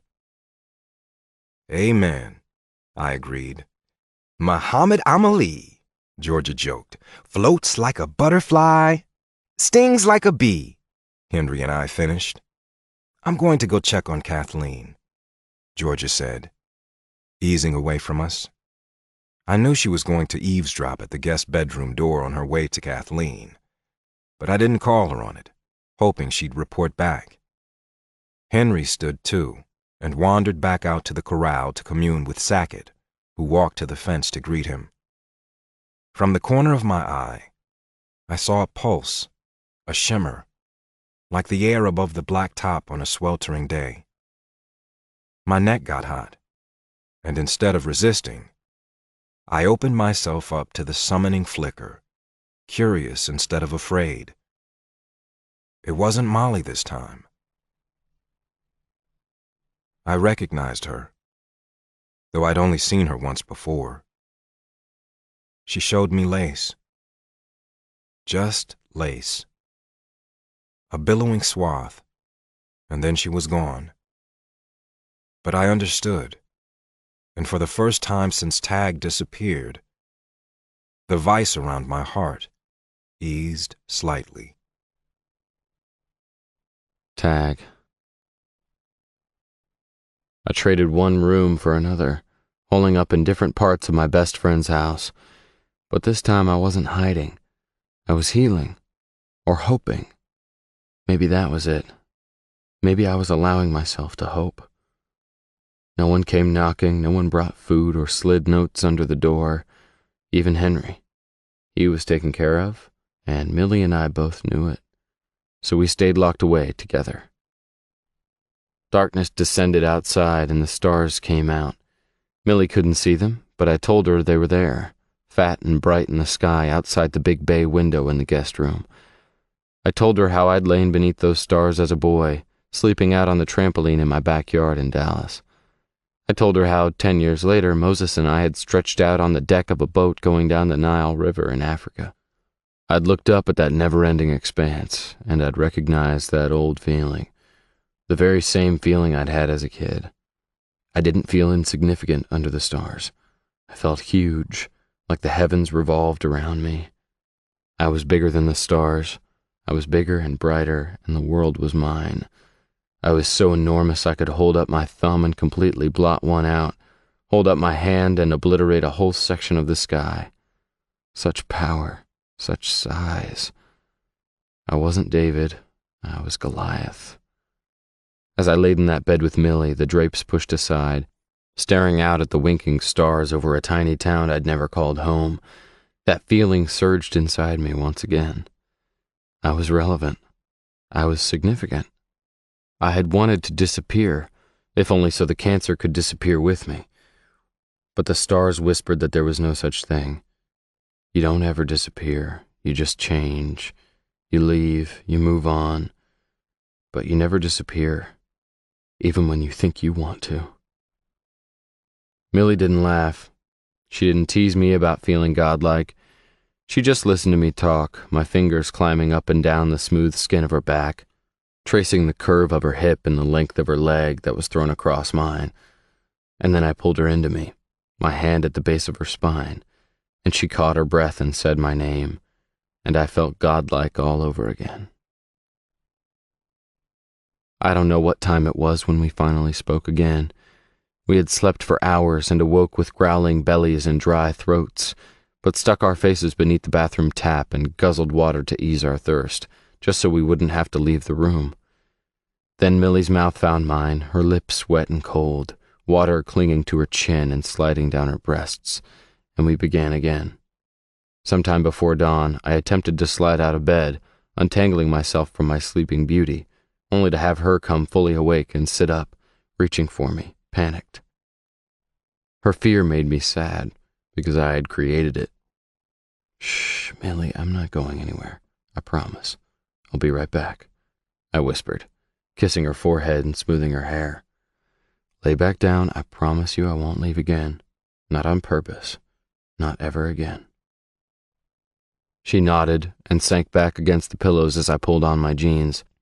But when I came back several minutes later, her eyes were open and she was waiting, listening for me, the sheets pulled up over her body, one arm curled under her head. "Where'd you go?" she asked. "Your mighty hunter has brought meat and bread and cheese," I grunted in my best caveman voice. "And Miracle Whip?" she interrupted. "Gross. You know I like Miracle Whip." "And Miracle Whip," I said, handing her a sandwich on a plate, complete with Miracle Whip, just the way she liked it.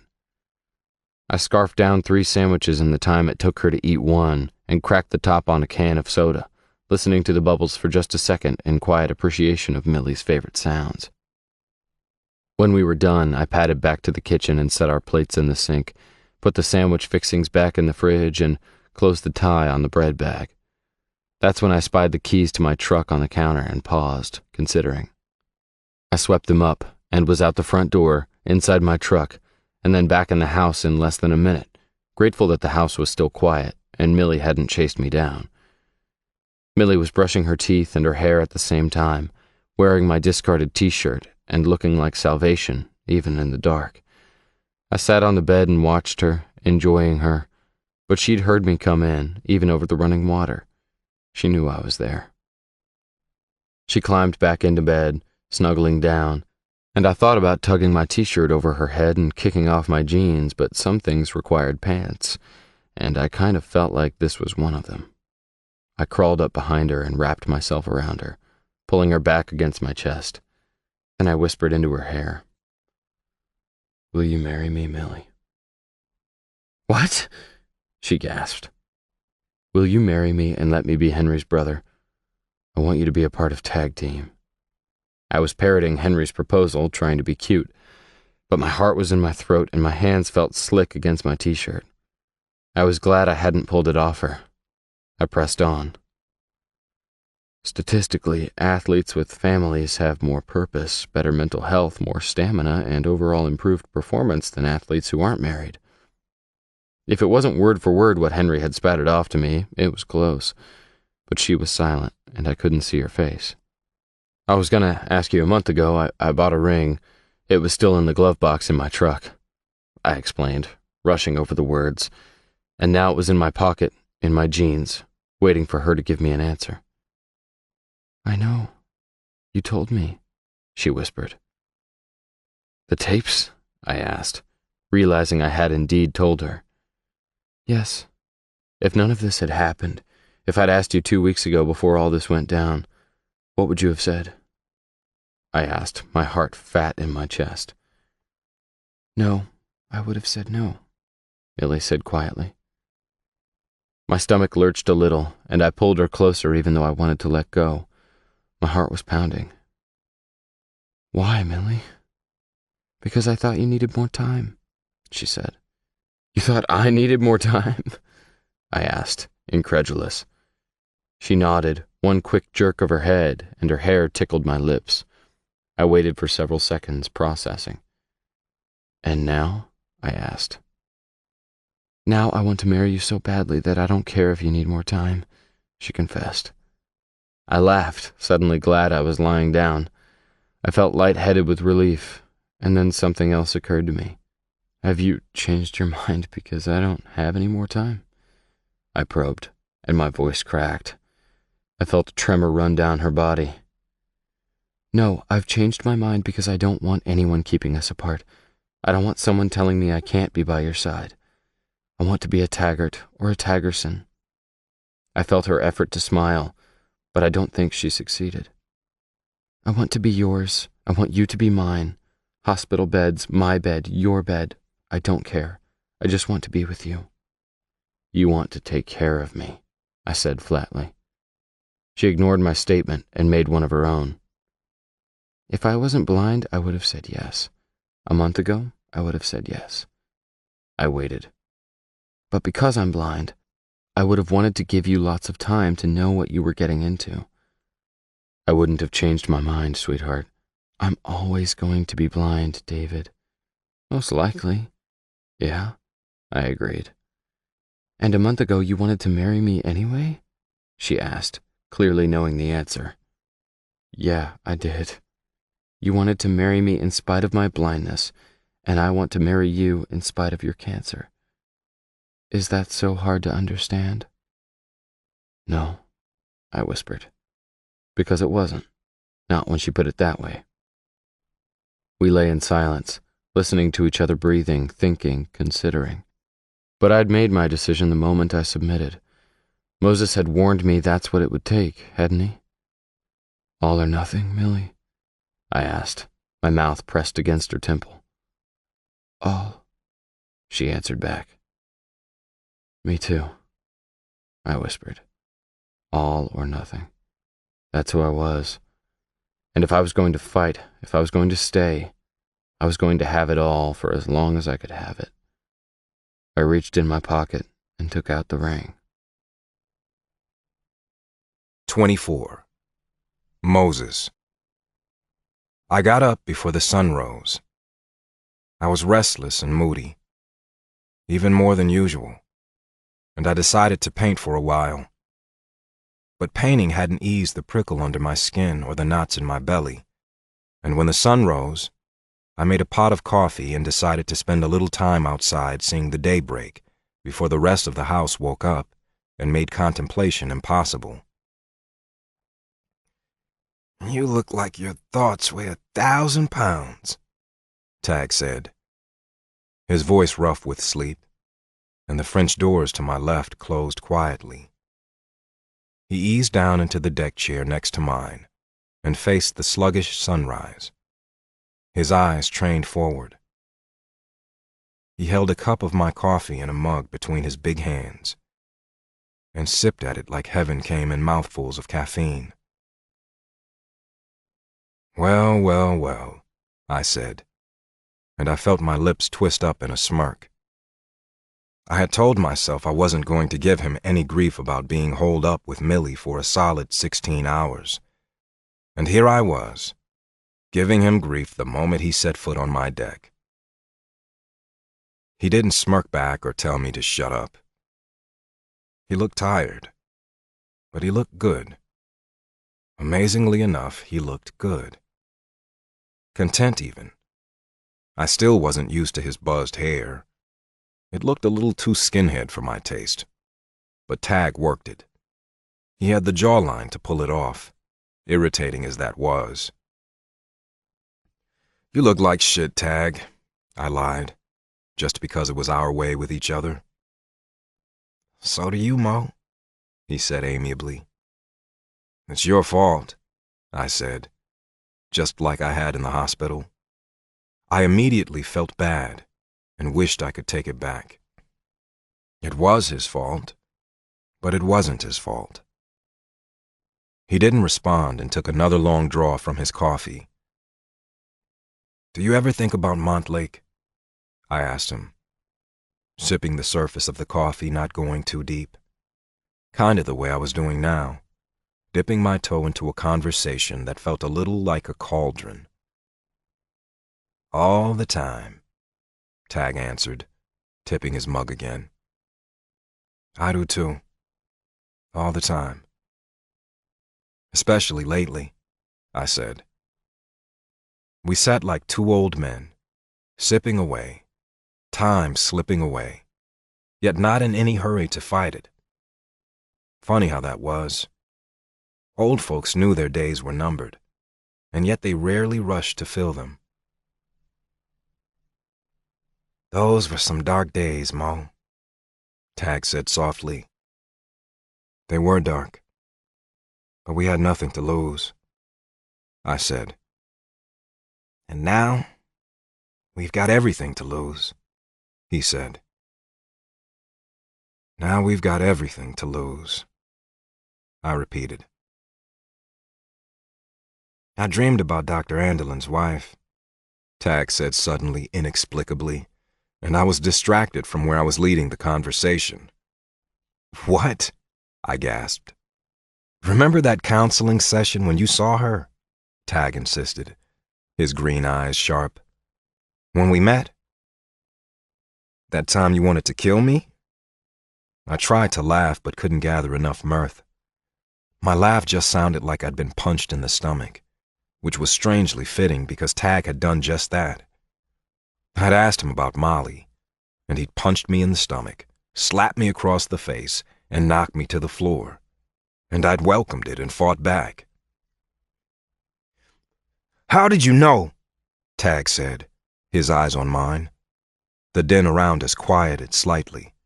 "How did you know about my sister?" The orderlies pulled us off the floor and let us sit, but Dr. Andelin pressed me to answer. "Moses, do you want to explain to Tag what you meant when you asked if anyone knew a girl named Molly?" "I didn't know she was his sister. I don't know him. But I've been seeing a girl named Molly off and on for almost 5 months, I said. They all stared at me. "Seeing her? Do you mean you have a relationship with Molly?" Dr. Andelin asked. "I mean, she's dead. And I know she's dead, because for the last 5 months, I've been able to see her," I repeated patiently. Tag's face was almost comical in its fury. "See her how?" Dr. Andelin's voice was flat, and his eyes were cold. I matched his tone and leveled my own flat gaze in his direction. "The same way I can see your dead wife, Doctor. She keeps showing me a car visor and snow and pebbles at the bottom of a river. I don't know why, but you can probably tell me." Dr. Andelin's jaw went slack, and his complexion grayed. "What are you talking about?" he gasped. I'd been waiting to use this on him. Now was as good a time as any. Maybe his wife would go away and I could focus on getting rid of Molly once and for all. "She follows you around the joint. You miss her too much, and she worries about you. She's fine, but you're not. I know she's your wife because she shows you waiting for her at the end of the aisle, your wedding day. Your tuxedo is a little too short in the sleeves." I tried to be flippant, to force him out of his role as a psychologist.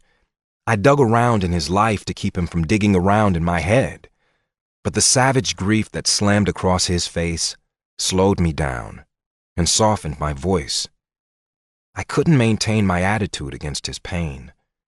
I felt momentarily shamed and looked down at my hands. Then Dr. Andelin spoke. "My wife, Cora, was driving home from work. They think she was blinded, temporarily, by the sun reflecting off the snow. It's like that sometimes up here on the bench, you know. She drifted into the guardrail. Her car landed upside down in the creek bed. She drowned. He supplied the information so matter-of-factly, but his hand shook as he stroked his beard. Somewhere during the tragic recount, Tag lost his fury. He stared from me to Dr. Andelin in confusion and compassion. But Cora Andelin wasn't done. It was like she knew I had the doctor's attention and she wasn't wasting any time. Peanut butter, Downy fabric softener, Harry Connick Jr., umbrellas. I paused because the next image was so intimate. But then I said it anyway. Your beard. She loved the way it felt when you... I had to stop. They were making love, and I didn't want to see this man's wife naked. I didn't want to see him naked. And I could see him through her eyes. But Dr. Andelin was dialed in, his blue eyes intense and full of his own memories, and something else too. Gratitude. His eyes were full of gratitude. Those were some of her favorite things. She walked down the aisle on our wedding day to a Harry Connick song. And yeah, my tux was a smidge too short. She always laughed about that and said it was just like me. And her umbrella collection was out of control. His voice broke, and he looked down at his hands. The room was so heavy with compassion and thick with intimacy that if the 5 others present were able to see what I could see, they would have looked away to give the lovers a moment alone. But I was the only one to witness Noah Andelin's wife reach out and run a hand over her husband's bowed head before the soft lines of her inconsistent form melded into the flickering light of the fading afternoon. Strange. I hadn't thought about Cora Andelin since I'd left Montlake, and I hadn't seen her since that day, just as I'd predicted. But the memory was so sharp and specific that I felt a sense of déjà vu, like Tag wasn't the only one who dreamed about her. Dr. Andelin's face, when I told him I could see his wife, was burned into the backs of my eyes. I'd thrown all his precious details of her life, of their life together, in his face, simply because I had needed to distract him from looking too hard at my own. I was my own special brand of asshole in those days. Remember how you said that she was fine, but Doc wasn't? Tag asked. I nodded, incredulous. She follows you around the joint. You miss her too much, and she worries about you. She's fine, but you're not. So that's why she was hanging around. She was worried about him, he said.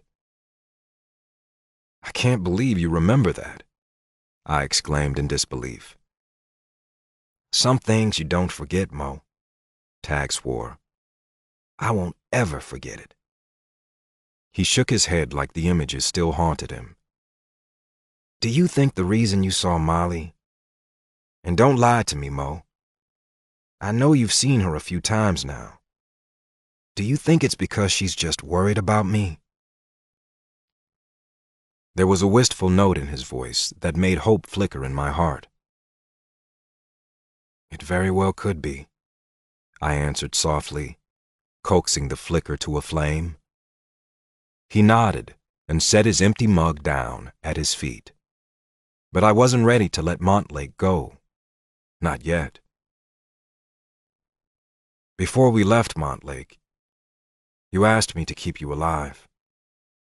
You told me to knock you down, restrain you, whatever it took. Do you remember that? I asked, not looking at him. I couldn't look at him and keep my emotions in check. Yeah, I remember, he said. I told you I would. I had to stop talking for a minute. I took a few deep breaths and a huge gulp of coffee to soothe my burning throat and ease the ache in my chest. And I intend to keep that promise, I said, my voice cracking on the last word.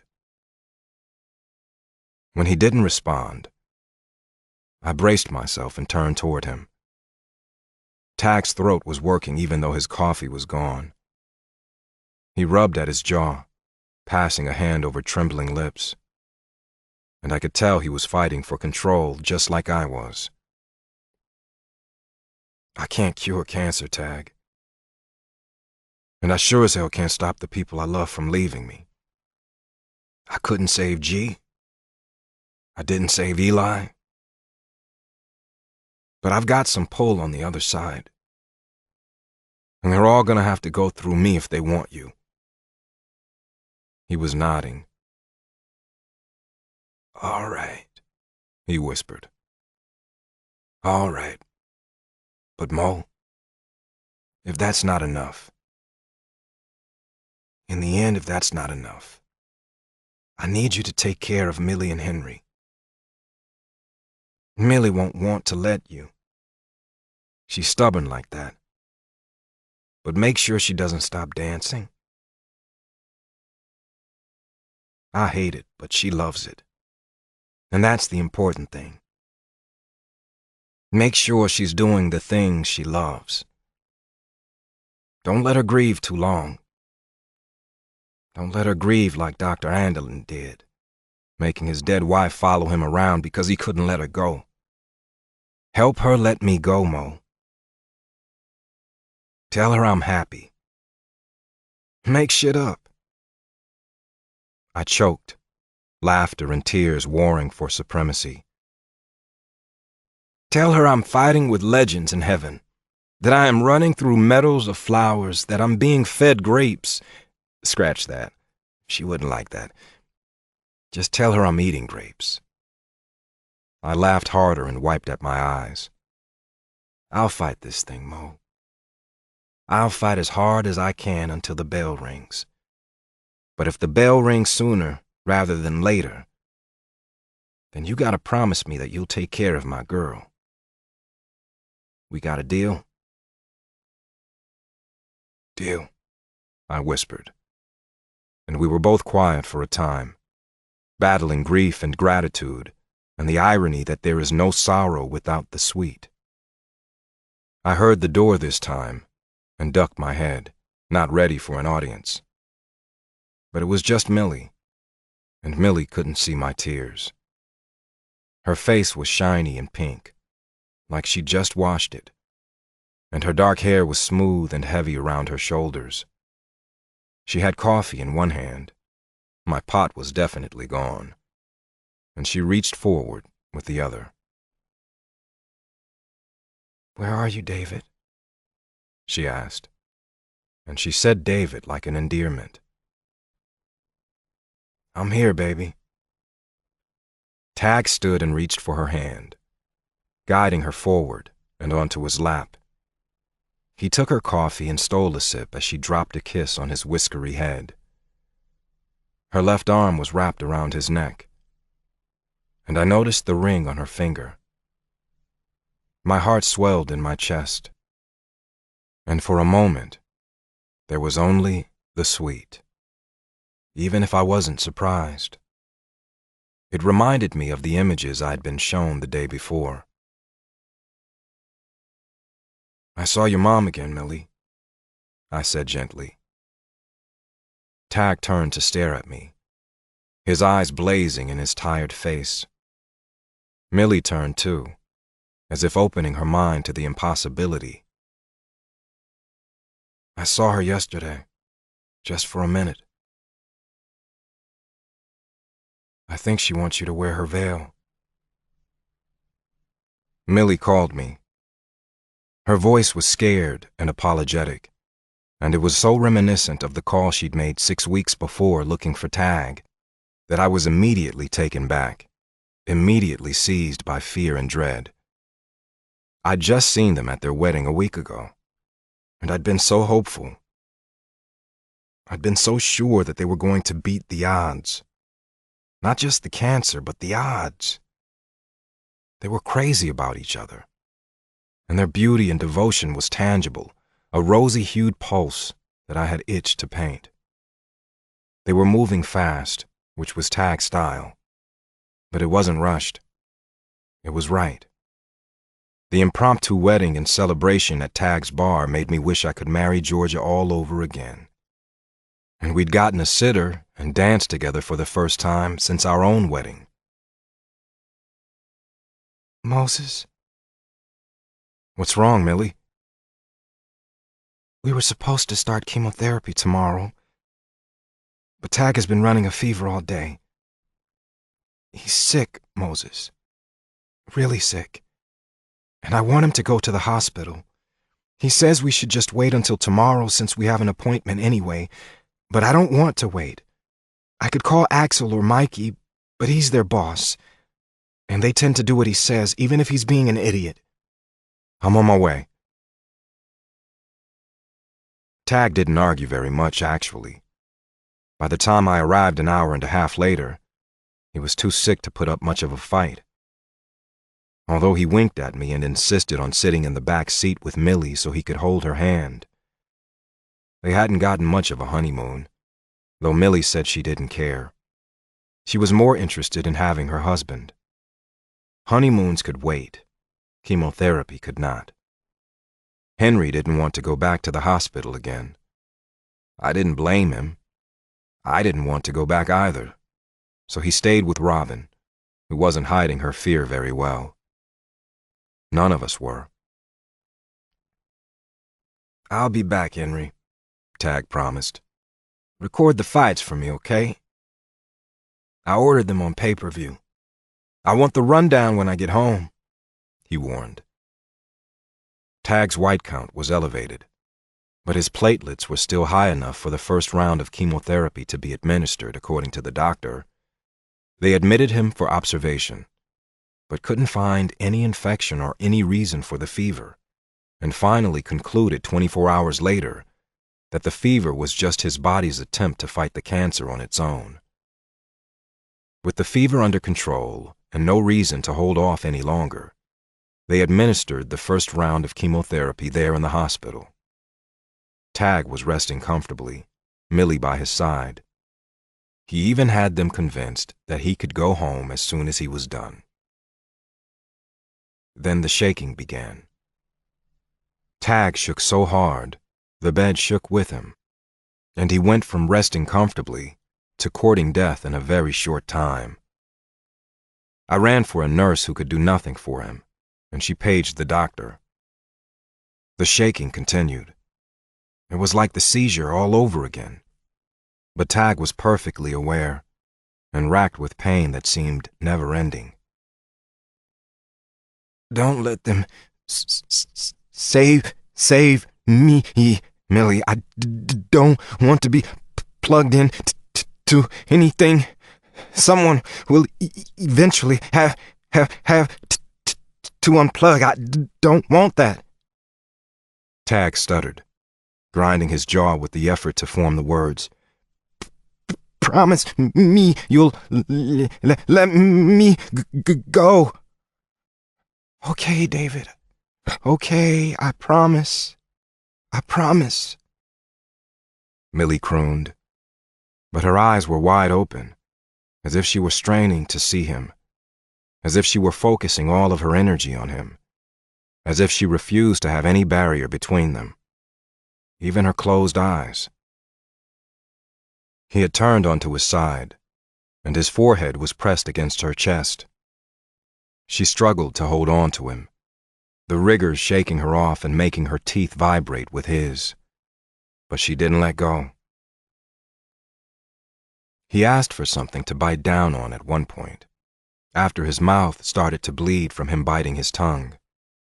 But he managed to keep his head pressed into her chest while his body bucked on the narrow bed.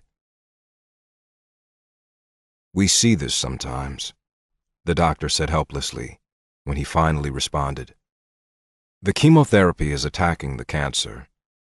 There's a battle going on right now, and his body is just reacting to it." What the doctor wouldn't say was whether or not Tag would win the battle, and for 4 long hours none of us knew. I had to step out of the room at one point and get control of myself, call Georgia, and reinforce my walls. If my best friend was going to die, I didn't want to know. I didn't want to see his dead sister at his shoulder, his great-grandmother waiting patiently for him to cross over. I didn't want any of it. I didn't want to know. I refused to know. Because hope was vital. Hope was precious. And I would not take that from my friend or the girl who loved him. At one point toward the end of the night, when the shaking started to slow and the very worst was over, Millie stepped into the bathroom, and I took her place beside Tag. He looked at me and said, "Do you see them, Moses? Is Molly waiting for me? If she's waiting for me, then we both know what that means." "No, she's not waiting, man. It's just us. You, me, and Millie. We're the only ones here. It isn't time yet, Tag." It wasn't a lie. I just refused to believe anything else. He breathed deeply and grabbed my hand. "I love you, Mo." "I love you too." It was the first time I'd ever told Tag I loved him. The first time I'd ever said something like that to anyone but Georgia. And the words hurt. When I told Georgia I loved her, it didn't hurt. But this was excruciating. "I knew you did," he whispered. And with a reassured sigh, Tag slid into sleep, and I clung to my friend, determined to keep my promise to keep him earthbound. 25. Tag. It's weird. I started tag team because I knew, in the ring, in the octagon, no one really fights alone. You're standing there, battling an opponent, but the fight really takes place in the weeks and months, sometimes years, that come before a fight. It's in the preparation. It's in the team you assemble that helps you prepare. See, a fighter always has a team. Because you have a team and that team is counting on you, no one wants to tap out. In MMA, tapping out is worse than losing a fight. If you battle to the end and you lose the fight, you haven't really lost. But if you go into a fight and you have to tap out, that's hard on a fighter. That's hard on his team. That's tough on morale. That means you didn't take your opponent seriously. You didn't do your homework. You didn't prepare. Your team didn't help you prepare, and you got caught with your pants down. Or it means you got scared and you didn't trust your training. You didn't trust yourself. You didn't trust your team, so you tapped out. And that's hard to come back from. No one fights alone. That was my motto for tag team, yet it was my motto for everyone else. It was my motto for my teammates, but I never believed it myself. I was the team. I wanted to be the team for everyone else. I'd told Millie before the Santos fight that everyone fights alone, and I guess deep down I didn't want anyone to have to fight for me. Stupid, obvious, maybe. But that's who I am, or who I was. My goal now? No tap-outs. Stick around, stay in it, fight. And like I told Moses, when the bell rings, it rings. And so far, my team is getting me through. My whole team. The guys all came to my wedding in tag team shirts. In fact, every single person in attendance was wearing a tag team shirt with a suit or a skirt. Even my parents and my two sisters, who surprised me with their presents, were wearing them. Henry wore his shirt with a tuxedo jacket and a bow tie. Moses wore all black, as usual, but he added a pair of shades that he didn't remove even once, even though the ceremony was inside Millie's favorite old church. The shades hid his eyes, and I knew he was crying. I cried too, but I didn't feel compelled to hide it. The room was filled with people I cared about, people who cared about me, and it was easily the best day of my life, proof that even with a cancer diagnosis, you can still have a best day. You can still have lots of best days. Henry walked Millie down the aisle, and she wore her mother's veil and a white lace dress that seemed more suited to another era, maybe the era I'd described when we first met. Watching her walk toward me in that dress made me believe in destiny, and all the crap Moses and I had always said we didn't believe in. Or maybe it wasn't about the dress at all, maybe she was just beautiful. Looking at her made me happy to be alive, but then again, she'd always had that effect on me. We had a reception at the bar that was more after-party than anything, and Millie and I danced until we were breathless, but left when it was still in full swing. I wasn't supposed to drive, so Mikey played chauffeur and drove us to our hotel, dragging boxing gloves and cans and a pair of Axel's size 16 shoes from the bumper, blaring Accidental Babies, Millie's request, as we made out in the back seat. Speaking of accidental babies, we found out Millie was pregnant exactly a month after the wedding. It wasn't really accidental at all. Millie had willed it to happen, I think. Once chemotherapy and radiation started, there wouldn't be any little taggarts until it was over, whatever over meant. So she made sure it happened before. She was strengthening the team, calling in new recruits, making sure I had every reason to dig deep. We kept the all-or-nothing mindset, and we celebrated the news and refused to see the giants lurking in the shadows, making us fearful of what was to come. I was just glad she wouldn't be able to dance around that damn pole for much longer. I hadn't wanted to show my inner caveman, and let's be honest, my inner caveman is an outie. But I wasn't crazy about other men looking at my wife dancing around a pole. I suggested she should play her guitar a couple of nights a week at the bar instead, but she seemed content to keep the dancing in the basement and add some prenatal yoga classes to the tag team fitness schedule, and actually pulled in quite a few new memberships. Moses did his best to keep death away, and I let him believe I thought he could. I'd come close enough with that first round of chemo to know better. Nobody could stave it off when it finally came, and I watched it come from many suffering around me at the same treatment center. I was grateful Millie couldn't see them. In some ways, it was a small mercy. I'd been referred to the Huntsman Cancer Institute, and upon further analysis, my tumor had been downgraded from a stage 4 glioblastoma to a stage 3 anaplastic astrocytoma. That was good news. Gigantic news. It changed a terminal diagnosis into a diagnosis threaded with hope. But the good news was cut off at the knees when the tendrils of the tumor I'd had removed refused to die. And month after month, my MRI results hardly varied. But bad news or good news, we still celebrated. We laughed, we loved. I kept singing, and Millie kept dancing, if only for each other. She said as long as I kept singing, she wouldn't lose me. And it seemed to be working. Her belly grew, my businesses did too, and Henry grew most of all. He shot up over the summer and started packing on muscle with continued guidance at the gym. With his short hair and changed body, he was hardly recognizable when he started his junior year in high school. Henry had stopped looking for giants around every corner. Instead of giants, we were looking for miracles. It's strange.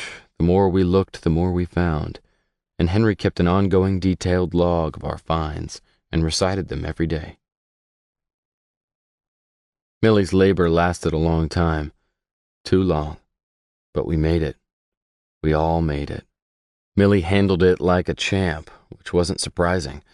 She was good at almost everything she tried. He was a big boy, 9 pounds, 8 ounces, 22 inches long, and he looked so much like me I could only laugh. And cry. He was completely bald, which made him look even more like me. I'd lost all my hair with the radiation, and had kept it short ever since. Henry just nodded sagely like our resemblance was a given. Millie thought we should let Henry name him, and I braced myself for a son named after Japanese beef or something equally exotic that would sound ridiculous on a little white boy. Instead, he thought carefully and pronounced him David Moses, which worked for me. Interestingly enough, though, Millie, who'd never warmed up to my nickname, called him Mo. She said I was her David, and the little guy needed his own identity in the house. She was certain Moses wouldn't mind sharing his nickname, and when Moses heard the news, he said little Mo could have it. He didn't want it. He hated it when I called him Mo, but I knew he was secretly thrilled. Little Mo might have been a big baby, but he was still so small we held him for 3 days straight for fear we would lose him if we laid him down. Millie broke down a few days before he was born, telling me how afraid she was that she wouldn't be able to take care of him, but I never doubted her. She was a natural. What she didn't know, she figured out, and she figured it out quick. She approached motherhood with the same attitude she approached everything, and she'd been mothering Henry for a long time. She wasn't exactly new to the job. I wondered how many blind mothers there were in the world. I knew there were some, even if there weren't many. She demanded that I describe every minute detail as she ran her hands over his tiny body and traced his miniature features, his button nose and his bow-shaped lips, his little ears and his paper-thin eyelids, his fingers, his toes, the bumps of his spine, the slope of his belly. I'd caught her lovingly exploring him many times since his birth, as if she was determined not to miss a thing. It made me ache for her that she couldn't see him, that she would never see her son's face. She would never see my face, for that matter. But Millie was convinced that if she could see, she would know us immediately. Maybe she was right. Maybe she actually saw us better because she took the time to touch us, to feel us, to find us, to know us. Millie was asleep now, and in the soft moonlight streaming through the window in our room, I could see the pale length of her arm and the dark pool of her hair against the white pillow. She was a worker, my Amelie, very well named.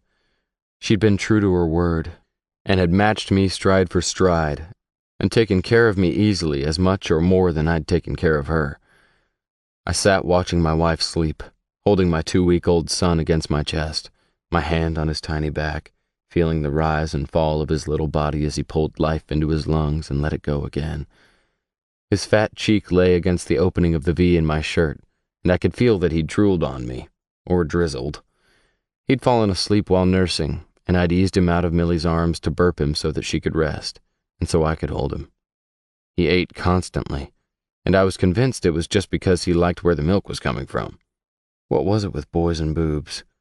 He would cry when we forced him to detach, and I had started saying, "Mo wants Mo," which had inspired the Mo wants Mo slogan I was now going to market with my tag team clothing line. Maybe there would even be a kids line, Mo and Co., or a maternity line, Millie and Mo. I liked that even better. "Mo always wants Mo, don't you, big guy?" I whispered, kissing his soft head. He smelled like boobs. In other words, he smelled like heaven. He sounded like heaven, too, even when he cried. Millie declared his lusty cry one of her favorite sounds the moment he came into the world, bellowing like his life was over instead of just beginning. "Daddy wants Mo, too. More and more and more," I murmured, still watching his mother. I had started making him tapes. I could have moved on to a digital recorder, but the tapes worked for me. I liked how tangible they were. Millie said she was going to take them all and have the contents transferred onto discs, and I said that was just fine. But I kept making the tapes, and I had a big stack of them, a verbal journaling of the last year, the days of my life, the days of our life together. Now I was making them for little Mo. "David?" Millie asked drowsily. She carefully patted the space beside her. "I've got him. Go back to sleep, silly Millie." I thought she was quiet for so long. We were both tired, exhausted. The last year had been heaven and hell, music and misery. It had not been an easy battle, and I still wasn't cancer-free, but I wasn't losing the battle either. I might lose the war. Eventually, I might lose, but we didn't think about that. "Now I've got that song stuck in my head," she said suddenly, startling me. I jerked, and Mo stuck out his lips and let out the saddest cry known to man. Millie and I sighed together, a synchronized "aww" that lifted on the end and conveyed our shared sentiment that he was the cutest thing in the universe. The cry turned into panicked suckling, his little head bobbing over my chest, his mouth wide in search of something I couldn't help him with, and I had to turn him back over to his mother. Millie heard me coming and reached for him, snuggling him down next to her, giving him what he always wanted. "So spoiled," I whispered, laying down beside them, watching them because they were too beautiful to look away. "He's not spoiled, he's a baby," Millie whispered, a smile playing around her mouth. "I wasn't talking about him, I was talking about me," I whispered back. I kissed her softly and she started to sing. "I love your legs, I love your chest, but this spot here I love the best," she crooned. "Is that the song that stuck in your head?" I chuckled quietly. "Yes," she complained in a whisper, "and I need a different verse because nothing rhymes with David." I laughed again.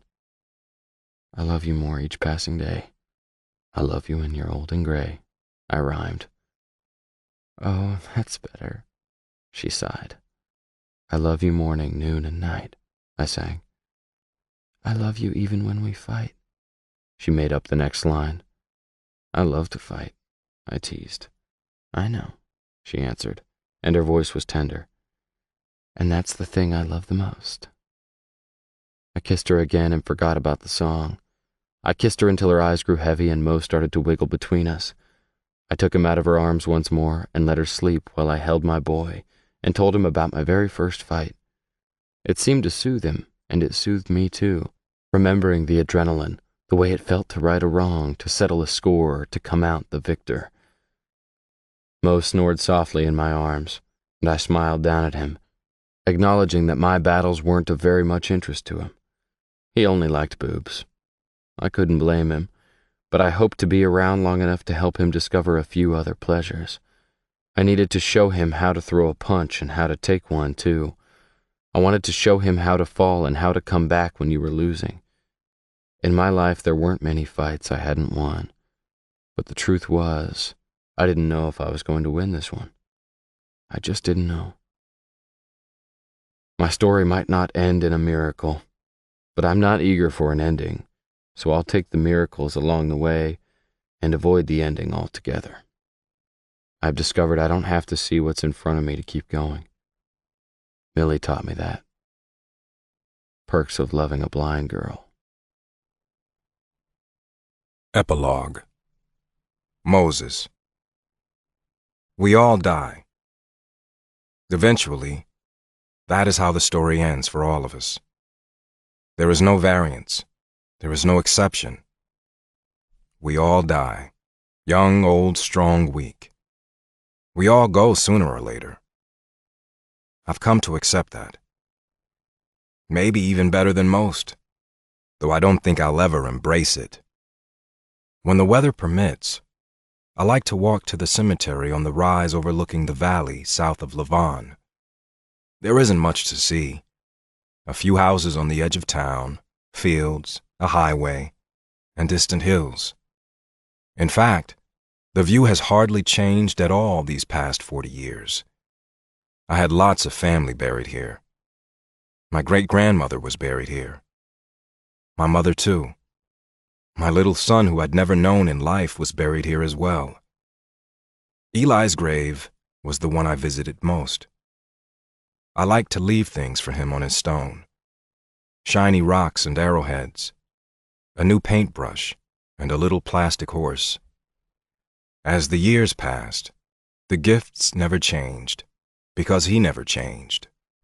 In my mind, he was always the little boy who never aged and waited somewhere for me to join him. I knew he didn't need the things I left. I knew he didn't even want them. I left them because I needed to. Because I needed him, still.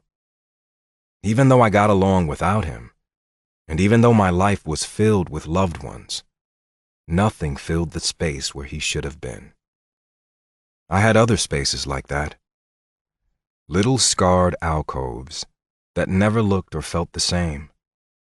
Inhospitable places that I couldn't fill, where nothing would grow, where the walls echoed and silence reigned. And I could match each space to a stone in that cemetery. The Lavon Cemetery had grown over the years. When I'd first come back to Lavon as a young man looking for Georgia, looking for my life, there had still been rows and rows of unused plots, stretches of green grass waiting for loved ones lost. But those rows were filled now. New rows had been added, and the cemetery wasn't so little anymore. Georgia's parents had both passed away, and she'd lost a brother a few years ago, too. Axel was killed in an automobile accident 5 years after Millie and Tag were married. We'd all been devastated by his loss, and when his family in Sweden never came forward or responded to our repeated attempts to contact them, we brought him here, to Lavon, and buried him among family, for that's what he'd become.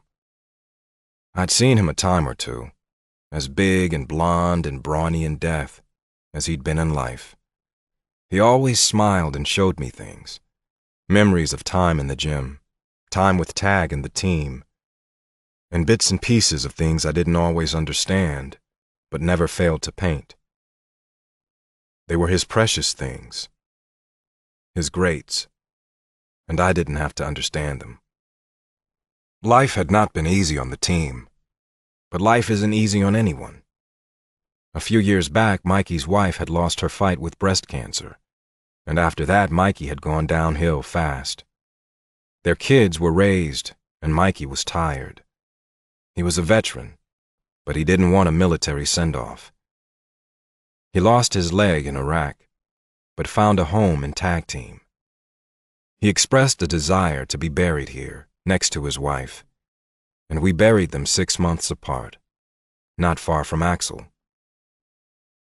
When Corey's youngest son died of leukemia a decade ago, they'd brought him here too, wanting him surrounded in death by people who would have loved him in life, had they lived, had he lived. His little monument was engraved with a tree, and we buried him close to Eli, though the spot right next to Eli was already taken with a stone that bore my name. George's name, too, with the years of our births, a dash, and an empty space, a date that death would someday provide. I had grandkids now, several of them. Georgia and I had welcomed 2 more daughters. No sons after Eli. And all our girls were married and gone, raising kids of their own. Tag's boy, Mo, went into the Marines and eventually got into politics. He looked just like his dad, big and green-eyed with his dimpled smile and a hell of a chin. But he listened like his mother, worked like her too, and thanks to Henry had a brain like an encyclopedia when it came to the details.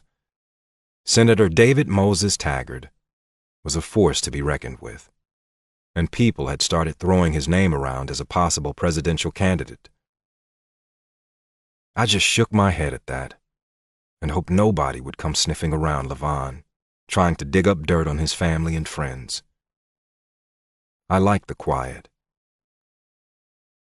I breathed in deep, filling my lungs with the silence and the sweet air, and stooped to pull a weed, clearing the intruder from my precious cluster of stones.